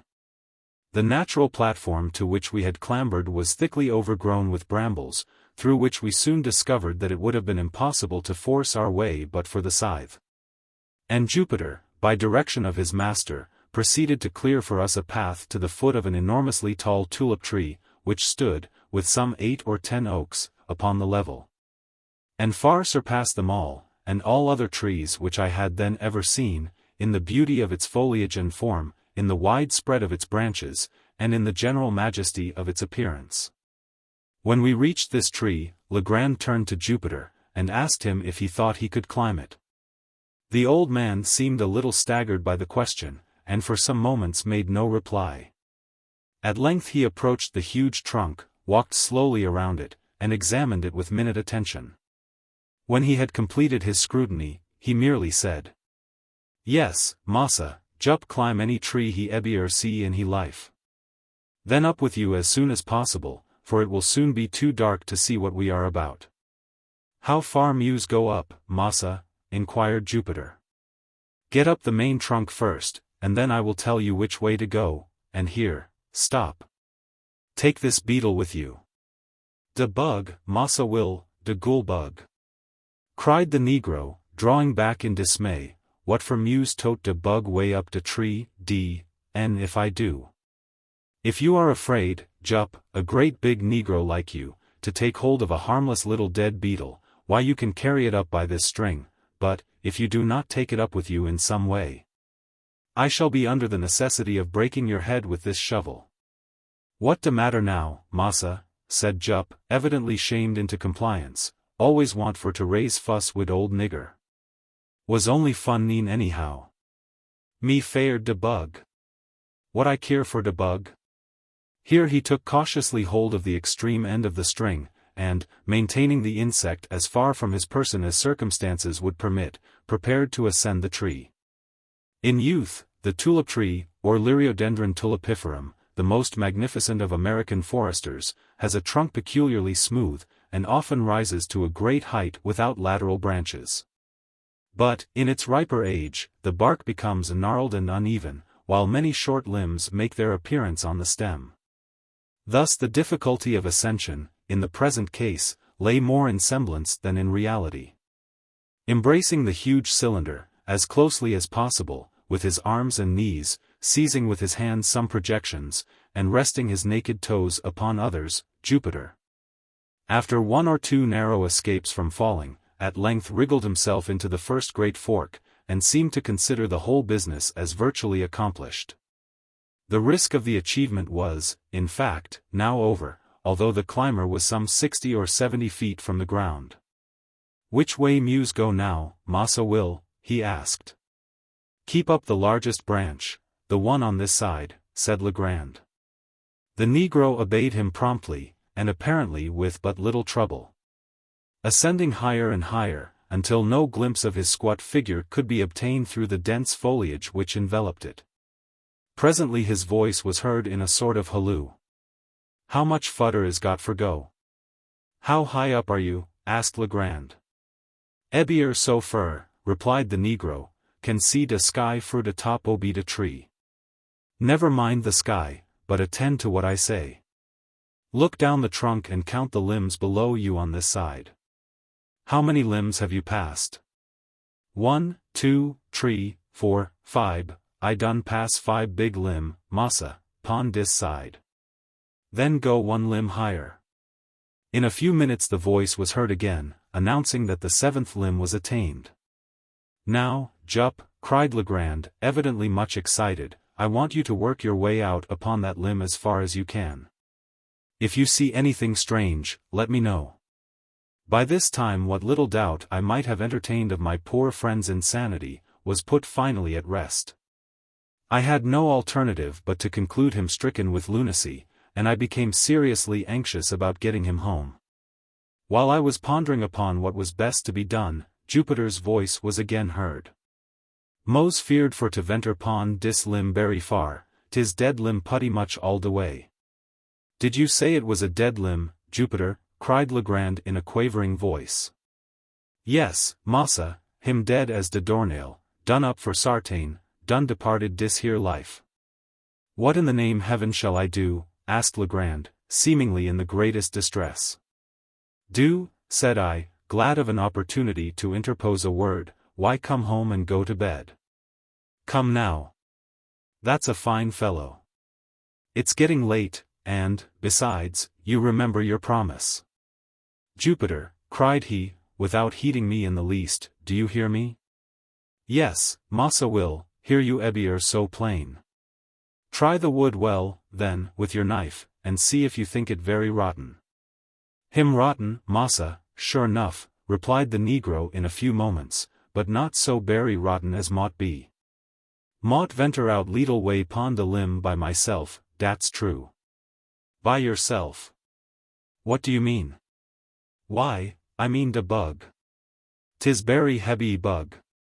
S'pose I drop him down fuss, and den de limb won't break with just de weight ob 1 nigger. You infernal scoundrel! Cried Legrand, apparently much relieved, what do you mean by telling me such nonsense as that? As sure as you drop that beetle I'll break your neck. Look here, Jupiter, do you hear me? Yes, massa, needn't hollow at poor nigger dat style. Well. Now listen. If you will venture out on the limb as far as you think safe, and not let go the beetle, I'll make you a present of a silver dollar as soon as you get down. I'm gwine, massa will, deed I is, replied the Negro very promptly, Mose out to the end now. Out to the end, here fairly screamed Legrand, do you say you are out to the end of that limb? Soon be to de end, massa, oh. Lord Joella Marcy. What is dis here pon de tree? Well, cried Legrand, highly delighted, what is it? Why tain't noffin but a skull, somebody been lef him head up de tree, and de crows done gobble ebery bit ob de meat off.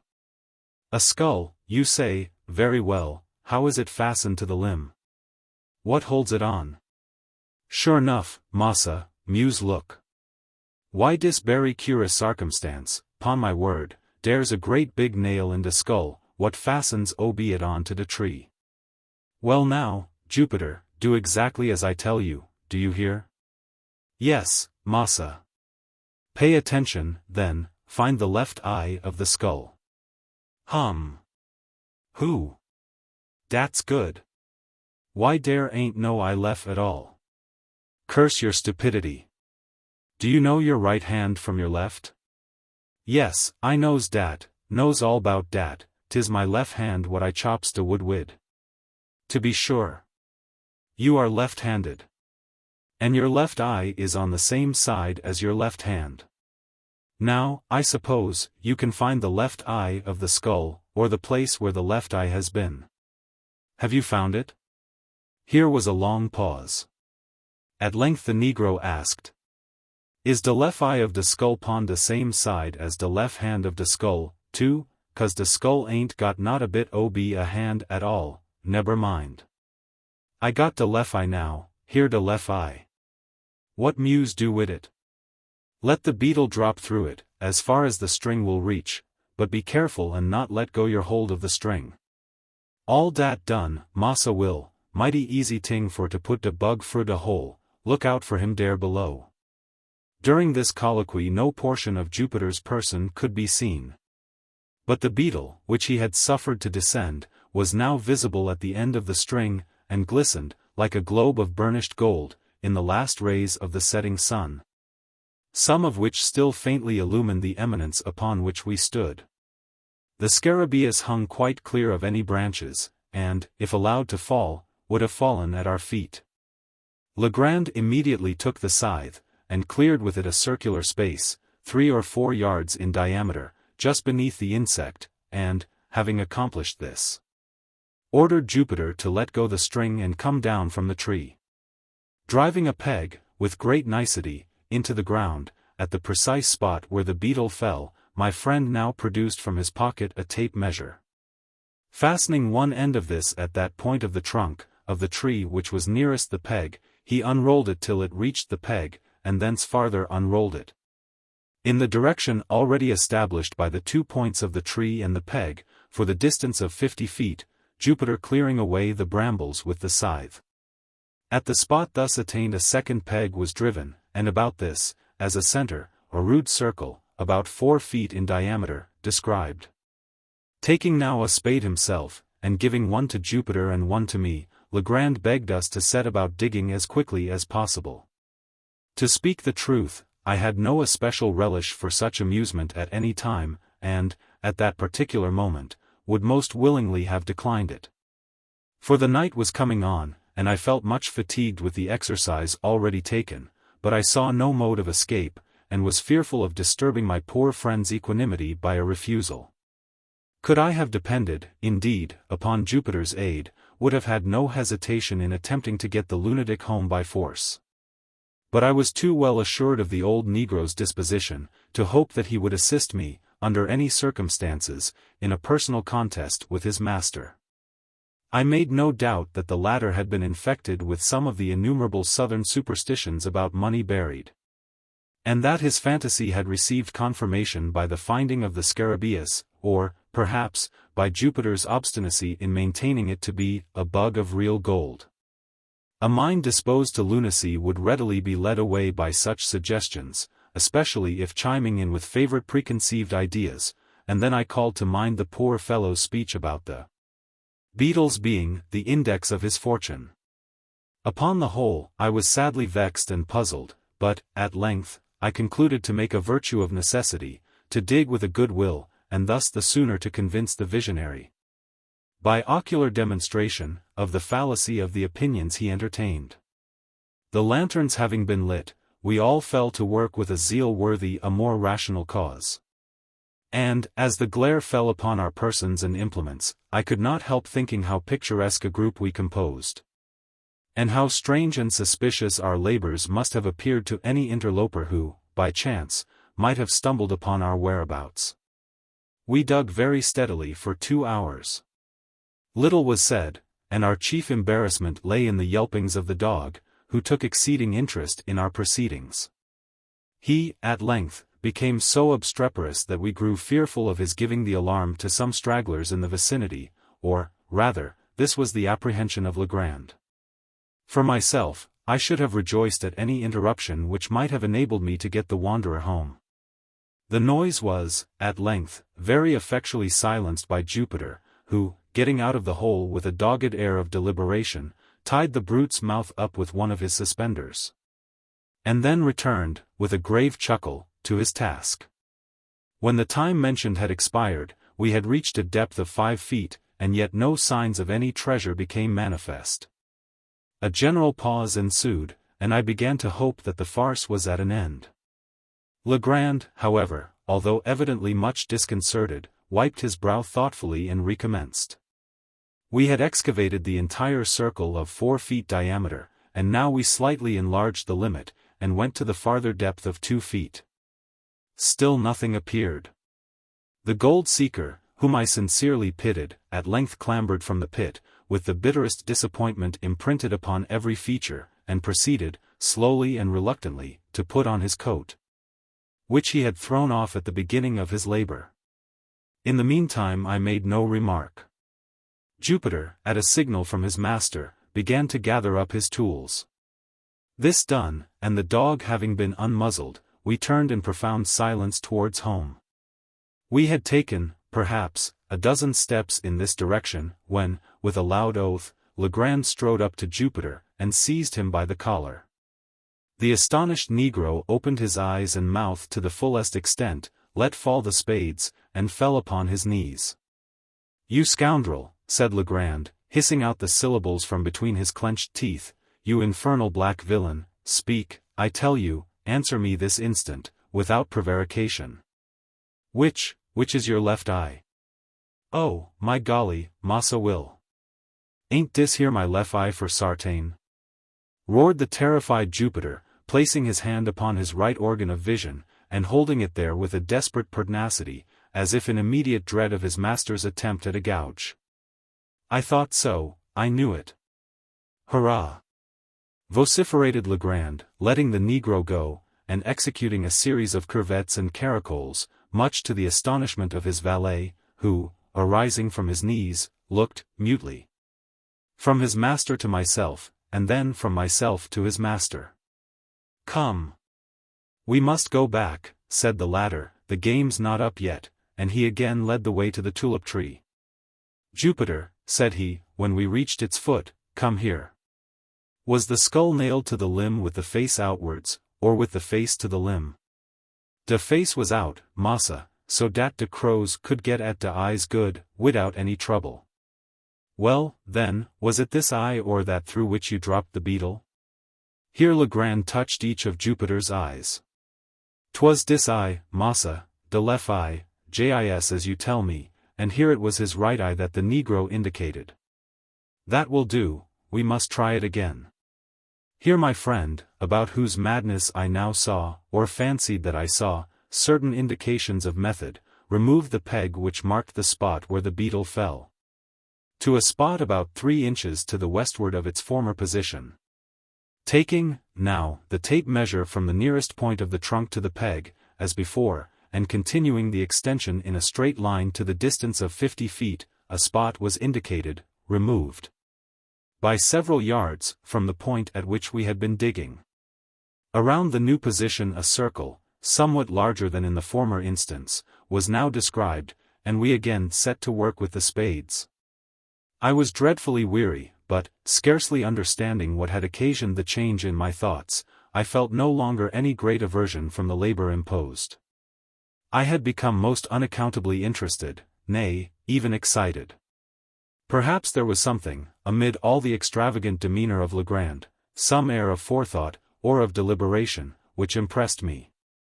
I dug eagerly, and now and then caught myself actually looking, with something that very much resembled expectation, for the fancied treasure, the vision of which had demented my unfortunate companion. At a period when such vagaries of thought most fully possessed me, and when we had been at work perhaps an hour and a half, we were again interrupted by the violent howlings of the dog. His uneasiness, in the first instance, had been, evidently, but the result of playfulness or caprice, but he now assumed a bitter and serious tone. Upon Jupiter's again attempting to muzzle him, he made furious resistance, and, leaping into the hole, tore up the mold frantically with his claws. In a few seconds he had uncovered a mass of human bones, forming 2 complete skeletons, intermingled with several buttons of metal, and what appeared to be the dust of decayed woolen. 1 or 2 strokes of a spade upturned the blade of a large Spanish knife, and, as we dug farther, 3 or 4 loose pieces of gold and silver coin came to light. At sight of these the joy of Jupiter could scarcely be restrained, but the countenance of his master wore an air of extreme disappointment. He urged us, however, to continue our exertions, and the words were hardly uttered when I stumbled and fell forward, having caught the toe of my boot in a large ring of iron that lay half buried in the loose earth. We now worked in earnest, and never did I pass 10 minutes of more intense excitement. During this interval we had fairly unearthed an oblong chest of wood, which, from its perfect preservation and wonderful hardness, had plainly been subjected to some mineralizing process, perhaps that of the bichloride of mercury. This box was 3 feet and a half long, 3 feet broad, and 2.5 feet deep. It was firmly secured by bands of wrought iron, riveted, and forming a kind of open trellis work over the whole. On each side of the chest, near the top, were 3 rings of iron, 6 in all, by means of which a firm hold could be obtained by 6 persons. Our utmost united endeavors served only to disturb the coffer very slightly in its bed. We at once saw the impossibility of removing so great a weight. Luckily, the sole fastenings of the lid consisted of 2 sliding bolts. These we drew back, trembling and panting with anxiety. In an instant, a treasure of incalculable value lay gleaming before us. As the rays of the lanterns fell within the pit, there flashed upwards a glow and a glare, from a confused heap of gold and of jewels, that absolutely dazzled our eyes. I shall not pretend to describe the feelings with which I gazed. Amazement was, of course, predominant. Legrand appeared exhausted with excitement, and spoke very few words. Jupiter's countenance wore, for some minutes, as deadly a pallor as it is possible, in nature of things, for any Negro's visage to assume. He seemed stupefied, thunder-stricken. Presently he fell upon his knees in the pit, and, burying his naked arms up to the elbows in gold, let them there remain, as if enjoying the luxury of a bath. At length, with a deep sigh, he exclaimed, as if in a soliloquy, "And dis all come o be de goolbug. De putty goolbug. De poor little goolbug, what I boozed in dat sabbage kind o be style. Ain't you shamed o be yourself, nigger, answer me dat." It became necessary, at last, that I should arouse both master and valet to the expediency of removing the treasure. It was growing late, and it behooved us to make exertion, that we might get everything housed before daylight. It was difficult to say what should be done, and much time was spent in deliberation, so confused were the ideas of all. We, finally, lightened the box by removing 2/3 of its contents, when we were enabled, with some trouble, to raise it from the hole. The articles taken out were deposited among the brambles, and the dog left to guard them, with strict orders from Jupiter neither, upon any pretense, to stir from the spot, nor to open his mouth until our return. We then hurriedly made for home with the chest, reaching the hut in safety, but after excessive toil, at 1 o'clock in the morning. Worn out as we were, it was not in human nature to do more immediately. We rested until 2, and had supper. Starting for the hills immediately afterwards, armed with 3 stout sacks, which, by good luck, were upon the premises. A little before 4 we arrived at the pit, divided the remainder of the booty, as equally as might be, among us, and, leaving the holes unfilled, again set out for the hut, at which, for the second time, we deposited our golden burdens, just as the first faint streaks of the dawn gleamed from over the treetops in the east. We were now thoroughly broken down, but the intense excitement of the time denied us repose. After an unquiet slumber of some 3 or 4 hours' duration, we arose, as if by preconcert, to make examination of our treasure. The chest had been full to the brim, and we spent the whole day, and the greater part of the next night, in a scrutiny of its contents. There had been nothing like order or arrangement. Everything had been heaped in promiscuously. Having assorted all with care, we found ourselves possessed of even vaster wealth than we had at first supposed. In coin there was rather more than $450,000, estimating the value of the pieces, as accurately as we could, by the tables of the period. There was not a particle of silver. All was gold of antique date and of great variety, French, Spanish, and German money, with a few English guineas, and some counters, of which we had never seen specimens before. There were several very large and heavy coins, so worn that we could make nothing of their inscriptions. There was no American money. The value of the jewels we found more difficulty in estimating. There were diamonds, some of them exceedingly large and fine, 110 in all, and not one of them small, 18 rubies of remarkable brilliancy. 310 emeralds, all very beautiful, and 21 sapphires, with an opal. These stones had all been broken from their settings and thrown loose in the chest. The settings themselves, which we picked out from among the other gold, appeared to have been beaten up with hammers, as if to prevent identification. Besides all this, there was a vast quantity of solid gold ornaments, nearly 200 massive finger and earrings, rich chains, 30 of these, if I remember. 83 very large and heavy crucifixes, 5 gold censers of great value, a prodigious golden punch bowl, ornamented with richly chased vine leaves and bacchanalian figures, with 2 sword handles exquisitely embossed, and many other smaller articles which I cannot recollect. The weight of these valuables exceeded 350 pounds avoirdupois. And in this estimate I have not included 197 superb gold watches, 3 of the number being worth each $500, if one.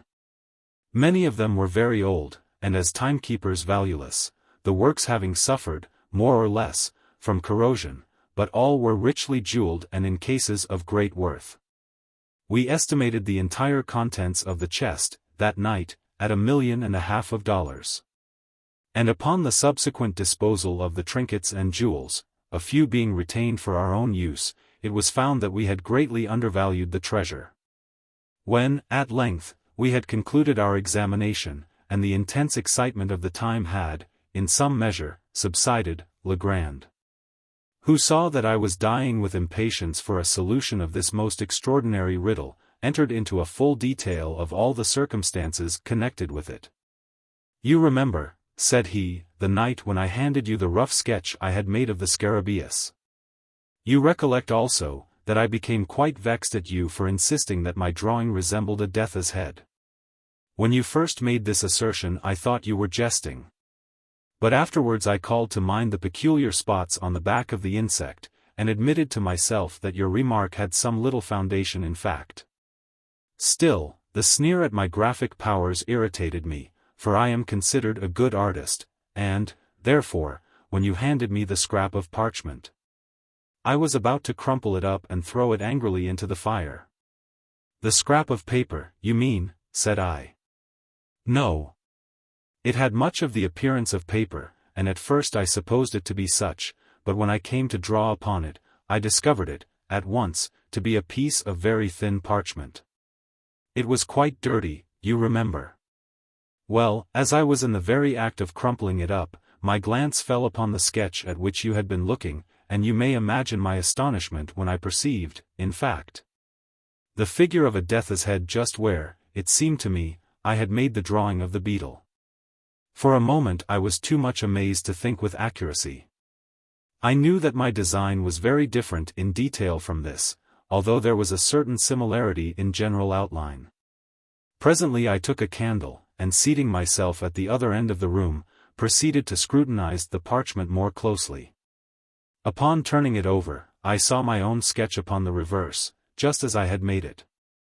My first idea, now, was mere surprise at the really remarkable similarity of outline, at the singular coincidence involved in the fact, that unknown to me, there should have been a skull upon the other side of the parchment, immediately beneath my figure of the scarabaeus, and that this skull, not only in outline, but in size, should so closely resemble my drawing.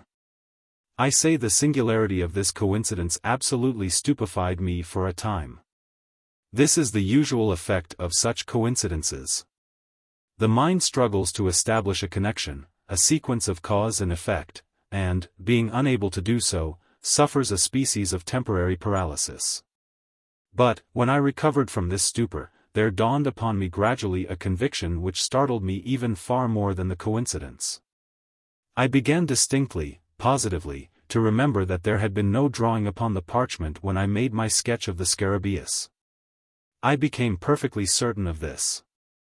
For I recollected turning up first one side and then the other, in search of the cleanest spot. Had the skull been then there, of course I could not have failed to notice it. Here was indeed a mystery which I felt it impossible to explain. But, even at that early moment, there seemed to glimmer, faintly, within the most remote and secret chambers of my intellect, a glowworm-like conception of that truth which last night's adventure brought to so magnificent a demonstration. I arose at once, and putting the parchment securely away, dismissed all farther reflection until I should be alone. When you had gone, and when Jupiter was fast asleep, I betook myself to a more methodical investigation of the affair. In the first place I considered the manner in which the parchment had come into my possession. The spot where we discovered the scarabaeus was on the coast of the mainland, about a mile eastward of the island, and but a short distance above high water mark. Upon my taking hold of it, it gave me a sharp bite, which caused me to let it drop. Jupiter, with his accustomed caution, before seizing the insect, which had flown towards him, looked about him for a leaf, or something of that nature, by which to take hold of it. It was at this moment that his eyes, and mine also, fell upon the scrap of parchment, which I then supposed to be paper. It was lying half buried in the sand, a corner sticking up. Near the spot where we found it, I observed the remnants of the hull of what appeared to have been a ship's long boat. The wreck seemed to have been there for a very great while. For the resemblance to boat timbers could scarcely be traced. Well, Jupiter picked up the parchment, wrapped the beetle in it, and gave it to me. Soon afterwards we turned to go home, and on the way met Lieutenant G. I showed him the insect, and he begged me to let him take it to the fort. Upon my consenting, he thrust it forthwith into his waistcoat pocket, without the parchment in which it had been wrapped, and which I had continued to hold in my hand during his inspection. Perhaps he dreaded my changing my mind, and thought it best to make sure of the prize at once. You know how enthusiastic he is on all subjects connected with natural history. At the same time, without being conscious of it, I must have deposited the parchment in my own pocket. You remember that when I went to the table, for the purpose of making a sketch of the beetle, I found no paper where it was usually kept. I looked in the drawer, and found none there. I searched my pockets, hoping to find an old letter, when my hand fell upon the parchment. I thus detail the precise mode in which it came into my possession. For the circumstances impressed me with peculiar force. No doubt you will think me fanciful, but I had already established a kind of connection. I had put together two links of a great chain. There was a boat lying upon a seacoast, and not far from the boat was a parchment, not a paper, with a skull depicted upon it. You will, of course, ask, where is the connection? I reply that the skull, or Death's head, is the well-known emblem of the pirate. The flag of the Death's head is hoisted in all engagements. I have said that the scrap was parchment, and not paper. Parchment is durable, almost imperishable. Matters of little moment are rarely consigned to parchment. Since, for the mere ordinary purposes of drawing or writing, it is not nearly so well adapted as paper. This reflection suggested some meaning, some relevancy, in the Death's head.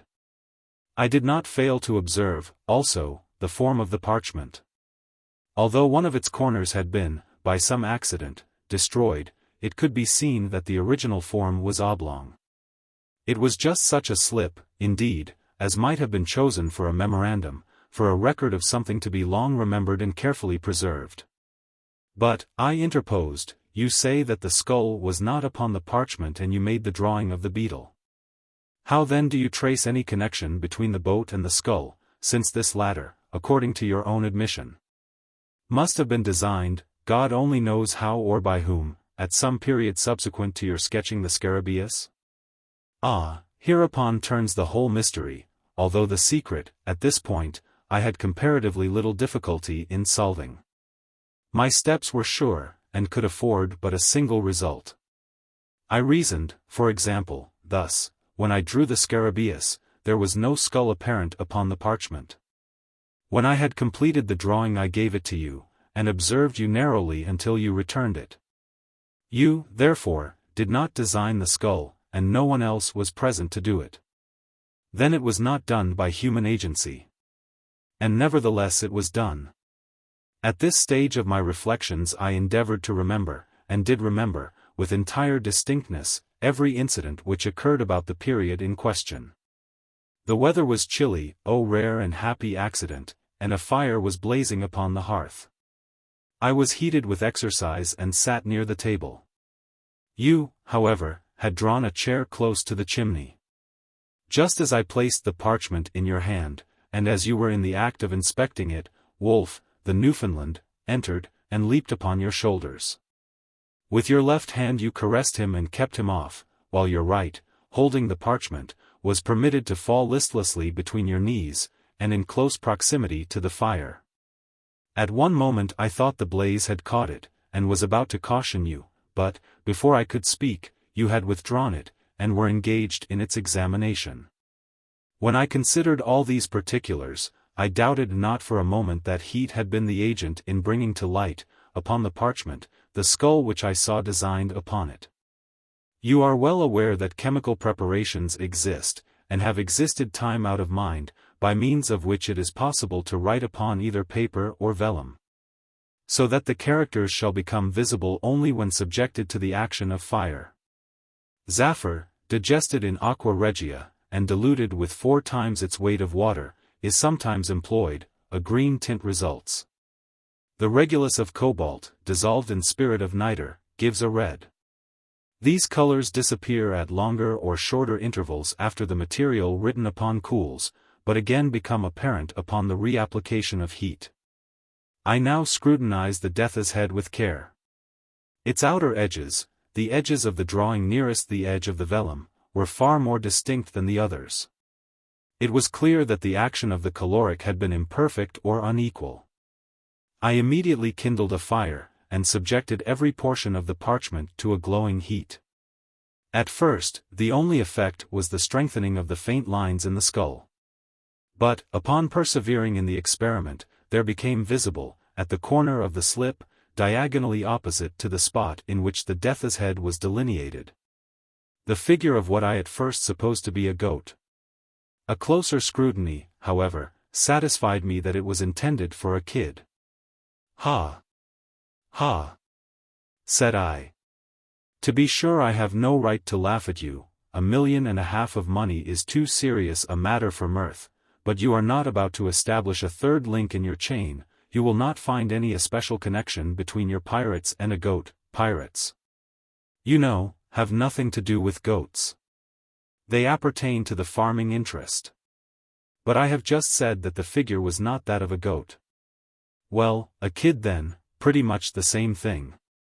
"Pretty much, but not altogether," said Legrand. "You may have heard of one Captain Kidd." I at once looked upon the figure of the animal as a kind of punning or hieroglyphical signature.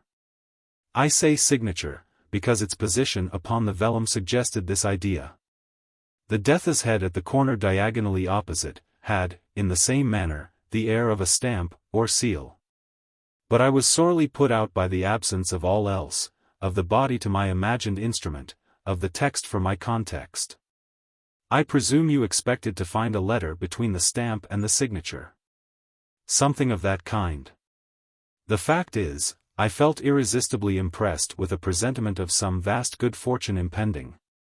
I can scarcely say why. Perhaps, after all, it was rather a desire than an actual belief. But do you know that Jupiter's silly words, about the bug being of solid gold, had a remarkable effect upon my fancy? And then the series of accidents and coincidences, these were so very extraordinary. Do you observe how mere an accident it was that these events should have occurred upon the sole day of all the year in which it has been, or may be, sufficiently cool for fire? And that without the fire, or without the intervention of the dog at the precise moment in which he appeared, I should never have become aware of the death's head. And so never the possessor of the treasure? But proceed, I am all impatience.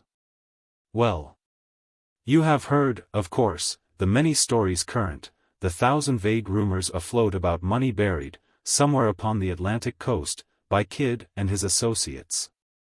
These rumors must have had some foundation in fact. And that the rumors have existed so long and so continuous, could have resulted, it appeared to me, only from the circumstance of the buried treasure still remaining entombed.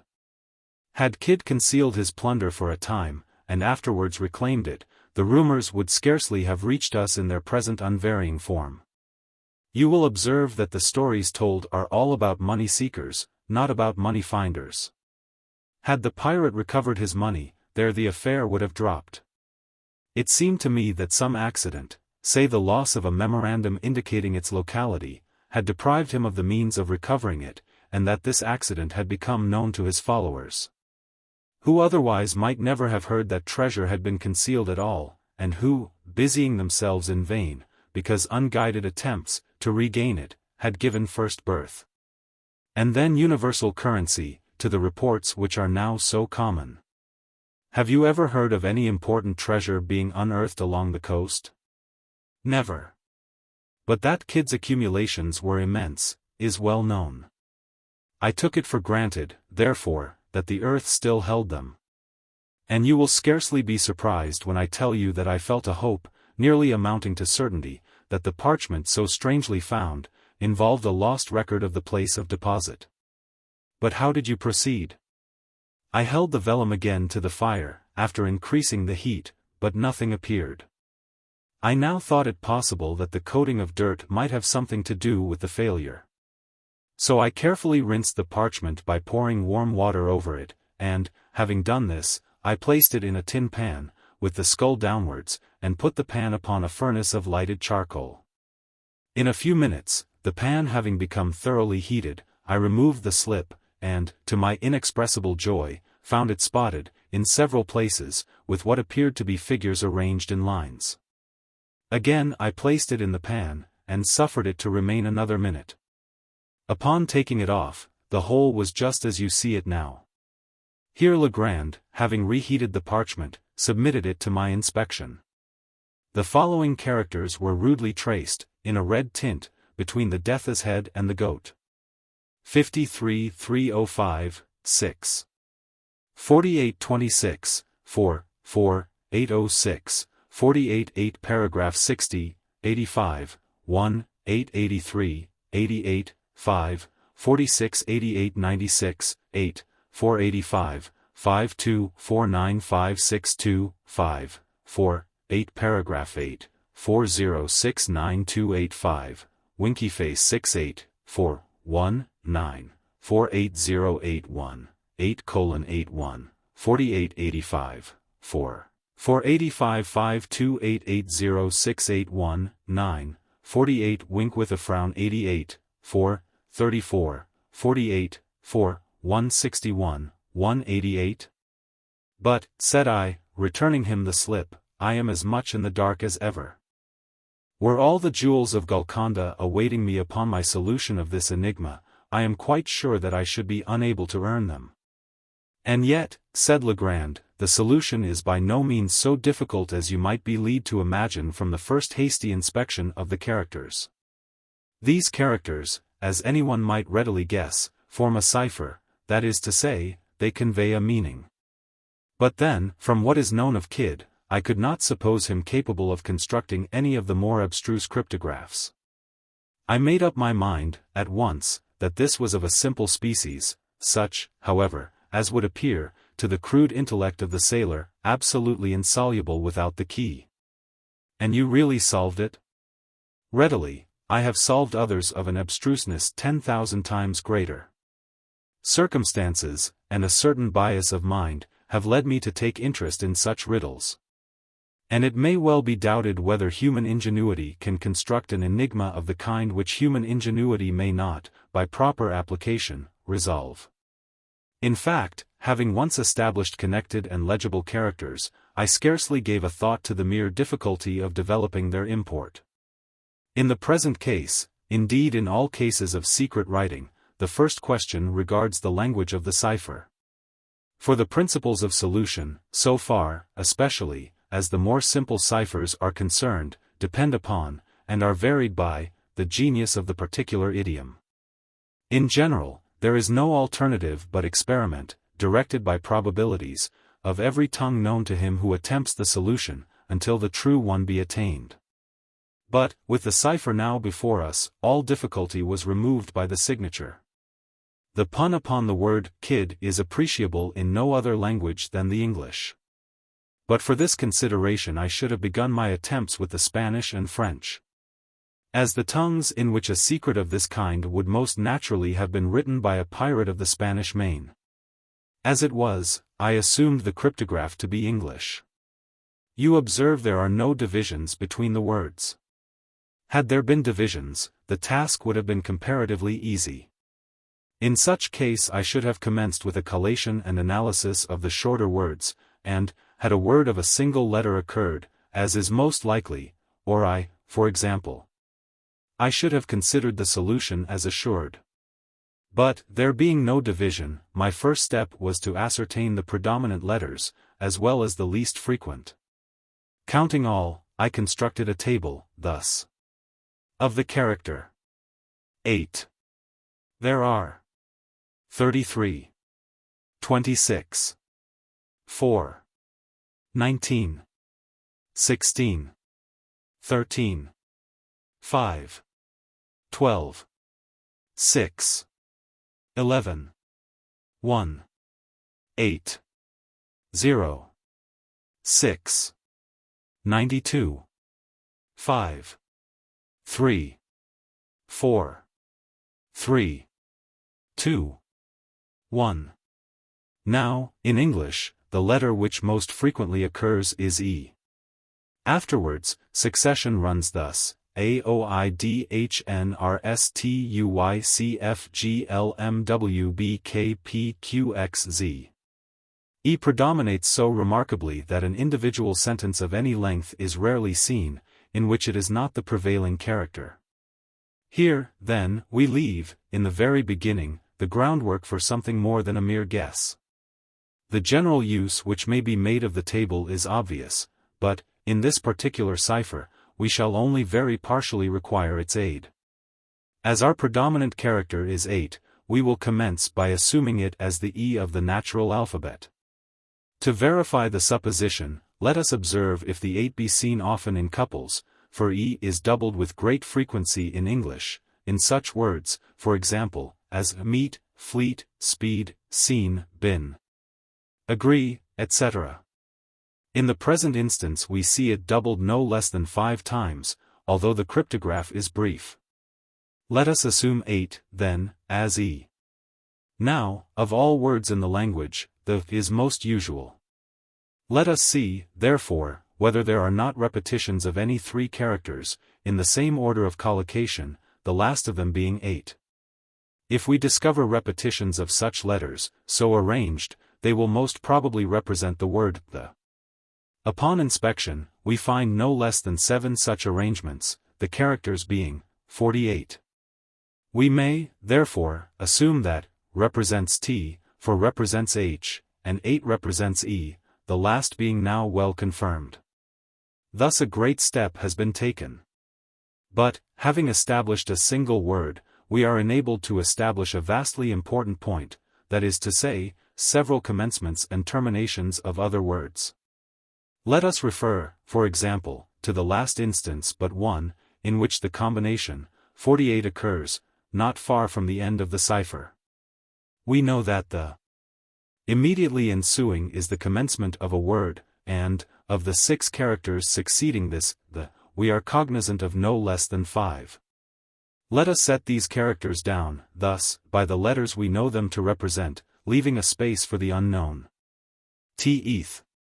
Here we are enabled, at once, to discard the th, as forming no portion of the word commencing with the first T. Since, by experiment of the entire alphabet for a letter adapted to the vacancy, we perceive that no word can be formed of which this th can be a part. We are thus narrowed into tee. And, going through the alphabet, if necessary, as before, we arrive at the word tree, as the sole possible reading. We thus gain another letter, R, represented by, with the words the tree, in juxtaposition. Looking beyond these words, for a short distance, we again see the combination 48, and employ it by way of termination to what immediately precedes. We have thus this arrangement. The tree, for 34 the, or, substituting the natural letters, where known, it reads thus. The tree thr, 3h the. Now, if, in place of the unknown characters, we leave blank spaces, or substitute dots, we read thus. The tree thr, h the. When the word through makes itself evident at once. But this discovery gives us three new letters, O, U and G, represented by N3. Looking now, narrowly, through the cipher for combinations of known characters, we find, not very far from the beginning, this arrangement. 83, 88, or agree. Which, plainly, is the conclusion of the word degree, and gives us another letter, D, represented by. For letters beyond the word degree, we perceive the combination. 4688. Translating the known characters, and representing the unknown by dots, as before, we read thus. Th. Rt. An arrangement immediately suggestive of the word 13, and again furnishing us with two new characters, I and N, represented by 6 and. Referring, now, to the beginning of the cryptograph, we find the combination. 53. Translating as before, we obtain good, which assures us that the first letter is A, and that the first two words are a good. It is now time that we arrange our key, as far as discovered, in a tabular form, to avoid confusion. It will stand thus. 5. Represents A. D. 8. E. 3. G. 4. H. 6. Chapter 1. N. O. R. T. U. We have, therefore, no less than 11 of the most important letters represented, and it will be unnecessary to proceed with the details of the solution. I have said enough to convince you that ciphers of this nature are readily soluble, and to give you some insight into the rationale of their development. But be assured that the specimen before us appertains to the very simplest species of cryptograph. It now only remains to give you the full translation of the characters upon the parchment, as unriddled. Here it is. A good glass in the bishop's hostel in the Devil's Seat 41 degrees and 13 minutes northeast and by North Main Branch 7th limb east side shoot from the left eye of the Death's Head a bee-line from the tree through the shot 50 feet out. But, said I, the enigma seems still in as bad a condition as ever. How is it possible to extort a meaning from all this jargon about devil's seats, death's heads, and bishops' hotels? I confess, replied Legrand, that the matter still wears a serious aspect, when regarded with a casual glance. My first endeavor was to divide the sentence into the natural division intended by the cryptographist. You mean, to punctuate it? Something of that kind. But how was it possible to effect this? I reflected that it had been a point with the writer to run his words together without division, so as to increase the difficulty of solution. Now, a not over-acute man, in pursuing such an object, would be nearly certain to overdo the matter. When, in the course of his composition, he arrived at a break in his subject which would naturally require a pause, or a point, he would be exceedingly apt to run his characters, at this place, more than usually close together. If you will observe the MS, in the present instance, you will easily detect 5 such cases of unusual crowding. Acting upon this hint, I made the division thus. A good glass in the bishop's hostel in the Devil's Seat, 41 degrees and 13 minutes, northeast and by North, Main Branch 7th limb east side, shoot from the left eye of the Death's Head, a bee-line from the tree through the shot 50 feet out. Even this division, said I, leaves me still in the dark. It left me also in the dark, replied Legrand, for a few days, during which I made diligent inquiry, in the neighborhood of Sullivan's Island, for any building which went by the name of the Bishop's Hotel, for, of course, I dropped the obsolete word hostel. Gaining no information on the subject, I was on the point of extending my sphere of search, and proceeding in a more systematic manner, when, one morning, it entered into my head, quite suddenly, that this Bishop's Hostel might have some reference to an old family, of the name of Bishop, which, time out of mind, had held possession of an ancient manor house about 4 miles to the northward of the island. I accordingly went over to the plantation, and reinstituted my inquiries among the older negroes of the place. At length one of the most aged of the women said that she had heard of such a place as Bishop's Castle, and thought that she could guide me to it, but that it was not a castle nor a tavern, but a high rock. I offered to pay her well for her trouble, and, after some demur, she consented to accompany me to the spot. We found it without much difficulty, when, dismissing her, I proceeded to examine the place. The castle consisted of an irregular assemblage of cliffs and rocks, one of the latter being quite remarkable for its height as well as for its insulated and artificial appearance.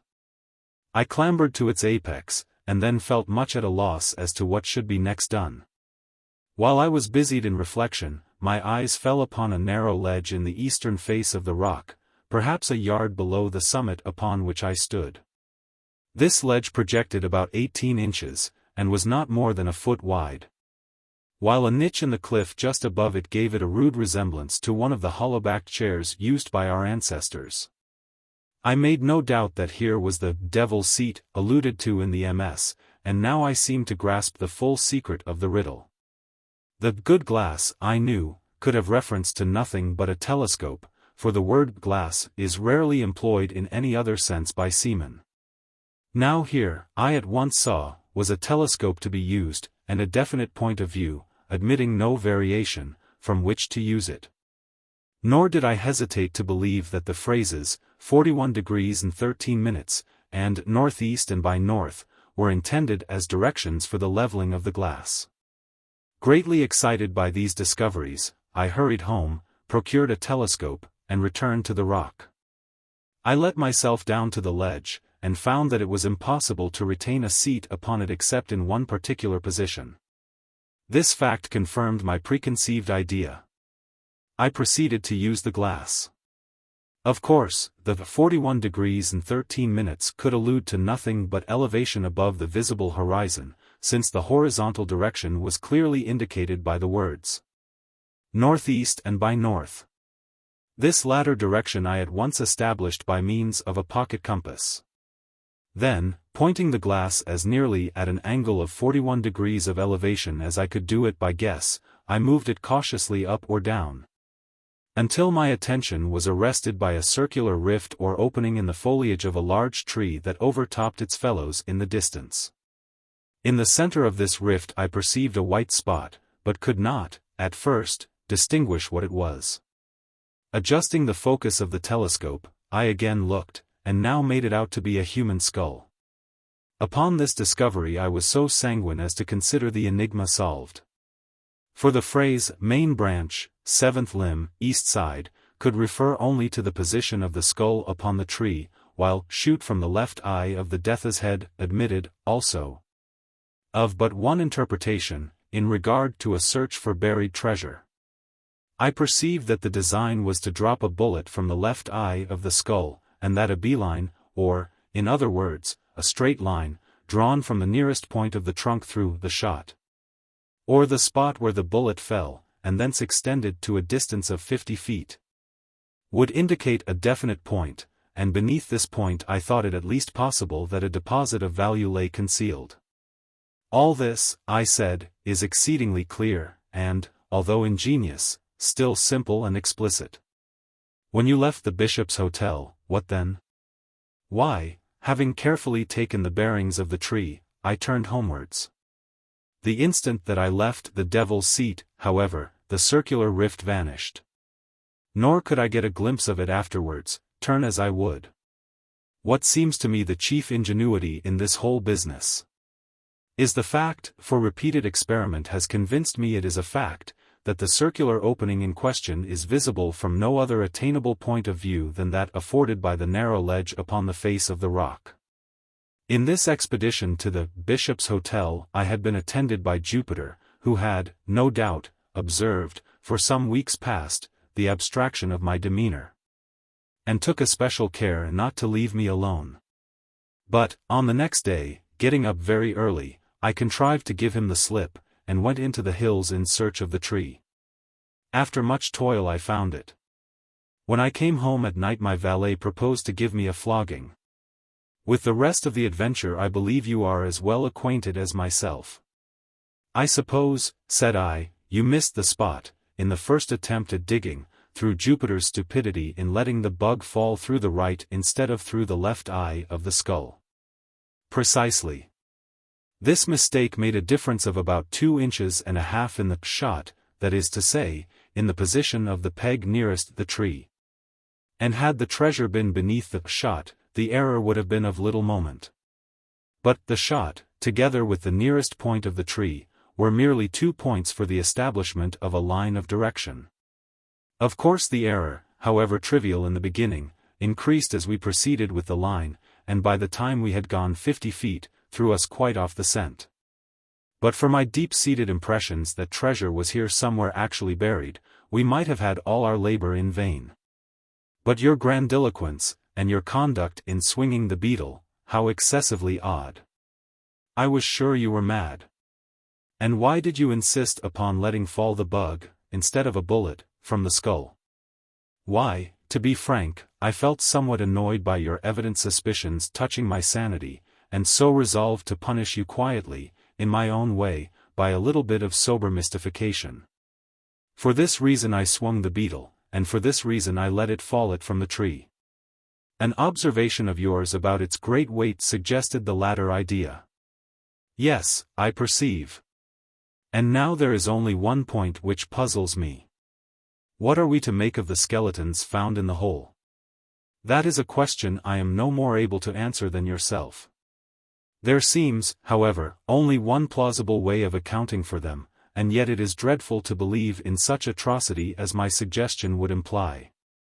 It is clear that Kidd, if Kidd indeed secreted this treasure, which I doubt not, it is clear that he must have had assistance in the labor. But this labor concluded, he may have thought it expedient to remove all participants in his secret. Perhaps a couple of blows with a mattock were sufficient, while his coadjutors were busy in the pit, perhaps it required a dozen, who shall tell? The Black Cat. For the most wild, yet most homely narrative which I am about to pen, I neither expect nor solicit belief. Mad indeed would I be to expect it, in a case where my very senses reject their own evidence. Yet, mad am I not, and very surely do I not dream. But tomorrow I die, and today I would unburden my soul. My immediate purpose is to place before the world, plainly, succinctly, and without comment, a series of mere household events. In their consequences, these events have terrified, have tortured, have destroyed me. Yet I will not attempt to expound them. To me, they have presented little but horror, to many they will seem less terrible than baroques. Hereafter, perhaps, some intellect may be found which will reduce my phantasm to the commonplace, some intellect more calm, more logical, and far less excitable than my own, which will perceive, in the circumstances I detail with awe, nothing more than an ordinary succession of very natural causes and effects. From my infancy I was noted for the docility and humanity of my disposition. My tenderness of heart was even so conspicuous as to make me the jest of my companions. I was especially fond of animals, and was indulged by my parents with a great variety of pets. With these I spent most of my time, and never was so happy as when feeding and caressing them. This peculiarity of character grew with my growth, and in my manhood, I derived from it one of my principal sources of pleasure. To those who have cherished an affection for a faithful and sagacious dog, I need hardly be at the trouble of explaining the nature or the intensity of the gratification thus derivable. There is something in the unselfish and self-sacrificing love of a brute. which goes directly to the heart of him who has had frequent occasion to test the paltry friendship and gossamer fidelity of mere man. I married early, and was happy to find in my wife a disposition not uncongenial with my own. Observing my partiality for domestic pets, she lost no opportunity of procuring those of the most agreeable kind. We had birds, goldfish, a fine dog, rabbits, a small monkey, and a cat. This latter was a remarkably large and beautiful animal, entirely black, and sagacious to an astonishing degree. In speaking of his intelligence, my wife, who at heart was not a little tinctured with superstition, made frequent allusion to the ancient popular notion, which regarded all black cats as witches in disguise. Not that she was ever serious upon this point, and I mention the matter at all for no better reason than that it happens, just now, to be remembered. Pluto, this was the cat's name, was my favorite pet and playmate. I alone fed him, and he attended me wherever I went about the house. It was even with difficulty that I could prevent him from following me through the streets. Our friendship lasted, in this manner, for several years, during which my general temperament and character, through the instrumentality of the fiend intemperance, had, I blush to confess it, experienced a radical alteration for the worse. I grew, day by day, more moody, more irritable, more regardless of the feelings of others. I suffered myself to use intemperate language to my wife. At length, I even offered her personal violence. My pets, of course, were made to feel the change in my disposition. I not only neglected, but ill-used them. For Pluto, however, I still retained sufficient regard to restrain me from maltreating him, as I made no scruple of maltreating the rabbits, the monkey, or even the dog, when by accident, or through affection, they came in my way. But my disease grew upon me, for what disease is like alcohol? And at length even Pluto, who was now becoming old, and consequently somewhat peevish, even Pluto began to experience the effects of my ill temper. One night, returning home, much intoxicated, from one of my haunts about town, I fancied that the cat avoided my presence. I seized him. When, in his fright at my violence, he inflicted a slight wound upon my hand with his teeth. The fury of a demon instantly possessed me. I knew myself no longer. My original soul seemed, at once, to take its flight from my body, and a more than fiendish malevolence, gin-nurtured, thrilled every fibre of my frame. I took from my waistcoat pocket a penknife, opened it, grasped the poor beast by the throat, and deliberately cut one of its eyes from the socket. I blush, I burn, I shudder, while I pen the damnable atrocity. When reason returned with the morning, when I had slept off the fumes of the night's debauch, I experienced a sentiment half of horror, half of remorse, for the crime of which I had been guilty. But it was, at best, a feeble and equivocal feeling, and the soul remained untouched. I again plunged into excess, and soon drowned in wine all memory of the deed. In the meantime the cat slowly recovered. The socket of the lost eye presented, it is true, a frightful appearance, but he no longer appeared to suffer any pain. He went about the house as usual, but, as might be expected, fled in extreme terror at my approach. I had so much of my old heart left, as to be at first grieved by this evident dislike on the part of a creature which had once so loved me. But this feeling soon gave place to irritation. And then came, as if to my final and irrevocable overthrow, the spirit of perverseness. Of this spirit philosophy takes no account. Yet I am not more sure that my soul lives, than I am that perverseness is one of the primitive impulses of the human heart, one of the indivisible primary faculties, or sentiments, which give direction to the character of man.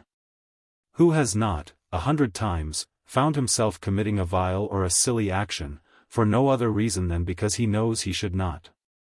Have we not a perpetual inclination, in the teeth of our best judgment, to violate that which is law, merely because we understand it to be such? This spirit of perverseness, I say, came to my final overthrow. It was this unfathomable longing of the soul to vex itself, to offer violence to its own nature, to do wrong for the wrong's sake only, that urged me to continue and finally to consummate the injury. I had inflicted upon the unoffending brute. One morning, in cool blood, I slipped a noose about its neck and hung it to the limb of a tree, hung it with the tears streaming from my eyes, and with the bitterest remorse at my heart. Hung it because I knew that it had loved me, and because I felt it had given me no reason of offense. Hung it because I knew that in so doing I was committing a sin, a deadly sin that would so jeopardize my immortal soul as to place it, if such a thing were possible, even beyond the reach of the infinite mercy of the most merciful and most terrible God. On the night of the day on which this cruel deed was done, I was aroused from sleep by the cry of fire. The curtains of my bed were in flames. The whole house was blazing. It was with great difficulty that my wife, a servant, and myself, made our escape from the conflagration. The destruction was complete. My entire worldly wealth was swallowed up, and I resigned myself thenceforward to despair. I am above the weakness of seeking to establish a sequence of cause and effect, between the disaster and the atrocity. But I am detailing a chain of facts, and wish not to leave even a possible link imperfect. On the day succeeding the fire, I visited the ruins. The walls, with one exception, had fallen in. This exception was found in a compartment wall, not very thick, which stood about the middle of the house, and against which had rested the head of my bed. The plastering had here, in great measure, resisted the action of the fire, a fact which I attributed to its having been recently spread. About this wall a dense crowd were collected, and many persons seemed to be examining a particular portion of it with very minute and eager attention. The words strange, singular, and other similar expressions, excited my curiosity. I approached and saw, as if graven in bas-relief upon the white surface, the figure of a gigantic cat. The impression was given with an accuracy truly marvelous. There was a rope about the animal's neck. When I first beheld this apparition, for I could scarcely regard it as less, my wonder and my terror were extreme. But at length reflection came to my aid. The cat, I remembered, had been hung in a garden adjacent to the house. Upon the alarm of fire, this garden had been immediately filled by the crowd, by someone of whom the animal must have been cut from the tree and thrown, through an open window, into my chamber. This had probably been done with the view of arousing me from sleep. The falling of other walls had compressed the victim of my cruelty into the substance of the freshly spread plaster. The lime of which, with the flames, and the ammonia from the carcass, had then accomplished the portraiture as I saw it. Although I thus readily accounted to my reason, if not altogether to my conscience, for the startling fact just detailed, it did not the less fail to make a deep impression upon my fancy. For months I could not rid myself of the phantasm of the cat, and, during this period, there came back into my spirit a half-sentiment that seemed, but was not, remorse. I went so far as to regret the loss of the animal, and to look about me, among the vile haunts which I now habitually frequented, for another pet of the same species, and of somewhat similar appearance, with which to supply its place. One night as I sat, half stupefied, in a den of more than infamy, my attention was suddenly drawn to some black object, reposing upon the head of one of the immense hogsheads of gin, or of rum, which constituted the chief furniture of the apartment. I had been looking steadily at the top of this hogshead for some minutes, and what now caused me surprise was the fact that I had not sooner perceived the object thereupon. I approached it, and touched it with my hand. It was a black cat, a very large one, fully as large as Pluto, and closely resembling him in every respect but one. Pluto had not a white hair upon any portion of his body, but this cat had a large, although indefinite splotch of white, covering nearly the whole region of the breast. Upon my touching him, he immediately arose, purred loudly, rubbed against my hand, and appeared delighted with my notice. This, then, was the very creature of which I was in search. I at once offered to purchase it of the landlord, but this person made no claim to it, knew nothing of it, had never seen it before. I continued my caresses, and, when I prepared to go home, the animal evinced a disposition to accompany me. I permitted it to do so, occasionally stooping and patting it as I proceeded. When it reached the house it domesticated itself at once, and became immediately a great favorite with my wife. For my own part, I soon found a dislike to it arising within me. This was just the reverse of what I had anticipated, but, I know not how or why it was, its evident fondness for myself rather disgusted and annoyed. By slow degrees, these feelings of disgust and annoyance rose into the bitterness of hatred. I avoided the creature. A certain sense of shame, and the remembrance of my former deed of cruelty, preventing me from physically abusing it. I did not, for some weeks, strike, or otherwise violently ill-use it. But gradually, very gradually, I came to look upon it with unutterable loathing, and to flee silently from its odious presence, as from the breath of a pestilence. What added, no doubt, to my hatred of the beast, was the discovery, on the morning after I brought it home, that, like Pluto, it also had been deprived of one of its eyes.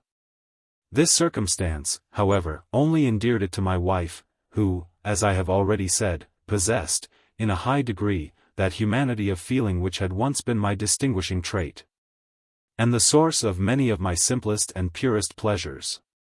With my aversion to this cat, however, its partiality for myself seemed to increase. It followed my footsteps with a pertinacity which it would be difficult to make the reader comprehend.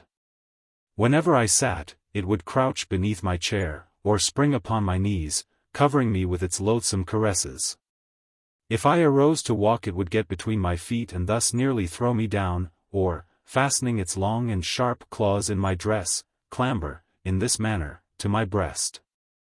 At such times, although I longed to destroy it with a blow, I was yet withheld from so doing, partly by a memory of my former crime.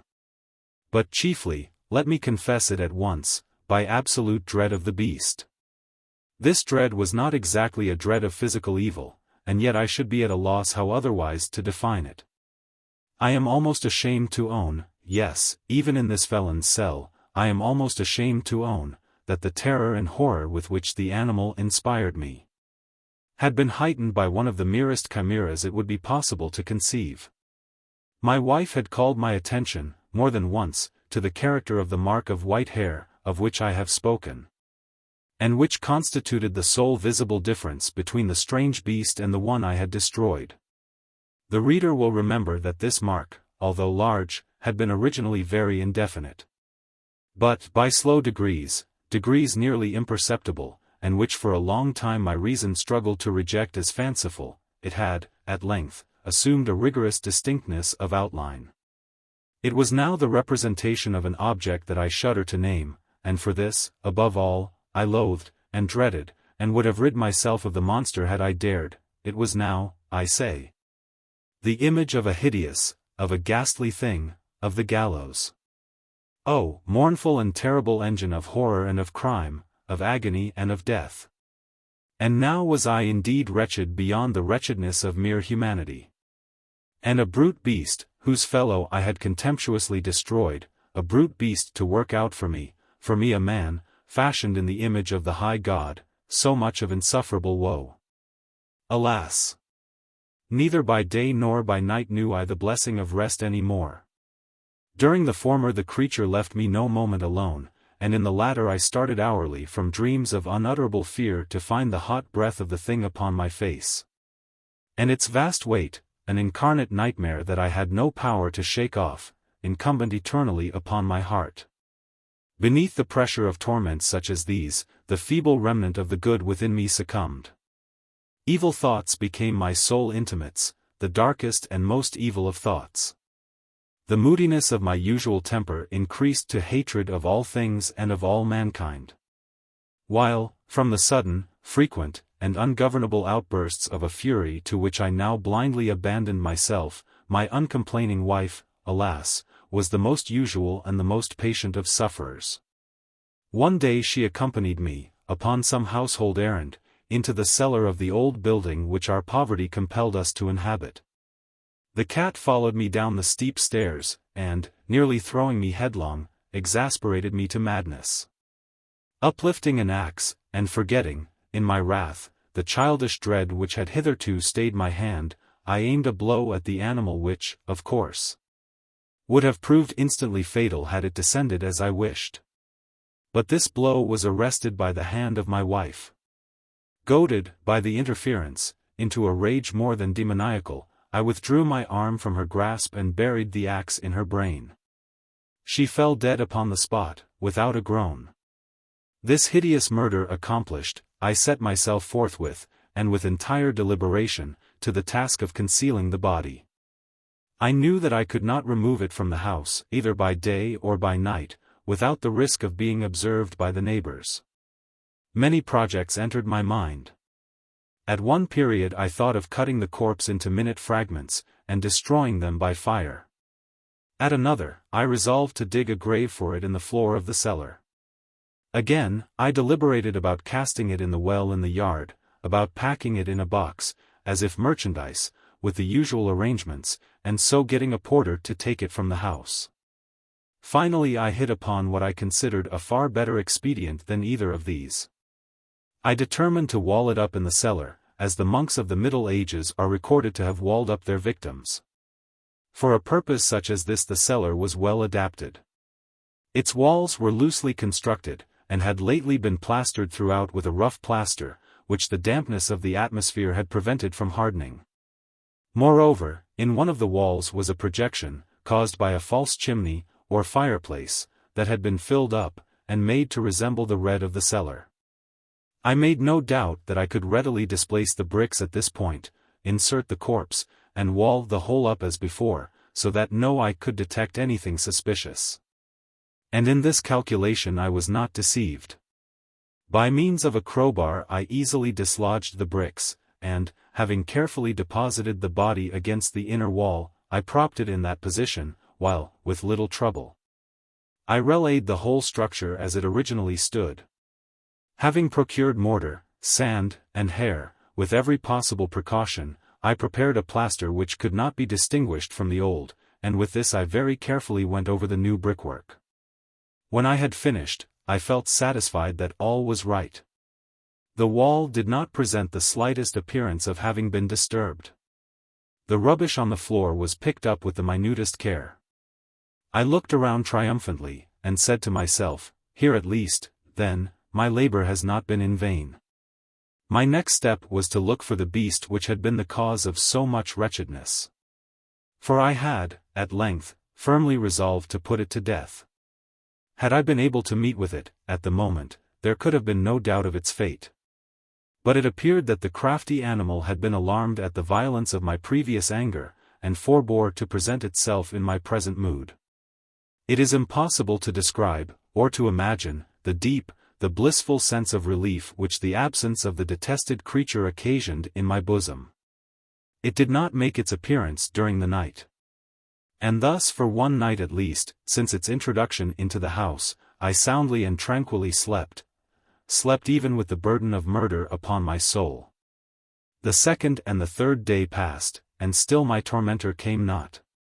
Once again I breathed as a freeman. The monster, in terror, had fled the premises forever. I should behold it no more. My happiness was supreme. The guilt of my dark deed disturbed me but little. Some few inquiries had been made, but these had been readily answered. Even a search had been instituted, but of course nothing was to be discovered. I looked upon my future felicity as secured. Upon the fourth day of the assassination, a party of the police came, very unexpectedly, into the house, and proceeded again to make rigorous investigation of the premises. Secure, however, in the inscrutability of my place of concealment, I felt no embarrassment whatever. The officers bade me accompany them in their search. They left no nook or corner unexplored. At length, for the third or fourth time, they descended into the cellar. I quivered not in a muscle. My heart beat calmly as that of one who slumbers in innocence. I walked the cellar from end to end. I folded my arms upon my bosom, and roamed easily to and fro. The police were thoroughly satisfied and prepared to depart. The glee at my heart was too strong to be restrained. I burned to say if but one word, by way of triumph, and to render doubly sure their assurance of my guiltlessness. Gentlemen, I said at last, as the party ascended the steps, I delight to have allayed your suspicions. I wish you all health, and a little more courtesy. By the by, gentlemen, this is a very well-constructed house, in the rabid desire to say something easily. I scarcely knew what I uttered at all. I may say an excellently well-constructed house. These walls, are you going, gentlemen, these walls are solidly put together. And here, through the mere frenzy of bravado, I rapped heavily, with a cane which I held in my hand, upon that very portion of the brickwork behind which stood the corpse of the wife of my bosom. But may God shield and deliver me from the fangs of the arch-fiend. No sooner had the reverberation of my blows sunk into silence, than I was answered by a voice from within the tomb. By a cry, at first muffled and broken, like the sobbing of a child, and then quickly swelling into one long, loud, and continuous scream, utterly anomalous and inhuman, a howl, a wailing shriek. Half of horror and half of triumph, such as might have arisen only out of hell, conjointly from the throats of the damned in their agony and of the demons that exult in the damnation. Of my own thoughts it is folly to speak. Swooning, I staggered to the opposite wall. For one instant the party upon the stairs remained motionless, through extremity of terror and of awe. In the next, a dozen stout arms were toiling at the wall. It fell bodily. The corpse, already greatly decayed and clotted with gore, stood erect before the eyes of the spectators. Upon its head, with red extended mouth and solitary eye of fire, sat the hideous beast whose craft had seduced me into murder, and whose informing voice had consigned me to the hangman. I had walled the monster up within the tomb. Diddling. Considered as one of the exact sciences. Hey, diddle diddle. The cat and the fiddle. Since the world began there have been two Jeremies. The one wrote a Jeremiad about usury, and was called Jeremy Bentham. He has been much admired by Mr. John Neal, and was a great man in a small way. The other gave name to the most important of the exact sciences, and was a great man in a great way, I may say, indeed, in the very greatest of ways. Diddling, or the abstract idea conveyed by the verb to diddle, is sufficiently well understood. Yet the fact, the deed, the thing, diddling, is somewhat difficult to define. We may get, however, at a tolerably distinct conception of the matter in hand, by defining, not the thing, diddling, in itself, but man, as an animal that diddles. Had Plato but hit upon this, he would have been spared the affront of the picked chicken. Very pertinently it was demanded of Plato, why a picked chicken, which was clearly a biped without feathers, was not, according to his own definition, a man? But I am not to be bothered by any similar query. Man is an animal that diddles, and there is no animal that diddles but man. It will take an entire hencoop of picked chickens to get over that. What constitutes the essence, the nerve, the principle of diddling is, in fact, peculiar to the class of creatures that wear coats and pantaloons. A crow thieves, a fox cheats, a weasel outweets. A man diddles. To diddle is his destiny. Man was made to mourn, says the poet. But not so, he was made to diddle. This is his aim, his object, his end. And for this reason when a man's diddled we say he's done. Diddling, rightly considered, is a compound, of which the ingredients are minuteness, interest, perseverance, ingenuity, audacity, nonchalance, originality, impertinence, and grin. Minuteness, your diddler is minute. His operations are upon a small scale. His business is retail, for cash, or approved paper at sight. Should he ever be tempted into magnificent speculation, he then, at once, loses his distinctive features, and becomes what we term financier. This latter word conveys the diddling idea in every respect except that of magnitude. A diddler may thus be regarded as a banker in petto, financial operation, as a diddle at Brobdingnag. The one is to the other, as Homer to Flaccus, as a mastodon to a mouse, as the tail of a comet to that of a pig. Interest, your diddler is guided by self-interest. He scorns to diddle for the mere sake of the diddle. He has an object in view, his pocket, and yours. He regards always the main chance. He looks to number one. You are number two, and must look to yourself. Perseverance, your diddler perseveres. He is not readily discouraged. Should even the banks break, he cares nothing about it. He steadily pursues his end, and ut canis accorio nunquam absterrebitur uncto. So he never lets go of his game. Ingenuity, your diddler is ingenious. He has constructiveness large. He understands plot. He invents and circumvents. Were he not Alexander, he would be Diogenes.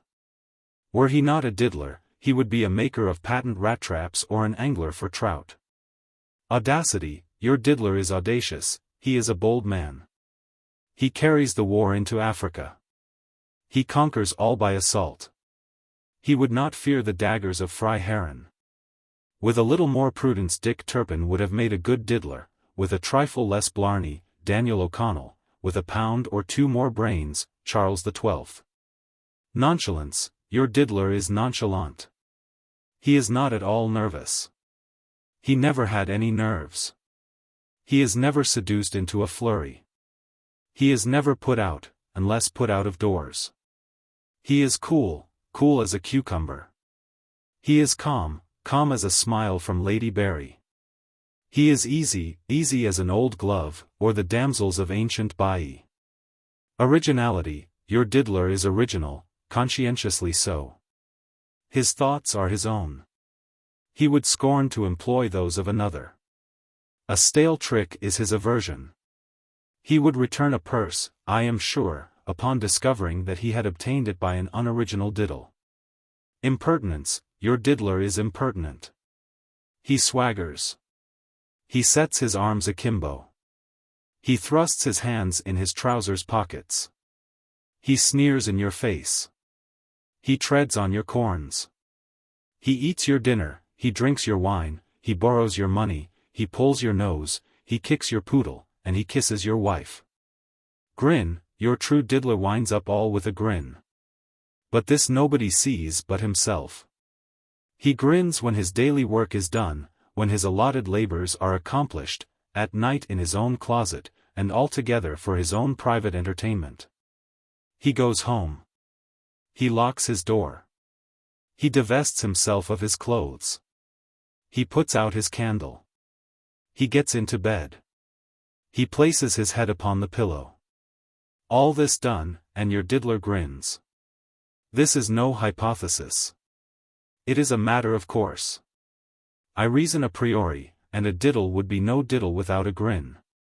The origin of the diddle is referable to the infancy of the human race. Perhaps the first diddler was Adam. At all events, we can trace the science back to a very remote period of antiquity. The moderns, however, have brought it to a perfection never dreamed of by our thick-head progenitors. Without pausing to speak of the bold saws, therefore, I shall content myself with a compendious account of some of the more modern instances. A very good diddle is this. A housekeeper in want of a sofa, for instance, is seen to go in and out of several cabinet warehouses. At length she arrives at one offering an excellent variety. She is accosted, and invited to enter, by a polite and voluble individual at the door. She finds a sofa well adapted to her views, and upon inquiring the price, is surprised and delighted to hear a sum named at least 20% lower than her expectations.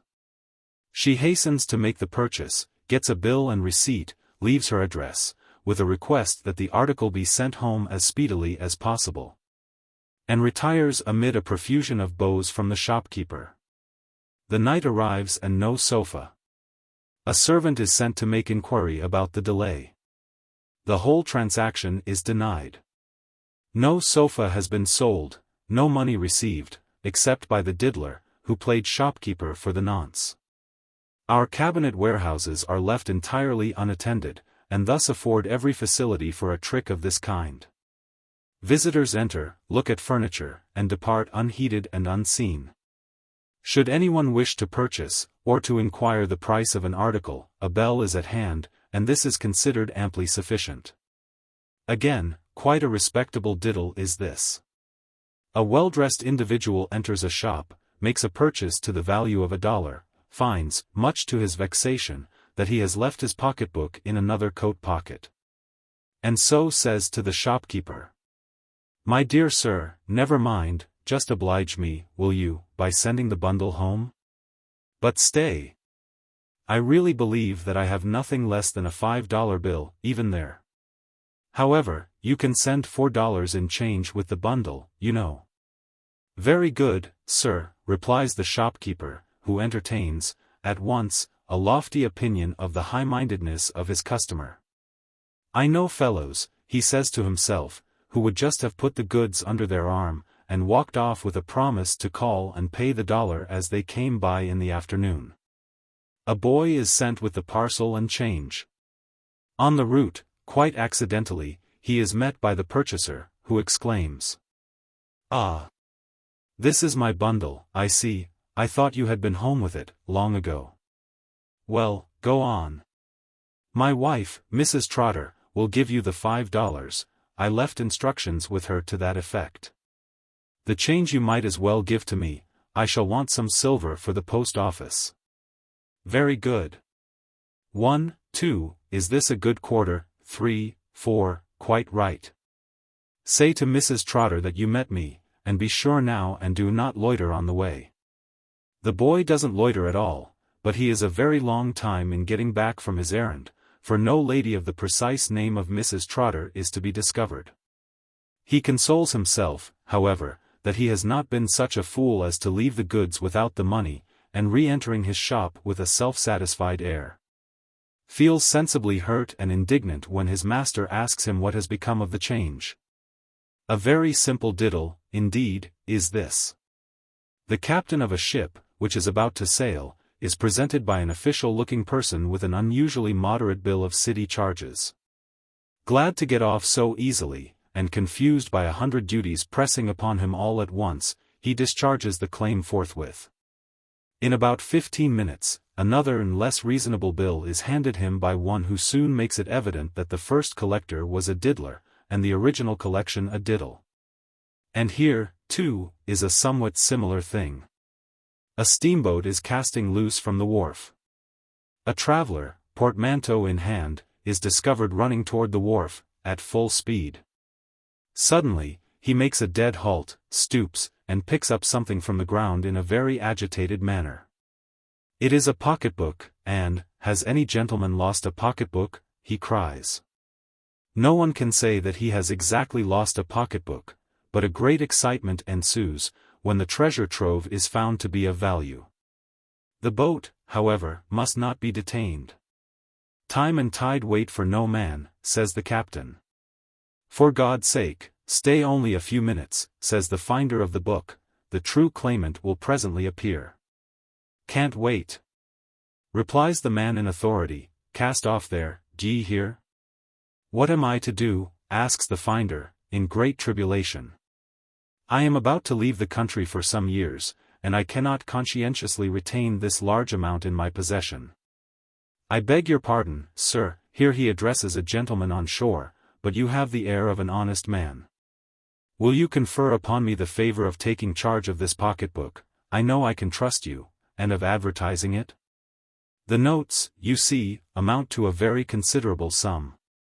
The owner will, no doubt, insist upon rewarding you for your trouble." "Me, no, you, it was you who found the book." "Well, if you must have it so, I will take a small reward, just to satisfy your scruples. Let me see, why these notes are all hundreds, bless my soul. 100 is too much to take, 50 would be quite enough, I am sure." "Cast off there," says the captain. "But then I have no change for 100, and upon the whole, you had better." "Cast off there," says the captain. "Never mind," cries the gentleman on shore, who has been examining his own pocketbook for the last minute or so. "Never mind. I can fix it, here is a 50 on the Bank of North America, throw the book." And the over-conscientious finder takes the 50 with marked reluctance, and throws the gentleman the book, as desired, while the steamboat fumes and fizzes on her way. In about half an hour after her departure, the large amount is seen to be a counterfeit presentment, and the whole thing a capital diddle. A bold diddle is this. A camp meeting, or something similar, is to be held at a certain spot which is accessible only by means of a free bridge. A diddler stations himself upon this bridge, respectfully informs all passers-by of the new county law, which establishes a toll of 1 cent for foot passengers, 2 for horses and donkeys. And so forth, and so forth. Some grumble but all submit, and the diddler goes home a wealthier man by some $50 or $60 well earned. This taking a toll from a great crowd of people is an excessively troublesome thing. A neat diddle is this. A friend holds one of the diddler's promises to pay, filled up and signed in due form, upon the ordinary blanks printed in red ink. The diddler purchases 1 or 2 dozen of these blanks, and every day dips one of them in his soup, makes his dog jump for it, and finally gives it to him as a bonne bouche. The note arriving at maturity, the diddler, with the diddler's dog, calls upon the friend, and the promise to pay is made the topic of discussion.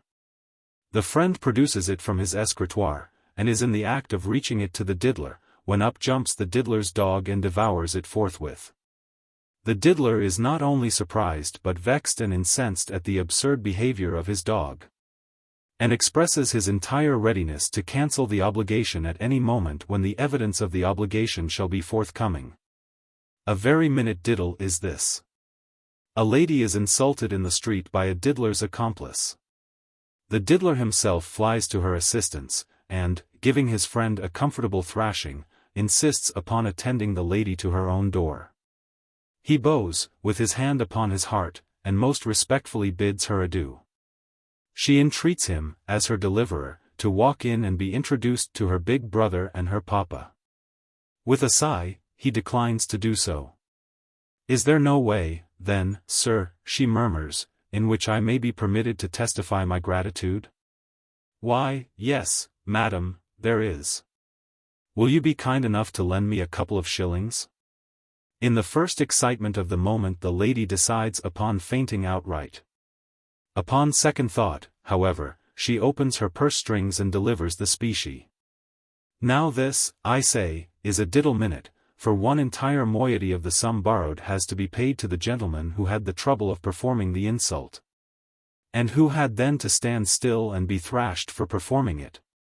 Rather a small but still a scientific diddle is this. The diddler approaches the bar of a tavern, and demands a couple of twists of tobacco. These are handed to him, when, having slightly examined them, he says, "I don't much like this tobacco. Here, take it back, and give me a glass of brandy and water in its place." The brandy and water is furnished and imbibed, and the diddler makes his way to the door. But the voice of the tavern keeper arrests him. "I believe, sir, you have forgotten to pay for your brandy and water." "Pay for my brandy and water? Didn't I give you the tobacco for the brandy and water? What more would you have?" "But, sir, if you please, I don't remember that you paid me for the tobacco." "What do you mean by that, you scoundrel? Didn't I give you back your tobacco? Isn't that your tobacco lying there? Do you expect me to pay for what I did not take?" "But, sir," says the publican, now rather at a loss what to say, "but sir." "But me no buts, sir," interrupts the diddler, apparently in very high dudgeon, and slamming the door after him, as he makes his escape. "But me no buts, sir, and none of your tricks upon travellers." Here again is a very clever diddle, of which the simplicity is not its least recommendation. A purse, or pocketbook, being really lost, the loser inserts in one of the daily papers of a large city a fully descriptive advertisement. Whereupon our diddler copies the facts of this advertisement, with a change of heading, of general phraseology and address. The original, for instance, is long, and verbose, is headed, "A Pocketbook Lost," and requires the treasure, when found, to be left at No. 1 Tom Street. The copy is brief, and being headed with "Lost" only, indicates number 2 Dick, or number 3 Harry Street, as the locality at which the owner may be seen. Moreover, it is inserted in at least 5 or 6 of the daily papers of the day, while in point of time, it makes its appearance only a few hours after the original.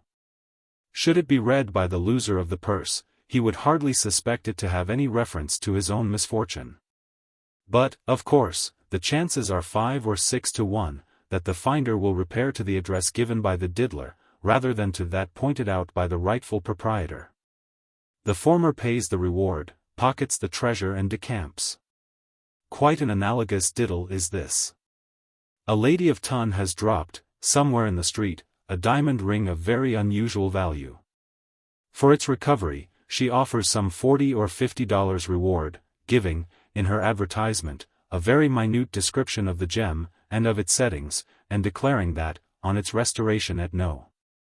So and so, in such and such avenue, the reward would be paid instanter, without a single question being asked. During the lady's absence from home, a day or 2 afterwards, a ring is heard at the door of no so and so, in such and such avenue, a servant appears. The lady of the house is asked for and is declared to be out, at which astounding information, the visitor expresses the most poignant regret. His business is of importance and concerns the lady herself. In fact, he had the good fortune to find her diamond ring. But perhaps it would be as well that he should call again. By no means, says the servant, and by no means, says the lady's sister and the lady's sister-in-law, who are summoned forthwith. The ring is clamorously identified, the reward is paid, and the finder nearly thrust out of doors. The lady returns and expresses some little dissatisfaction with her sister and sister-in-law. Because they happen to have paid $40 or $50 for a facsimile of her diamond ring, a facsimile made out of real pinchbeck and unquestionable paste. But as there is really no end to diddling, so there would be none to this essay, were I even to hint at half the variations, or inflections, of which this science is susceptible. I must bring this paper, perforce, to a conclusion, and this I cannot do better than by a summary notice of a very decent, but rather elaborate diddle, of which our own city was made the theatre. Not very long ago, and which was subsequently repeated with success, in other still more verdant localities of the Union. A middle-aged gentleman arrives in town from parts unknown. He is remarkably precise, cautious, staid, and deliberate in his demeanor. His dress is scrupulously neat, but plain, unostentatious. He wears a white cravat, an ample waistcoat, made with an eye to comfort alone, thick-soled cozy-looking shoes, and pantaloons without straps. He has the whole air, in fact, of your well-to-do, sober-sided, exact, and respectable man of business, par excellence, one of the stern and outwardly hard, internally soft sort of people that we see in the crack high comedies, fellows whose words are so many bonds, and who are noted for giving away guineas, in charity, with the one hand, while, in the way of mere bargain, they exact the uttermost fraction of a farthing with the other. He makes much ado before he can get suited with a boarding house. He dislikes children. He has been accustomed to quiet. His habits are methodical, and then he would prefer getting into a private and respectable small family, piously inclined. Terms, however, are no object, only he must insist upon settling his bill on the 1st of every month, it is now the 2nd, and begs his landlady, when he finally obtains one to his mind, not on any account to forget his instructions upon this point, but to send in a bill, and receipt, precisely at 10 o'clock, on the 1st day of every month. And under no circumstances to put it off to the 2nd. These arrangements made, our man of business rents an office in a reputable rather than a fashionable quarter of the town. There is nothing he more despises than pretense. Where there is much show, he says, there is seldom anything very solid behind, an observation which so profoundly impresses his landlady's fancy, that she makes a pencil memorandum of it forthwith, in her great family Bible, on the broad margin of the Proverbs of Solomon. The next step is to advertise, after some such fashion as this. In the principal business sixpennies of the city, the pennies are issued as not respectable, and as demanding payment for all advertisements in advance. Our man of business holds it as a point of his faith that work should never be paid for until done. Wanted. The advertisers, being about to commence extensive business operations in this city, will require the services of 3 or 4 intelligent and competent clerks, to whom a liberal salary will be paid. The very best recommendations, not so much for capacity, as for integrity, will be expected. Indeed, as the duties to be performed involve high responsibilities, and large amounts of money must necessarily pass through the hands of those engaged, it is deemed advisable to demand a deposit of $50 from each clerk employed. No person need apply, therefore, who is not prepared to leave this sum in the possession of the advertisers, and who cannot furnish the most satisfactory testimonials of morality. Young gentlemen piously inclined will be preferred. Application should be made between the hours of 10 and 11 a.m., and 4 and 5 p.m., of Messrs. Boggs, Hoggs, Logs, Frogs and Company. No. 110 Dog Street. By the 31st day of the month, this advertisement has brought to the office of Messrs. Boggs, Hoggs, Logs, Frogs, and Company, some 15 or 20 young gentlemen piously inclined. But our man of business is in no hurry to conclude a contract with any. No man of business is ever precipitate, and it is not until the most rigid catechism in respect to the piety of each young gentleman's inclination, that his services are engaged and his $50 receipted for, just by way of proper precaution, on the part of the respectable firm of Boggs, Hoggs, Logs, Frogs, and Company. On the morning of the first day of the next month, the landlady does not present her bill. According to promise, a piece of neglect for which the comfortable head of the house ending in Oggs would no doubt have chided her severely, could he have been prevailed upon to remain in town a day or two for that purpose. As it is, the constables have had a sad time of it, running hither and thither, and all they can do is to declare the man of business most emphatically a hen knee-high, by which some persons imagine them to imply that, in fact, he is N.E.I., by which again the very classical phrase non est inventus, is supposed to be understood. In the meantime the young gentlemen, one and all, are somewhat less piously inclined than before, while the landlady purchases a shilling's worth of the best Indian rubber, and very carefully obliterates the pencil memorandum that some fool has made in her great family Bible, on the broad margin of the Proverbs of Solomon. The spectacles. Many years ago, it was the fashion to ridicule the idea of love at first sight, but those who think, not less than those who feel deeply, have always advocated its existence. Modern discoveries, indeed, in what may be termed ethical magnetism or magneto-aesthetics, render it probable that the most natural, and, consequently, the truest and most intense of the human affections are those which arise in the heart as if by electric sympathy, in a word, that the brightest and most enduring of the psychal fetters are those which are riveted by a glance. The confession I am about to make will add another to the already almost innumerable instances of the truth of the position. My story requires that I should be somewhat minute. I am still a very young man, not yet 22 years of age. My name, at present, is a very usual and rather plebeian one, Simpson. I say, at present, for it is only lately that I have been so called, having legislatively adopted this surname within the last year in order to receive a large inheritance left me by a distant male relative, Adolphus Simpson, Esq. The bequest was conditioned upon my taking the name of the testator, the family, not the Christian name. My Christian name is Napoleon Bonaparte, or, more properly, these are my first and middle appellations. I assumed the name, Simpson, with some reluctance, as in my true patronym, Froissart.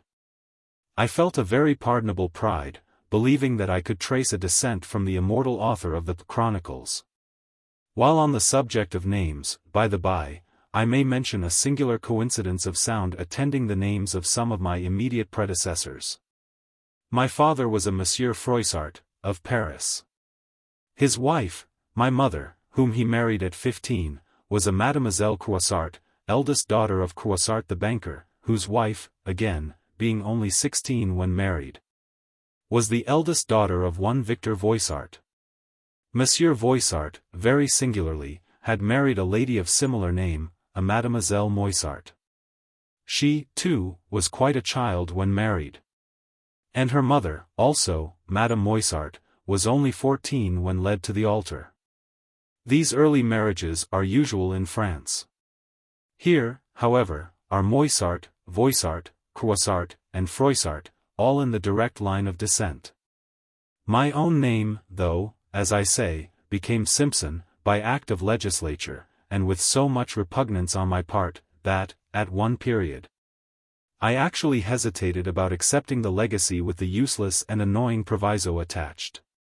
As to personal endowments, I am by no means deficient. On the contrary, I believe that I am well made, and possess what 9/10 of the world would call a handsome face. In height I am 5 feet 11. My hair is black and curling. My nose is sufficiently good. My eyes are large and gray. And although, in fact, they are weak to a very inconvenient degree, still no defect in this regard would be suspected from their appearance. The weakness itself, however, has always much annoyed me, and I have resorted to every remedy, short of wearing glasses. Being youthful and good-looking, I naturally dislike these, and have resolutely refused to employ them. I know nothing, indeed, which so disfigures the countenance of a young person, or so impresses every feature with an air of demureness, if not altogether of sanctimoniousness and of age. An eyeglass, on the other hand, has a savour of downright foppery and affectation. I have hitherto managed as well as I could without either. But something too much of these merely personal details, which, after all, are of little importance. I will content myself with saying, in addition, that my temperament is sanguine, rash, ardent, enthusiastic, and that all my life I have been a devoted admirer of the women. One night last winter I entered a box at the P. Theatre, in company with a friend, Mr. Talbot. It was an opera night, and the bills presented a very rare attraction, so that the house was excessively crowded.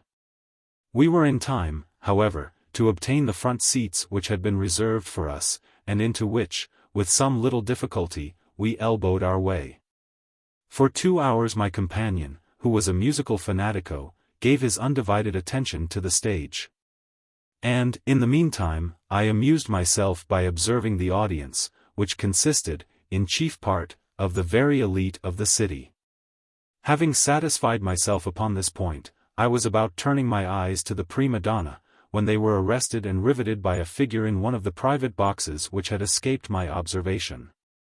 If I live 1,000 years, I can never forget the intense emotion with which I regarded this figure. It was that of a female, the most exquisite I had ever beheld. The face was so far turned toward the stage that, for some minutes, I could not obtain a view of it, but the form was divine. No other word can sufficiently express its magnificent proportion, and even the term divine seems ridiculously feeble as I write it. The magic of a lovely form in woman, the necromancy of female gracefulness, was always a power which I had found it impossible to resist, but here was grace personified, incarnate. The beau ideal of my wildest and most enthusiastic visions. The figure, almost all of which the construction of the box permitted to be seen, was somewhat above the medium height, and nearly approached, without positively reaching, the majestic. Its perfect fullness and tournure were delicious. The head, of which only the back was visible, rivaled in outline that of the Greek Psyche, and was rather displayed than concealed by an elegant cap of gaze aérienne, which put me in mind of the ventum textilum of Apuleius. The right arm hung over the balustrade of the box, and thrilled every nerve of my frame with its exquisite symmetry. Its upper portion was draperied by one of the loose open sleeves now in fashion. This extended but little below the elbow. Beneath it was worn an under one of some frail material, close-fitting, and terminated by a cuff of rich lace, which fell gracefully over the top of the hand, revealing only the delicate fingers, upon one of which sparkled a diamond ring, which I at once saw was of extraordinary value. The admirable roundness of the wrist was well set off by a bracelet which encircled it, and which also was ornamented and clasped by a magnificent aigrette of jewels, telling, in words that could not be mistaken, at once of the wealth and fastidious taste of the wearer. I gazed at this queenly apparition for at least half an hour, as if I had been suddenly converted to stone. And, during this period, I felt the full force and truth of all that has been said or sung concerning love at first sight. My feelings were totally different from any which I had hitherto experienced, in the presence of even the most celebrated specimens of female loveliness. An unaccountable, and what I am compelled to consider a magnetic, sympathy of soul for soul, seemed to rivet, not only my vision, but my whole powers of thought and feeling, upon the admirable object before me. I saw, I felt, I knew that I was deeply, madly, irrevocably in love, and this even before seeing the face of the person beloved.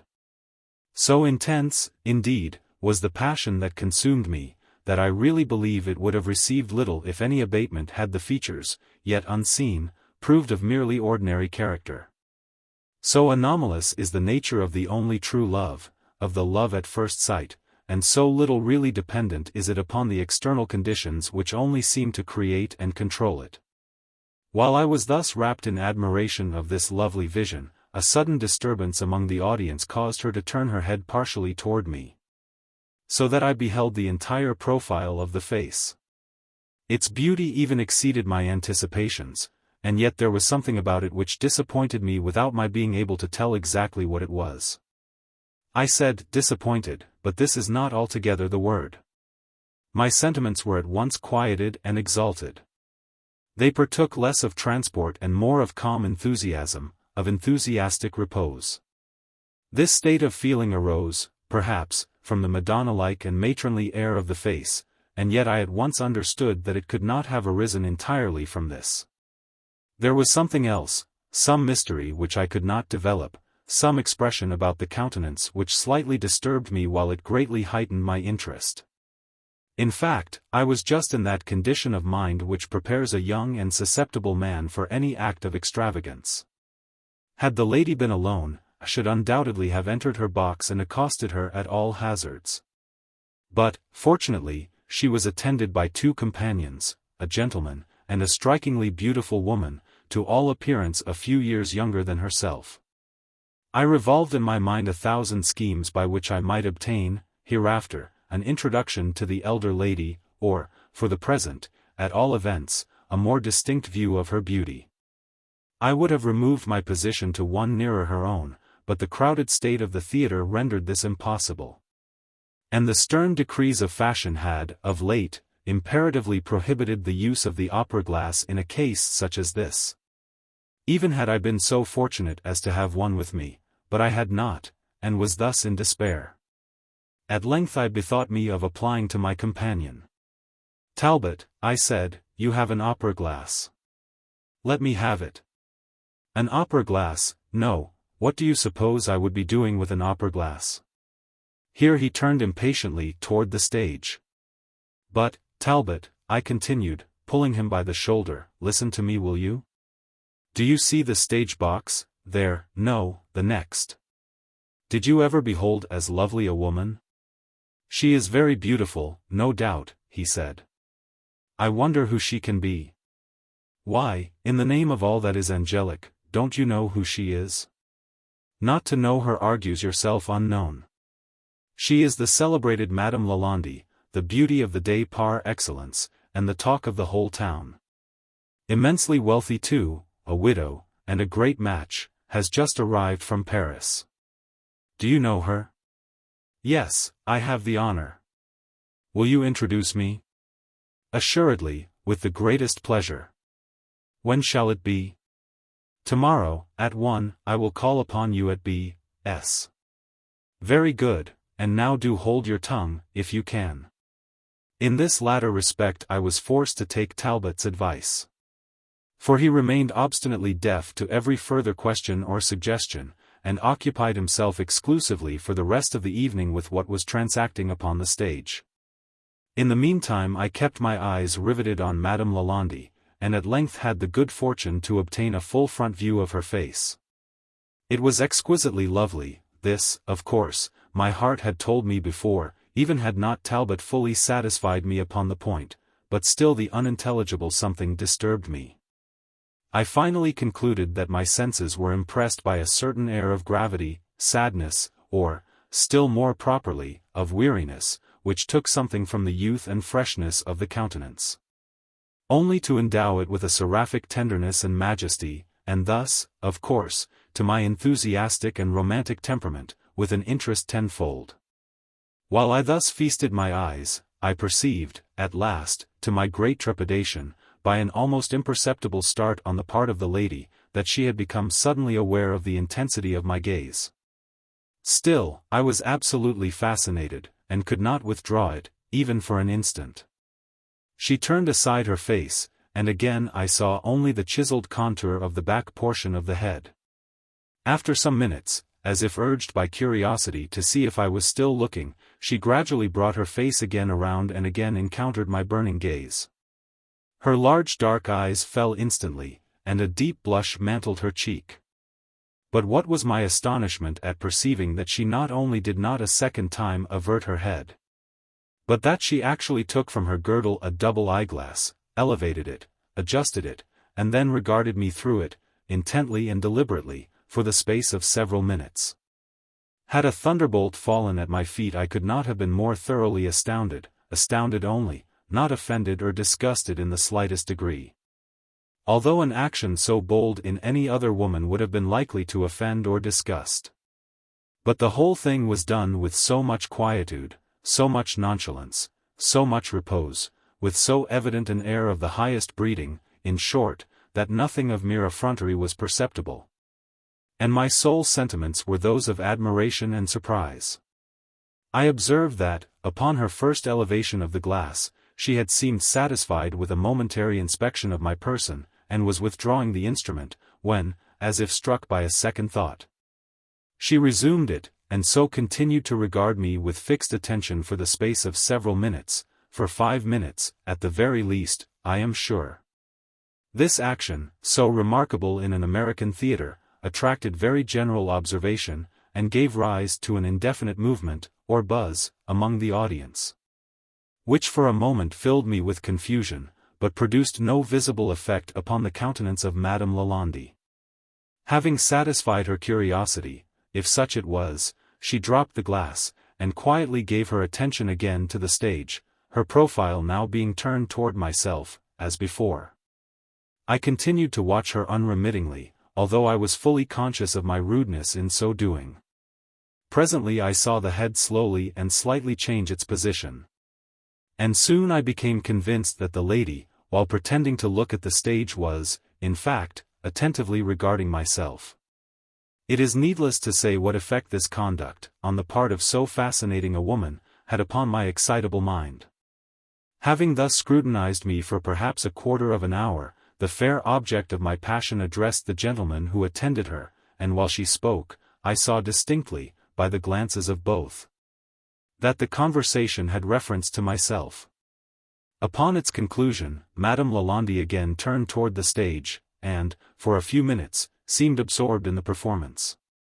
At the expiration of this period, however, I was thrown into an extremity of agitation by seeing her unfold, for the second time, the eyeglass which hung at her side, fully confront me as before, and, disregarding the renewed buzz of the audience, survey me, from head to foot, with the same miraculous composure which had previously so delighted and confounded my soul.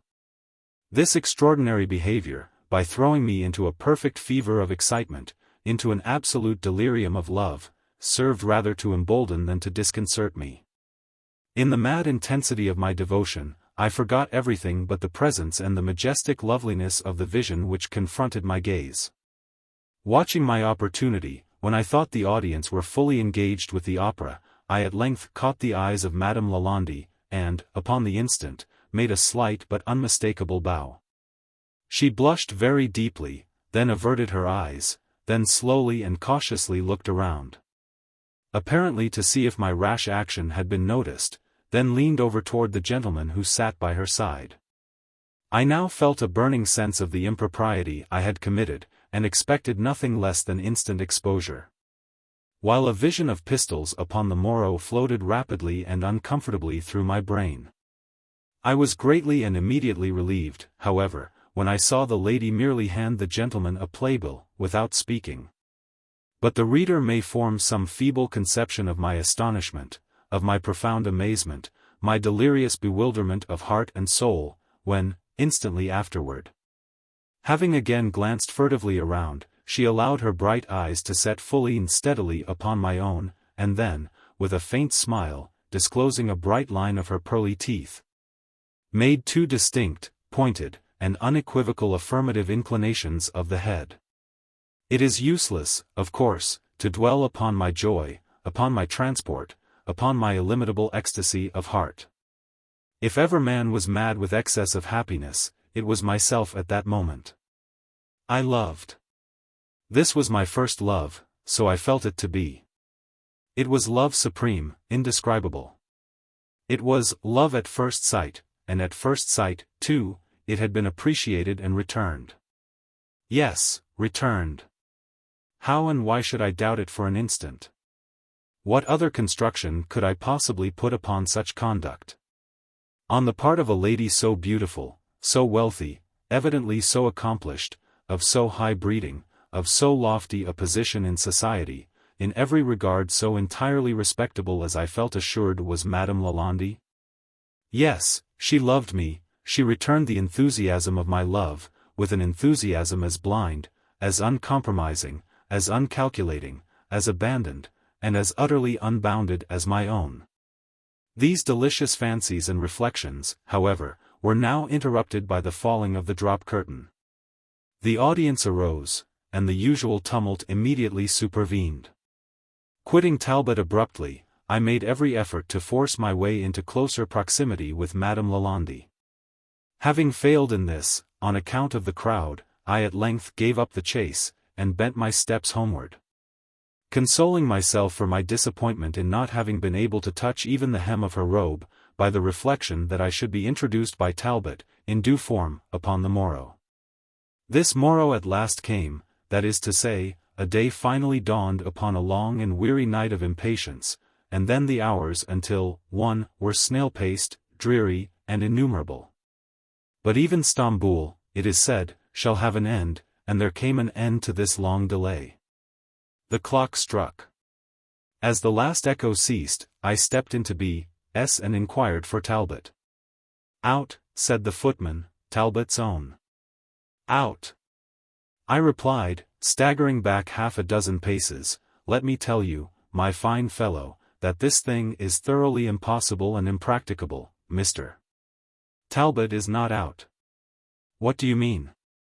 "Nothing, sir, only Mr. Talbot is not in, that's all. He rode over to S. immediately after breakfast, and left word that he would not be in town again for a week." I stood petrified with horror and rage. I endeavored to reply, but my tongue refused its office. At length I turned on my heel, livid with wrath, and inwardly consigning the whole tribe of the Talbots to the innermost regions of Erebus. It was evident that my considerate friend Illinois Fanatico had quite forgotten his appointment with myself, had forgotten it as soon as it was made. At no time was he a very scrupulous man of his word.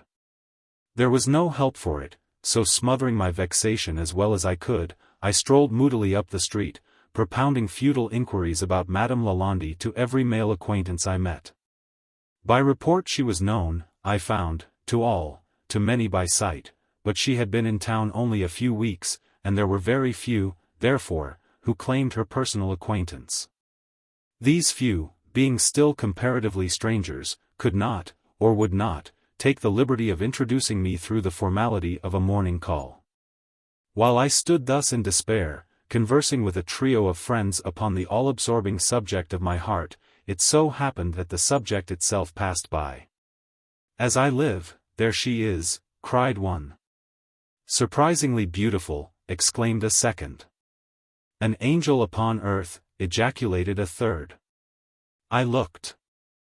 And in an open carriage which approached us, passing slowly down the street, sat the enchanting vision of the opera, accompanied by the younger lady who had occupied a portion of her box. "Her companion also wears remarkably well," said the one of my trio who had spoken first.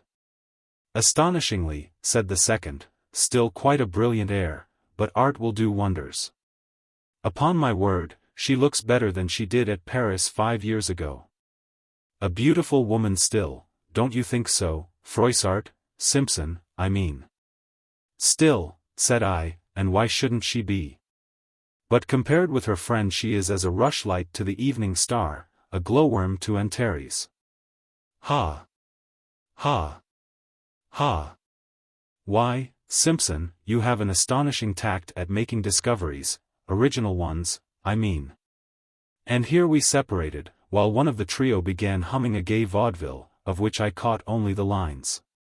"Ninon, Ninon, Ninon abas. Abas Ninon de l'enclos." During this little scene, however, one thing had served greatly to console me, although it fed the passion by which I was consumed. As the carriage of Madame Lalande rolled by our group, I had observed that she recognized me. And more than this, she had blessed me, by the most seraphic of all imaginable smiles, with no equivocal mark of the recognition.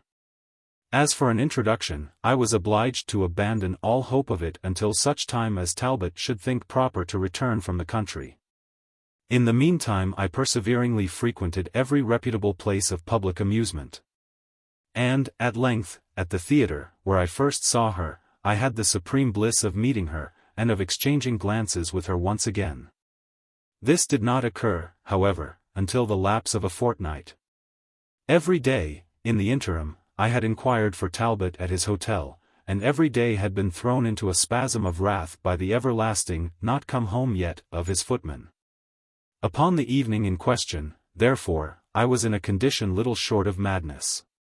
Madame Lalande, I had been told, was a Parisian, had lately arrived from Paris. Might she not suddenly return?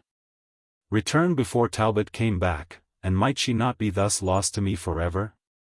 The thought was too terrible to bear. Since my future happiness was at issue, I resolved to act with a manly decision. In a word, upon the breaking up of the play, I traced the lady to her residence, noted the address, and the next morning sent her a full and elaborate letter, in which I poured out my whole heart. I spoke boldly, freely, in a word, I spoke with passion. I concealed nothing, nothing even of my weakness. I alluded to the romantic circumstances of our first meeting, even to the glances which had passed between us. I went so far as to say that I felt assured of her love. While I offered this assurance, and my own intensity of devotion, as 2 excuses for my otherwise unpardonable conduct. As a third, I spoke of my fear that she might quit the city before I could have the opportunity of a formal introduction. I concluded the most wildly enthusiastic epistle ever penned, with a frank declaration of my worldly circumstances, of my affluence, and with an offer of my heart and of my hand. In an agony of expectation I awaited the reply. After what seemed the lapse of a century it came. Yes, actually came. Romantic as all this may appear, I really received a letter from Madame Lalande, the beautiful, the wealthy, the idolized Madame Lalande. Her eyes, her magnificent eyes, had not belied her noble heart. Like a true Frenchwoman as she was, she had obeyed the frank dictates of her reason, the generous impulses of her nature, despising the conventional pruderies of the world. She had not scorned my proposals. She had not sheltered herself in silence. She had not returned my letter unopened. She had even sent me, in reply, one penned by her own exquisite fingers. It ran thus. Monsieur Simpson will pardon me for not composed a beautiful tongue of his country so well as might. It is only de late dat I am arrive, and not yet ave de opportunite for to, l'étudier. Vid dis apology for the manière, I will now say dat, Hellas, Monsieur Simpson Avenue guess but de too true. Need I say de more? Hellas. Am I not ready speak de too Moshe? Eugenie Lalande. This noble-spirited note I kissed 1,000,000 times, and committed, no doubt, on its account, 1,000 other extravagances that have now escaped my memory. Still Talbot would not return. Alas! Could he have formed even the vaguest idea of the suffering his absence had occasioned his friend, would not his sympathizing nature have flown immediately to my relief? Still, however, he came not. I wrote. He replied. He was detained by urgent business, but would shortly return. He begged me not to be impatient, to moderate my transports, to read soothing books, to drink nothing stronger than hock, and to bring the consolations of philosophy to my aid. The fool! If he could not come himself, why, in the name of everything rational, could he not have enclosed me a letter of presentation? I wrote him again, entreating him to forward one forthwith. My letter was returned by that footman, with the following endorsement in pencil. The scoundrel had joined his master in the country. Left S, yesterday, for parts unknown, did not say where, or when be back, so thought best to return letter, knowing your handwriting. And as how you is always, more or less, in a hurry. Yours sincerely, Stubbs. After this, it is needless to say, that I devoted to the infernal deities both master and valet, but there was little use in anger, and no consolation at all in complaint. But I had yet a resource left, in my constitutional audacity. Hitherto it had served me well, and I now resolved to make it avail me to the end. Besides, after the correspondence which had passed between us, what act of mere informality could I commit, within bounds, that ought to be regarded as indecorous by Madame Lalande? Since the affair of the letter, I had been in the habit of watching her house, and thus discovered that, about twilight, it was her custom to promenade, attended only by a negro in livery, in a public square overlooked by her windows. Here, amid the luxuriant and shadowing groves, in the grey gloom of a sweet midsummer evening, I observed my opportunity and accosted her. The better to deceive the servant in attendance, I did this with the assured air of an old and familiar acquaintance. With a presence of mind truly Parisian, she took the cue at once, and, to greet me, held out the most bewitchingly little of hands. The valet at once fell into the rear, and now, with hearts full to overflowing, we discoursed long and unreservedly of our love. As Madame Lalande spoke English even less fluently than she wrote it, our conversation was necessarily in French. In this sweet tongue, so adapted to passion, I gave loose to the impetuous enthusiasm of my nature, and, with all the eloquence I could command, besought her to consent to an immediate marriage. At this impatience she smiled. She urged the old story of decorum, that bugbear which deters so many from bliss until the opportunity for bliss has forever gone by. I had most imprudently made it known among my friends, she observed, that I desired her acquaintance, thus that I did not possess it, thus, again. There was no possibility of concealing the date of our first knowledge of each other. And then she adverted, with a blush, to the extreme recency of this date. To wed immediately would be improper, would be indecorous, would be outré. All this she said with a charming air of naïveté which enraptured while it grieved and convinced me. She went even so far as to accuse me, laughingly, of rashness, of imprudence. She bade me remember that I really even knew not who she was, what were her prospects, her connections, her standing in society. She begged me, but with a sigh, to reconsider my proposal. And termed my love an infatuation, a will-o'-the-wisp, a fancy or fantasy of the moment, a baseless and unstable creation rather of the imagination than of the heart. These things she uttered as the shadows of the sweet twilight gathered darkly and more darkly around us, and then, with a gentle pressure of her fairy-like hand, overthrew, in a single sweet instant, all the argumentative fabric she had reared. I replied as best I could, as only a true lover can. I spoke at length, and perseveringly of my devotion, of my passion, of her exceeding beauty, and of my own enthusiastic admiration.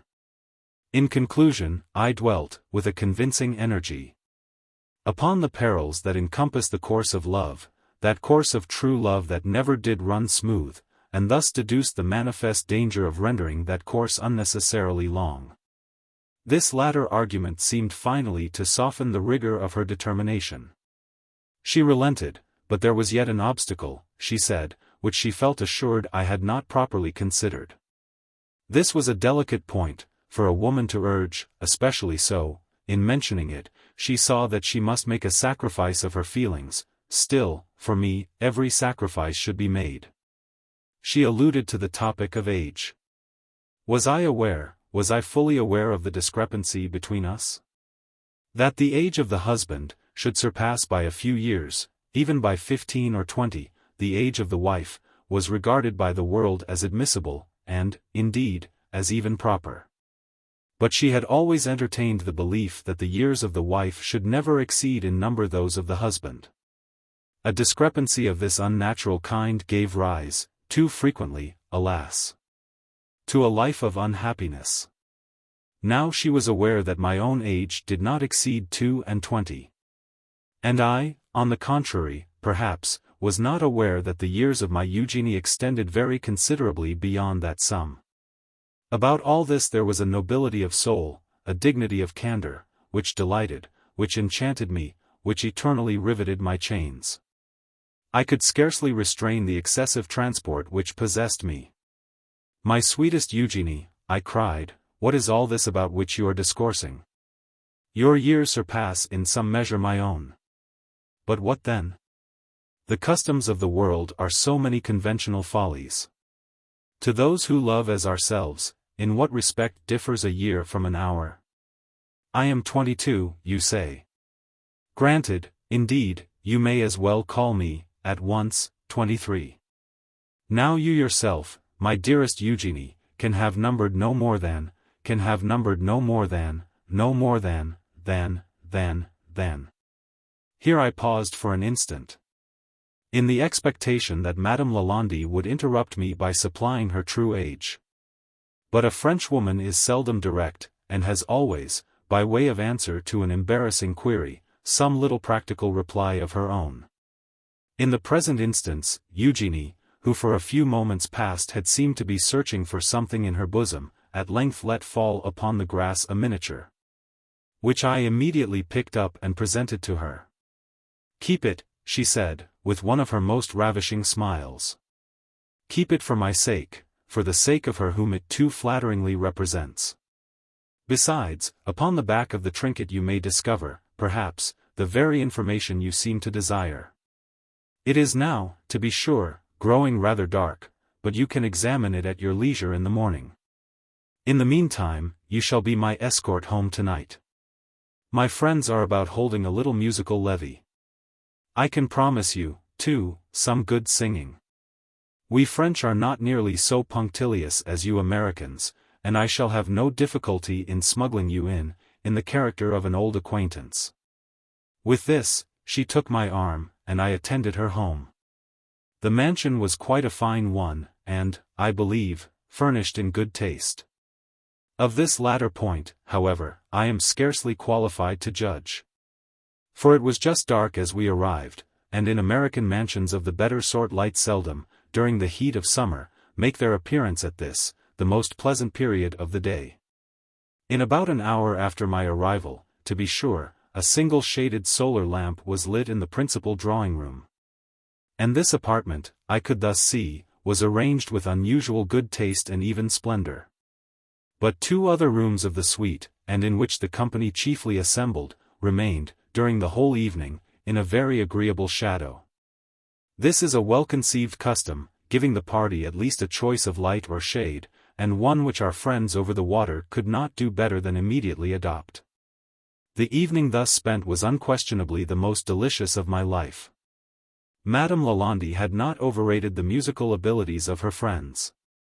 And the singing I here heard I had never heard excelled in any private circle out of Vienna. The instrumental performers were many and of superior talents. The vocalists were chiefly ladies, and no individual sang less than well. At length, upon a peremptory call for Madame Lalande, she arose at once, without affectation or demur, from the chaise longue upon which she had sat by my side, and, accompanied by one or two gentlemen and her female friend of the opera, repaired to the piano in the main drawing-room. I would have escorted her myself, but felt that, under the circumstances of my introduction to the house, I had better remain unobserved where I was. I was thus deprived of the pleasure of seeing, although not of hearing, her sing. The impression she produced upon the company seemed electrical, but the effect upon myself was something even more. I know not how adequately to describe it. It arose in part, no doubt, from the sentiment of love with which I was imbued, but chiefly from my conviction of the extreme sensibility of the singer. It is beyond the reach of art to endow either air or recitative with more impassioned expression than was hers. Her utterance of the romance in Otello, the tone with which she gave the words "sul mio sasso" in the Capuletti, is ringing in my memory yet. Her lower tones were absolutely miraculous. Her voice embraced 3 complete octaves, extending from the contralto D to the D upper soprano, and, though sufficiently powerful to have filled the San Carlos, executed with the minutest precision every difficulty of vocal composition, ascending and descending scales, cadences, or fioritura. In the final of the Somnambula, she brought about a most remarkable effect at the words. Ah! Non gingumen pensiero. Al contento and io son piena. Here, in imitation of Malibran, she modified the original phrase of Bellini, so as to let her voice descend to the tenor G, when, by a rapid transition, she struck the G above the treble stave, springing over an interval of 2 octaves. Upon rising from the piano after these miracles of vocal execution, she resumed her seat by my side, when I expressed to her, in terms of the deepest enthusiasm, my delight at her performance. Of my surprise I said nothing, and yet was I most unfeignedly surprised. For a certain feebleness, or rather a certain tremulous indecision of voice in ordinary conversation, had prepared me to anticipate that, in singing, she would not acquit herself with any remarkable ability. Our conversation was now long, earnest, uninterrupted, and totally unreserved. She made me relate many of the earlier passages of my life, and listened with breathless attention to every word of the narrative. I concealed nothing, felt that I had a right to conceal nothing, from her confiding affection. Encouraged by her candor upon the delicate point of her age, I entered, with perfect frankness, not only into a detail of my many minor vices, but made full confession of those moral and even of those physical infirmities, the disclosure of which, in demanding so much higher a degree of courage, is so much surer an evidence of love.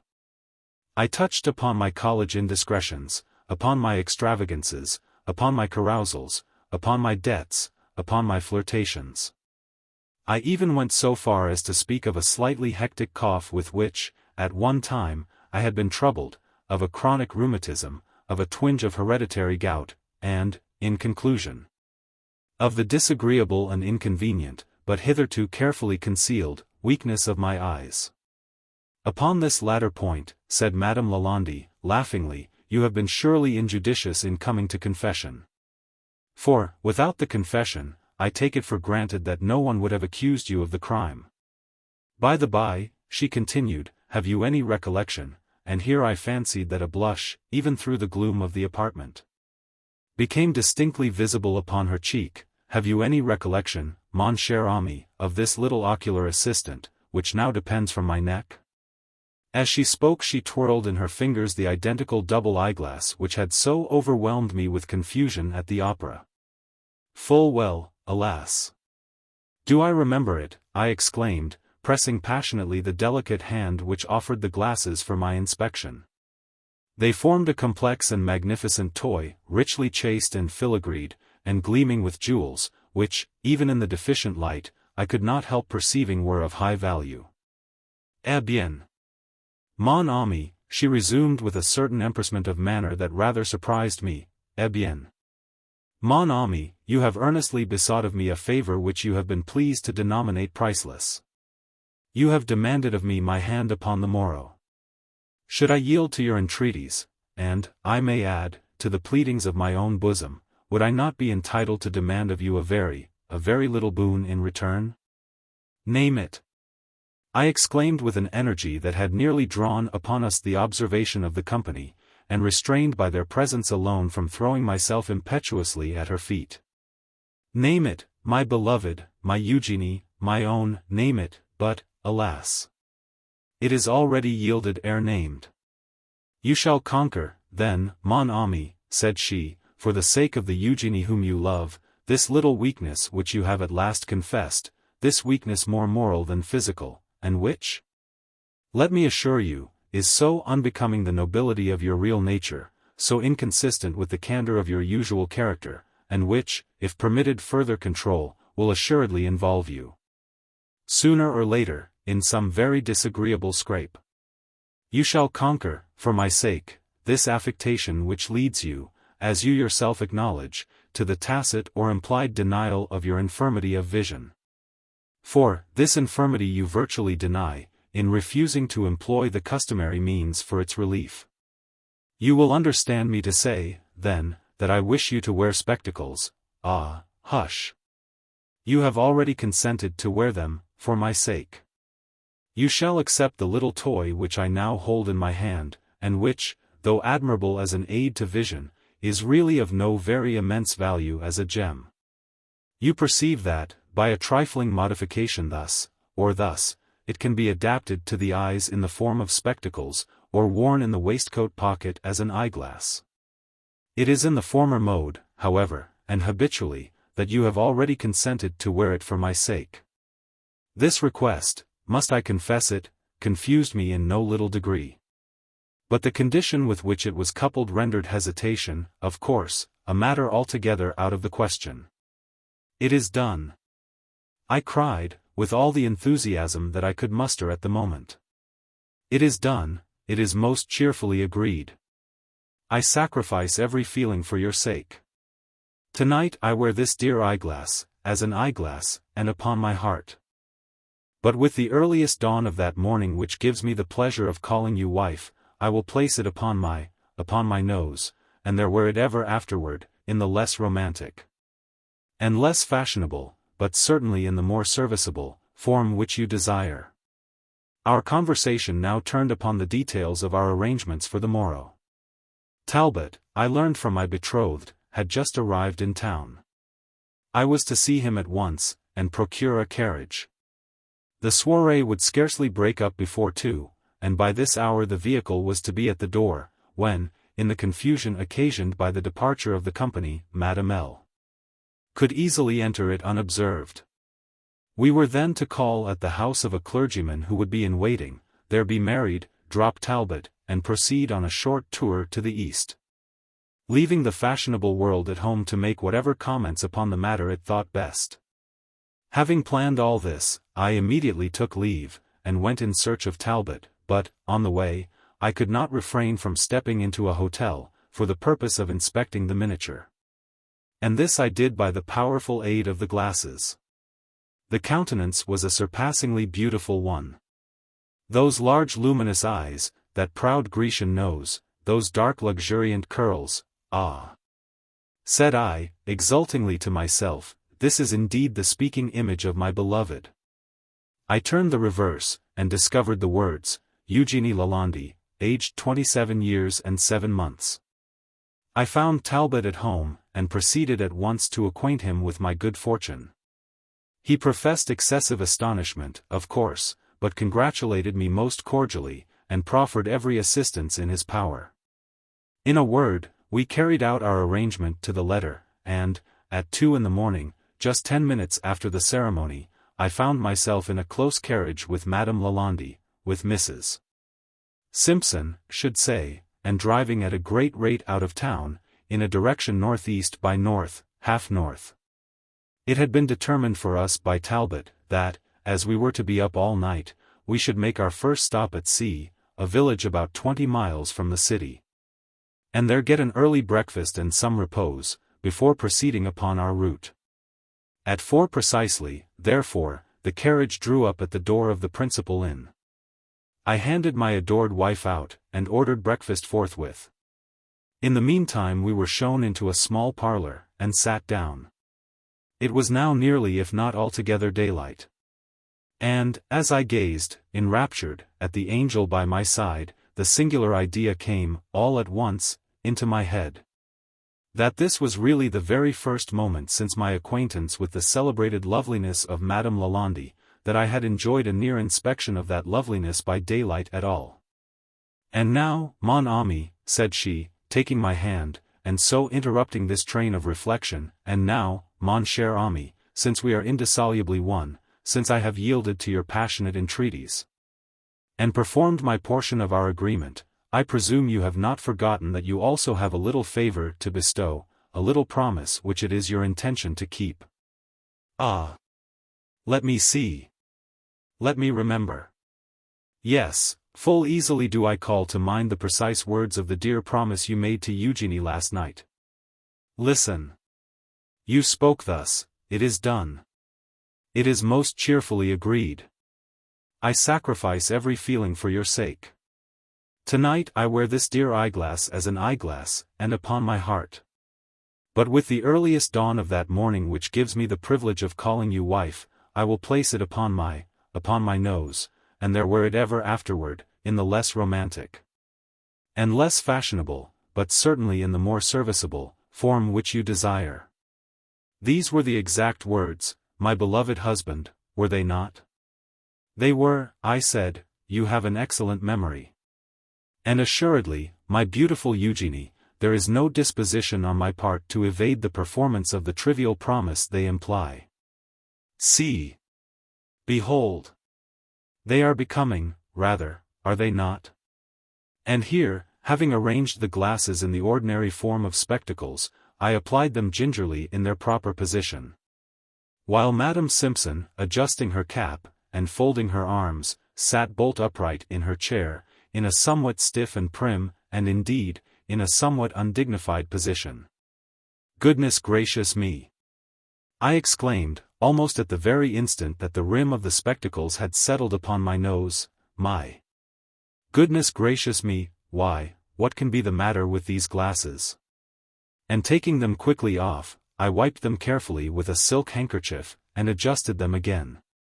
But if, in the first instance, there had occurred something which occasioned me surprise, in the second, this surprise became elevated into astonishment. And this astonishment was profound, was extreme, indeed I may say it was horrific. What, in the name of everything hideous, did this mean? Could I believe my eyes, could I? That was the question. Was that rouge? And were those wrinkles, upon the visage of Eugenie Lalande? And oh! Jupiter, and every one of the gods and goddesses, little and big. What had become of her teeth? I dashed the spectacles violently to the ground, and, leaping to my feet, stood erect in the middle of the floor, confronting Mrs. Simpson, with my arms set akimbo, and grinning and foaming, but, at the same time, utterly speechless with terror and with rage. Now I have already said that Madame Eugenie Lalande, that is to say, Simpson, spoke the English language but very little better than she wrote it. And for this reason she very properly never attempted to speak it upon ordinary occasions. But rage will carry a lady to any extreme, and in the present case it carried Mrs. Simpson to the very extraordinary extreme of attempting to hold a conversation in a tongue that she did not altogether understand. "Well, monsieur," said she, after surveying me, in great apparent astonishment, for some moments, "Well, monsieur, and vat de matter now? Is it de dance of de saintitus dat you have? If not like me, vat for vy by de pig in the poke?"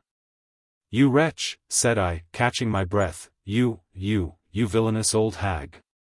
Ag, me not so ver after all. Me not one single day more dan de 82. 82. I ejaculated, staggering to the wall, 82,000 baboons. The miniature said 27 years and 7 months. To be sure, dat is so, ver true. But den de portrait has been take for dese 55 year. Ven I go marry my second husband, Monsieur Lalande, at dat time I had de portrait take for my daughter by my first husband, Monsieur Moissart. Moissart, said I. Yes, Moissart, said she, mimicking my pronunciation, which, to speak the truth, was none of the best, and vat den? Vat you know about de Moissart? Nothing, you old fright. I know nothing about him at all, only I had an ancestor of that name, once upon a time. Dat name. And vat you ave for say to dat name? 'Tis ver goot name. And so is Voissart, dat is ver goot name too. My daughter, Mademoiselle Moissart, she marry von Monsieur Voissart, and de name is bot ver respectable name. Moissart? I exclaimed, and Voissart. Why, what is it you mean? Vat I mean Moissart and Voissart, and for de matter of dat, I mean Croissart and Froissart, too, if I only think proper to mean it. My daughter's daughter, Mademoiselle Voissart, she marry von Monsieur Croissart, and den again, my daughter's grande daughter, Mademoiselle Croissart, she marry von Monsieur Froissart. And I suppose you say dat is not von ver respectable name. Froissart, said I, beginning to faint. Why, surely you don't say Moissart, and Voissart, and Croissart, and Froissart? Yes, she replied, leaning fully back in her chair, and stretching out her lower limbs at great length. Yes, Moissart, and Voissart, and Croissart, and Froissart. But Monsieur Froissart. He vas von ver big vat you call fool, he vas von ver great big dance like yourself, for he left la belle France for come to dis stupide Amérique, and ven he get here he went and ave von ver stupide. Von ver stupide son, so I hear, though I not yet av ad de plaisir to meet vid him, neither me nor my companion, de Madame Stephanie Lalande. He is named a Napoleon Bonaparte Froissart, and I suppose you say dat, too, is not von ver respectable name. Either the length or the nature of this speech, had the effect of working up Mrs. Simpson into a very extraordinary passion indeed. And as she made an end of it, with great labor, she jumped up from her chair like somebody bewitched, dropping upon the floor an entire universe of bustle as she jumped. Once upon her feet, she gnashed her gums, brandished her arms, rolled up her sleeves, shook her fist in my face, and concluded the performance by tearing the cap from her head. And with it an immense wig of the most valuable and beautiful black hair, the whole of which she dashed upon the ground with a yell, and there trampled and danced a fandango upon it. In an absolute ecstasy and agony of rage. Meantime I sank aghast into the chair which she had vacated. Moissart and Voissart. I repeated, thoughtfully, as she cut one of her pigeon wings, and Croissart and Froissart. As she completed another, Moissart and Voissart and Croissart and Napoleon Bonaparte Froissart. Why, you ineffable old serpent, that's me, d'ye hear? That's me, here I screamed at the top of my voice, that's me. I am Napoleon Bonaparte Froissart. And if I haven't married my great-grandmother, I wish I may be everlastingly confounded. Madame Eugénie Lalande, quasi-Simpson, formerly Moissart, was, in sober fact, my great-grandmother. In her youth she had been beautiful, and even at 82, retained the majestic height, the sculptural contour of head, the fine eyes and the Grecian nose of her girlhood. By the aid of these, of pearl powder, of rouge, of false hair, false teeth, and false tournure, as well as of the most skilful modistes of Paris, she contrived to hold a respectable footing among the beauties en peu passés of the French metropolis. In this respect, indeed, she might have been regarded as little less than the equal of the celebrated Ninon de l'Enclos. She was immensely wealthy, and being left, for the second time, a widow without children, she bethought herself of my existence in America, and for the purpose of making me her heir, paid a visit to the United States, in company with a distant and exceedingly lovely relative of her second husband's, a Madame Stephanie Lalande. At the opera, my great-grandmother's attention was arrested by my notice, and, upon surveying me through her eyeglass, she was struck with a certain family resemblance to herself. Thus interested, and knowing that the heir she sought was actually in the city, she made inquiries of her party respecting me. The gentleman who attended her knew my person, and told her who I was. The information thus obtained induced her to renew her scrutiny, and this scrutiny it was which so emboldened me that I behaved in the absurd manner already detailed. She returned my bow, however, under the impression that, by some odd accident, I had discovered her identity. When, deceived by my weakness of vision, and the arts of the toilet, in respect to the age and charms of the strange lady, I demanded so enthusiastically of Talbot who she was. He concluded that I meant the younger beauty, as a matter of course, and so informed me, with perfect truth, that she was the celebrated widow, Madame Lalande. In the street, next morning, my great-grandmother encountered Talbot, an old Parisian acquaintance, and the conversation, very naturally turned upon myself. My deficiencies of vision were then explained. For these were notorious, although I was entirely ignorant of their notoriety, and my good old relative discovered, much to her chagrin, that she had been deceived in supposing me aware of her identity, and that I had been merely making a fool of myself in making open love, in a theatre, to an old woman unknown. By way of punishing me for this imprudence, she concocted with Talbot a plot. He purposely kept out of my way to avoid giving me the introduction. My street inquiries about the lovely widow, Madame Lalande, were supposed to refer to the younger lady, of course. And thus the conversation with the three gentlemen whom I encountered shortly after leaving Talbot's hotel will be easily explained, as also their allusion to Ninon de l'Enclos. I had no opportunity of seeing Madame Lalande closely during daylight. And, at her musical soirée, my silly weakness in refusing the aid of glasses effectually prevented me from making a discovery of her age. When Madame Lalande was called upon to sing, the younger lady was intended, and it was she who arose to obey the call. My great-grandmother, to further the deception, arising at the same moment and accompanying her to the piano in the main drawing-room.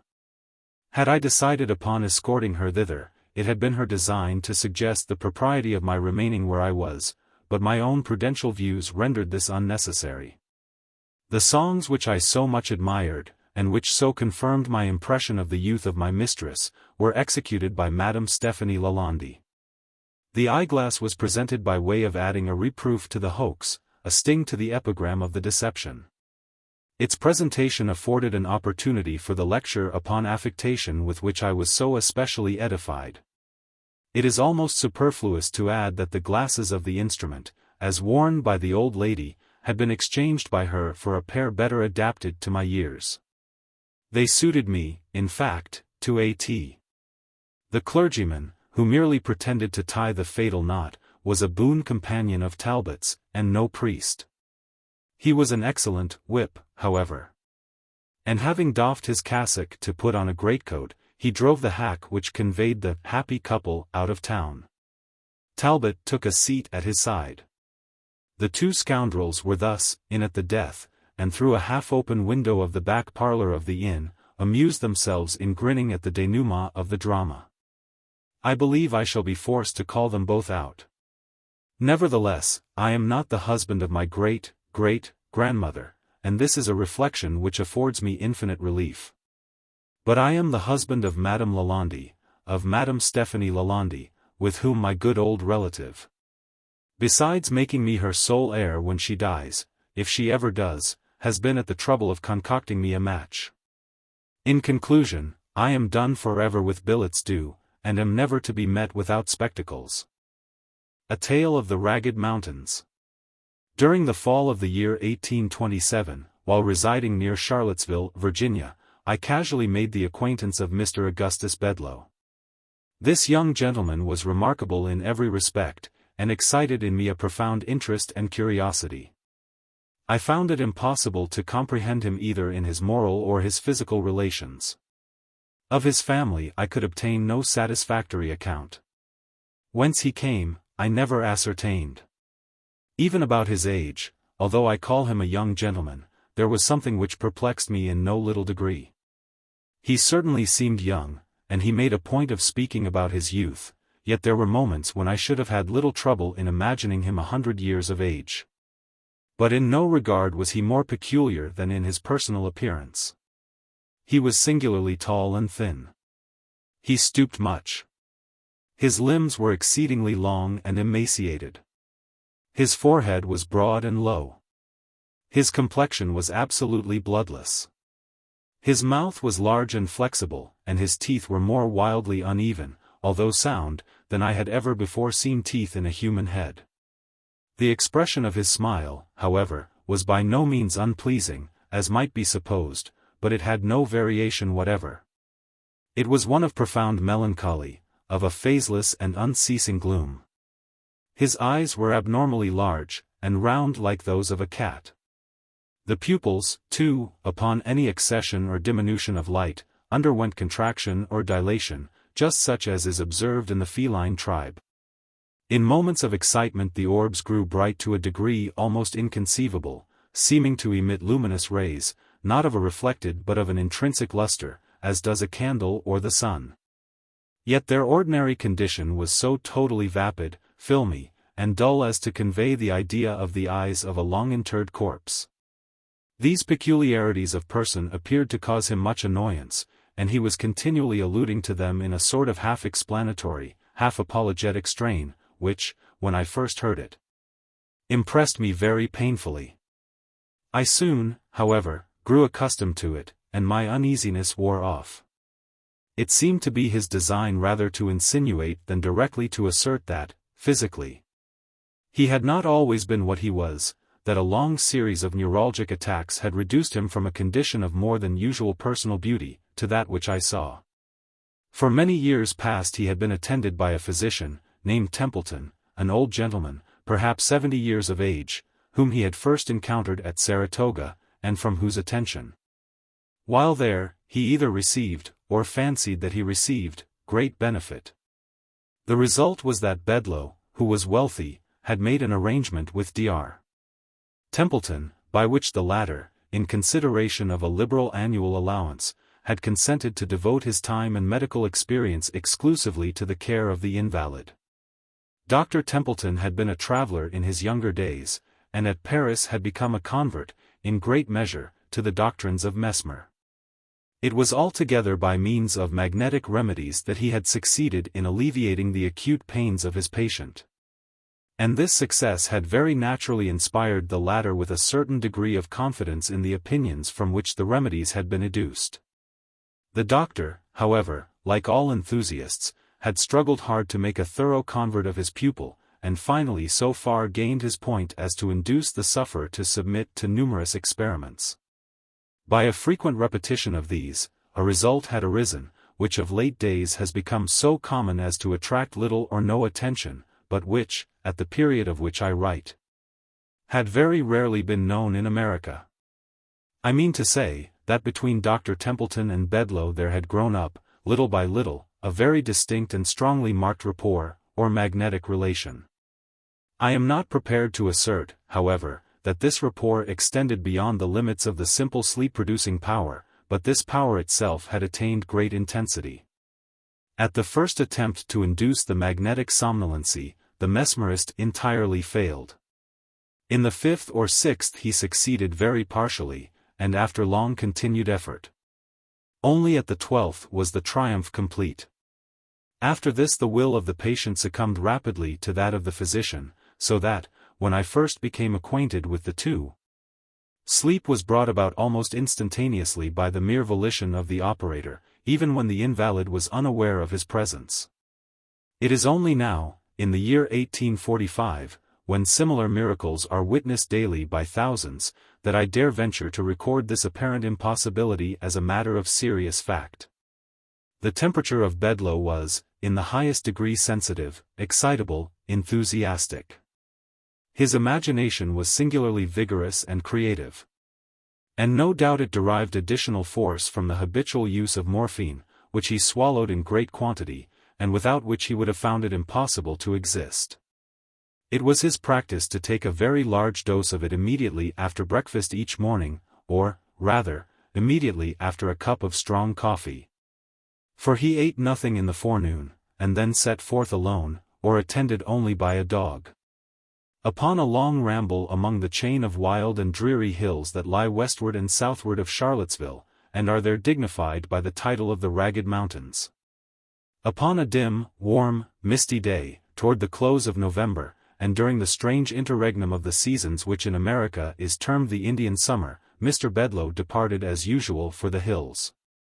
The day passed, and still he did not return. About 8 o'clock at night, having become seriously alarmed at his protracted absence, we were about setting out in search of him, when he unexpectedly made his appearance. In health no worse than usual, and in rather more than ordinary spirits. The account which he gave of his expedition, and of the events which had detained him, was a singular one indeed. "You will remember," said he, "that it was about 9 in the morning when I left Charlottesville. I bent my steps immediately to the mountains, and, about 10, entered a gorge which was entirely new to me. I followed the windings of this pass with much interest. The scenery which presented itself on all sides, although scarcely entitled to be called grand, had about it an indescribable and to me a delicious aspect of dreary desolation. The solitude seemed absolutely virgin. I could not help believing that the green sods and the grey rocks upon which I trod had been trodden never before by the foot of a human being. So entirely secluded, and in fact inaccessible, except through a series of accidents, is the entrance of the ravine, that it is by no means impossible that I was indeed the first adventurer, the very first and sole adventurer who had ever penetrated its recesses. The thick and peculiar mist, or smoke, which distinguishes the Indian summer, and which now hung heavily over all objects, served, no doubt, to deepen the vague impressions which these objects created. So dense was this pleasant fog that I could at no time see more than a dozen yards of the path before me. This path was excessively sinuous, and as the sun could not be seen, I soon lost all idea of the direction in which I journeyed. In the meantime the morphine had its customary effect, that of enduing all the external world with an intensity of interest. In the quivering of a leaf, in the hue of a blade of grass, in the shape of a trefoil, in the humming of a bee, in the gleaming of a dewdrop, in the breathing of the wind, in the faint odors that came from the forest, there came a whole universe of suggestion, a gay and motley train of rhapsodical and immethodical thought. Busied in this, I walked on for several hours, during which the mist deepened around me to so great an extent that at length I was reduced to an absolute groping of the way. And now an indescribable uneasiness possessed me, a species of nervous hesitation and tremor. I feared to tread, lest I should be precipitated into some abyss. I remembered, too, strange stories told about these ragged hills, and of the uncouth and fierce races of men who tenanted their groves and caverns. 1,000 vague fancies oppressed and disconcerted me, fancies the more distressing because vague. Very suddenly my attention was arrested by the loud beating of a drum. My amazement was, of course, extreme. A drum in these hills was a thing unknown. I could not have been more surprised at the sound of the trump of the archangel. But a new and still more astounding source of interest and perplexity arose. There came a wild rattling or jingling sound, as if of a bunch of large keys, and upon the instant a dusky-visaged and half-naked man rushed past me with a shriek. He came so close to my person that I felt his hot breath upon my face. He bore in one hand an instrument composed of an assemblage of steel rings, and shook them vigorously as he ran. Scarcely had he disappeared in the mist before, panting after him, with open mouth and glaring eyes, there darted a huge beast. I could not be mistaken in its character. It was a hyena. The sight of this monster rather relieved than heightened my terrors, for I now made sure that I dreamed, and endeavored to arouse myself to waking consciousness. I stepped boldly and briskly forward. I rubbed my eyes. I called aloud. I pinched my limbs. A small spring of water presented itself to my view, and here, stooping, I bathed my hands and my head and neck. This seemed to dissipate the equivocal sensations which had hitherto annoyed me. I arose, as I thought, a new man, and proceeded steadily and complacently on my unknown way. At length, quite overcome by exertion, and by a certain oppressive closeness of the atmosphere, I seated myself beneath a tree.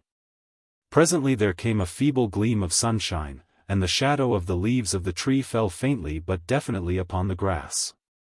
At this shadow I gazed wonderingly for many minutes. Its character stupefied me with astonishment. I looked upward. The tree was a palm. I now arose hurriedly, and in a state of fearful agitation, for the fancy that I dreamed would serve me no longer. I felt that I had perfect command of my senses, and these senses now brought to my soul a world of novel and singular sensation. The heat became all at once intolerable. A strange odor loaded the breeze. A low, continuous murmur, like that arising from a full, but gently flowing river, came to my ears, intermingled with the peculiar hum of multitudinous human voices. While I listened in an extremity of astonishment which I need not attempt to describe, a strong and brief gust of wind bore off the incumbent fog as if by the wand of an enchanter. I found myself at the foot of a high mountain, and looking down into a vast plain, through which wound a majestic river. On the margin of this river stood an eastern-looking city, such as we read of in the Arabian tales, but of a character even more singular than any there described. From my position, which was far above the level of the town, I could perceive its every nook and corner, as if delineated on a map. The streets seemed innumerable, and crossed each other irregularly in all directions, but were rather long winding alleys than streets, and absolutely swarmed with inhabitants. The houses were wildly picturesque. On every hand was a wilderness of balconies, of verandas, of minarets, of shrines, and fantastically carved oriels. Bazaars abounded. And in these were displayed rich wares in infinite variety and profusion, silks, muslins, the most dazzling cutlery, the most magnificent jewels and gems. Besides these things, were seen, on all sides, banners and palanquins, litters with stately dames close-veiled, elephants gorgeously caparisoned, idols grotesquely hewn, drums, banners, and gongs. Spears, silver and gilded maces. And amid the crowd, and the clamor, and the general intricacy and confusion, amid the million of black and yellow men, turbaned and robed, and of flowing beard, there roamed a countless multitude of holy filleted bulls, while vast legions of the filthy but sacred ape clambered, chattering and shrieking, about the cornices of the mosques, or clung to the minarets and oriels. From the swarming streets to the banks of the river, there descended innumerable flights of steps leading to bathing places. While the river itself seemed to force a passage with difficulty through the vast fleets of deeply burdened ships that far and wide encountered its surface. Beyond the limits of the city arose, in frequent majestic groups, the palm and the cocoa, with other gigantic and weird trees of vast age. And here and there might be seen a field of rice, the thatched hut of a peasant, a tank, a stray temple, a gypsy camp, or a solitary graceful maiden taking her way, with a pitcher upon her head, to the banks of the magnificent river. You will say now, of course, that I dreamed, but not so. What I saw, what I heard, what I felt, what I thought, had about it nothing of the unmistakable idiosyncrasy of the dream. All was rigorously self-consistent. At first, doubting that I was really awake, I entered into a series of tests, which soon convinced me that I really was. Now, when one dreams, and, in the dream, suspects that he dreams, the suspicion never fails to confirm itself, and the sleeper is almost immediately aroused. Thus Novalis errs not in saying that, we are near waking when we dream that we dream. Had the vision occurred to me as I describe it, without my suspecting it as a dream, then a dream it might absolutely have been, but, occurring as it did, and suspected and tested as it was, I am forced to class it among other phenomena. In this I am not sure that you are wrong, observed Dr. Templeton, but proceed. You arose and descended into the city. I arose, continued Bedloe, regarding the doctor with an air of profound astonishment, I arose, as you say, and descended into the city. On my way I fell in with an immense populace, crowding through every avenue, all in the same direction, and exhibiting in every action the wildest excitement. Very suddenly, and by some inconceivable impulse, I became intensely imbued with personal interest in what was going on. I seemed to feel that I had an important part to play, without exactly understanding what it was. Against the crowd which environed me, however, I experienced a deep sentiment of animosity. I shrank from amid them, and, swiftly, by a circuitous path, reached and entered the city. Here all was the wildest tumult and contention. A small party of men, clad in garments half Indian, half European, and officered by gentlemen in a uniform partly British, were engaged, at great odds, with the swarming rabble of the alleys. I joined the weaker party, arming myself with the weapons of a fallen officer, and fighting I knew not whom with the nervous ferocity of despair. We were soon overpowered by numbers, and driven to seek refuge in a species of kiosk. Here we barricaded ourselves, and, for the present were secure. From a loophole near the summit of the kiosk, I perceived a vast crowd, in furious agitation, surrounding and assaulting a gay palace that overhung the river. Presently, from an upper window of this place, there descended an effeminate-looking person, by means of a string made of the turbans of his attendants. A boat was at hand, in which he escaped to the opposite bank of the river. And now a new object took possession of my soul. I spoke a few hurried but energetic words to my companions, and, having succeeded in gaining over a few of them to my purpose, made a frantic sally from the kiosk. We rushed amid the crowd that surrounded it. They retreated, at first, before us. They rallied, fought madly, and retreated again. In the meantime we were borne far from the kiosk, and became bewildered and entangled among the narrow streets of tall, overhanging houses, into the recesses of which the sun had never been able to shine. The rabble pressed impetuously upon us, harassing us with their spears, and overwhelming us with flights of arrows. These latter were very remarkable, and resembled in some respects the writhing cries of the Malay. They were made to imitate the body of a creeping serpent, and were long and black, with a poisoned barb.